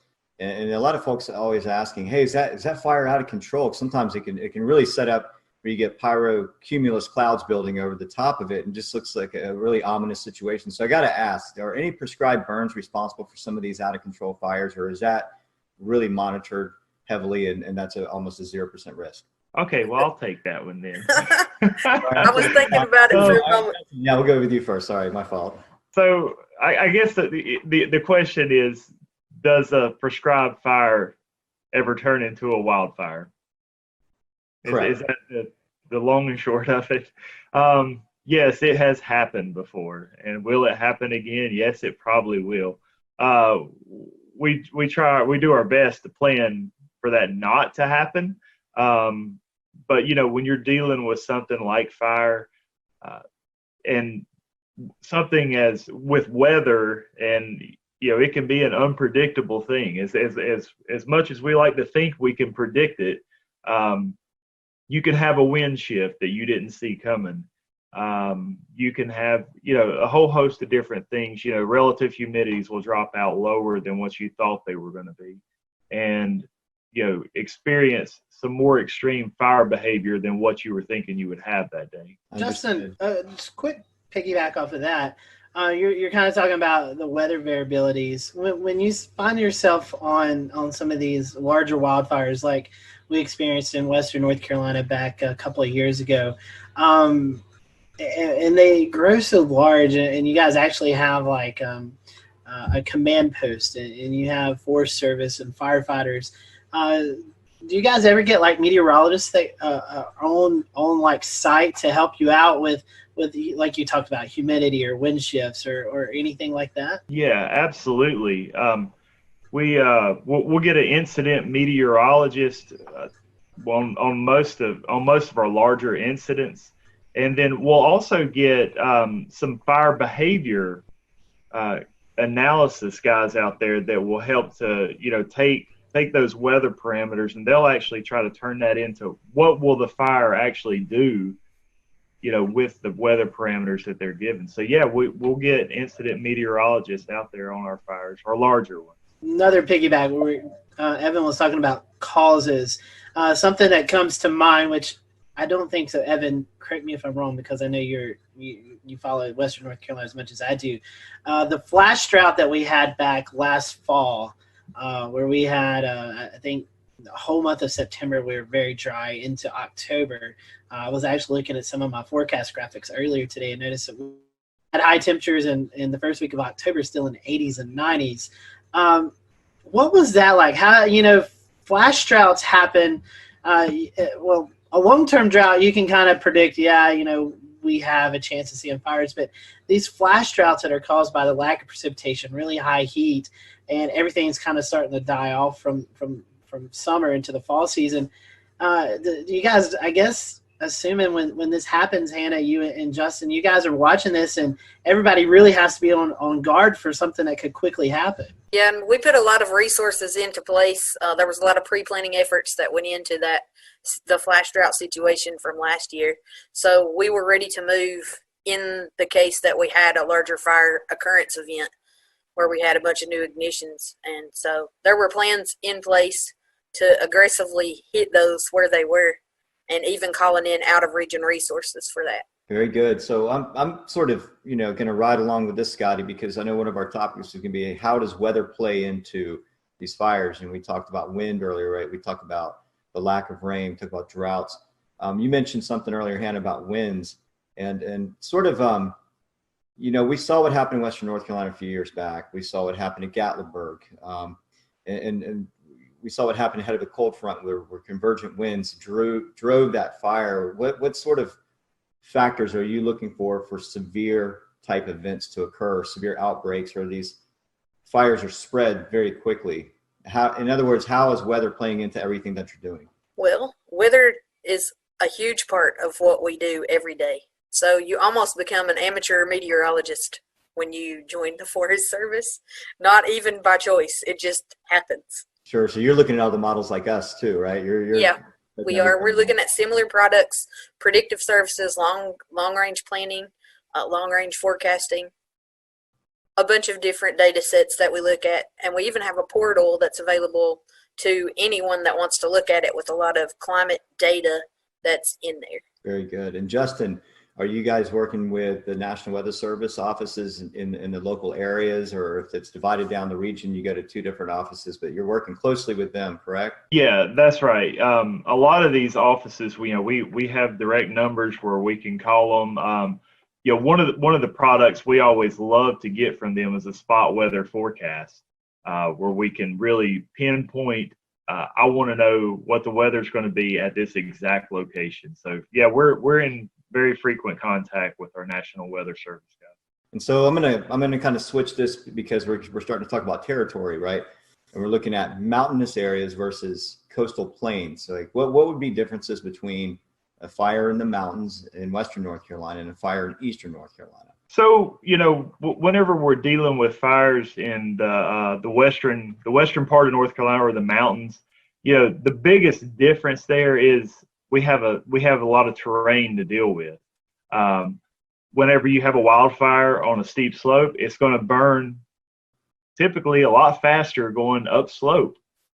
The other issue that we run into is the equipment that we can use in some of these terrains.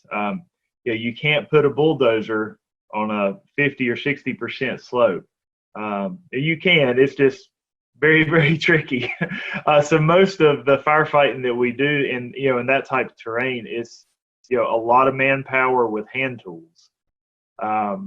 So, the actual vegetation that we have, there is a difference there. So luckily the vegetation doesn't burn quite as severely as it does in the east. And I would say Hannah will probably cover some of that. She talks about the eastern fires. But I was just going to mention, we've referred back to 2016 several times. And we definitely had a major fire problem that fall. I believe we burned somewhere around 62,000 acres just within a 2-month period. It was a real problem in Western North Carolina that during that fall. Yeah, and in Eastern North Carolina, while we don't have to deal with mountainous terrain, we do have to deal with a lot of challenges all in flat country or in rolling hill country. Our fuels are more volatile and they burn with greater intensity, but we can use heavy equipment such as tractor plows, which is a bulldozer with a fire plow behind it. And though that equipment's used more easily in most cases, unless the soil is not, it can't support the weight of the equipment. So we use that equipment to break through organic soil or organic matter down to bare mineral soil is what we're using that for. So in many cases, some of these fires down east will smolder across the surface of the ground until it burns deep enough in organic soil material. And when that happens, then we have fires that go on for a long period of time, sometimes months. And with that, we have a lot of smoke impacts as well. So we get a lot of people who are concerned during those types of fires that we have. And some of those exist in what's called a pocosin, which translates to swamp on a hill, or a shrub bog, it's also known as. So those are wetlands with deep acidic sandy peat soils, and they have like an accumulation of organic material that it'll resemble muck, black muck underneath the crust of the surface. So, and that builds up over years and years and years. But those are fire adapted ecosystems, and in the east we are used to having to deal with that type of an ecosystem. I remember the fires. I'm trying to remember what year it was, where southeastern North Carolina near the coast and northern Myrtle Beach and the Grand Strand areas, they had a serious breakout up there. And smoke, we're going right into our next topic, which is going to be smoke management. Visibility factors, travel, the dangers of being on the road near these things and not knowing where the fire actually is and not being able to see. I mean, we've seen that out west in California. Here, what are your challenges with smoke management? How do you get the word out to folks? We use a lot of tools in the toolbox to get the word out. We always have public information officers on any fires that we have, and then we have public information officers with our agency, and we're constantly working to try to get the word out to the general public and any of our shareholders or stakeholders, cooperators that we need to advise on those types of issues. But it takes a broad toolbox full of tools to get the word out. So we use social media, we use email, we use all the traditional methods through news releases, and then we invite the news media out to some of our fires so they can get the word out for us as well. One thing that I know you guys look at, and actually I'm going to share my screen here for those folks who are watching, is you guys look at all kinds of parameters. And I know we were talking a little bit about that. You have a lot of tools in the toolbox. One thing, since the wildfires here in Western North Carolina a couple of years back, I've got a tab now on my laptop that has labeled fire weather, meteorology, and kind of look at some of this stuff. So if you guys don't mind, we don't have to go through everything, but as we tie in like weather to you guys, what all indexes and things are you guys looking at? I know we have the KBDI index. You guys look at kind of like the initiation point. You're looking for fuels, fine fuels. Kind of talk to us a little bit about that and what you guys really look at day to day for the potential for wildfires. Yeah, that's yeah. So our fire weather intelligence portal. This has been a great tool for us as fire managers. In the prescribed burn realm, but also for the wildfire realm here too. Because a lot of times when we're looking at wildfire, we're not just looking at one specific area or just one county. A lot of times we're looking at like an 8-county district, or possibly a 30 county region, or the whole state. So we may need to look at different indices crossing over the state. So some of your more obvious ones, temperature, relative humidity, wind speed and direction, precipitation over the past 24 hours. We like to look at some of that stuff, but some of the other things that we really like to look at are, let's say, the Keach-Byram Drought Index. That's one that can tell us, just how dry it actually is out there. The lower the number, the wetter it is. As we start going up closer, 500, that means we're starting to get into a pretty severe, significant drought situation. Some of our other parameters that we look at, you mentioned ignition component. That is one, pretty much tells us how easily a fire is going to ignite. Some of the other ones we're looking at, the energy release component right there. That's one that just tells us how intense that fire is going to burn. So there's a lot of different indices in there, and all of them are relative. That just it's just another tool in our toolbox, as Hannah mentioned earlier. Just different things we can look at that'll help us as fire managers to determine how that fire will burn on any given day. And how are these values come up with? Like, is there like tools that you guys have that you go out and sample the soil? How do these values come up there? I mean, right. What all goes into that?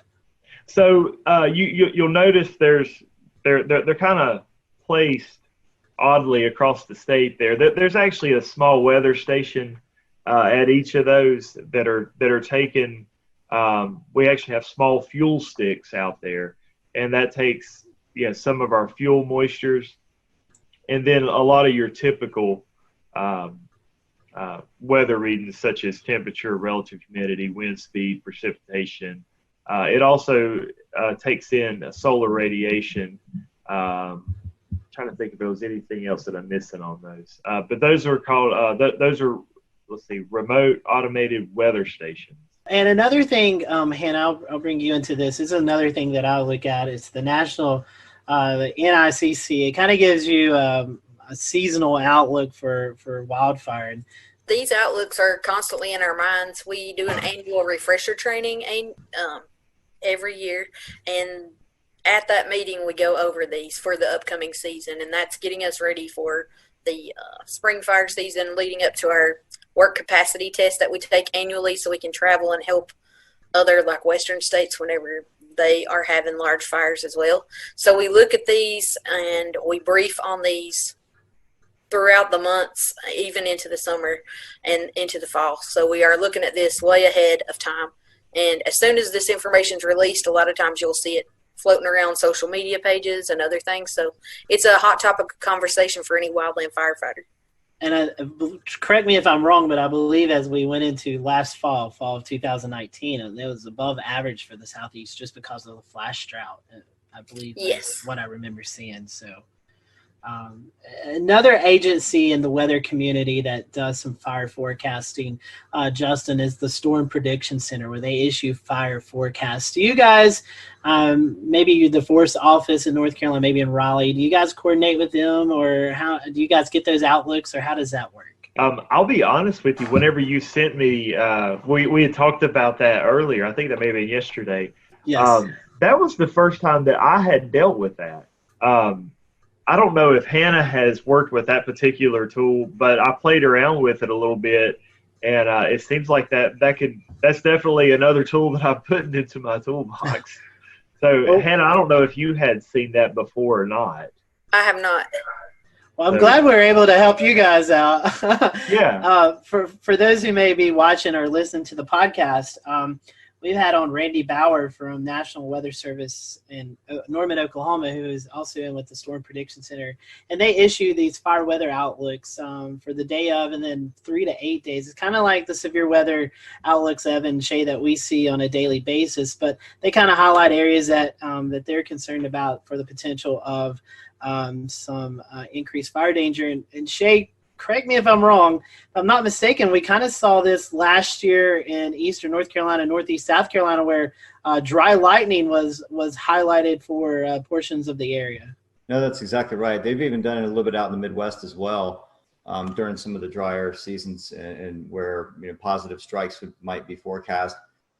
Anything of heat values where drought conditions, severe drought conditions are existing, and it seemed like it was maybe a little controversial, but at the same time, they're trying to incorporate more into their risk factor for severe weather to be a threat, even more of a threat on any level. So they're working with the Forestry Department and others as well, from what I understand. I'd like to learn more about that this year because it is kind of new with them. So yeah, I think to me, it's a good effort on their part. Definitely so. Justin, Hannah, one reason that we wanted to invite you guys on tonight is the North Carolina Forest Service is really putting a big campaign out about being ready and prepared for fires. But one thing I wanted to talk about before we do that was the idea of prescribed burning and how that kind of helps you guys get ready for the wildfire season. So could you briefly kind of talk about the purpose of prescribed burnings, and then we can kind of go into the wildfire mitigation, what you need to do as we get into the fire weather season? I'll go ahead and grab that one. So our prescribed burns, we're going to do those anytime that we we have a forest stand out here that we want to reduce the hazard in. If you don't have a fire in there, the leaf litter, the pine litter just continues falling to the ground year after year after year, and it accumulates more and more and more. So the more it accumulates, the more of a hazard you have. Whenever you do have a wildfire come through, it's going to have a pretty extreme danger there. So what we do is we'll come through and we'll actually burn the understory and reduce that wildfire hazard. But we'll do it under controlled conditions, or we'll make a pretty strict prescription as far as the weather goes, and follow that to a T in order to hopefully control that prescribed burn like we were talking about earlier. And so, Justin, one thing that you guys are doing with that prescribed burning, trying to prevent these wildfires, but if we do see some coming, how can folks prepare for these? I know Shay alluded to Gatlinburg earlier, and we kind of have seen some of the scary videos out of California of the fires that were out there, and how these people are kind of just grabbing what they can and getting out before all heck breaks loose. What can folks do now while things are kind of wet, like we were talking about? It's pretty wet outside, but as we could possibly enter a dry part of any time of this upcoming year, how can folks get ready around the house to get prepared for the possibility of these wildfires? But the first step for most homeowners is you need to realize what your risk is. And so we always recommend that folks actually do an assessment of their own home, or possibly have their neighbor do an assessment of their home. And if they will go to resistwildfirenc.org, that is a webpage that we run, and we actually have some links to a home assessment sheet on there. But some different things that are just really quick and easy that any homeowner can do. The biggest one we see is keeping your roof. We'll return to Best of the Carolina Weather Group in a moment. Now your Carolina weather forecast. Here are today's forecast high temperatures for North Carolina. Here are the forecast lows for tonight for North Carolina. Here are tomorrow's forecast high temperatures. And here's forecast rainfall across North Carolina tomorrow. Here are the forecast highs for the day after tomorrow.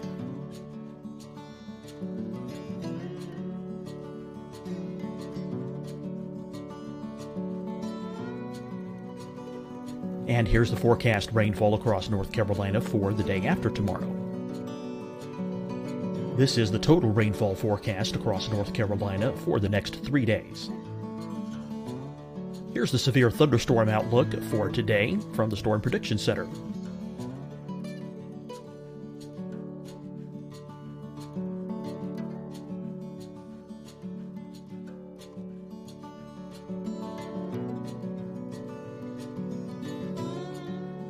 Here are the forecast high temperatures for today for South Carolina.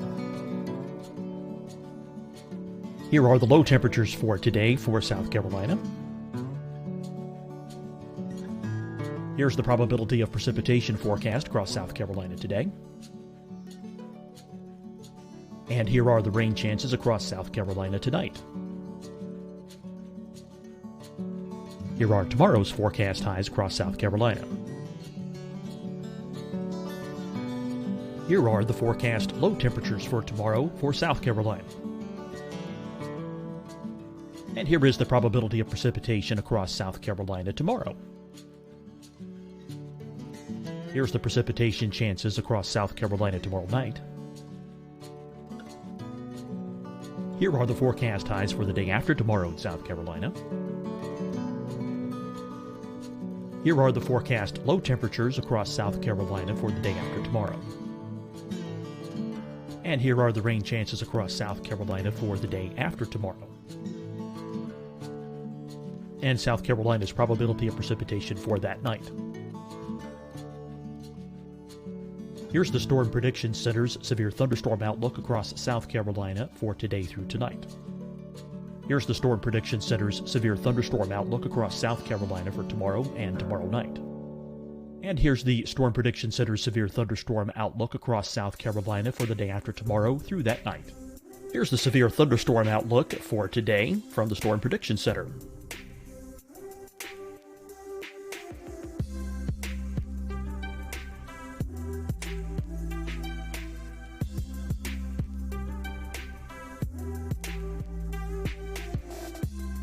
And now here's a live look at weather radar across the southeast. Hi, everyone. I'm Dr. Mandy Cohen, Secretary of the North Carolina Department of Health and Human Services. And when you follow the 3 W's, you protect your family and your neighbors from COVID-19. When you leave your home, practice your W's. Wear a cloth face covering, wait 6 feet apart, wash your hands often. Wear, wait, wash. We're in this together. Stay strong, North Carolina. Deciding when to wear a mask isn't about who you know or how well you know them. Just ask yourself, will I be with anyone I don't live with? If the answer is yes, get behind the mask. Help slow the spread of COVID-19. Get behind the mask. Learn more at covid19.ncdhhs.gov. Fight the spread and take a stand against coronavirus. Wear a mask in public. Stay at least 6 feet apart from others. And get tested. Join us and fight the spread. Visit scdhec.gov/COVID-19. Getting tested for COVID-19 helps you to take the steps needed to protect yourself, your loved ones, and your community. Find the testing location at scdhec.gov/COVID-19 testing. You'll see your Carolina weather forecast at 25 and 55 past. And now back to the best of the Carolina Weather Group on the all-new Carolina Weather Net.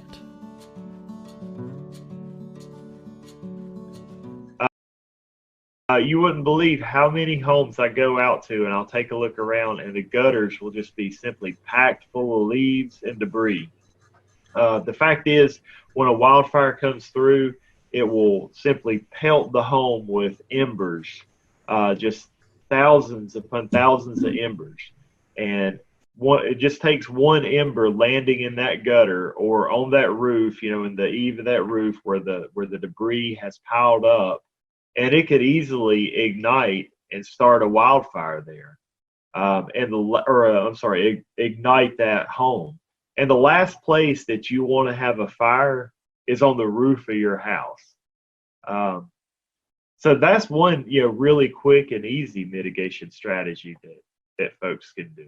We definitely want to ask, what's the best way to see what you're reporting out? I know you mentioned wildfire.northcarolina.org. Are there any other social media sites or websites that we could go to view your material and what you're reporting out on? Yeah, the biggest one that we recommend right now is the one that we're on is going to resistwildfirenc.org. You can also go to firewise.org. That is run by NFPA. That's another great resource for homeowners to take a look at. I think that's the only two that's coming to mind right off the top of my head. Hannah, do you have any others that you can think of? Do you have a Twitter account or Facebook page or anything? Yeah, we do. The North Carolina Forest Service does have a Facebook page, and I think we do have a Twitter, but I'm not active on that one. So I know we do periodically post stuff for mitigation strategies on there. Justin, it was a pleasure having you on. Anything else you or Hannah would like to cover kind of before we close out the program? Well, I think the other mitigation strategy I was going to cover real quickly was just going to be, the one of the most important zones around the house are just the first 5 feet around the home. And that's typically where we have a lot of our flower beds, where we do a lot of our landscaping. So it's very important, the things that we put there, such as not putting highly flammable plants in that area, and then the mulch what we're putting down on the ground there is not using a flammable mulch, not using anything that's organic that can catch fire, such as pine needles or a shredded bark. The best thing we could recommend is like a hardscape, such as a lava rock or a pea gravel, or possibly even a river rock. Hannah, any other ideas that you could give folks about how they could prepare for upcoming wildfire season? It's important to work with your neighbors. It's important to recognize what type of situation you have right immediately around your house and take appropriate measures to reduce risk ahead of fire season approaching. So it's really important to work with those around you, because if they have risk, then likely their risk adjoins your risk. Because we talk about home ignition zones. So the zones around your house from 0 to 5 foot is your immediate zone, and then from 5 to 30 feet is your intermediate zone. And if those 30-foot circles, if you imagine a circle around your house at 30-foot distance, then if it touches another home's 30-foot zone, then if worst case scenario happened, there could be structure-to-structure ignition.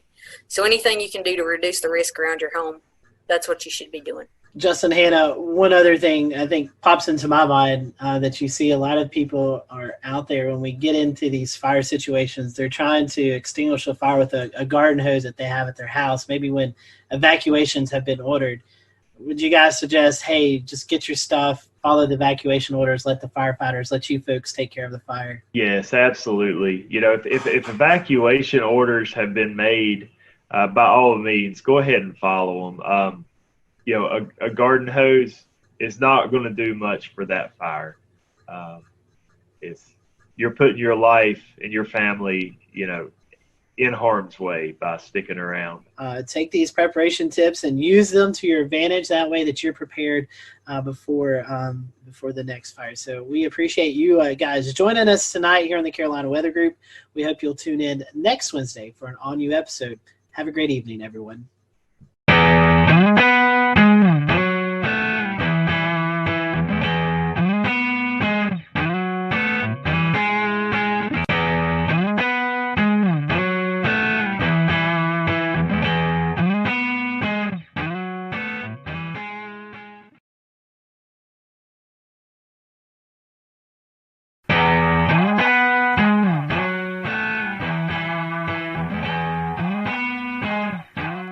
Good evening, I'm James Brierton in Charlotte. It is May the 6th, 2020. Can you believe it is May already? We had a thunderstorm roll on through here earlier and brought the temperatures way down as we are looking ahead to a cool down the next few days, and through the weekend could be pretty chilly as you wake up on Mother's Day, Sunday morning. But we're so happy you're with us tonight on this Wednesday night. The panel will be along in just a few moments for tonight's episode. It's kicking off a new series that we're calling Quarantining at Home.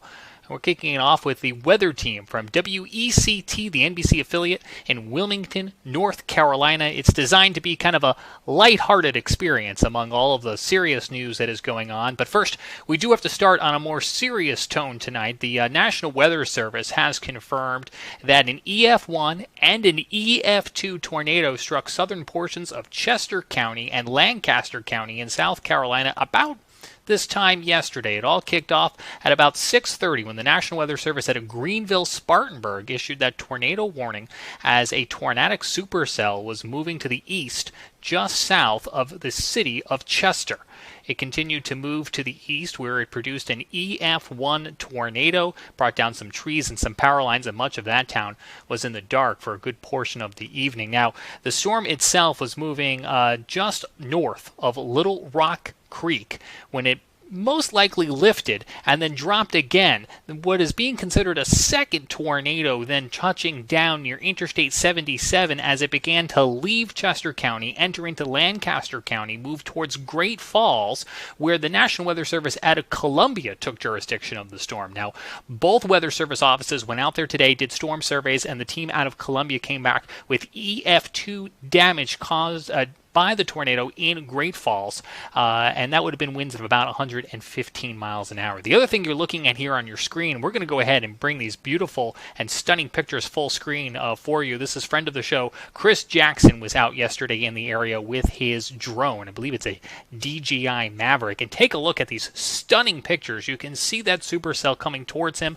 the lightning that is being produced by this storm. Now, the tornado itself is not believed to have caused any deaths or injuries. However, one man did die in Chester County yesterday from a lightning strike, and you can see some of that powerful lightning here being produced by the storm. And then it dropped hail up to 2 inches, golf ball size hail reported as associated with this storm, and you can see how it littered the ground. Almost looks like a winter morning here as Chris is showing us these aerial pictures, and you can see almost a fog rolling in, and it is actually a fog rolling in over the valley caused by the sudden cool of those temperatures and all of that cold ice particles now sitting on the ground. So the National Weather Service is still working to finalize most of their storm surveys, and we'll have updates for you on Facebook and Twitter as we learn more. But again, to recap, EF1, EF2 tornado in parts of Chester and Lancaster County on Tuesday evening, and thanks to Chris Jackson for these pictures. Now let's get over to Scotty Powell and the panel for tonight's kickoff of our Quarantining at Home series with the meteorologist from WECT in Wilmington. Scotty. Hello, everyone. Welcome to the Carolina Weather Group. Welcome. We want to welcome the WECT weather team out of Wilmington, North Carolina. They've gratefully accepted our invitation to just have our question and answer segment with the folks. So happy to have on with us Gannon Medwick, Eric Davis, and Kelly McGlynn, as they all are at either home or the weather state at the TV station doing some work. And so when this is recorded, we actually had a severe weather event move through. So Eric and Kelly are actually in the studio, it looks like. So happy to have them join us for a few minutes. Guys and gals, we just want to start off with some quick hitting questions. So I'll throw out the first question, and I'll let Dan and Evan join in. Our first question is about social media. Which do you prefer better, Twitter or Facebook? Gannon, I'll let you start. It's a good one. I'd probably say Twitter in terms of the way things just come up and they have to be succinct. So I'd probably say that. Although Facebook, I have had more traction and followers over the years. So that's a positive. All right. Kelly, Eric? I'm personally probably more of a Twitter myself. I have a lot more followers on my Facebook page. But I think in terms of weather information, if you're looking purely for that, I think Twitter is definitely the way to go. But Facebook is definitely a different way to interact, I think, on a more personal level. Kelly, do you have a choice? I would say I like to use Twitter for active weather events. I think folks tend to appreciate that more than Facebook, where it could pop up, days later. And, sometimes people will get that mixed up with actually what's going on outside. But in terms of Facebook, I think it's good because people like to see a personal side to you. So to get kind of who you are outside of the studio out to social media for people to kind of connect with you on that kind of level is why I like Facebook a little bit better than Twitter. Absolutely. Those are great answers. I'm going to hop in with one of my favorite questions from the list. What is your favorite weather disaster themed movie? I know there's one big forerunner here. That's a great, yeah. But Gannon, we'll start with you. Weather disaster. The first one that popped into my head was Perfect Storm. Okay. With Mark Wahlberg and George Clooney back in the day. Like, Someone said that last time. That's a good choice. Yeah, and it was kind of fun. I mean, you pick out in any weather and disaster themed movie that you pick out the inadequacies of the weather and the geography, and that gets you a little bit. But that one was fairly entertaining, I guess. Good. Kelly? The first thing that popped into my mind was The Day After Tomorrow. Oh, yes. Just because my dad used to like that movie. So I kind of, grew up watching it and always kind of had some kind of appreciation for all the wild stuff that happens in that movie. Good choice. I guess mine would be Twister. That was out about the time I was graduating from graduate school or graduating from college. That's about probably aged myself a little bit, but I just love cow, flying up in the air. It's classic. And there's a lot of liberties with that movie, but it's kind of a cool theme. I like it. Yeah, absolutely. Those are great. Yeah. Dan, you got one? Yeah, and I'm with you there. That Twister. Personally, I think if you haven't seen Twister at least a dozen times, you're missing exactly. out. But kind of in the same mode here. Back to you, Gannon. Kind of circling around. As far as music goes, do you have any favorite type of music, or even any music that kind of gets you in the mood for weather or weather related music? There's really no weather connection to music, but that's an interesting thought. I wonder if there's something deeper going on that maybe I'm not aware of consciously. But if I'm in the forecast center, I'm listening to a variety of music. My couple of favorites are hip hop, either classic or modern. I like classic alternative, like 80s new wave, and I also like some classic rock, like Zeppelin and Pink Floyd. So I'd say that it's pretty rangy in terms of those styles. Gannon also likes to listen to rap too. He always has some sick rap songs. That was number one. Yeah, the hip-hop, yeah. Not on board with the rap so much, but I'm a big 80s fan. Just love all kinds of 80s music. I mean, Michael Jackson. I mean, the range. Def Leppard. I like the hard rock, and some 90s stuff is good too. I'm gonna move to a different room. We also have Kelly might be moving to a different room. Just because we're hearing each other. A little bit of feedback, I think. We have Gabe Ross joining us. Gabe also meteorologist at WCT. So Gabe, welcome.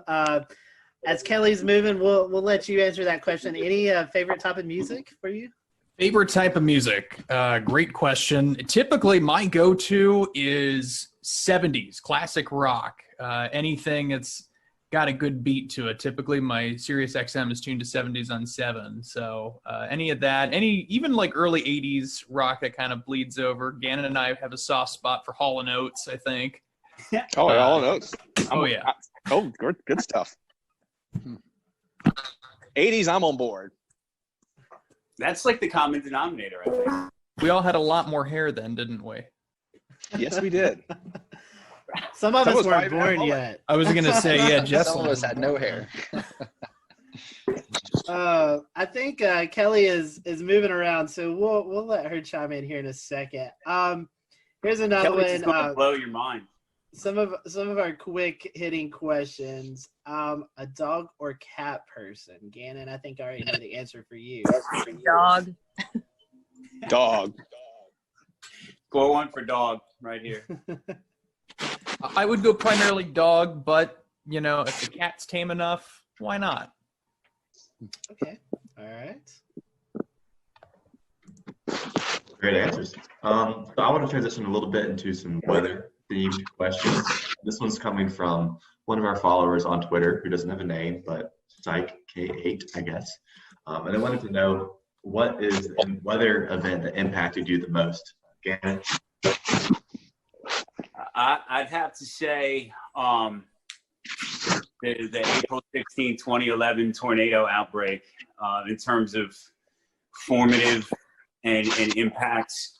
Even I was shorter than Florence. Florence is maybe an easy reach on a recent level, but it just had everything. April 16th, the build up, the actual event, just the emotions of it. We lost people, and then the aftermath, and plus everything that was going on in my life around that time as well. We were speaking about that on a recent Carolina weather group, and so that one's going to stick with me forever and probably hold the top spot in terms of real raw impact. Kelly?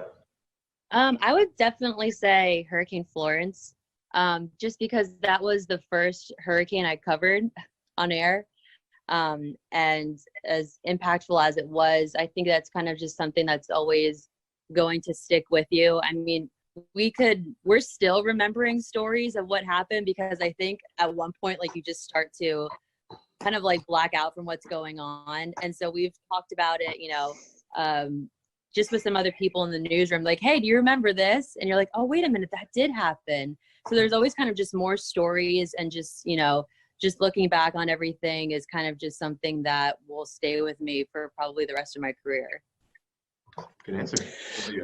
I'd probably say recently, I'm with Kelly, probably Hurricane Florence, but Gannon makes a good point with the April 2011 tornadoes. I happened to actually be working in Texas on the May 3rd, 1999 outbreak. Remember Texas and Oklahoma, more Oklahoma. Now, I wasn't in Oklahoma at the time, but I was in Abilene, Texas, and we had a couple of what would now be classified as EF2 tornadoes touching down, baseball-sized hail, just incredible stuff. But I was on the periphery of that event. That was pretty exciting.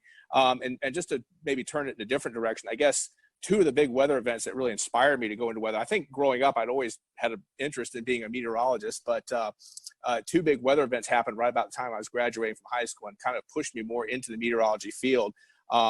The Raleigh tornado of 1988. I don't know, we're kind of going way back here, but the Raleigh tornado of 1988, I just remember the damage. And one of my friends in high school, there was only 2 deaths, surprisingly, with that tornado, but a friend of mine in high school actually had to perform CPR and unfortunately lost one of the girls who died in that tornado. So that was kind of a direct impact. And also, I think Hurricane Hugo, which was just a little bit later in 1989. So I think those 2 events really kind of pushed me into the meteorology field and really had a big impact on my life. Wow. Yeah. Heavy stuff. Gabe? For me, I mean, I'm with Kelly. Florence was certainly substantial. Prior to that, I guess within my first year of doing weather professionally, there was a massive derecho that came through Ohio, June 29th, 2012. And it ripped through the Buckeye State. A lot of folks were without power for a week. For me, memorable because I was working at a very small market TV station in Zanesville, and I was the only one working that weekend. So I basically lived at the station for 48 hours. We lost power to the TV end of things, so it was constant radio updates. I slept in the basement.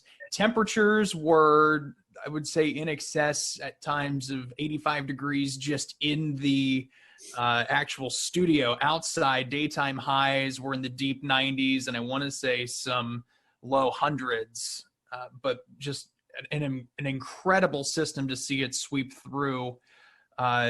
Straight line winds, I want to say they were close to 90 miles an hour, if not more than that. It's been so long, but it's certainly sticking in my mind. But of course, most recently, Florence, and even a little bit with Dorian too, just the tornado outbreak that Gannon and I were covering that morning. It will stick with me for a long time. Well, and so sticking with you here, you've talked about what's most memorable, but what would be your favorite? What's your favorite type of weather to forecast? Favorite type of weather? Winter weather. That's an easy one. I love snow. Eric. Don't get to see a lot of snow, so I get pretty excited with snow. Yeah, pop-up showers and storms are, pretty expected during the summer. So after a while, it gets kind of tiresome. But yeah, anytime there's a threat of snow, mixed precipitation, especially down here, we get it from our viewers all the time. They're just, oh, is it going to snow? Well, a degree or two difference, and that's what we get. So it's a lot of fun. Okay. Kelly, Gannon, you have a choice on that? I love tropical forecasting. That's my jam. I don't like winter weather forecasting at all, just because people are so mean about it. God forbid you get really rain instead of, snow, and it's the be all end all of the Carolinas. But I've always just loved tropical weather. That's been my thing for probably quite some time now. Yeah, I would have to agree. Tropical is my favorite. Challenging weather to forecast and impactful weather to forecast. In terms of just favorite all around, though, I love those first couple of fall air masses that come down in September, October, August. Yeah. If we're lucky, we get a little taste. And I think those are fun to sort of gauge and talk about, just because you realize everybody's ready for that at that point. Even if you like summer, everybody seems to be happy when the weather just gets a little more mellowed out. So that's the kind that I like, that makes everybody happy. Hurricanes and tropical storms probably take the top spot, though, in terms of the challenge in the meteorology. It's just fascinating.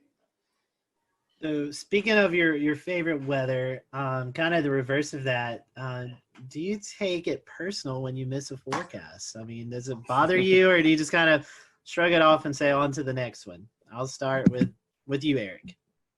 I guess it depends on the circumstances. Sometimes, I know early in my career, I kind of got a good lesson in when I was in Rapid City. I completely I went outside and, I said, oh yeah, beautiful sunny day. And then all of a sudden some big storms developed in the Black Hills, like, oh, and then of course Rapid City that was my first job, was in Rapid City, South Dakota. Of course, obviously I've had many more misses since. And I guess it just depends on the experience. I guess when I go back and I look at something, I miss something, I'm a little more bothered. But sometimes, I guess Mother Nature just throws a monkey wrench in your forecast, and at that point, you just kind of have to say, oh well. But I guess I'm a little more upset when I maybe didn't look at something and I should have, and then I missed the forecast.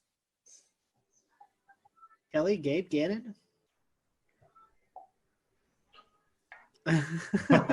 Ladies first.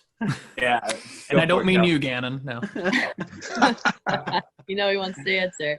I mean, yeah, of course, it's something that, if we miss a forecast, or, the timing of a line of storms is off by a couple hours and it arrives earlier. And, so a lot of people work outside in the summer, like landscapers, and, people have businesses along the beaches, and they rely on those forecasts for their businesses. So, from time to time, we know how the summer goes here.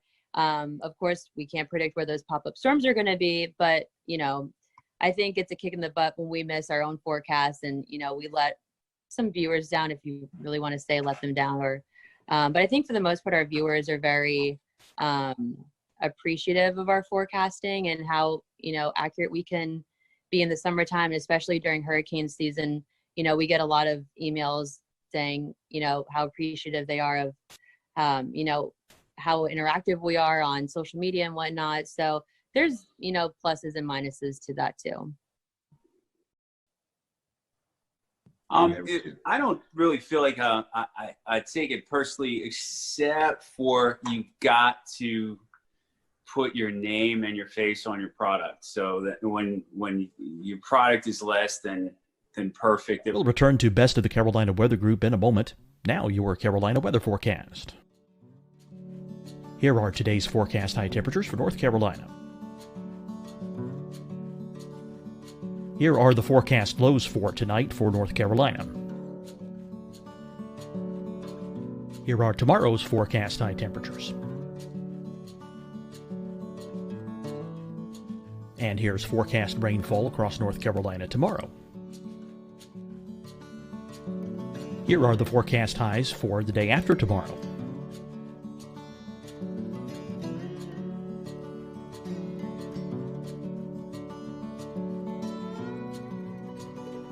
And here's the forecast rainfall across North Carolina for the day after tomorrow. This is the total rainfall forecast across North Carolina for the next 3 days. Here's the severe thunderstorm outlook for today from the Storm Prediction Center.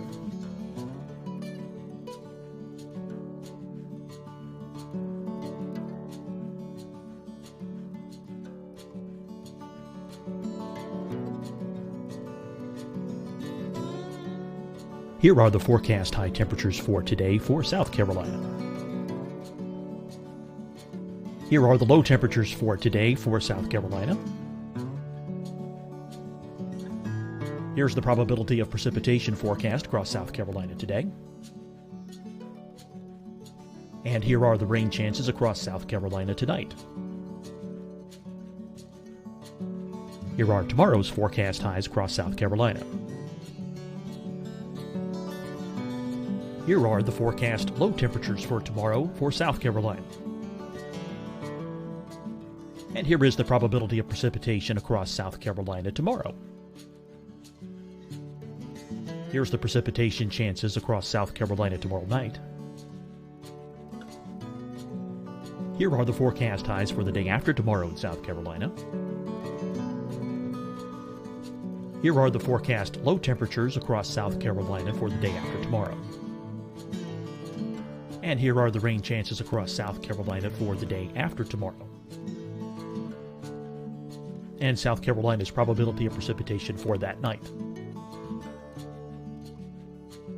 Here's the Storm Prediction Center's severe thunderstorm outlook across South Carolina for today through tonight.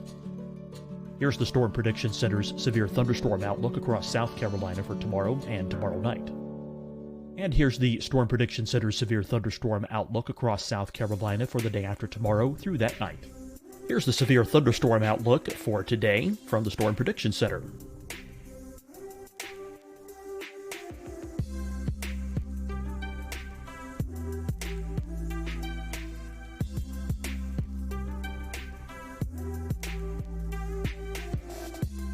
And now here's a live look at weather radar across the southeast. Hi, everyone. I'm Dr. Mandy Cohen, Secretary of the North Carolina Department of Health and Human Services. And when you follow the 3 W's, you protect your family and your neighbors from COVID-19. When you leave your home, practice your W's. Wear a cloth face covering, wait 6 feet apart, wash your hands often. Wear, wait, wash. We're in this together. Stay strong, North Carolina. Deciding when to wear a mask isn't about who you know or how well you know them. Just ask yourself, will I be with anyone I don't live with? If the answer is yes, get behind the mask. Help slow the spread of COVID-19. Get behind the mask. Learn more at covid19.ncdhhs.gov. Fight the spread and take a stand against coronavirus. Wear a mask in public. Stay at least 6 feet apart from others. And get tested. Join us and fight the spread. Visit scdhec.gov/COVID-19. Getting tested for COVID-19 helps you to take the steps needed to protect yourself, your loved ones, and your community. Find the testing location at scdhec.gov/COVID-19 testing. You'll see your Carolina weather forecast at 25 and 55 past. And now back to the best of the Carolina Weather Group on the all-new Carolina WeatherNet.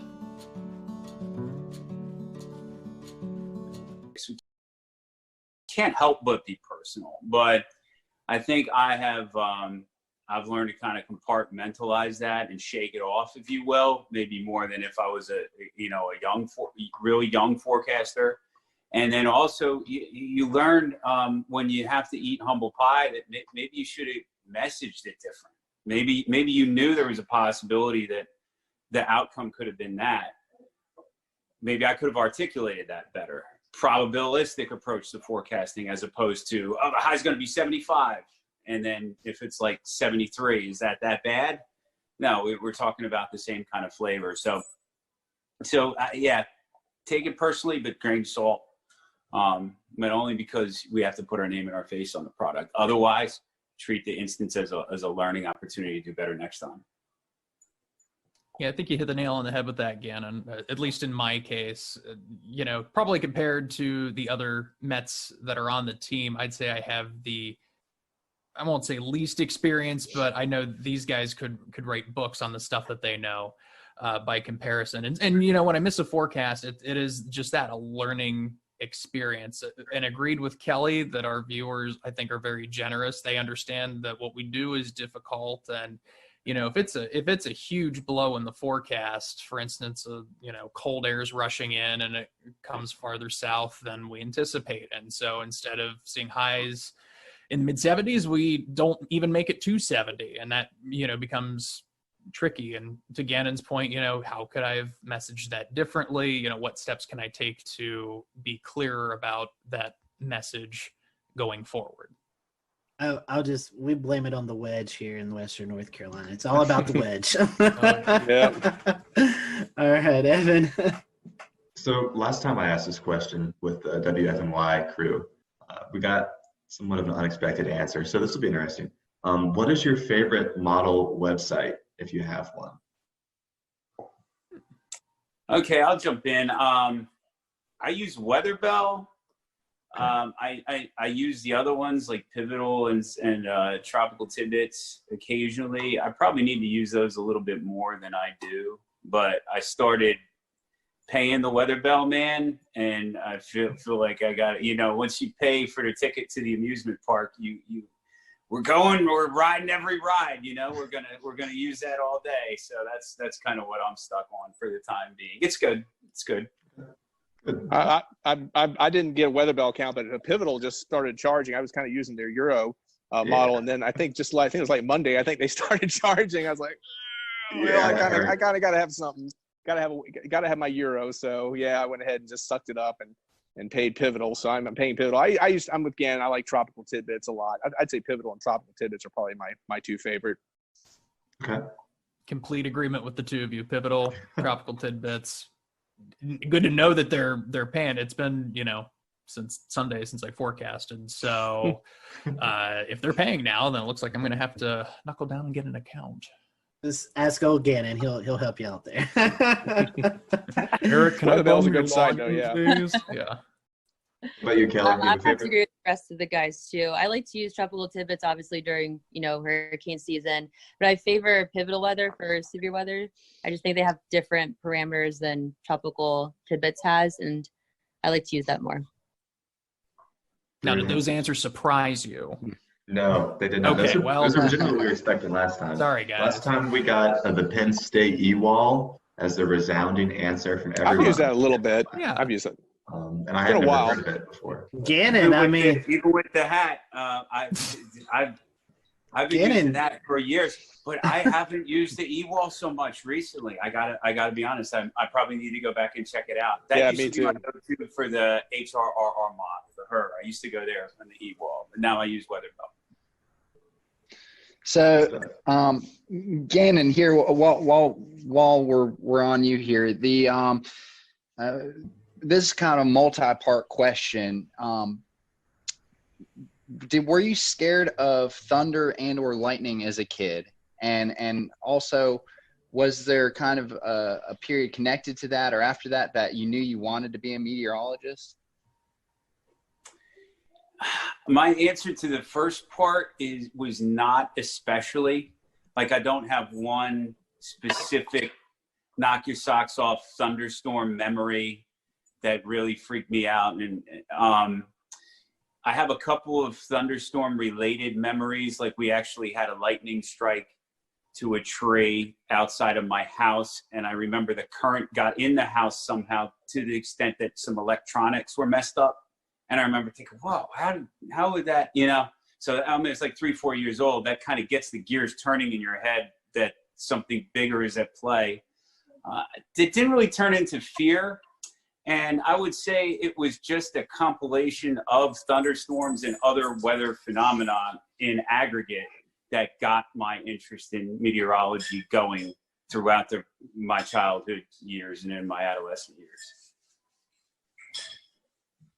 Okay, great. And Kelly, do you want to speak to that?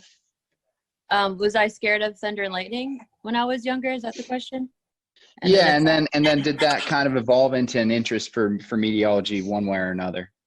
I don't think I was ever scared of thunder and lightning. I actually would love when like a summer storm would pop up in Pennsylvania in the summer, and you just feel that nice rush of cool air.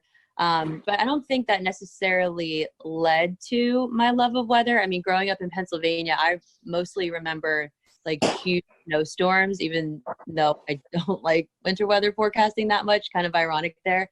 But that's kind of, what sparked my interest in weather, is waking up to like 2-3 feet of snow, just overnight. And it kind of just snowballed, if you will, from there.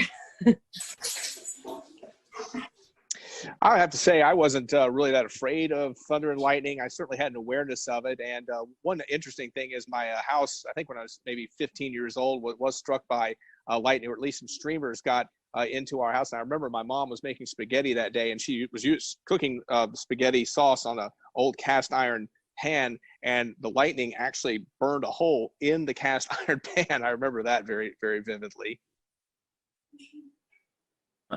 Well, see, I'm going to go the opposite of these guys. I was scared to death of storms growing up, and I think doing weathers has helped me over the years, of course, get over that. I remember, I was living in Thornville, Ohio at the time. It was the summer of 96 or 97, I think 96, and we had just a huge, string of showers and storms that came through that resulted in what was basically tornadoes, and constantly the EAS tones going off. As a kid, that's kind of scary. So it always stuck with me. From there, I was always at least keeping an eyeball on the weather forecast, no matter what it was. And then when I got to college, I had actually. Long story short, my folks had us grow up basically in TV. They were both TV personalities, TV managers in Columbus, Ohio. Got out of it for a little bit, and then college came around, and then got back into it. And so I started on the news end, and then I actually dated a meteorologist my junior year of college, and then that sparked the love of weather. So the relationship didn't last, but my love of weather from there on did. At least you had something lasting from that. We'll call it a nice parting gift. Another question, and then we want to kind of get to some more fun questions. While we're taping this, we've been going through some crazy times in the country with the COVID-19 pandemic. So this is kind of another two-parter question. A lot of folks have been able to do weather from home, a lot of meteorologists. So my question is, what are your thoughts on doing weather from home, and what do you think the future of meteorology looks like? Do you think we can incorporate this more into your daily routine of what you guys do on TV? Whoever wants to start, I'll let whoever. Well, my thoughts of weather from home is I think it's a great way to offer the service, the public service of distancing as you can. We've kind of followed the guidelines at work from our middle and upper managers, and we're kind of, as weather in terms of directives, the last off the boat, really. A lot of our anchors have been broken up, and our reporters have been taken away. Some of our producing has been doing sales, etc. But they've left us in place. But I mean, I think it's great when it can be done. I know Gabe has a great setup that he's probably going to speak to, and But I'm enjoying watching some of the setups and the creative things that people have in other media markets. Every little bit helps, I suppose. Yeah, Gannon's right about that. I for sure think that this entire outbreak is going to change the landscape. Are we going to be doing this completely at home from now on? No, but certainly we have a baseline of what to do in the event that we can't be at the station. I mean, it's really no different than doing live shots, but the key is going to be for stations to help as much as they can their meteorologists, their anchors, reporters, utilize the technology they have or provide them with the technology they have that is comparable to what they would have if they were in the building. Yeah, I kind of agree with Gabe. Again, I think it is incumbent upon the stations to make sure that the meteorologists have the tools that they need, the computers, the broadcasting equipment they need to broadcast from home. I love the idea. Of course, I think you always run into the issue, of course, is probably severe weather. It's probably a little easier to obviously broadcast from home on a quieter weather day, but when you start getting a severe weather situation, especially, it kind of feels like it's more incumbent to be at the station where you have all of the tools that you would really need to do a broadcast, especially on short notice. Yeah, just to piggyback off what they were saying, I have personally seen a lot of very impressive work from home setups. And I think, at least for me, going in, you normally think you're a broadcasting major. Everything that you do needs to be done from the studio. And now that we, kind of are taking that step forward to work from home, there's so many different opportunities and doors open on how much can you expand this? What more can you do from home? And then you also think, how long is this going to last for? And, if it's, tech trends to be something that pops up more in the winter or in the summer or whatever it would be, would people just start to transition to working from home during that, time where people would more likely get sick than, during the off season, if you will, from that coronavirus? It's amazing how many different setups there are too. I mean, you're right. I even saw a picture of someone using augmented reality in California and their weather hits. Wow, that's impressive. So transitioning away from some of the weather talk, and Kelly, I'll put this right back to you. What are some of your favorite non-weather hobby? Well, I've recently started painting at home just to keep myself busy. And I've also realized that I'm pretty good at doing puzzles, since that's kind of one of the only things that I can do now. But I also love doing anything at the beach. Anybody who knows me knows anything coastal or nautical or ocean related. Like, my name is just all over it. I really want to start surfing. That's like the next thing on my list. Are you able to get to the beach right now? I know. Well, Ganna said there's parking in Carolina Beach, so I'm going to try and get down there like ASAP, because I usually go probably like 3 days out of the week, and I haven't been in like 2 months. So I'm starting to go a little stir crazy there. The waves are good today, so I know. It could be a good day to learn. I'm seeing that. Even just body surfing would be fine with me. Just something to get into. I love being in water and around water. Awesome. Good choices. Eric? Well, I don't get to do it enough, but I like to play tennis with my son. Obviously, in recent years, I've been raising my kids, but now they're kind of getting older. So actually, probably in the future, I'm going to have a little more time to myself. But yeah, I love sports. I like golf. I'm a terrible golfer. I haven't golfed much recently, but I do love the sport. Obviously, I love just getting out, walking around. And obviously, when I go to neighborhood swimming pool, beach, things like that. Pretty simple guy. Wouldn't say I'm real complicated, but those are the kind of things I like. We found out during a photo shoot that Eric has got some pretty awesome hoop skills. Oh, yeah.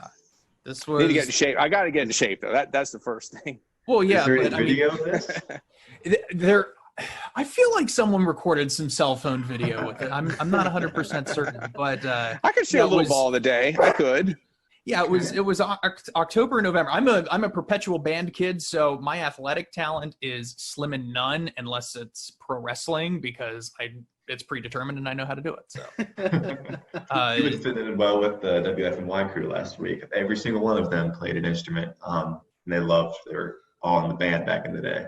So Oh, we're trying to get a band together, a weather, meteorologist band. So we'll maybe reach out. Not me. Oh well, I'm your guy. Any drums or any percussive needs, I've got you covered. Okay. Gannon, what about you? Favorite Yeah, non-weather hobby? if you guys get a band together, I'll just call the bars to see if I can get you in. That'll be my role. I'm not very musically inclined. I like a lot of the things that my cohorts said they like. I like sports. Play a little sports. This past week I did tennis, but I like watching sports, keeping up with sports. Around the house, grilling and chilling, gardening. I like to exercise. So try to do that. I got a little elliptical machine that I try to hit at. Even if you're tired, it just feels good to get drenched with sweat when you can, a couple of days a week at the very least. And then just the salt water, having that, I really like it. I'm with Kelly. Made it down to the beach yesterday. They kind of have a just keep moving along directive going on right now. So there's no coolers or beach blankets, but that's real nice when you can do that, because that's just a real good way to unplug, is being near water. I've always found that to be the case. Very nice. Well, in a similar light, is there what makes the city that you live in so great? And do you have any favorite spots to go to? Anything you can recommend to the viewers? I'll say Wilmington is great in its variety of things to do for a city of its size. I think it's a relatively small city, and you might pick something out of Charlotte or Atlanta or Washington, D.C. that Wilmington wouldn't have had a chance of even having. So, I mean, I know there's scale to be had, but there's plenty to do. And then the variety of landscape with the different water bodies, the ocean, the intracoastal, the river, so close, that naturally lends itself to a lot of different things to do. I'd say one of my favorite spots is the part of the downtown riverfront and historic district portion of Wilmington. It's all within a few city blocks of each other, and it's extremely walkable. And there's just a variety of places to dip into and eat and drink. And it's a good vibe down there. Wonderful. Do you want to jump in, Kelly? I was gonna say, I love Wilmington. I'm not a city person at all, but visiting from time to time is cool, I guess. But Wilmington just has beautiful downtown features. They have the Riverwalk, numerous different kind of restaurants you can go in. They have a raid room. They have again, what did we do the one time? The knife throwing thing. Oh, you can throw axes. Axes and allies, axes. Multiple axe throwing opportunities in Wilmington. Yes. Axe throwing. Then you have, the beaches. Any beach you go to is going to be a beautiful beach. I love how the people here really take care of the beaches. Like, I rarely ever see any trash on the beaches, and it's great. People pick up after themselves there, and we keep our beaches clean. And not too far away from here, you can go to Raleigh. You have Myrtle Beach to your south. It's just a really good location, and being in a southern coastal town, for me, it's something that I've always wanted to, experience living in, and I'm glad I did it. Yeah, I completely agree with what my colleagues have said. I kind of like the Fort Fisher State Park myself. I think that's kind of a hidden treasure in a way. One nice thing about Fort Fisher is, you probably, of course, hear about like, Carolina Beach or Wrightsville Beach. You have to pay a lot of money to park, but obviously Fort Fisher is a state park. You can park there for free. So that's a good beach experience. And plus it's not quite as crowded either. So that's kind of a nice place to walk around, or if you want a little quieter beach experience. Mm-hmm. I'm for sure more of a Wrightsville Beach kind of guy. I live near Wrightsville Beach, so I can very easily run or jog to the beach and get in and around there, kind of the Mayfair area. Also, really just from here up through like Surf City, North Topsail, some of those places, they're a lot of fun. I don't want to say a lot of folks my age, but 30 somethings, you're going to find some 30 somethings, in that neck of the woods. So it's pretty cool to get out there. And yeah, most people keep to themselves. And the one thing that was remarkable when I came down here 5 years ago from Ohio, I was just floored at just how nice everybody is. You don't get that kind of niceness in Columbus, Ohio, when you walk past somebody in Walmart.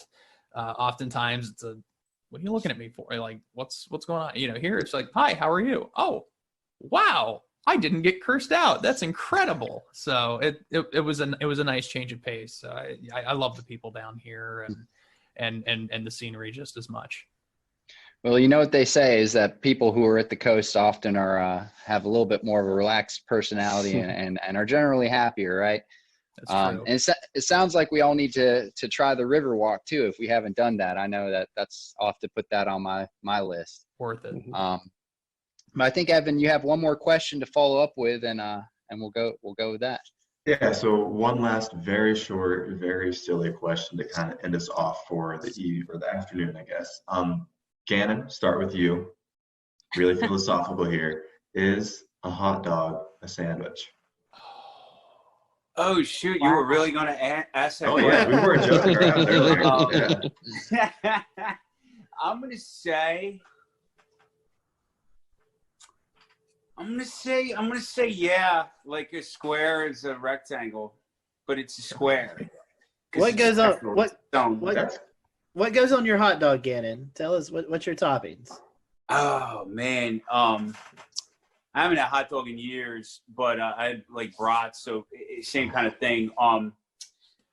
It's mustard and then sometimes pickle relish, but definitely mustard.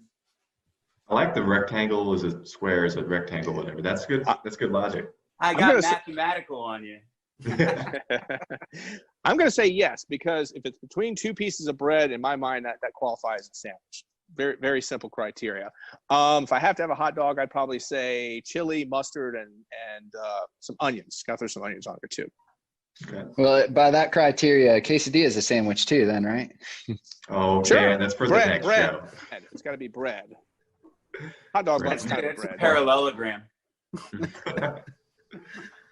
Gabe, Kelly? I'm stumped. Would never consider a hot dog a sandwich, but I guess if you think about it, kind of. Yeah.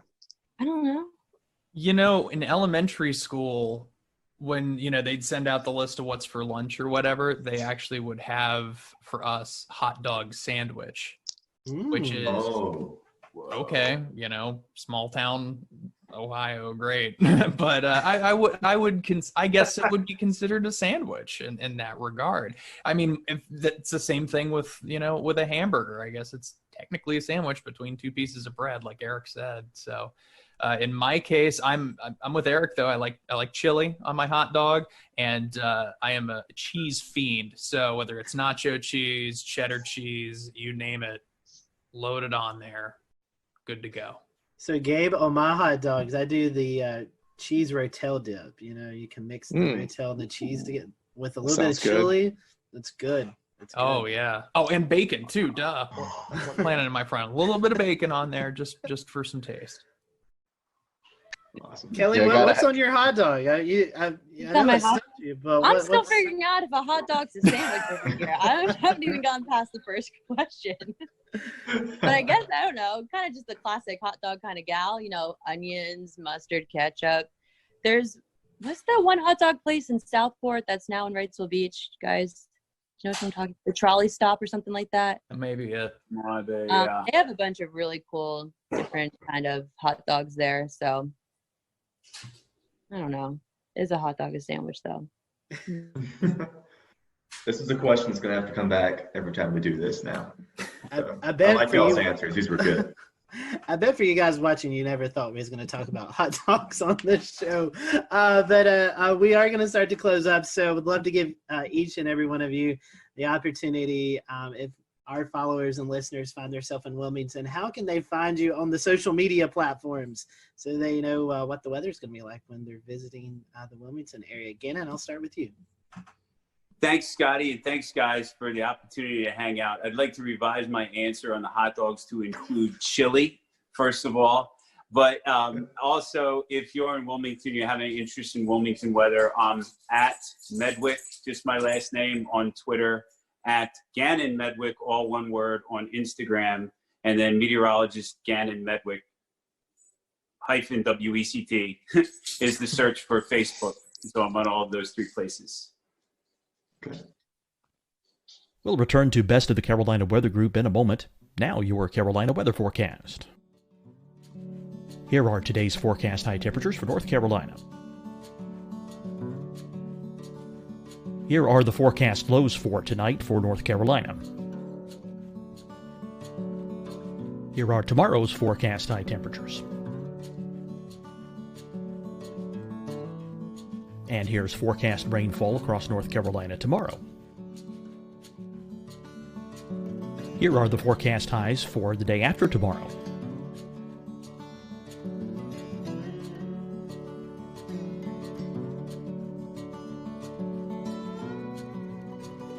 And here's the forecast rainfall across North Carolina for the day after tomorrow.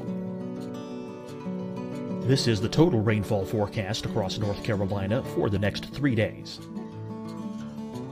Here's the severe thunderstorm outlook for today from the Storm Prediction Center.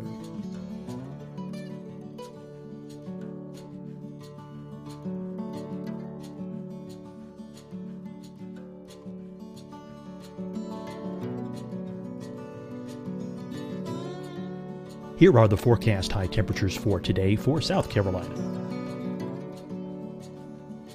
Here are the low temperatures for today for South Carolina. Here's the probability of precipitation forecast across South Carolina today. And here are the rain chances across South Carolina tonight. Here are tomorrow's forecast highs across Human Services. And when you follow the 3 W's, you protect your family and your neighbors from COVID-19. When you leave your home, practice your W's. Wear a cloth face covering, wait 6 feet apart, wash your hands often. Wear, wait, wash. We're in this together. Stay strong, North Carolina. Deciding when to wear a mask isn't about who you know or how well you know them. Just ask yourself, will I be with anyone I don't live with? If the answer is yes, get behind the mask. Help slow the spread of COVID-19. Get behind the mask. Learn more at covid19.ncdhhs.gov. Fight the spread and take a stand against coronavirus. Wear a mask in public. Stay at least 6 feet apart from others. And get tested. Join us and fight the spread. Visit scdhec.gov/COVID-19. Getting tested for COVID-19 helps you. You'll see your Carolina weather forecast at 25 and 55 past. And now back to the Best of the Carolina Weather Group on the all-new Carolina Weather Net. On Twitter, I'm at Eric Davis, WECT, ERICDAVIS, WECT. Meteorologist Eric Davis WECT. You can find me on Facebook. I'll have to get back to you on the Instagram. I forgot for the moment. I have it, Eric. It's WX Eric D 10. WX Eric D10. There you go. That's Instagram. Thank you, Gabe. Quick search. My Twitter is at Kelly_WX. And for those that may be watching that doesn't know what WX means, it means weather. And my Facebook is just meteorologist Kelly McLinn. So if you do come to the Wilmington area, you won't be disappointed. And hopefully you won't be disappointed in what the weather is that day. But otherwise, it's a beautiful place. I try to make all my social media as consistent as possible. So you can find me on Facebook, Twitter, Instagram, at TV's Gabe Ross, TVS Gabe Ross, GABEROSS, YouTube, and all the other fun stuff you can find on that too. Well, and I just want to say too, I'm not like other Kellys who spell their name with a Y. Oh yeah. My name is KELLIE, so that may help you find me too. All right. There you go. Well, we appreciate you you all joining us this afternoon. For everyone who is watching, thank you for joining us, and catch us next time as we wrangle up another group of meteorologists and ask them these silly questions. Have a good day.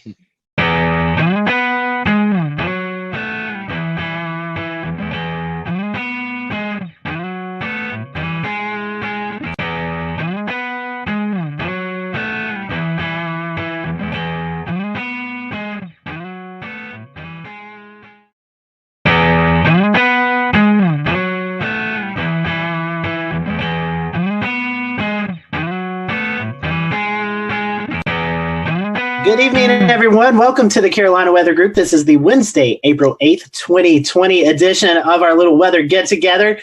We hope you are all staying safe out there. Tonight, we're going to be talking about storm chasing and COVID-19. We know that the pandemic is ongoing throughout the United States, and we are entering severe weather season. So we're going to talk to some storm chasers tonight, some familiar faces and some new faces. We want to welcome in Kevin Smith. He's with the National Weather Service in Pocatello, Idaho.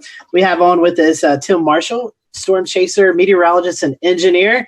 If you are familiar with the weather community, you know Tim goes out and performs damage surveys after these big tornado events. So happy to have Tim on and let him talk a little bit about that towards the end of the show. And our good friend Mike Olubinski is with us. He's back with this storm chaser, videographer, located out in Arizona and goes out throughout the plains throughout the storm season, capturing all the sounds and the sights of tornadoes and severe weather. So we're happy to have Tim and Mike and Kevin on with us. We may be joined by an additional guest later on in the program. But bring in our guests. I want to bring in Tim Marshall, Michael Levinsky, and Kevin Smith with us tonight. Gentlemen, welcome to the show. We're happy to have you. How's everyone doing this evening? I'm still alive. Well, that's good. We like to hear that. Doing Tim, great. Thanks for having us on. Yeah, Mike. Great to be here. Thank you.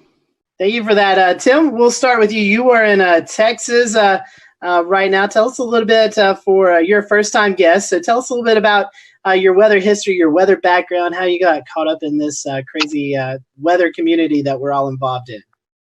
Yeah, we've come a long way, haven't we? Many, many years. Well, I've always been interested in the weather. Ever since I was small, I really kept weather records in my house. My parents asked me what I wanted for Christmas. I told them a barometer. They said, "What's that?" And I go, "It's a device that measures barometric pressure, air pressure." And I got a barometer, so I kept daily records. I wrote to TV weatherman. They wrote me back in those days. And then Ted Fujita was at the University of Chicago, and I was in a suburb of Chicago, Oak Lawn. I got hit by a F4 tornado on April 21, 1967. I was about 9 or 10. And I knew right then and there I wanted to study tornadoes the rest of my life and figure out what these things are. And I didn't realize at that time I was going to chase them down, but that came later. But I wanted to go to school and learn about tornadoes, and that's what I did. That's awesome. And Tim, we want to get more into what you do after the tornado later on in the show. Let's bring in Kevin Smith. He's with the National Weather Service in Idaho. Kevin, currently in Idaho, but you also have some ties here to North Carolina. Tell us a little bit about you. Yeah, so great to be on, and thanks for having me on the show tonight. So grew up in central New York, Syracuse area, right in the middle of New York State, and right on the edge of the lake effect snow belts, which might have helped spur a little bit of my early interest in the weather. And I'm not really sure what really got me into it. You know, a lot of people have stories of a big tornado or a big storm or some trigger for them that really launched them into their meteorology careers, their storm chasing careers and whatnot. And not sure really what it was for me, but ever since elementary school, knew I wanted to be a meteorologist and was particularly interested in the National Weather Service, just for the public service side, public protection side of everything. So went to college down in NC State, Raleigh. So there's my connection to North Carolina. Started in 2007, working on my meteorology degree and was there for 4 or 5 years. So, got to know a lot of great people down there. And Dan Whitaker and I believe we met possibly doing some local chasing back during that time when I was in college. Got some exposure at the Raleigh Weather Service office, doing some volunteer work there. Whatnot, and got involved in the ham radio side of weather spotting and the Skywarn programs there in central North Carolina as well. And so graduated in 2012, and just like a lot of people are facing, very competitive these days to get into the National Weather Service.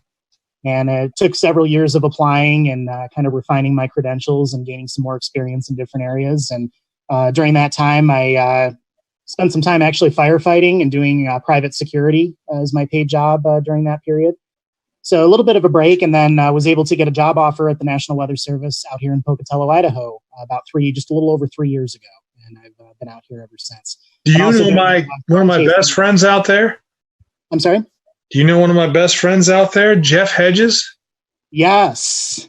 Yes. Jeff was there when I first started. He's retired now, but I was able to work with him for, I believe, a little bit over a year out there. Yeah, Jeff and I went to school together at NIU. Yeah, so small, tight-knit community in this meteorology world we live in. Yep. So, and I have about 12 or 13 years of storm chasing experience as well that I've continued on the side. So, do you know Elizabeth Padian? I have met her. I believe she is or was working at the Boise Weather Service office, and I've met Boise. her. Oh, that's what it was. Okay, yeah. I shot her wedding like years ago, and she was always. She said she was up from one of those offices, and for some reason, Pocatello always seemed to be where she was from, or something in my head. So that's why I remember. Yeah. No, I have met her as well. Well, Mike, I'm going to start off with first question for you. Our guests may remember you from December. But I want to ask all three of you guys your different roles. Each one of you have a different role in storm chasing, a different agenda, idea of what you want to do. So, Mike, I'll start with you. Kind of tell us, you live in Arizona, so you make the trek out to the plains every year. Kind of tell us about the role that you want as you're out storm chasing. I was just talking to someone today. They were saying something about, I bet you'd probably still go chasing if you didn't have a camera. And I was like, I don't know. Like, I would love to watch a storm if I didn't have a camera, but chasing it and going out to the plains and all that stuff, my big thing is I love to capture that stuff, photos, time lapse, and share that stuff. That's kind of what, drives me. So my whole kind of motivation every year is to go out and do that. And it's, my job has kind of evolved since I've been, started doing this over 10 years ago out here. And I'm, from Arizona, we get amazing monsoon thunderstorms. And that's what I grew up loving out here, was lightning and dust storms and all that. And so, of course, once I saw a supercell and a tornado, I was like, well, that's the next best thing. So, but my job has kind of evolved where I'm out there mainly for me to get footage, but I've also turned into taking people along on tours. I kind of, do more like, I guess I would kind of call them private tours, where there's 1 or 2 or 3 people coming along. Try to keep them small because I still want to get, the footage I want to get. And we've also played guide to having some people follow us that want to get the same kind of footage that we're getting. And we're definitely, when I say we, I mean, sometimes I have my buddy Brett ride along, or me by myself, but we kind of have a different mindset. I know Tim, a lot of these guys are right under the tornado. They want to get close up footage. They're getting the damage. They're getting all the crazy stuff. And we're usually in front of it because we want to stay out of the rain and the hail because we want to capture these images. So the footage we're getting is a little bit of a different type than what other people get, but it's a heck of a lot of fun, and I'm hoping, badly that I will be able to get some more this spring. I'll bring in Brett Adair. He's joining us. I think he's actually out in the field right now, doing a little bit of chasing. Brett, a guest of our show, so if you've been following us, you've seen Brett before. Brett, you do live storm media, doing some stuff for Weather Nation. What's your objective? What's your goal as you go out in the fields and chase?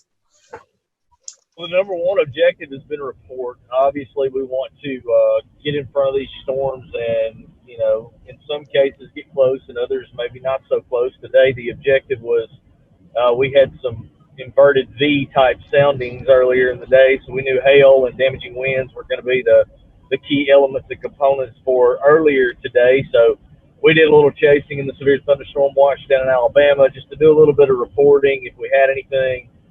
Now we're shifting into nighttime mode where we're moving up I-65 north of Birmingham headed toward Huntsville, and we're going to go up and see if we can't, confirm anything that might happen. We got increasing shear in the overnight hours, and we're still really unstable, 2,000 to 3,000 CAPE out here as these storms push out of Tennessee and Arkansas. So we're going to be doing anything that we can to confirm any type of damage and see if we get any wind or hail reports up here. And so we know chasing kind of a different scenario this year with the coronavirus going on. Maybe some different rules, perspectives coming through. Tim Marshall, I know you was able to head up to Jonesboro, Arkansas. We'll talk a little bit about that later on. But as you're out in the field, what is your guidelines, or what are you wanting to look for as you're out in the field? Well, we've had to change now. Oh, my bad. Oh, go ahead. Now, right now, I'm on this EF scale committee, and what we try to do is get pictures of certain buildings that are damaged by tornadoes. So that's my mission, and that's why I was in Nashville, I was in Jonesboro, and Dallas, looking for these specific damage indicators, as we call them, and get photos of that. We have plenty of photos of damaged houses and manufactured homes. What we want to do is look at more details, like your Walgreens and your cantilever lights that we have, street lights, those kinds of things that we need photos for. So that's what I'm doing, is I'm surveying to get specific photographs. Awesome. That's some great perspective there. Some good information that we get from your storm surveys. Dan, I know you friends with Kevin, and maybe you guys can kind of talk about that side of the conversation tonight. Right. Yeah, definitely. So it's nice to have a great round view of perspectives here of all the different types of chasing that the people here do, as well as the professional associations with their job in storm chasing. It's one of the perspectives that I thought was really important to have tonight was bringing on Kevin Smith, who's a meteorologist at the National Weather Service. I've known Kevin for a while. We've ran into storms together.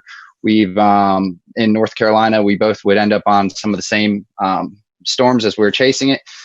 He's always been someone who has thought very critically to spotter reports and reports to be used for the National Weather Service. So that being said, kind of Kevin, what do you think, just for you to speak to it, your overall kind of perspective on storm reports and the importance of those and how those are used for the National Weather Service? What's kind of your history and your, where you feel that importance lies with those reports? Yeah. So going back to before I was in the Weather Service, my focus chasing has always been on reporting. And I know, we all chase for different reasons. There's research applications, there's chasing with tour groups as a means of making money and whatnot. Obviously a lot of research going on and whatnot, people looking for photos and videos. My focus has always been on the public reporting side, just because I knew back in the day that it had a lot of importance for the local Weather Service offices. And I'm also just personally very driven by things that help people. So putting on my Weather Service hat, now that I'm working out in Pocatello, spotter reports are huge. And, there's this distinction. There's skywarn spotters, there's storm chasers. A lot of people kind of put them in two different bins. And there is a difference. Spotters are usually going about their daily life and just when they happen to come across something, when they happen to see something going on in their neighborhood or on the way to work or on the way to their family, they'll go ahead and report that. Whereas chasers put more time and money into following storms over great distances, counties and states and whatnot. And again, sometimes for different reasons. So from the Weather Service perspective, ground truth reports are huge. They are not going away. The importance of spotter reports are not going away. We talk about all these great advances these days in radar technology, dual pole radar, phased array radar. We have satellite imagery that's incredible resolution now with even 1 minute updates if we want that type of data during severe weather. And even with these advances, there's nothing that's come along, and probably nothing that's going to come along in any of our lifetimes that's going to replace ground truth reports.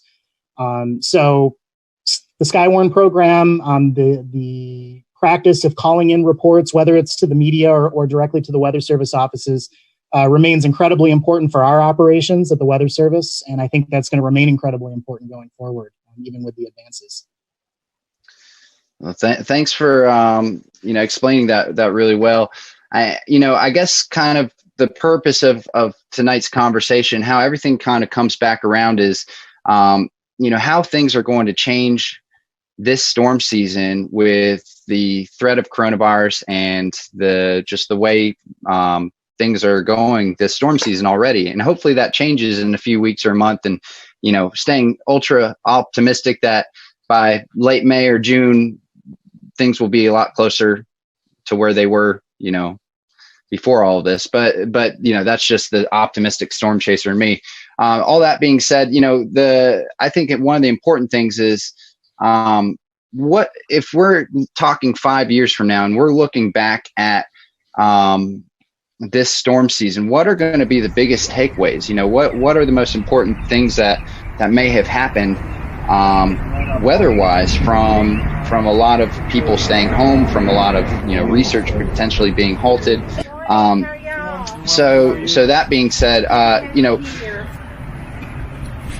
Kevin, kind of back to you about this reporting, just kind of starting there, as we're all trying to make sense of severe weather and try and figure out the best way to make sense of ground reports and get those in. How do you think that might be affected this storm season? Of our security, and that we just have. It's really hard to tell. So obviously, and probably everyone on this panel is aware, there's a lot of debate right now going on among the spotter community, storm chaser community on to chase or not to chase, and CDC guidelines, and how is the overall season going to be impacted? With everything going on with COVID.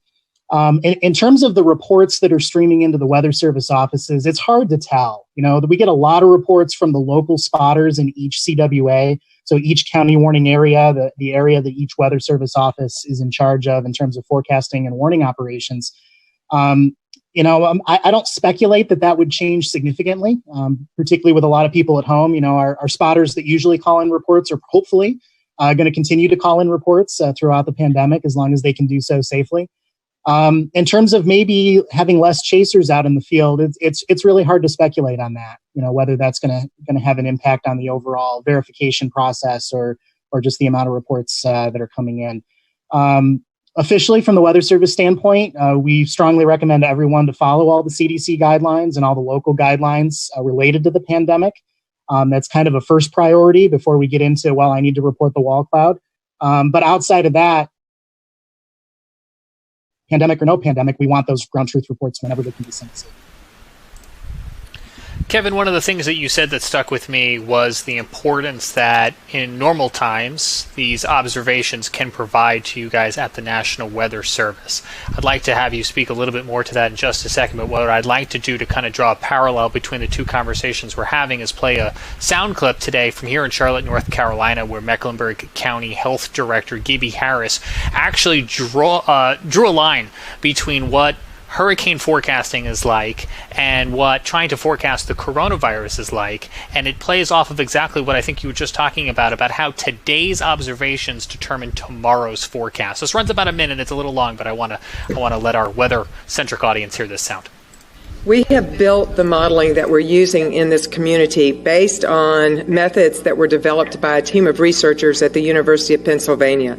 The CDC has also used this model. We're working with our partners at Atrium and Novant, and it requires data from all three of our systems to run these models. We've adjusted the models with our local data and are monitoring the projections daily. Every time we put in new data and adjust the assumptions based on what we're seeing in our community, the forecasts can shift. These models are not unlike what you see when we have a hurricane. When you see models from a hurricane, you see where the hurricane is and then the cone that goes out from the hurricane. That means that it could happen anywhere within that cone based on the modeling that they're able to do. And the further you go out with the modeling, the wider that cone becomes. That's what we're dealing with in this situation. We have limited data, and we're using what we're seeing in other communities to help us with that modeling. But you have to know that this is a moving target for us, and we're doing the best we can with what we have.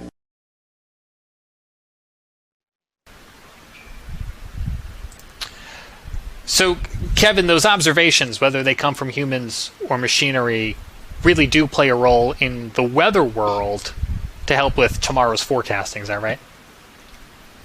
That's right, yes. And I think we're padded a little bit as far as spotter reports go. And what I mean by that is, obviously, when we're reducing weather balloon launches, which are directly inputted into the models that we use, if we're reducing observations coming from aircraft, because air travel is down so much right now with the pandemic going on. Things like that are direct inputs into the weather models are going to have a pretty clear and documented impact, I think. on some of the accuracy and just the performance of the overall model. When we circle back around to ground truth reports from spotters and from storm chasers, again, it's hard to ascertain. We're not plugging a spotter report or a chaser report directly into a model. And again, with the majority of spotters being on the spotter end of that spectrum and reporting from home, reporting from work, again, we're hoping that we don't see a big reduction in those types of reports coming in during the pandemic. But I can think of multiple examples all the way back to high school when I was a spotter back in high school. And then I kind of started to stray more and more into storm chasing as we went into college and then my adult life so far. There's a lot of different examples I can think of where actions were taken by the Weather Service immediately based on my report. And that's a really great feeling. As far as, we know spotter reports are valuable. I'm telling you they're valuable right now as a Weather Service employee. But being able to see that in real time. So, for example, back in Cicero, New York, just north of the Syracuse area, called in my rain gauge observation one day. This was back, I believe, toward the end of high school, and said, hey, we've had a thunderstorm. Our total accumulation over the last 45 minutes was measured as this much. And this is what I'm seeing in terms of minor flooding around the neighborhood. And within 3 minutes, an urban and small stream flood advisory was issued. And when you read into the text of the advisory, it said, at such and such a time, a trained weather spotter reported this much rain fell in 45 minutes. The weather spotter reported there is street flooding in Cicero.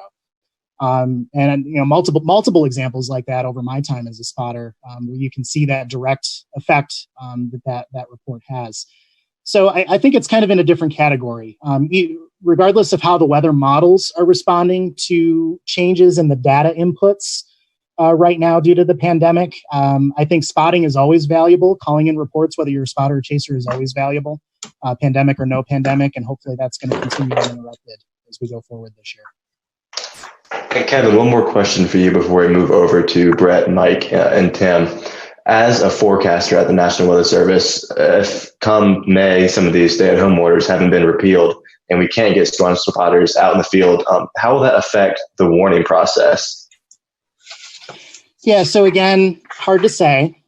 I think the majority, my impression from my experience is the majority of our local Skywarn spotters that report into each Weather Service office, again, are local. And so I don't think there's going to be a huge interruption in general in terms of their ability to report what they're seeing in their backyard, the type of weather that's impacting their neighborhood and whatnot. And again, it's hard to categorize, if people are not going out as much as they would, if some of the local spotters are not driving the neighborhood looking for damage, maybe because of the pandemic, or if we're cutting down on the chaser presence out in the field, just from the storm chasers, whether they're local or coming in from another state. It's very hard to tell what type of impact that would have. But the final thought. We'll return to Best of the Carolina Weather Group in a moment. Now your Carolina weather forecast. Here are today's forecast high temperatures for North Carolina. Here are the forecast lows for tonight for North Carolina. Here are tomorrow's forecast high temperatures. And here's forecast rainfall across North Carolina tomorrow. Here are the forecast highs for the day after tomorrow.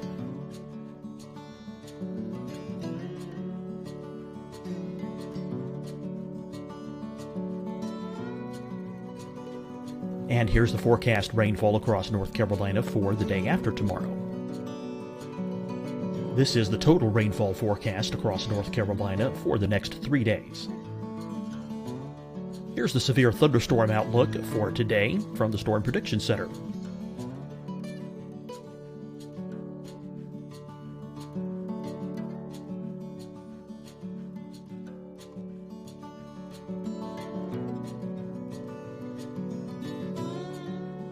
Here are the forecast high temperatures for today for South Carolina.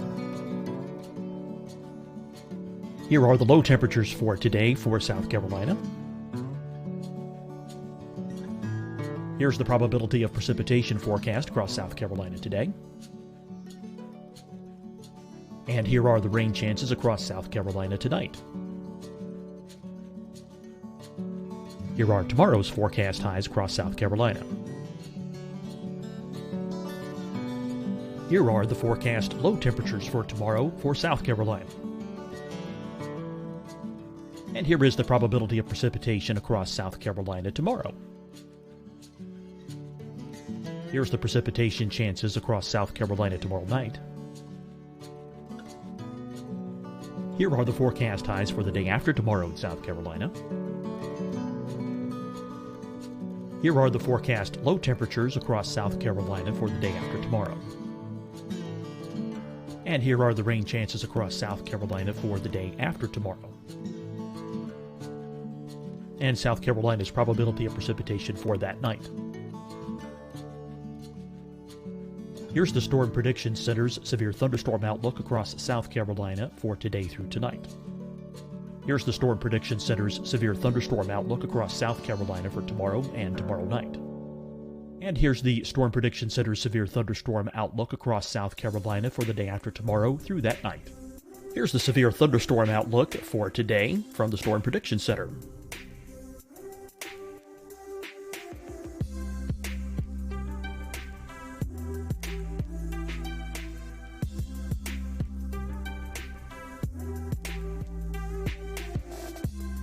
And now here's a live look at weather radar across the southeast. Hi, everyone. I'm Dr. Mandy Cohen, Secretary of the North Carolina Department of Health and Human Services. And when you follow the 3 W's, you protect your family and your neighbors from COVID-19. When you leave your home, practice your W's. Wear a cloth face covering, wait 6 feet apart, wash your hands often. Wear, wait, wash. We're in this together. Stay strong, North Carolina. Deciding when to wear a mask isn't about who you know or how well you know them. Just ask yourself, will I be with anyone I don't live with? If the answer is yes, get behind the mask. Help slow the spread of COVID-19. Get behind the mask. Learn more at covid19.ncdhhs.gov. Fight the spread and take a stand against coronavirus. Wear a mask in public. Stay at least 6 feet apart from others. And get tested. Join us and fight the spread. Visit scdhec.gov/COVID-19. Getting tested for COVID-19 helps you to take the steps needed to protect yourself, your loved ones, and your community. Find the testing location at scdhec.gov/COVID-19 testing. You'll see your Carolina weather forecast at 25 and 55 past. And now back to the best of the Carolina Weather Group on the all-new Carolina WeatherNet. Whether you're a spotter, whether you're someone looking to get involved in that process, these reports matter a lot. We use them every single high impact weather event and operations at all the weather service offices, and it's a great thing to get involved in. And if you want me to at some point, I can speak a little bit more to that and how to get involved as well. Yeah, actually, Kevin, near the end of as we after we talk about some more things, we'll be talking about that specifically. And for any of the listeners, it would be great for us to give them things to do they can that they can do from home to become involved with better reporting and stuff like that. So we'll be actually speaking to that. I think it's a great and very useful thing that we can all kind of try and figure out what we can all do while we stay at home. So, but over to you, Brett. You're out in the car. You're pursuing storms right now. Just as a kind of overall question, what is so important about today and about what you're doing that you're in the car and following these storms right now? What from a media perspective and from a meteorologist's perspective is the reason you're out there, and why is that so important? Yeah, Dan, it's one of those situations where now, some people are definitely scared to go on the field because, the advisement has been to stay at home in most states. For us, we're still essential. We still have to report. We still have to, give the news, whether it be the news or weather news. And we're having to take really drastic steps to change things in the field ourselves. Normally, when we go out, we do this. We're, covering the storms, and then if we may be covering damage, and then in most cases we're going to go and try to find a place to have a meal, try to find a place to sleep for the night, get ready for the next day, or get ready to head home. For us, over the last month and a half, my wife already has a bit of an issue with lupus, so she has an underlying condition. So I'm having to be extremely careful. We have tons of hand sanitizer, gloves, N95 masks. We've been sleeping in tents on air mattresses at campgrounds that were open. Now we're going to likely have to do some primitive type camping when we go out for the next month or 2 months or however long. We also are having to bring our own food because in many cases we just don't, either A, you don't have restaurants open to do curbside when we're finished with our day, or B, the comfort level of trying to get food right now is just not there because personally I think you could easily spread a virus through, food contamination. So, I mean, we're just having to be extremely careful wiping down gas pumps before we use them, wiping down credit card readers because we've still got to pump fuel. It has really changed the way that we operate, and we're having to really slow down and be more attentive to the things that normally would be second nature to us when we're in the field. So, personally, I'm a little more worried about other things than the storms, and you have to pay attention and really think about things more in depth. And it also, I second guess myself sometimes. I don't want to become complacent about the weather and then have an issue there as well. So it's becoming very challenging, but we still have to be out here, reduce number of spotters. One thing that has not happened yet, and luckily for all of us it hasn't, what if we had a radar failure during, a time of this where we don't have as many spotters and eyes out in the field on storms if we had severe weather? Luckily our equipment hasn't failed us yet. Let's just continue to hope we get through this without any of those type of issues as well. Yeah, that's right. So Tim, to kind of speak to you, you've already been out chasing as well. You've done your damage assessments. You've seen some of these effects probably as well. Is there anything like what Brett was talking about that you think you've had to change, or that's limited your ability to do your job or to pursue the storms? Absolutely. Everything Brett was saying with regard to carrying hand sanitizer. I have an N95 mask and have gloves, have surgical gloves, have a whole box of them. So every time I go to fuel up, I put on a surgical glove and then go ahead and proceed to use that and then throw it away after I fill up the vehicle. Fast food is the order of the day, obviously, and that's not good for my health. My doctor would certainly frown on that, but that's the way chasing is. So some of the fast food restaurants are still open fairly late at night, and even the Sonics we found are open, and not my first choice to go eat there, but if it's the only thing around, you want something warm there you go. Hotels I have not found to be a problem yet. I've been finding that many hotels welcome to have a visitor because they don't have hardly anybody in the hotels. So I'm not too concerned about that. So far, we've done pretty well. We've had a couple chases already, and it's been fun. But I think what happens is we'll see how things work over the next few weeks and months, and see how bad it gets or if it improves any. And so, Mike, I want to bring you in because Tim lives in Texas, Brett's in Alabama. You're in Arizona, so you have to do a lot of traveling to get to where you need to be. What do you think the effects may be for you? Have you already experienced some of them? Kind of tell us, walk us through your game plan. Well, at least I haven't experienced them. I haven't been out chasing yet. I've kind of put a goal in my head of not chasing until May, just so I don't even think about it right now. I just want to wait till things maybe get a little better. Plus, I have 3 kids. They're out of school, and my wife works at our church where there's only a couple people working, so she still goes in every day. And so I'm kind of hunkered down, helping them, get caught up on schoolwork that they need to do.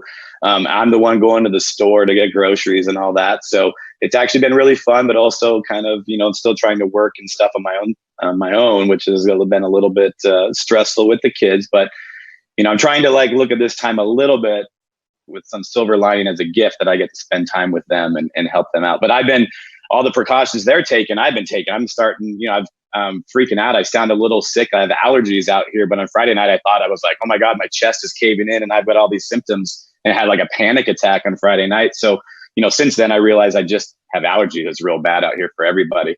But I do everything, go to the store and wash my hands before I go in. I try not to touch anything. I've trained myself not to touch my face.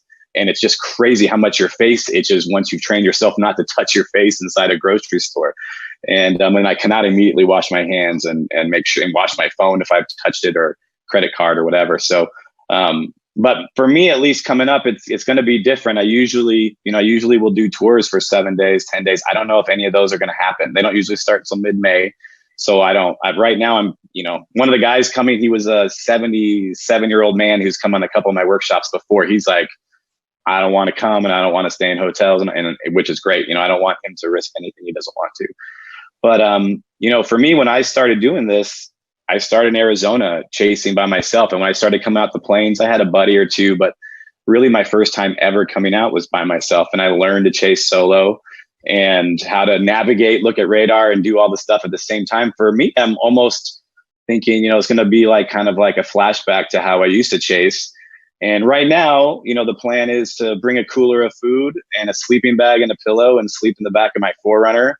And if I need a, motel, I might even go in and bring my pillow and my sleeping bag, so I don't really have to touch the bed, and make sure I wipe everything down. And like Tim said, I have a neighbor who works with hotels, and, I know that some of them out there, they're going to need money. They need support as well. And so, in a way, hopefully we're kind of helping them out at the same time of being, safe and all that. So, my plan is to just kind of try to do that as much as I can. I've gotten used to driving out there, especially to, kind of to Denver, chasing, coming back to Denver, leaving my truck somewhere and flying home for, $100 a flight one way, which is pretty cheap, staying home for a few days, flying back out and chasing. So I don't have to do the crazy drives back and forth across New Mexico and everything. But this year I'm probably going to have to get used to doing that again. So I think it's possible it's going to be a little bit different than before, but my plan really is to, hopefully wait till May, maybe first, second week of May. I love late May and June anyway. It's about my favorite time to chase. Usually it's more picturesque, or it can be. But that's just kind of my goal. And if it's safe to go, I'm going to feel real good about it. But I'm definitely going to be ultra paranoid the whole time I'm out there, and try to avoid any, big chaser meetups, no Applebee dinners, none of that stuff. It's just going to be kind of staying below radar, just chasing and having fun and trying to just do what I really love, which is just be out there all night getting lightning photos. And honestly, storm chasing, at least to me, is one of the most socially distancing hobbies you can possibly have. That also, at least for me, is a job. So I get to go do that and really have an excuse to be away from everybody and not have to do anything. But other than, Tim and Brett said, wash your hands before touching the gas pump and avoid, that kind of stuff as much as possible. So at least that's my plan right now, but we'll see. It's only early April. Who knows what's going to change? Yeah, definitely in a changing world. Kevin, I want to bring you in, and then we're going to go to a quick break. With the Weather Service, I know some things have to be kept internally, but as we get into storm season with the Weather Service, we see these bigger severe weather days. Sometimes the Weather Service brings in additional staff to help monitor social media, Skywarn, things like that. Does the Weather Service have any clue or any ideas or plans on how to address these bigger severe weather event days during the COVID-19 pandemic? Yeah, so the guidance we've been given is operations continue. So broadly in the Weather Service, we have a lot of people teleworking if they can, particularly on the management side, upper management, even some of our IT support and electricians type positions, electronic support, are trying to telework as much as possible. As far as operations goes, doing the forecasting for the airports, providing support for our partners, all of the severe weather outbreaks, all of that, I say business as usual. We're washing our hands more. We're spraying down the workstations. We're trying not to sit next to each other. So we're trying to practice social distancing and disinfect as much as we can. But we're going to bring in everybody that we need to work a severe weather event or a tornado outbreak. And it kind of comes down to risk.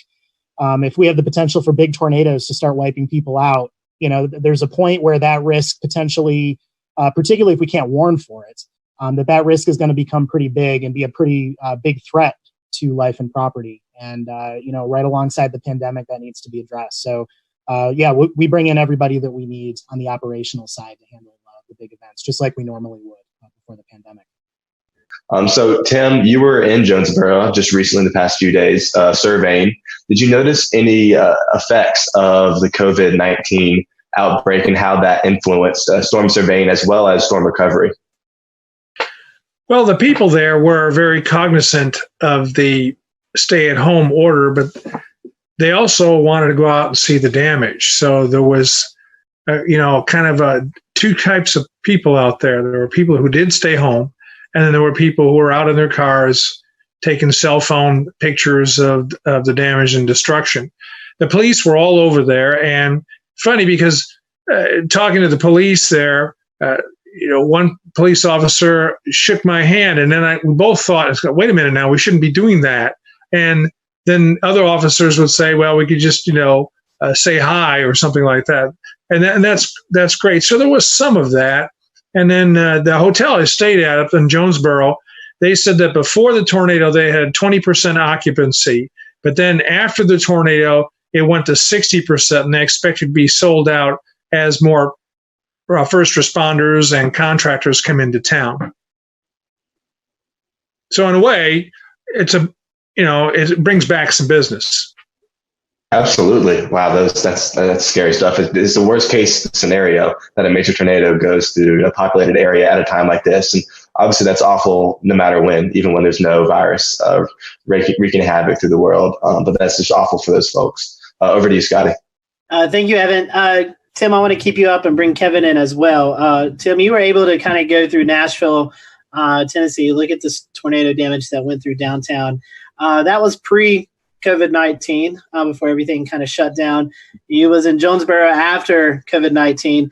So you did storm surveys on both. So I want to ask you, how are those storm surveys different? Have you noticed anything? And then Kevin, I want to piggyback that off to you as how will the Weather Service conduct these storm surveys when we're in this time of social distancing? So, Tim, I'll throw it to you first.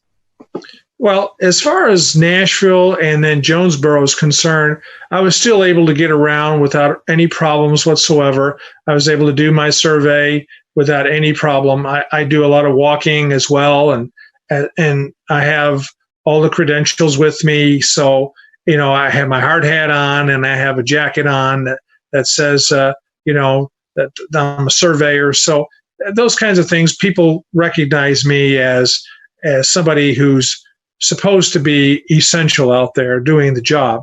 And that's what I do. So I've had no problems with it myself.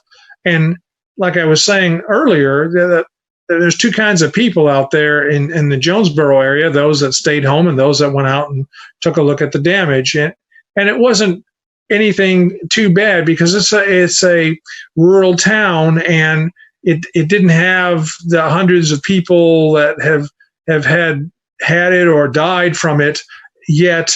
And so it wasn't really that impactful to a lot of the people I spoke with. They didn't realize the full extent of it, I don't think, like some of the bigger cities have. It's because they're out 2 hours from Little Rock, for example, and they're out in the country, and they don't have the concentration of COVID positive cases as something like Little Rock. Very well. And Kevin, with you guys doing out National Weather Service storm surveys, I know you got the credentials and stuff, but sometimes you maybe interview or interact with homeowners and business owners and things like that. Is there any guidelines that are changing during this COVID-19 period? Yeah, so luckily we haven't had anything to survey yet out here in Idaho. Certainly less severe weather than the plains. which makes it a little bit nicer. But, storm surveys are a responsibility of the Weather Service, usually a lot of times in conjunction with local emergency management and some other partners. And as they fall under operations, we're going to proceed forward with what we need to do. Certainly, there's going to be social distancing. There's going to be an increased emphasis on safety and disinfecting and masks and things like that, just like everyone else is doing. So that's the main difference there, is that type of stuff is going to come into play in a pretty big way as we go out and do that. But storm surveys will continue. I'll mention, too, since it relates to chasing and spotting, we've had to cancel our outreach. A lot of Weather Service offices are essentially locked down. We're not letting contractors in anymore. We're not we're not interacting with people who are delivering packages. We're not allowing tours or visits or any in-person meetings of any kind. And that includes the outreach we do out in the field, like Skywarn classes to train new spotters. So a lot of that has been canceled, and actually just about all outreach across the country for the Weather Service has been canceled or postponed until things get better in the course of this pandemic. We have increased, most offices have increased their virtual presence. Some offices are doing more virtual online Skywarn classes that people can dial into live. So there's been a little bit of more of an emphasis there. And that's a trend that's been going on for years. A lot of offices have been starting to do that anyway. But that's certainly taken on a bigger role here during the pandemic, since we're avoiding all of that in-person contact. So Kevin, if I was, let's say this was my first year trying to get involved with severe weather, whether that's the information or the spotting or and I have to do most of that from home, what other things would you recommend that I could get into to be able to kind of enhance my knowledge and also my ability to report from my local area for home? Things such as CoCoRaHS or MPing, anything like that you can think of? Yeah. So there are two ways to look at this. One, business as usual as far as reporting for local spotters. If you're going to work, if you're at home, you see severe weather, before we wanted to know about it, we still want to know about it. And it's certainly, a safe social distancing activity as far as reporting electronically or over the phone. CoCoRaHS is great. We use that data at the Weather Service offices across the country routinely for precipitation events. So getting involved in CoCoRaHS, whether the pandemic was happening or not, is certainly something that's encouraged. Getting involved in your local Skywarn program and becoming a spotter, certainly encouraged. And then there's other technologies out there such as Spotter Network and MPing that are both pretty popular among the spotter and chaser community. And those are fair game as well during the pandemic. So if you haven't gotten involved in Spotter Network, there's a little training that you can take online to get involved there, and that's a way to submit reports. And those reports do process into a lot of our systems at the Weather Service offices, like NWS Chat and some of our other systems. And then on the MPing side, MPing, it can be a little less useful at times depending on the category you're using. In terms of whether we can directly use that for storm verification. So, for example, if you're reporting quarter-size hail in MPing, perfect. A lot of Weather Service offices have started using that data on a regular basis in an official capacity. Some of the wind damage categories in MPing are a little more binned. They're a little more broad and not very specific, and that isn't always the most helpful as far as verification goes. But remember, MPing is being used for research by the NSSL, by OU, and I believe SIMS is involved in well. So outside the Weather Service, there's a lot of applications for the MPing data. So that's still a great, valuable way to report. And they're still looking to really push that and get more and more reporting through MPing. Utilizes crowdsourcing to really provide its value. So all of these are on the table, regardless of whether there was a pandemic or not. And we certainly encourage people to continue to take those routes and get involved if you're interested in getting involved. Tim, in years past, you've been involved in projects such as Vortex 2 and more recently Rotate. How might this diminish travel and being more careful about what you do while you're out chasing? How might all of those things affect severe weather research this season?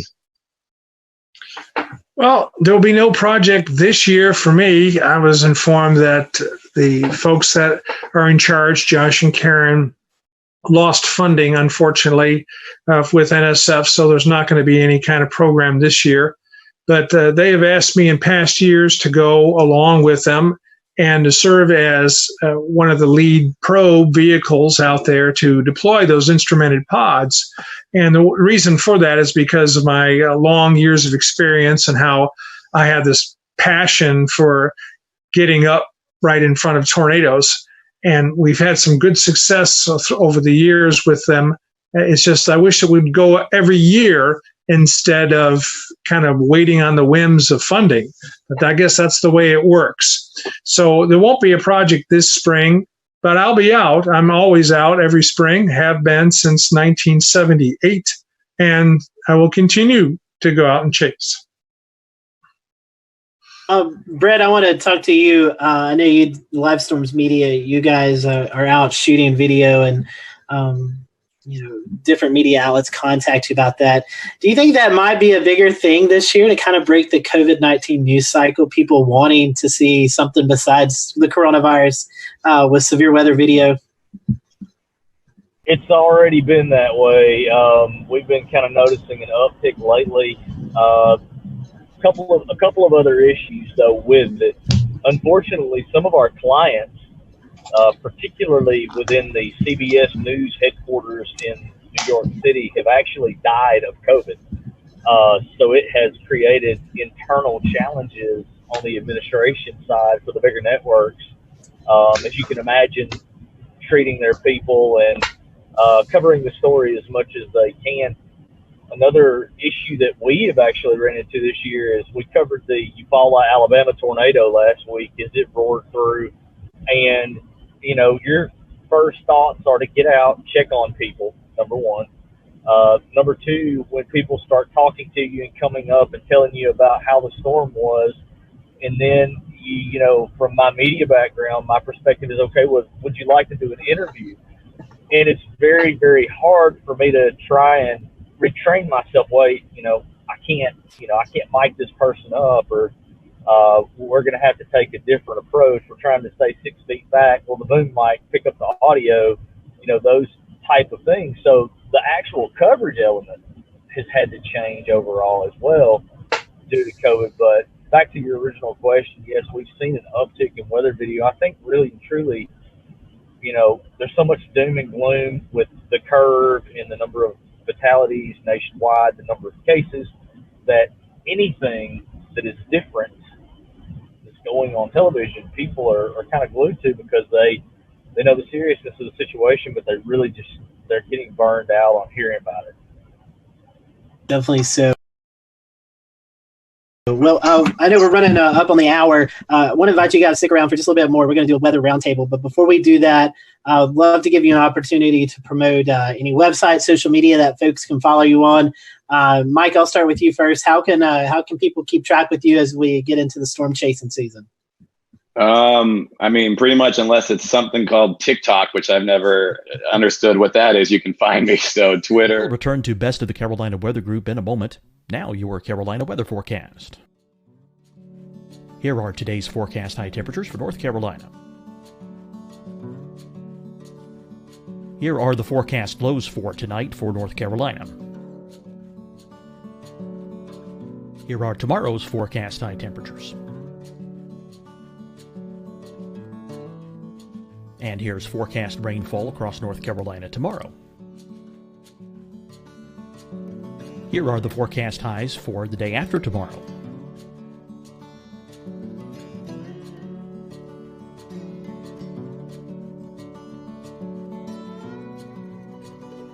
And here's the forecast rainfall across North Carolina for the day after tomorrow. This is the total rainfall forecast across North Carolina for the next 3 days. Here's the severe thunderstorm outlook for today from the Storm Prediction Center.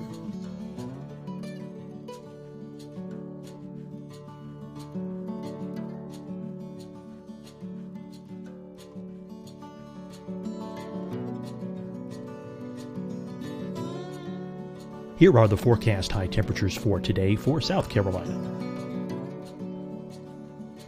Here are the low temperatures for today for South Carolina. Here's the probability of precipitation forecast across South Carolina today. And here are the rain chances across South Carolina tonight. Here are tomorrow's forecast highs across South Carolina. Here are the forecast low temperatures for tomorrow for South Carolina. And here is the probability of precipitation across South Carolina tomorrow. Here's the precipitation chances across South Carolina tomorrow night. Here are the forecast highs for the day after tomorrow in South Carolina. Here are the forecast low temperatures across South Carolina for the day after tomorrow. And here are the rain chances across South Carolina for the day after tomorrow. And South Carolina's probability of precipitation for that night.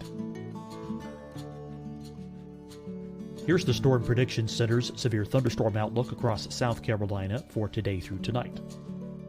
Here's the Storm Prediction Center's severe thunderstorm outlook across South Carolina for tomorrow and tomorrow night. And here's the Storm Prediction Center's severe thunderstorm outlook across South Carolina for the day after tomorrow through that night. Here's the severe thunderstorm outlook for today from the Storm Prediction Center.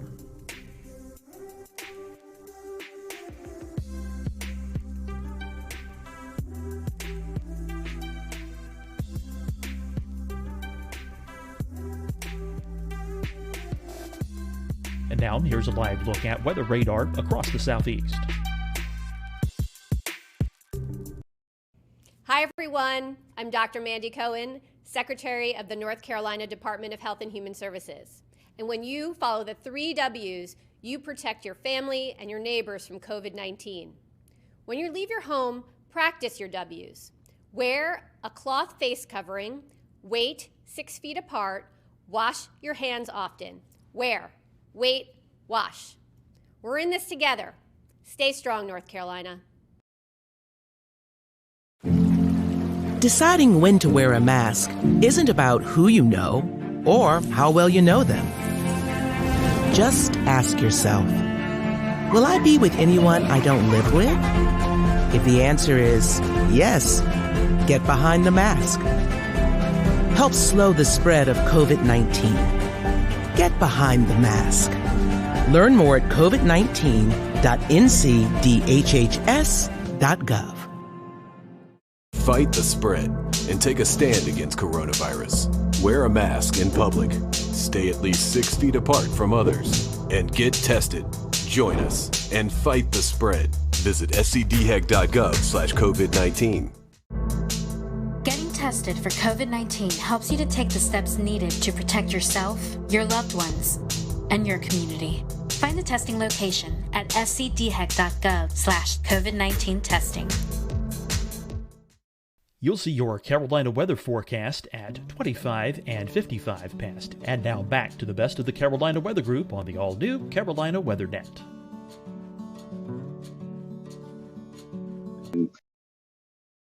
My name for my website and all that. But if you Google my name, you'll probably find it.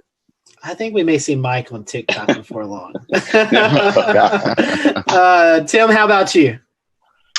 Well, I'm on Spotter Network. When a storm gets going, then I put my beacon on, but not until my target storm is going. So people cannot follow me until there's a target storm there.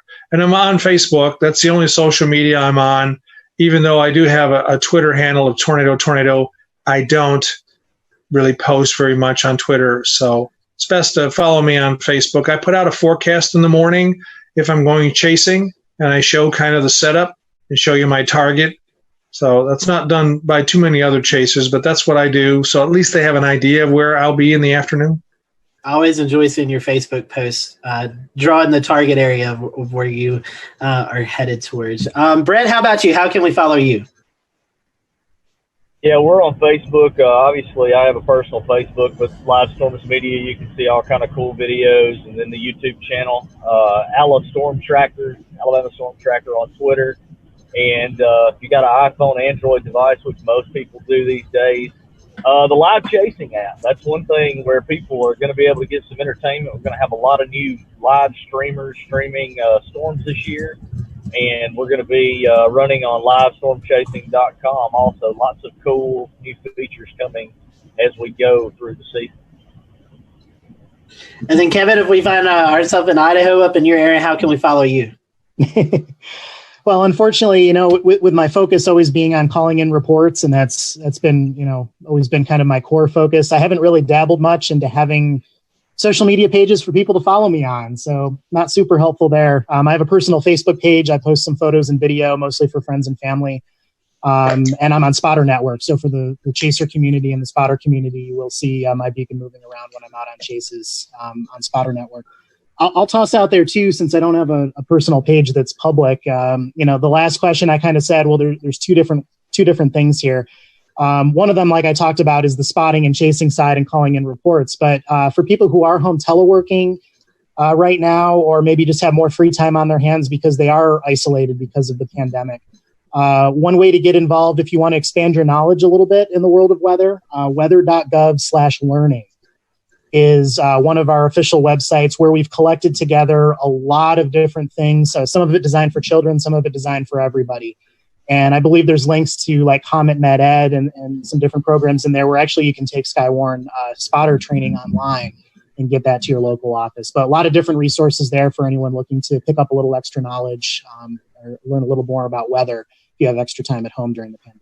Climatologically, this is the prime time for severe weather in the South. So we'll definitely be keeping our eyes on that. And James, today, the National Weather Service, NOAA, Weather Ready Nation ambassadors, all were promoting Safe Place Day, Safe Place Selfie Day. I'll say it that right the second time, Safe Place Selfie Day. And so, James, I know you were able to capture a few selfies. Yes, the first one comes to us from the National Weather Service in Greenville-Spartanburg, making mention of social distancing. Have you thought about where your safe place is at work? For that point in time when we actually went to work. For them, it would be their break room, which doubles as their storm shelter. And you'll notice that it is empty here, as we've talked about with so many of them working from home. This guy's going to look real familiar to you. Here's Scotty Powell in his, is this a basement closet, Scotty? This is the basement bathroom, yes. Yeah, you got your helmet on, which is good. You have your tools, and loyal viewers of the show will know that we've actually seen Scotty reporting live from this space while seeking shelter, so we're used to seeing that wood paneling there behind him. And then, what are you going to say? Remind me, it happened about this time last year, right? Yes, I believe we were talking it was about that earlier. A year ago, coming up, not the 16th, because that's a different tornado outbreak, but it was about a year ago that it all took place. And then here's my picture. We moved into our new house a couple months ago, and I'm still trying to figure out where everything is, but we have this really nice space under the stairs, and I was going to pose with my emergency hand crank radio, because it's important that when you go into a shelter, you can continue to receive information, but it's actually acting as the flashlight in this particular photo. So it's not too late. If you have not already taken your picture, you can send it using hashtag #SafePlaceSelfie. And it's just always good to know exactly where you're going to go, how you're going to get there, and if you're like me, make sure you clean the space out, clean the closet out, maybe the day or so ahead of time so you can get in there in a moment's notice. Scotty, back over to you. Yeah, so we have a couple of days. We'll be watching that severe weather possible setup over the weekend. So that's all for tonight. Next week, we're going to be talking about the April 16th, 2011 tornado outbreak in the Carolinas. So be sure to tune in next week. We all hope you have a great Easter weekend. Stay safe out there, and we'll see you next time here on the Carolina Weather Group.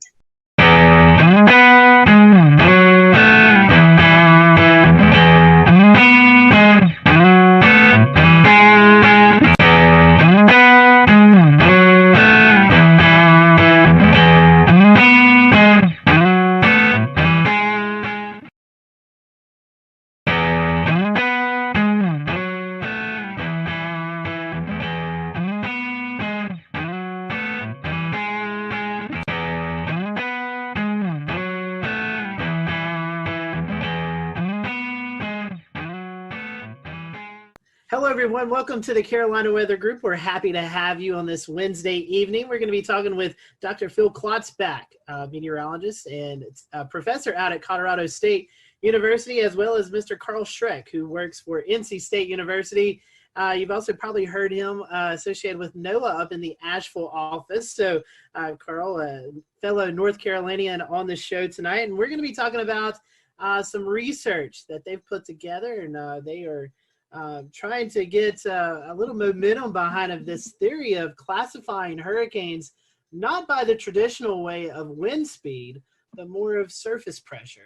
And that is something that we've seen over the past couple of years with, you guys know, living here in the Carolinas, we've had our fair share of tropical weather. So as always, we appreciate you following along. And if you have any comments throughout the show, feel free to drop them in the perspective outlets that you're watching on tonight. So Phil, we've had you on the show several times. We're happy to have you back. Carl, this is the first time for you. So I'll start with you first. Kind of give us the background of your weather history, and then Phil, I'll turn it back to you since and let you kind of give our audience a little bit of background behind you too. So Carl, I'll let you go first.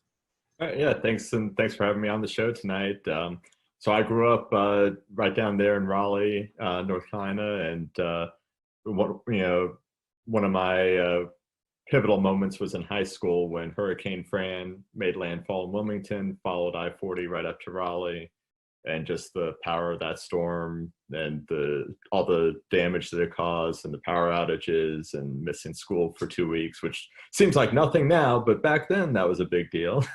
So decided to go on to grad school, and to this day, my parents don't understand why I went from North Carolina up to Albany, New York to study tropical weather. But Albany is actually kind of one of the hot spots for tropical meteorology. And I did my PhD, master's and PhD in tropical meteorology up there, mainly large scale things, equatorial waves and the Madden-Julian oscillation on subseasonal scales. And then managed to find my way back here to North Carolina, where I got a postdoc out here in beautiful Asheville, working for NC State University, but at the National Climate Data Center at that time, NCDC. It's since been renamed the National Centers for Environmental Information. Yeah, we're kind of like the research arm of NCEI, doing some of the more fun researchy stuff. And Phil, for those who may have not caught you on a program that you've been on with us before, you study hurricanes, but out in Colorado. So kind of tie all this together and let us know a little bit about you. Yeah, so I grew up in Massachusetts, right on the coast in Plymouth. And so when I was 5 years old, Hurricane Gloria came into Connecticut. But even though it was about 150 miles away from where I grew up, it still had pretty significant impacts there. And that was I've always been kind of really fascinated by the weather, but that's really what got me focused more on hurricanes. And then I did my undergraduate at Bridgewater State in Massachusetts in geography. And then I'd done some research on seasonal prediction as an undergraduate. And so I applied to go to CSU, where Bill Gray was, and he accepted me. And I was very, very, very excited to go work with Bill Gray, because he's kind of a legend in the field of tropical meteorology and everything. And I went out to CSU in 2000, and I've been working at CSU ever since. So I've been doing seasonal forecasting, part of the team for 18 years now. And if you were to ask Bill Gray why I forecast hurricanes in Colorado, he would say it's because the storm surge can't get you at 5,000 feet. That is very true. That is very true. Well, Dan, I think you're going to kick off the topic, so go ahead. We want to talk a little bit about surface pressure in relation to how hurricane damage is assessed. Currently, hurricanes are based mostly on wind speed, but it would be great if you could tell us a little bit more about how the pressure is actually related to the hurricane damage assessments, or how that comes into play at all, other than just forecasting. Yeah, so this was some work, and some of this actually came a little bit motivated from me growing up in the Northeast U.S., where the Hurricane Center has been reanalyzing all those historical hurricanes, and all my major hurricanes from New England are gone. They're taking them away. As you know, they're only Category 2s by wind speed. And so, if you look at hurricanes hitting in the East Coast, especially from, say, like Georgia northward, the Carolinas, especially up in New England, their structure is somewhat different from a canonical hurricane like the ones you normally see, like a hurricane hitting Texas or Florida. As these hurricanes move further up the coast, they tend to get somewhat elongated. They're a little less symmetric looking. Sometimes they're not particularly, you wouldn't have those on your wall behind you framed as a picture of what a hurricane looks like. But these kind of big sprawly hurricanes often have a significant amount of damage associated with them. And so basically, if you're thinking about a hurricane, and I think Sandy's probably the best example. I know Sandy was officially post-tropical when it made landfall, but up to about 2 or 3 hours before, it was still classified as tropical. It was a Category 1 by wind. Winds only about 65, 70 knots, but the pressure was down around 942, 943 millibars, which is an incredibly low pressure.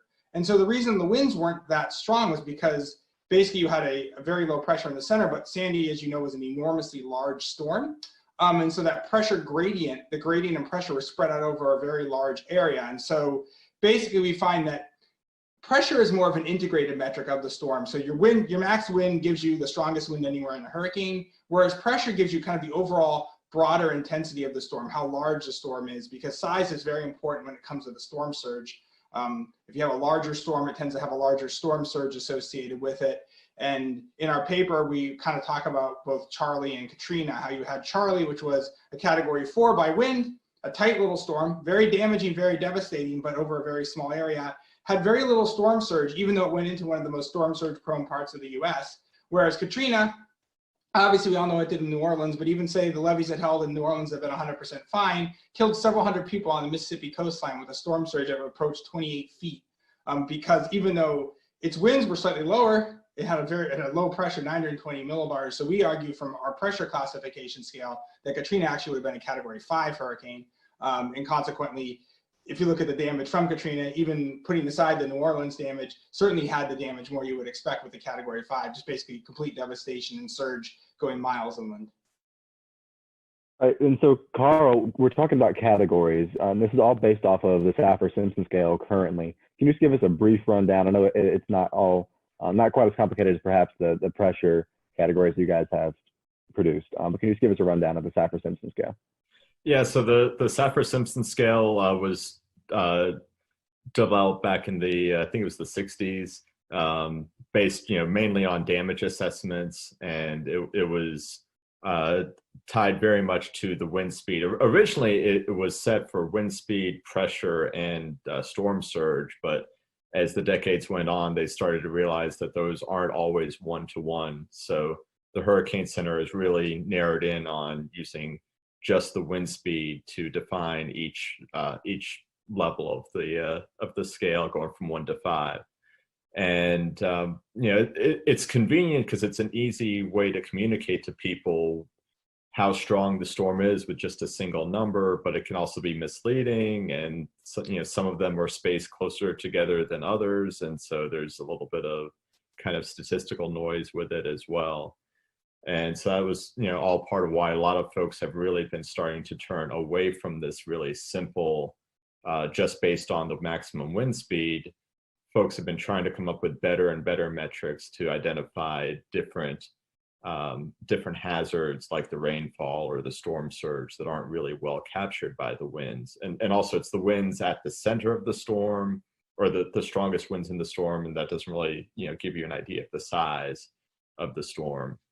And so, one of the most popular alternatives to just using the wind speed is something called IKE, or integrated kinetic energy, that takes kind of the whole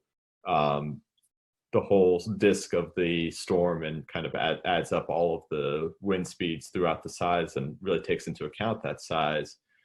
But the issue there is that you need to know the full wind field, and that's very rarely possible, especially as you go back farther. So that's one of the reasons why we really like the pressure. I mean, no single number is going to give you a great estimate of how strong a storm is, but we think if you've got to use a single number, that the pressure seems to integrate a lot more things and is a lot easier to calculate than some of the alternatives. But the nice thing with pressure is we measure it every time we fly a plane through a hurricane. We measure the pressure, and we have that number in real time. So basically the nice thing is someone who's TV meteorologist or emergency manager can see, here's the current pressure, look at the scale and know what it is exactly, as opposed to having to wait for, a model analysis for Ike. And that's the thing, is we need something we have in real time. And basically in real time, Hurricane Center has wind and pressure. And we argue also you can measure pressure a whole heck of a lot better than you can measure wind, both with aircraft and especially on the ground during a hurricane. Obviously, we all know anemometers tend to crash and burn in strong winds when we want them. So your research, is this at the point where we could see this becoming the new scale in the near future? I don't know. I mean, I think, you know, the general public, I think we do need a scale for hurricane intensity. I think you need a 1 to 5 scale. I mean, you look at whether it's a hurricane, a tornado, or even just like storms, your CTV stations will categorize it under 1 to 5. You know, I think really what we find is that it gives you an overall better indication of, one, how much damage the storm is likely to cause. If you look at the historical relationship between wind and damage versus pressure and damage, pressure works better. And we've seen that. You see it also with fatalities. The storms with lower pressures have higher fatalities compared with the storms with lower. I mean, higher winds cause more fatalities too, but the relationship is better with pressure than it is with wind. When it comes to storm surge in general, lower pressures, you're going to see higher storm surges, even with a stronger relationship than you do with wind. And one of the big things we've seen is a pushback against Saffir-Simpson in the last, say, 10 to 12 years, as with these large storms like Ike and Sandy doing a lot more damage than we would expect from the category. But if we were categorizing them by pressure, we wouldn't necessarily have that strong pushback because they've actually worked pretty well. When you look at the pressures, they correlate really well with the damage. And obviously all we're looking at is the storm itself. We're not looking at where the storm is making landfall, because obviously if a storm makes landfall in, you know, a major metropolitan area like Miami or Houston, it's going to do more damage than if it makes landfall in a much sparsely populated area. So just simply looking at the pressure, we can explain about 55–60% of the variability in the damage, not even knowing where the storm is going to make landfall. So for a rapidly intensifying hurricane, would this provide any more, any better communication tools, or how would this apply to a storm perhaps like Michael that was rapidly intensifying as it approached the Florida coastline? When it comes to rapidly intensifying storms, it should work about equally whether you're using wind or pressure. I would say typically your pressure is going to, you may see the pressure fall. The pressure often will fall just ahead of where the winds pick up. So it might give you a little bit of extra notice. I think a lot of what you find is that pressure works well for these storms. I would say that pressure is going to work a little more robustly than wind when you have an eye wall replacement cycle. Because when you have an eye wall replacement cycle, the storm grows in size, the winds come down, but the pressure will maybe go up a scooch, but it's not necessarily going to go up. You're not going to see as big a dramatic a variation in the pressure as you do the wind. And so often when these storms go through eye wall replacement cycles, it's like, oh good, the winds are coming down, but the pressure is staying the same or even going down at the same time. And so it's not, things are getting better, it's the storm's getting larger. And basically kind of the way I always figure it is that the pressure's falling, there's other things that come into play, but in general, if the pressure's falling, the storm's either the winds are picking up, the storm's getting larger, or a combination of both, all of which is bad. We saw this a bit with Hurricane Dorian last year, is it once it emerged from the Bahamas, it was kind of, it had weakened, the winds had come down and the pressure had gone up. But then we had a few hours where the winds were still coming down and the pressure was actually dropping at the same time. And so you kind of see the wording that the Hurricane Center was using where it's like, okay, the category may have come down, but the storm is growing in size, so it's not like the risk is getting any lower. And so I think that's why we argue it's a smoother and more continuous function than is the wind overall. It's a lot less volatile. And again, I think really one of the key things is we measure it a whole heck of a lot better too. Well, and you touched on earlier how the winds were, you know, they're always going to be concentrated kind of in a smaller area. The strongest winds, as where the wind field itself can be a lot larger and still be very damaging. You know, and how does, you know, assigning a number to a hurricane, you know, a category number, obviously when it comes to research purposes, you're going to be able to look at a lot more factors. But when it comes to emergency management and assisting funds that are associated with these storms, can either of you speak to, you know, how putting a number to that storm might affect that system if you have a 4 versus a 2, and how many funds you would be able to get from that, and why it would get better to have a better rating system? Yeah, so I'm not sure exactly how the numbers are used in that scenario. I know that like the Hurricane Center has been increasingly trying to kind of de-emphasize the Saffir-Simpson scale. So like if you look at the warning graphics, you know, the cone of uncertainty, nowhere on there, you have to really dig pretty hard to find the Saffir-Simpson category. It may not actually be in there usually. They usually just give the wind speed and the pressure. They'll put, hurricane, major hurricane, which is category 3 or greater, but they don't really get beyond that because people seem to focus too much on the category, and they'll see, like Florence as it was approaching Wilmington, we've got downgraded from a category 4 to a category 2, but we all knew that the rain threat wasn't going away at all. And with pressure, the downgrade wouldn't have been as significant. So really where the Hurricane Center seems to be moving is, and I think this is similar to other parts of the Weather Service, where it's really warn on hazard instead of warn on the hurricane itself. So they're really more focused on having this custom suite of different storm surge products and wind products going farther inland, and the rainfall and the flooding, like having each individual component warned on. And that's really, I think that's what the emergency managers probably really need, because they really care about what's going to happen in their county, not necessarily what's happening at the coastline if you're not, right there on the beach. But if you're on the nightly news, going through all those details is going to take a lot longer than you probably have. And so that's why boiling things down to just one number still is valuable. It's just a matter of trying to figure out what one number is going to be the best for it. And we think this is a better solution, but we'll see how quickly people pick up on it. Have you guys looked at applying this to typhoons in the Pacific or any other basin? I would love to do that, but unfortunately we don't have really independent pressure measurements from wind. So in the Western Pacific, almost all the assessments are based on satellite. So they have basically what's known as a Dvorak scale, intensity estimation scale. And basically it and all its derivatives are based off of satellite presentation, and they assign a wind and a pressure based on that. So unfortunately, the Atlantic is really the only basin we have independent pressure measurements to actually be able to do this analysis. We actually do have aircraft recon that goes back from 1950 to 1987 in the Western North Pacific.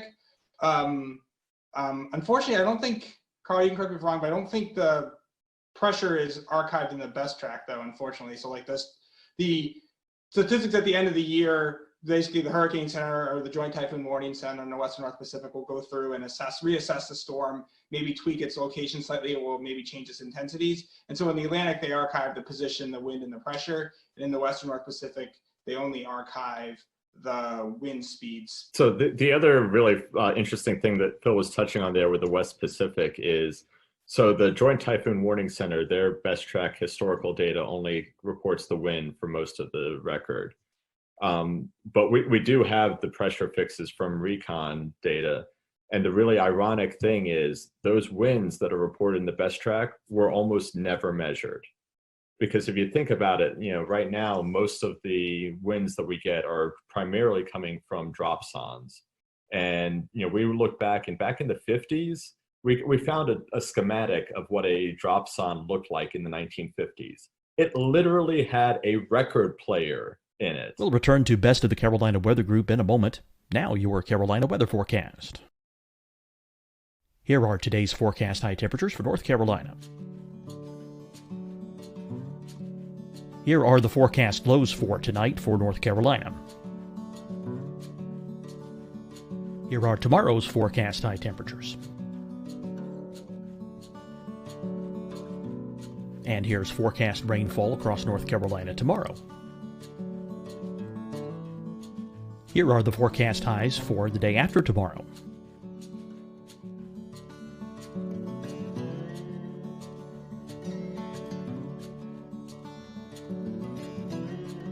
And here's the forecast rainfall across North Carolina for the day after tomorrow. This is the total rainfall forecast across North Carolina for the next 3 days. Here's the severe thunderstorm outlook for today from the Storm Prediction Center.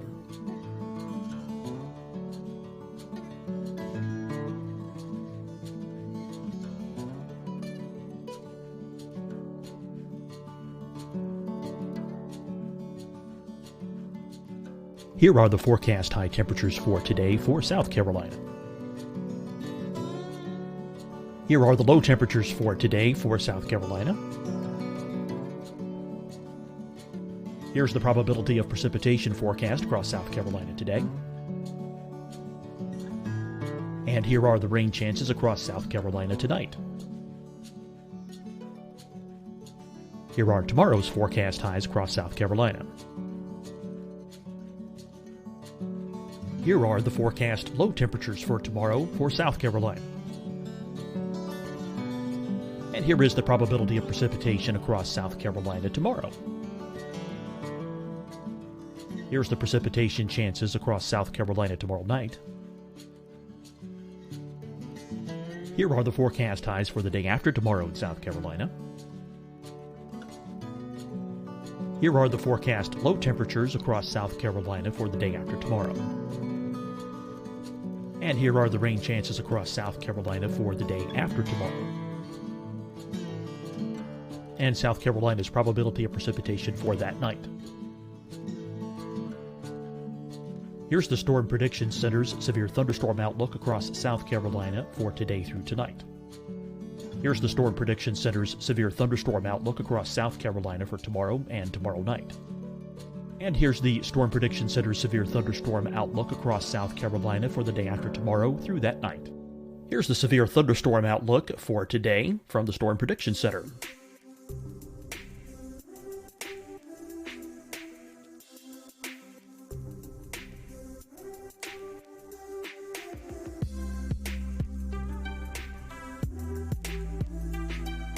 And now here's a live look at weather radar across the southeast.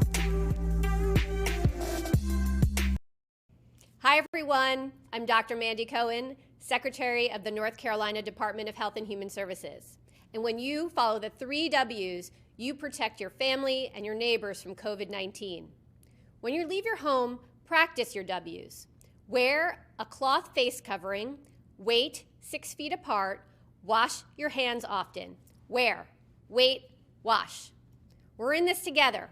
Stay strong, North Carolina. Deciding when to wear a mask isn't about who you know or how well you know them. Just ask yourself, will I be with anyone I don't live with? If the answer is yes, get behind the mask. Help slow the spread of COVID-19. Get behind the mask. Learn more at covid19.ncdhhs.gov.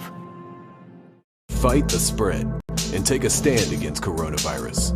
Wear a mask in public. Stay at least 6 feet apart from others. And get tested. Join us and fight the spread. Visit scdhec.gov/COVID-19. Getting tested for COVID-19 helps you to take the steps needed to protect yourself, your loved ones, and your community. Find the testing location at scdhec.gov/COVID-19 testing. You'll see your Carolina weather forecast at 25 and 55 past. And now back to the best of the Carolina Weather Group on the all-new Carolina WeatherNet. Dropping down out of the sky. How accurate do you think that was for measuring the wind speeds? Not very. So, really what they were doing for most of the recon era in the West Pacific was they were actually measuring the central pressure and then using their best guess of a wind pressure relationship to estimate the winds from that pressure, because the only way they could really measure the winds was to look down at the ocean and see how much spray was coming off of the waves. And again, not a very accurate way to do things. My, how the technology has changed. You guys have poured a lot of time and effort into this research. If some of our followers who are watching tonight, they want to kind of look at the research, where can they find that at? Where's the best spot? So it's been accepted. It's currently in early online review early online for publication. So you can view it. It's currently the way it was accepted, the way it's currently formatted. They'll actually put a nice new formatting on it. It was supposed to come out in April, but I still haven't seen the final version. So I suspect it's now going to be May. We have some other stuff going on in the world, so a lot of stuff has been delayed. If you search Phil Klotzbach, Carl Schreck, and wind pressure, you'll definitely find it from that. There's not a lot of us roaming around. Well, gentlemen, we certainly appreciated your time tonight talking about this as we get into the tropical season. I know there's a lot of conversations going on in the weather industry about the Saffir-Simpson scale and maybe adapting or changing a little bit. I think tonight you've got a little bit of an idea of what a future scale may look like as we go throughout the next few years. So, gentlemen, we certainly appreciate your time, and hopefully this tropical season will be a little bit quieter, but if not, when you hear about surface pressure, hopefully tonight's episode will kind of give you a better idea about how we're determining the damages that these hurricanes could cause. So thank you for watching the Carolina Weather Group. We hope you have a great evening, and we will see you back here next time.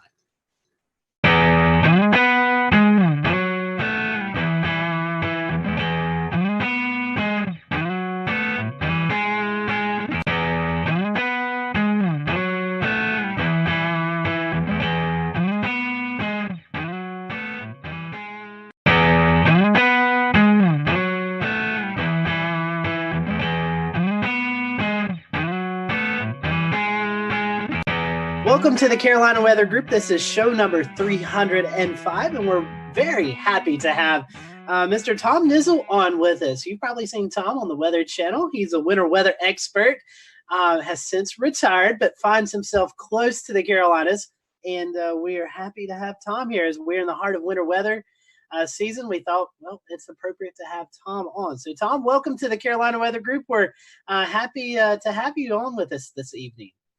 It's great to be with y'all. And, I'm originally from up north in Buffalo, New York, but now I'm right next door to you, just across the border in a place called Roan Mountain, Tennessee. Yes, Roan Mountain, Tennessee. You've probably heard about that on the show here. Ricky Matthews, meteorologist up in the Bristol, Tennessee area, talks about Roan Mountain, as does Evan Fisher, who goes up several times throughout the winter season to do some snow chases. So you've heard about Roan Mountain, so now you can kind of put a face with the place tonight. So, Tom, you have been dubbed the winter weather expert at the Weather Channel. You work for the National Weather Service. You've been able to develop some weather programs, some tools. Kind of talk to us about your weather journey. How did you catch the weather bug? Kind of go through with us on your journey and how you got to each stop along that journey. Yeah, well, thank you. And again, thanks for having me on. This is an honor. Like so many of you that are in tune to this podcast, you're weather geeks, right? You're weather weenies, and something turned you on at some point in your life. For me, coming from Buffalo, New York, of course, they say up there's two seasons, July 4th and winter. And we, of course, really got to enjoy winter as kids. I also lived very close to the Buffalo airport. And when I was a little one, there were 10 boys in my neighborhood. My dad used to load all the kids into the car and go over to the airport to watch airplanes. And we'd park next to this crazy looking building. It had a little dome on top of it. Well, while the rest of my friends were watching the airplanes, that building was the upper air site for the Buffalo Weather Office. And that's where they sent up the weather balloons. And I got interested in weather just by watching the technicians taking readings and sending up balloons. And my love of winter weather, of course, was in my DNA, because when you live in Buffalo, you learn to enjoy the snow and get out and play in it. So that was kind of my beginnings. And Tom, talking about winter weather, before we kind of transition into more conversationally, winter weather is different. You said you grew up in Buffalo, you're kind of used to it. Now you live here in the South in Tennessee, where the mountains of Tennessee obviously sees more snow than when, let's say, you lived in Atlanta, Georgia. So can you talk a little bit about the differences of how people perceive snow maybe in Buffalo compared to here in the Southeast? Well, yeah, it is fascinating. And, when I lived up north, we used to, and I mean this in sort of a respectful way, but we would laugh at the people down south having all kinds of problems with a few inches of snow. Well, then I moved down to Atlanta, and we got a couple of interesting events with only a couple of inches of snow, but temperatures below 32 degrees that turned that snow immediately into ice. Atlanta's a pretty hilly area. I came from flatlands up in Buffalo, and I very quickly found out that when there's no salt to salt the roads and treat the roads, and you're in hilly conditions, I don't care how good a driver you are, you're going to be stranded. You can't get around in that kind of weather. And so it's not as much that people are wimpy in the South and can't handle the snow, you're just not set up for it. So it was a really interesting education to me. But it was also fascinating when I first got to the Weather Channel that when we would talk about snow in the South, I would kind of just push it off like, yeah, there's going to be a little bit down here. And everybody would say, no, no, no. That's the point. All you have to say is the word snow, and it puts everyone into a panic. Ain't that the truth? The time, that we're talking about this, we just recently had a snow scare here in Charleston. Somebody, a snowflake showed up on the app and everybody freaked out. So it's, I get it. I've lived down here a long time, and it just freaks everybody out. So let's talk a little bit about you started, you really got your big time in weather before you came to the Weather Channel. You were at the National Weather Service up in Buffalo. You were up there, did a lot of really, a lot of really cool things that we're going to talk about here later in the show, such as Buff Kit, and but also naming winter storms was something that came out of the Buffalo office, as I recall. I want to talk a little bit about that and just how that, and just your time up there and how the winter storm names came to be. Well, let's start with career real quickly here. It's great to be in the right place at the right time. When I graduated from college with a bachelor's degree out of State University of New York in Oswego, one of the lake effect snow capitals of the world, I worked research for about 3 years in the Buffalo area in atmospheric science, and then transferred over to, at that time, the Weather Bureau, now the National Weather Service office in Buffalo. And, immediately began this interest in lake effect snow, this crazy type of snowstorm where it can be snowing in one part of your town with 2 feet of snow, and 10 miles away, you could have green grass.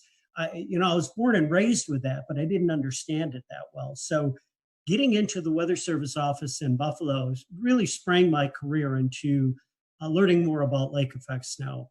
And, as I went through that career there, a 32-year career, I went from a forecaster to a science officer and eventually the meteorologist in charge there in Buffalo. Great time, just a wonderful time to work in an office where so many people had an interest in winter weather. And, we developed a lot of tools to help predict winter weather. So tell me a little bit about, you worked on some really innovative things, including Buff Kit. And Buff Kit is, we love it here for fog prediction, smoke dispersal, things like that. Talk a little bit about, what that was like, seeing that get off the ground and how that has been applied across the weather enterprise. Yeah, Buff Kit. It's a fascinating story about a tool that was developed by forecasters for forecasters in the operational environment. Way back when I started in the Weather Service, there were only very basic computer models with very basic information. But in getting to network with people from Washington, D.C., we were able to pull much more data out of the computers at Washington and be able to develop programs that would display that information and that data, forecast information on an hourly basis from computer models that up to the point in my career, you only got information and weather forecast at 12-hour intervals at just the mandatory levels in the atmosphere. So we had this plethora of tremendous amounts of data that were coming into our offices, but no way to really display them. And we developed this tool called Buff Kit. I was in on the ground floor with the development of that. But the guy who was really responsible was a guy by the name of Ed Mahoney that still is in the National Weather Service at the Warning Decision Training Branch out in Norman, Oklahoma. Ed was an amazing programmer. Came in as our science officer to Buffalo. And over the course of about a year and a half, it turned into this magical laboratory right within the forecast office. We would say to Ed, we want a tool that's going to help us predict fog, or maybe predict strong winds with momentum transfer down through the atmosphere.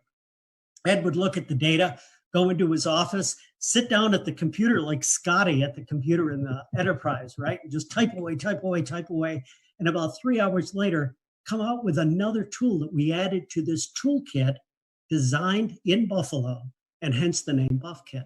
I wanted to get back into one of the topics that we brought up a little while ago, which was lake effect snow. So Buffalo being on the eastern side of Lake Erie, we all have heard stories about just some of the amazing amounts of snow that fall from lake effect snow in the Buffalo area. Specifically, a couple of years back, there's about 5 feet of snow that fell during one event.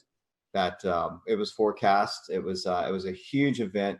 But talk to some of our viewers about what is lake effect snow and how you understood it in your office. How did you forecast for that? Lake effect snow, of course, when we talk about lake effect, it's mainly in reference to the Great Lakes, though it can occur in bodies of water all around the world.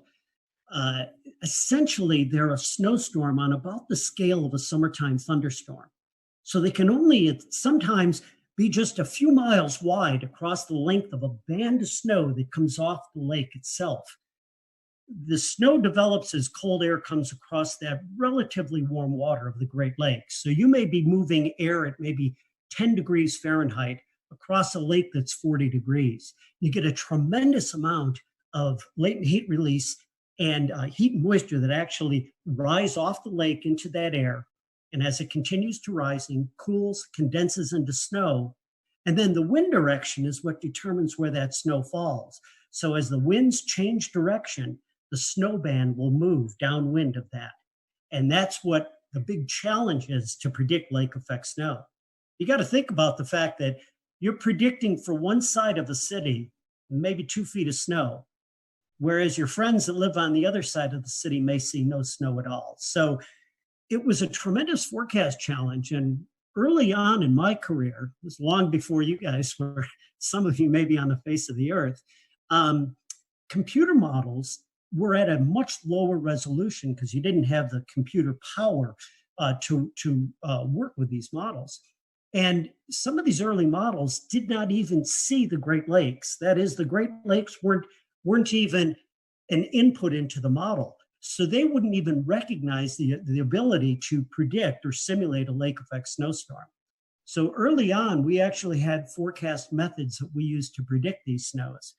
And again, you see the Great Lakes there. These are huge bodies of water.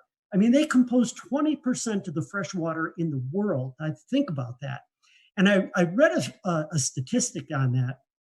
If you take all the water in the Great Lakes and you spread it across the entire United States, it would be 9 feet deep. So put that in your head and think about it. These are huge volumes of water, and they actually control the weather, and not only on a local scale, but on a regional scale across the eastern United States. And yes, and we may touch on this a little later, if you get the right wind direction off the Great Lakes, you can actually see lake effect snow down along the Appalachians. Very, very interesting. So a little bit, I just want to dive a little bit more into this, right? Because we touched on what the lake effect snow is. Wind direction for Lake Erie. If you look at the length and the width of the lake, not so much the depth or the longitude, but the latitude, you think west-southwest winds. And then how do you forecast the time that it's going to occur? Say, like you said, 10 degree Fahrenheit air moving over 40-degree waters. At what point does that stop? We're looking at what kind of difference in the for maximum occurrence to happen, and then for how long is this going to occur? How do you know when the valve shuts off? Yeah, it's a very interesting and important question there. I like the question. The question is, how long is it going to last? What's the intensity going to be, in addition to where it's going to occur? What's important is you need cold air moving across the Great Lakes, but that cold air has to be deep enough to allow clouds to grow to a great enough depth to produce snowfall. If the cold air is really, really shallow, like that cold air that dams here on the east side of the Appalachians and is really shallow, you're not going to develop the clouds to produce lake effect snow. So that's a very important parameter. As far as how long is it going to last, once again, once that layer of cold air becomes shallow enough that it gets squeezed out by high pressure that moves across the area and begins to produce subsidence, that will cut off the lake effect snow. But in any particular locale, any location, it's the wind direction that determines where the snow band is going to be. So that snow band may be going like crazy over your little suburb, your area, and as little as a 10-degree shift in wind, just like that, will kick the snow band 10 or 15 miles north of you or south of you, and you'll go into clear skies at times. So it's a very, very intricate set of parameters that produce lake effect snow. Again, temperature difference to get that heat and moisture off the lake, the depth of the cold air to allow clouds to grow, and then the wind direction, which determines where that will all occur. And if you put all those parameters together and keep the winds in one direction for a long period of time, then you get pasted with snow. If you're under that snow band, think about the fact that it can produce 4 to 6 inches of snow an hour. Put that snow band over you for about an 8-hour period, and you're looking at anywhere from 32 to 36 inches of snow. Very insightful. Thank you for those answers. I got one more topic to ask you about, and then I'm going to hand this off to Scotty. Tell us about some of your most memorable winter events. Being from up north, I probably can give you one a year from up there. But, and again, many of you too young to remember this, but one of the coldest winters on record in the eastern United States was back in the winter of 1976-77. And in January of 1977, everything came together in the right or wrong place, depending on how you would define it, at the right place at the right time into upstate New York, western New York off of Lake Erie, and produced a 5-day blizzard known as the Blizzard of 77 in Buffalo, New York. Unfortunately, 29 people died during the blizzard. Many of them were found frozen in their cars that had gotten covered over by snowfall from 5 days. And think about this, 5 days of blizzard conditions. Blizzard conditions that stranded people on roadways. Back then, you didn't have cell phones. You couldn't get on that phone and just call someone to help you. The conditions occurred with temperatures down near the freezing or the zero mark and wind chills down to 20 to 30 below zero. Anyone caught outside in that storm was in peril. And again, unfortunately, there were many, many people that died from that.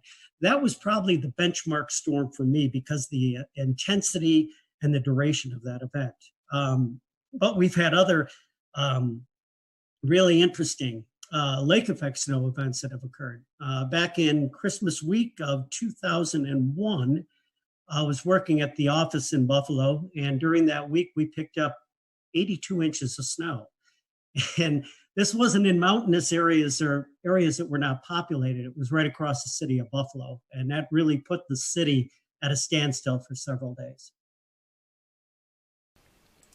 Tom, when you had a chance to go to the Weather Channel, your area of responsibility grew from upstate New York to the entire country. What was that learning curve like? Oh man, what an education to go from forecasting for, several counties in a portion of the state, and then all of a sudden ending up being responsible for forecasts across the entire nation. At any one point in time, and I've had this happen more than once in my career there, I'd be covering a storm coming into the West Coast, pasting the Sierra with heavy snow, a second weather system that was developing a lee cyclogenesis coming off of the Rockies, and maybe a third weather system that was working up the East Coast to produce a Northeast snowstorm. As I got into that, I began to understand the United States as a whole and what an amazing natural laboratory it is for studying the weather. Check the map out here. This is what I use when I train the forecasters and meteorologists that are at the Weather Channel. There's several features in the United States that make this a great natural laboratory. We start with the mountains, the western and the eastern mountains. They not only, their elevations, trap a tremendous amount of cold air and wring moisture out, but they actually are responsible for developing their own storms. Lee cyclogenesis, low pressure systems that would develop either in Colorado area or across the Carolinas here and just off the coast to produce massive winter storms. All right, so you've got the mountains. The mountains kind of ring in the United States on either side here. And what they do is they take and they channel all of this cold air. That's the second ingredient you need for snow, right? Cold air and moisture. That cold air comes down unimpeded from Canada in across the United States and can get as far south as the coastal areas of the Gulf Coast. And that is just amazing. So here you have this continent. You've got the mountains to start. You've got the cold air that comes down from Canada. And now you've got three significant moisture sources to produce that snowfall.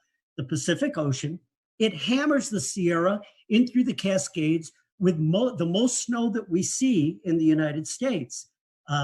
Paradise Ranger Station up Mount Rainier in the Cascades gets over 1,000 inches of snow in some seasons. Think about that fact. Now, that's your first source of moisture coming off the Pacific. Your second source is the Gulf of Mexico.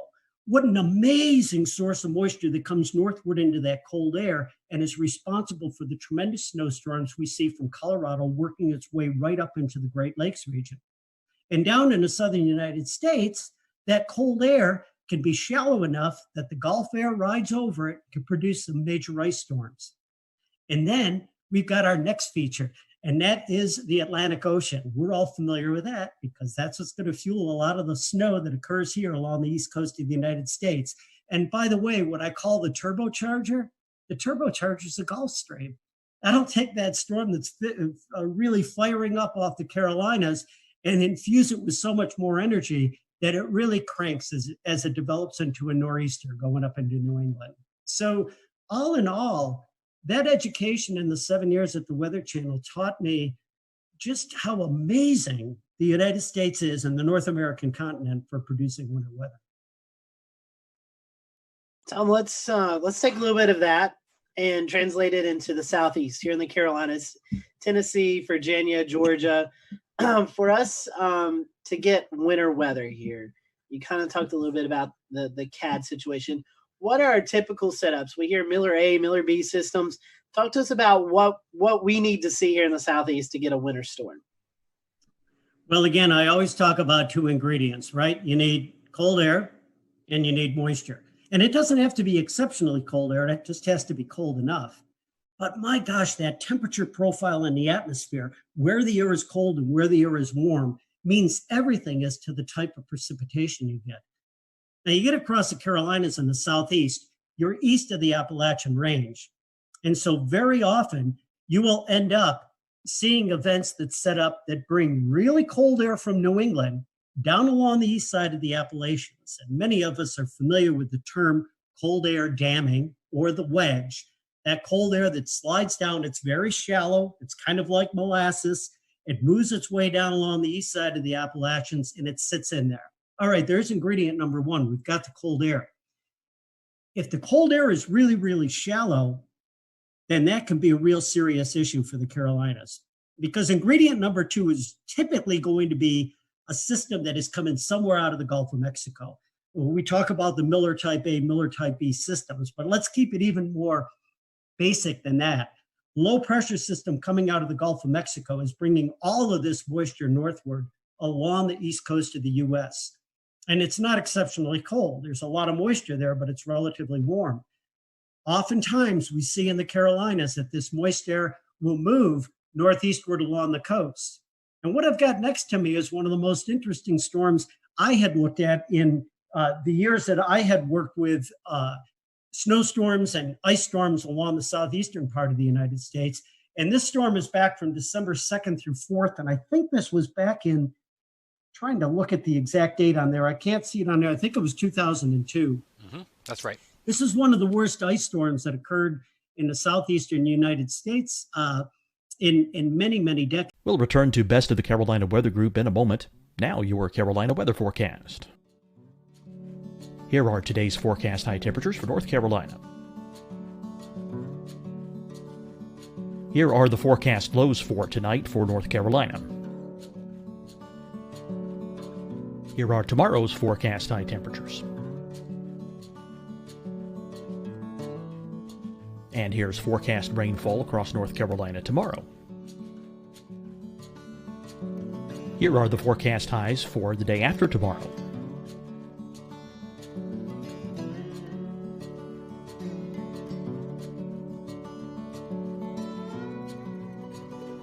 And here's the forecast rainfall across North Carolina for the day after tomorrow. This is the total rainfall forecast across North Carolina for the next 3 days. Here's the severe thunderstorm outlook for today from the Storm Prediction Center.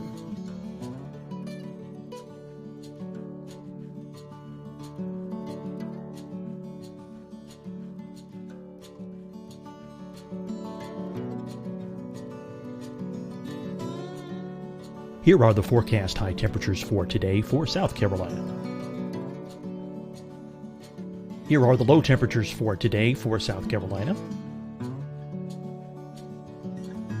Here's the probability of precipitation forecast across South Carolina today. And here are the rain chances across South Carolina tonight. Here are tomorrow's forecast highs across South Carolina. Here are the forecast low temperatures for tomorrow for South Carolina. And here is the probability of precipitation across South Carolina tomorrow. Here's the precipitation chances across South Carolina tomorrow night. Here are the forecast highs for the day after tomorrow in South Carolina.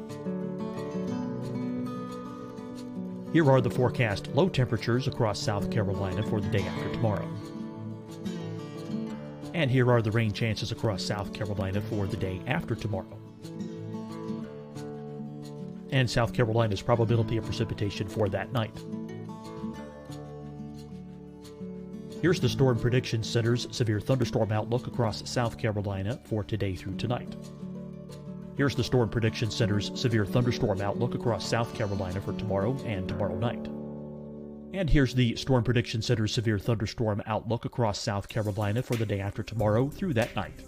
Here's the severe thunderstorm outlook for today from the Storm Prediction Center.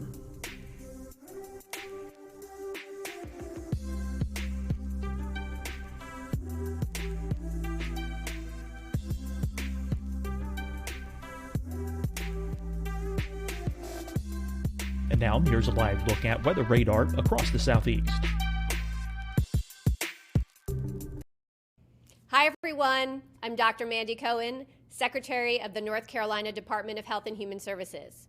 And when you follow the 3 W's, you protect your family and your neighbors from COVID-19. When you leave your home, practice your W's. Wear a cloth face covering, wait 6 feet apart, wash your hands often. Wear, wait, wash. We're in this together. Stay strong, North Carolina. Deciding when to wear a mask isn't about who you know or how well you know them. Just ask yourself, will I be with anyone I don't live with? If the answer is yes, get behind the mask. Help slow the spread of COVID-19. Get behind the mask. Learn more at covid19.ncdhhs.gov. Fight the spread and take a stand against coronavirus. Wear a mask in public. Stay at least 6 feet apart from others. And get tested. Join us and fight the spread. Visit scdhec.gov/COVID-19. Getting tested for COVID-19 helps you to take the steps needed to protect yourself, your loved ones, and your community. Find the testing location at scdhec.gov/COVID-19 testing.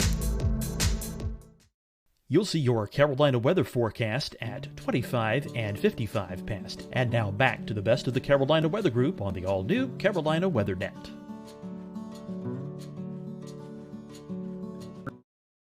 An inch of ice that occurred from this storm. There were hundreds of thousands of people without power.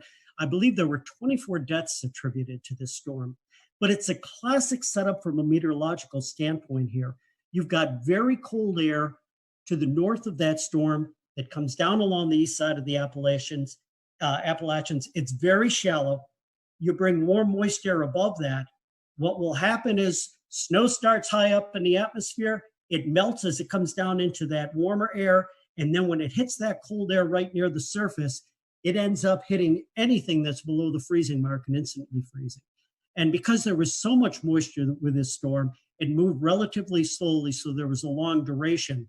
That combination of cold air at the surface and warm air aloft produced what again was an epic ice storm there. As of here in January, mid to late January, much of the East Coast, Southeast, I would even say the Tennessee Valley, has not really seen a lot of winter weather. We've had really warm conditions. As we go back, I know for a lot of locations in western central North Carolina, It's been over 400 days. You'd have to go back to December 2018 since we've seen measurable snowfall outside of the mountains. Obviously, the mountains have seen some snowfall.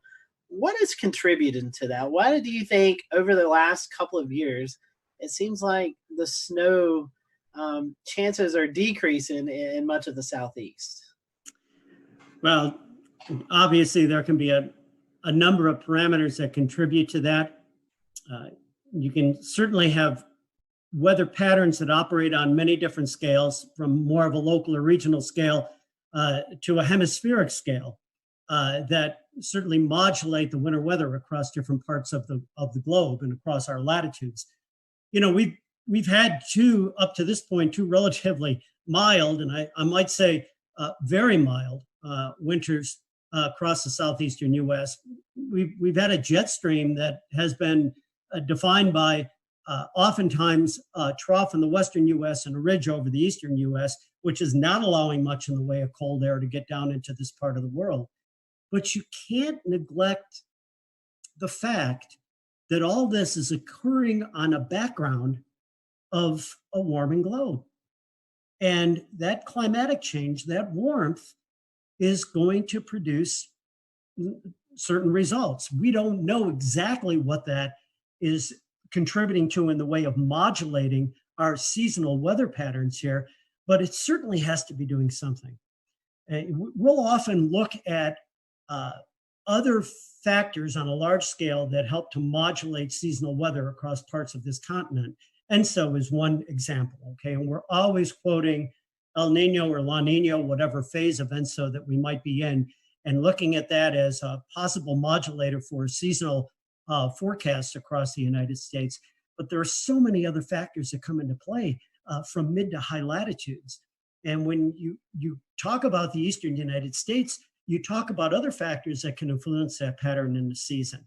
It can be anything from ice cover in the Arctic to snow cover in Siberia, to other factors that influence the mid and high latitude flow across North America. Features that are indexed or measured by things such as the NAO, North Atlantic Oscillation, the Arctic Oscillation. Those types of factors in there also play a role in the seasonal weather. But there's no doubt that the past two winters here, I mean, for someone like me who's a snow lover, it's been few and far between.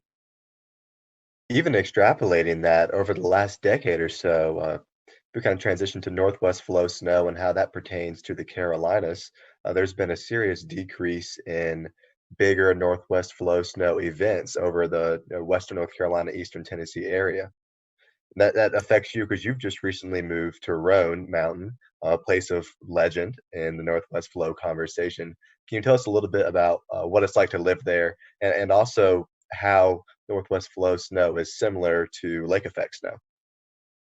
Yeah, well, again, I'll go back to the fact that you need two ingredients, right? For snowfall, you need cold air and you need moisture. And there's a couple of ways that you can get cold air. You can move to the far northern parts of the country to get in where it's colder, right? Going up toward Minnesota or Maine in those areas. But you can also get to colder air by elevation. All you have to do is go up in the atmosphere. And so that's why these mountainous areas are so great for skiing, right? Because the temperature drops about 3 degrees per 1,000 feet on average. And so as you get up in elevation here, there's a much better chance for the precipitation to fall as snow. You talk about northwest flow events. These are winds, northwest winds that will come down across the Appalachian Range and produce snowfall. The Appalachians run from the southwest to the northeast. So if you have a northwest wind, it's hitting that mountain range just about perfectly perpendicular, isn't it?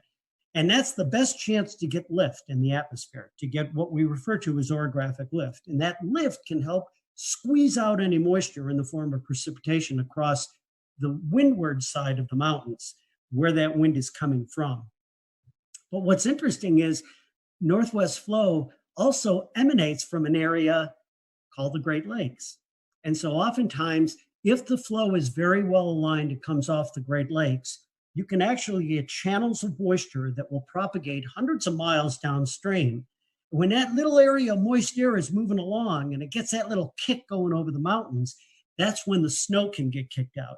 And so oftentimes we get some pretty significant snow events in what otherwise would not be a snowy setup across this part of the world.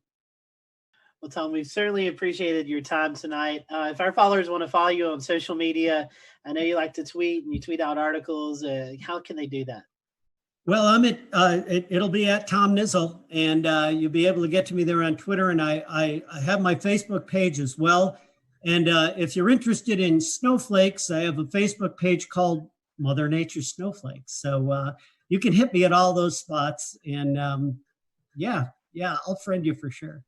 Awesome. Well, go follow Tom on social media. Great follow. Check out his snow photography. Hopefully we can get you a few more snow events up there in the East Tennessee Mountains before winter ends. And we've appreciated you being with us tonight. As always, we thank you for watching the Carolina Weather Group. Remember to like and subscribe our podcast. Send us any requests. If you have any guests or topics you'd like for us to talk about, send them our way. Until next time, have a great one.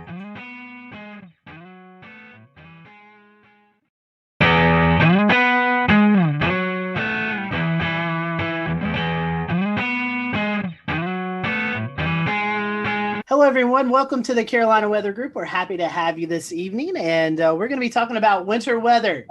It's getting cold outside, and eventually we're going to be talking about some of those wintry precipitation events that likes to kind of rear its head here in the Southeast, here, especially in the Carolinas in the wintertime. So with us tonight is Trish Palmer. She is the coordinating meteorologist at the National Weather Service in Greenville, Spartanburg. And if you've watched our show any, you probably remember Trish, but if you haven't, Trish, welcome back. I know recently you got a promotion there in the office to the WCM. So before we kind of get into winter weather, tell us about that position. It's I know it's kind of different from going from the forecast desk to doing a lot of more things, kind of juggling in the air with the new job promotion. Sure, and thank you guys for having me on again. Yes, as the warning coordination meteorologist, my job is that I'm now the primary liaison with our external partners, and that means the TV meteorologists, emergency managers, you guys out there in the other parts of media world. I'm also in charge of all of our outreach and preparedness programs. So when you hear about Severe Weather Awareness Week or Winter Weather Preparedness Week or whatever it might be, I'm the one that has to coordinate all of those different issues. And I work very closely with our surrounding offices. As part of the transition, I'm no longer actually in the shift rotation, but I still cover shifts because I'm still a meteorologist, and I have not lost my love for the geeky part of meteorology. I absolutely love it. That's why I got into this. But now with the promotion and my title as the warning coordination meteorologist, getting to work with the partners and establish those relationships and working with the media and helping to bridge the gap between what we do in the Weather Service and what you guys and the TV meteorologists do in taking the message to the public. It's the whole weather enterprise needs to work together really well in order to effect the proper response from the public. And I really enjoy being that liaison and working with all these different facets of the weather enterprise. You know, forecasting is a big deal, but communicating is another big deal. And you about put half and half now these days with the various ways that we can communicate. And one of those ways that we really want to communicate is winter weather. And it's one that we don't get a lot of storms here in the Carolinas, but when we do, they're pretty impactful. So Trish, talking about the winter weather products, we kind of start with a winter storm watch, and then it kind of builds from there. Talk to us about these different products and what each product, the criteria is for each of those. Okay, so for a watch, just like any other watch that we might issue, a severe thunderstorm watch, a tornado watch, tropical storm watch is what we had this year as well. A watch means that conditions are favorable for these hazardous weather types to occur, and you need to have a plan in place. You need to be thinking about what you would do or where you would go if that weather event were to impact you. So a watch is basically, we're keeping an eye to the sky, we're watching the weather. Again, have a plan, make sure you're prepared for whatever happens. So in the case of winter weather, we like to issue a watch anywhere from 36 to 48 hours in advance of the onset of wintry precipitation. And the watch timing with that, we're really looking at about a 50% confidence level, that we're 50% confident that this hazardous weather will occur. As we get closer to the event, we can transition the watch to a warning or an advisory. And the difference there is that with the warning, we're looking at 80% confidence that hazardous winter weather will occur. And with an advisory, it's still 80% confidence, but it's more like nuisance winter weather. So the difference would be if you consider snow. Right now, for the Piedmont of the Carolinas, our criterion for winter storm warnings for snow is 3 inches. So if it's below that, that would be more of a nuisance event, which would warrant an advisory. And if it's 3 inches or above, you'd get a warning. Now, we do have flexibility with our forecasters because we all know that, say, 2 inches of snow in Charlotte at 2 o'clock Sunday morning is very different from 2 inches of snow in Charlotte at 7 o'clock Monday morning, right? So we are able to take the societal impacts into account when we're issuing those warnings. So for 2 inches of snow at 2 o'clock Sunday morning, probably an advisory. 2 inches of snow at 7 o'clock Monday morning, you're talking about rush hour, school buses, that's where we would have that flexibility to go ahead and issue a warning, even though the objective, the number criteria isn't quite met. So we have that flexibility there. We have different criteria for sleet and freezing rain too. For a warning for sleet, we're looking at 1/2 inch. For freezing rain, for a warning, we're looking at 1/4 inch. But again, there's a little bit of flexibility there depending on the impacts that we might be experiencing. And so, Trish, one thing is an advisory really isn't a step down. It's still impactful.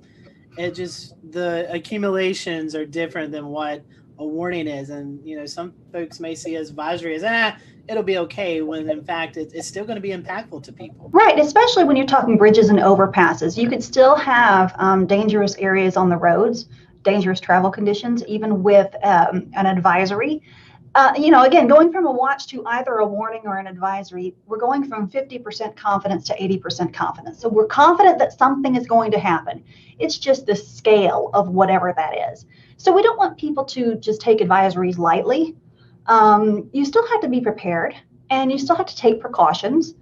It's just that we're talking the chances of, say, like widespread power outages and stuff like that would be much less with an advisory type situation than with a warning situation. Right. And Tricia, one of the things that sticks out that I wanted to reinforce is that the criteria for this is it's tailored to each area in your forecast area. Like, for example, the impacts and the impacts are what matters most.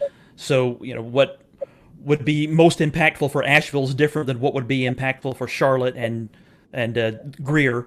So obviously you're going to have different criteria for those areas, that's what matters, and that's the thing you need to be thinking about, is whether you get this lower level advisory but still important, or the higher level warning, which is even more important, that would be issued for your area. Right, exactly. And we all know that the mountains get more snow than the Piedmont does, right? So our criteria for the mountains for snow is 4 inches, whereas the Piedmont, it's 3 inches. And the further north you go, the higher that gets. You go for places like New York, you're looking at 6 or 7 inches, maybe even 8 inches before they get to a warning, because they know how to handle it. They have the resources. The impact isn't as great up there as it is down here. Again, just partially based on climatology. Right. And something else to think about if you're traveling outside this area is that criteria will be different elsewhere. If you go into Raleigh, if you go to Philadelphia, if you go to Chicago, those criteria are going to be different still. Think about the level of impact when you hear about these advisories or warnings being issued. It indicates how serious the event's going to be. Right, and we have the exact opposite in the summer.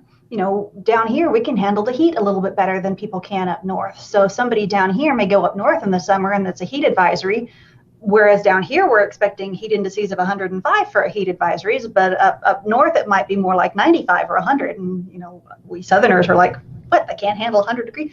But it's different. It's based on climatology and what your body is acclimated to.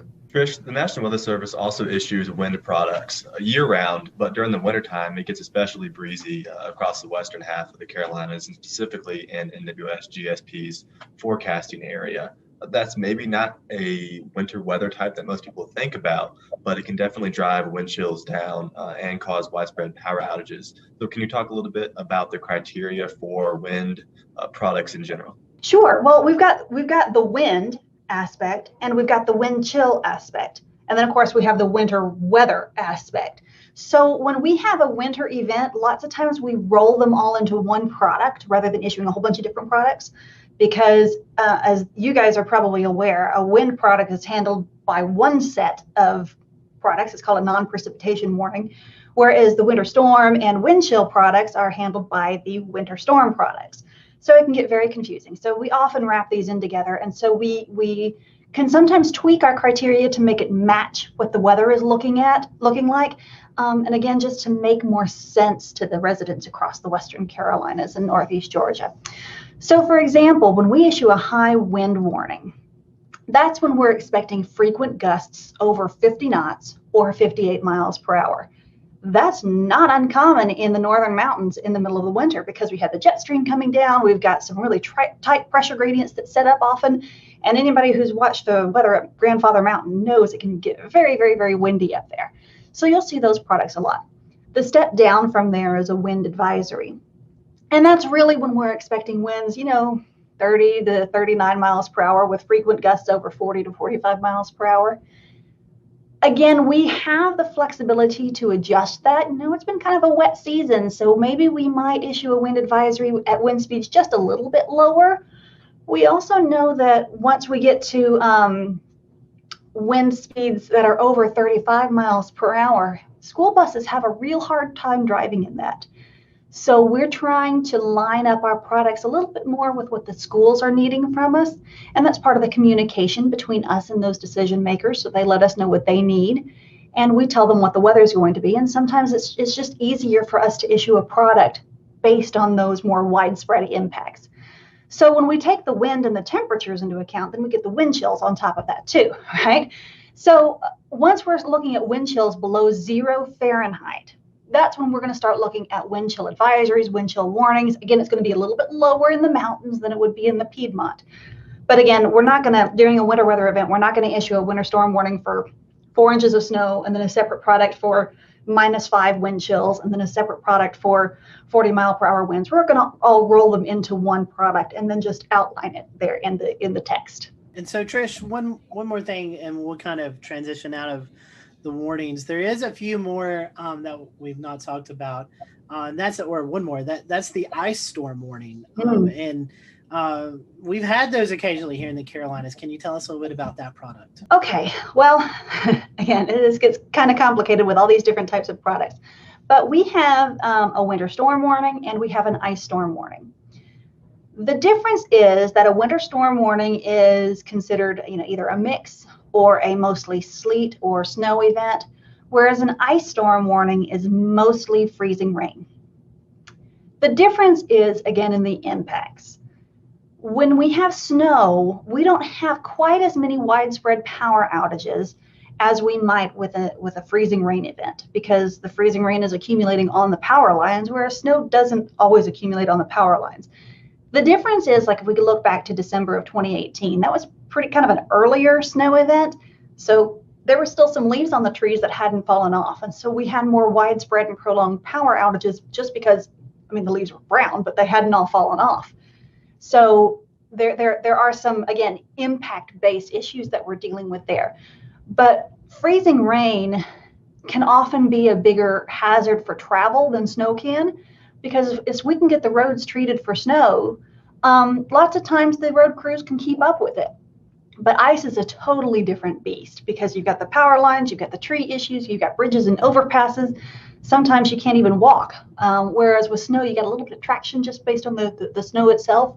So ice storms are a slightly different beast. And we're happy we haven't had a big one in a while. NOAA released their winter weather outlook not too long ago.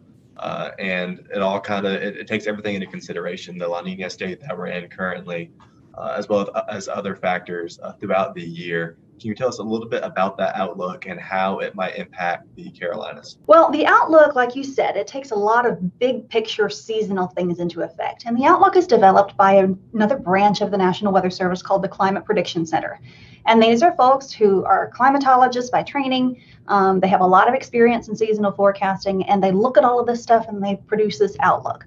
Now, for us, partially because we're looking at a La Nina year, we're looking at more likely we are going to have above average temperatures through the winter season and below average precipitation. Now, I want to be clear that that doesn't mean we're not going to get any big events.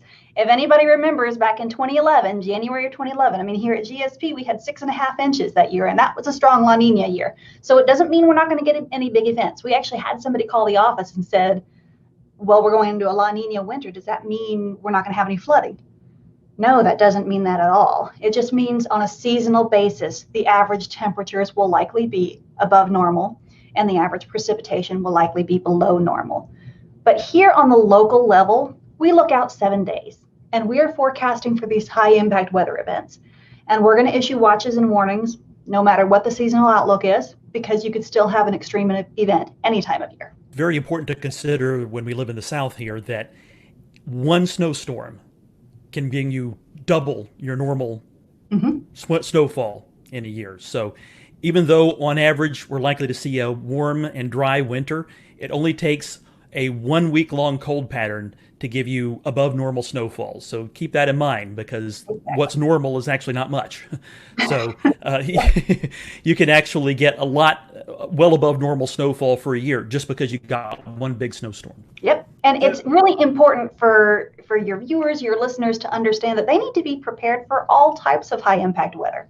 Don't take a seasonal outlook of, above normal temperatures, below normal precipitation, and say, I can let my guard down. No. You always need to have an emergency kit ready. You always need to be prepared. And so, Trish, talking about that, the forecast, it seems like, with tropics, we get a little sector of that. But with winter weather, we get a bigger sector of seeing these fantasy weathercasts that go out 10, 15 days in advance and kind of show these big monster winter storms developing. But honestly, tell us how hard it is to forecast winter weather here and how those Fantasyland storms that some people like to post, hardly ever verify here. You can find a model run that'll say basically anything you want it to say. And what's the saying that even a broken clock is right twice a day, or even a blind squirrel catches a nut every now and then. So there may be some extreme forecasts out there, and maybe somebody gets lucky and it gets right. But the important thing is for people to rely on trusted sources of weather information. So don't just look at one social media post from Joe Blow out there. Talk to your, you guys have a huge Twitter following, and you guys have reliable sources that you tweet and retweet, whether it's your local favorite TV meteorologist or us here at the National Weather Service. It's really important that people rely on trusted sources of information. And in the end, when it comes to watches and warnings, we in the National Weather Service are congressionally mandated to issue those products. And then we rely on you guys on the media side of things, whether it's TV media or internet media or whatever, to get the word out there to the public. I mean, some people will get it through our website. But our interface is more working with the media and emergency managers. So we really rely on you guys to be the We'll return to Best of the Carolina Weather Group in a moment. Now your Carolina weather forecast. Here are today's forecast high temperatures for North Carolina. Here are the forecast lows for tonight for North Carolina. Here are tomorrow's forecast high temperatures. And here's forecast rainfall across North Carolina tomorrow. Here are the forecast highs for the day after tomorrow.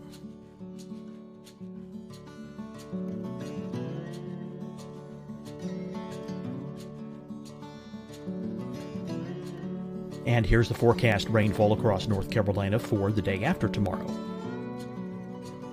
This is the total rainfall forecast across North Carolina for the next 3 days. Here's the severe thunderstorm outlook for today from the Storm Prediction Center.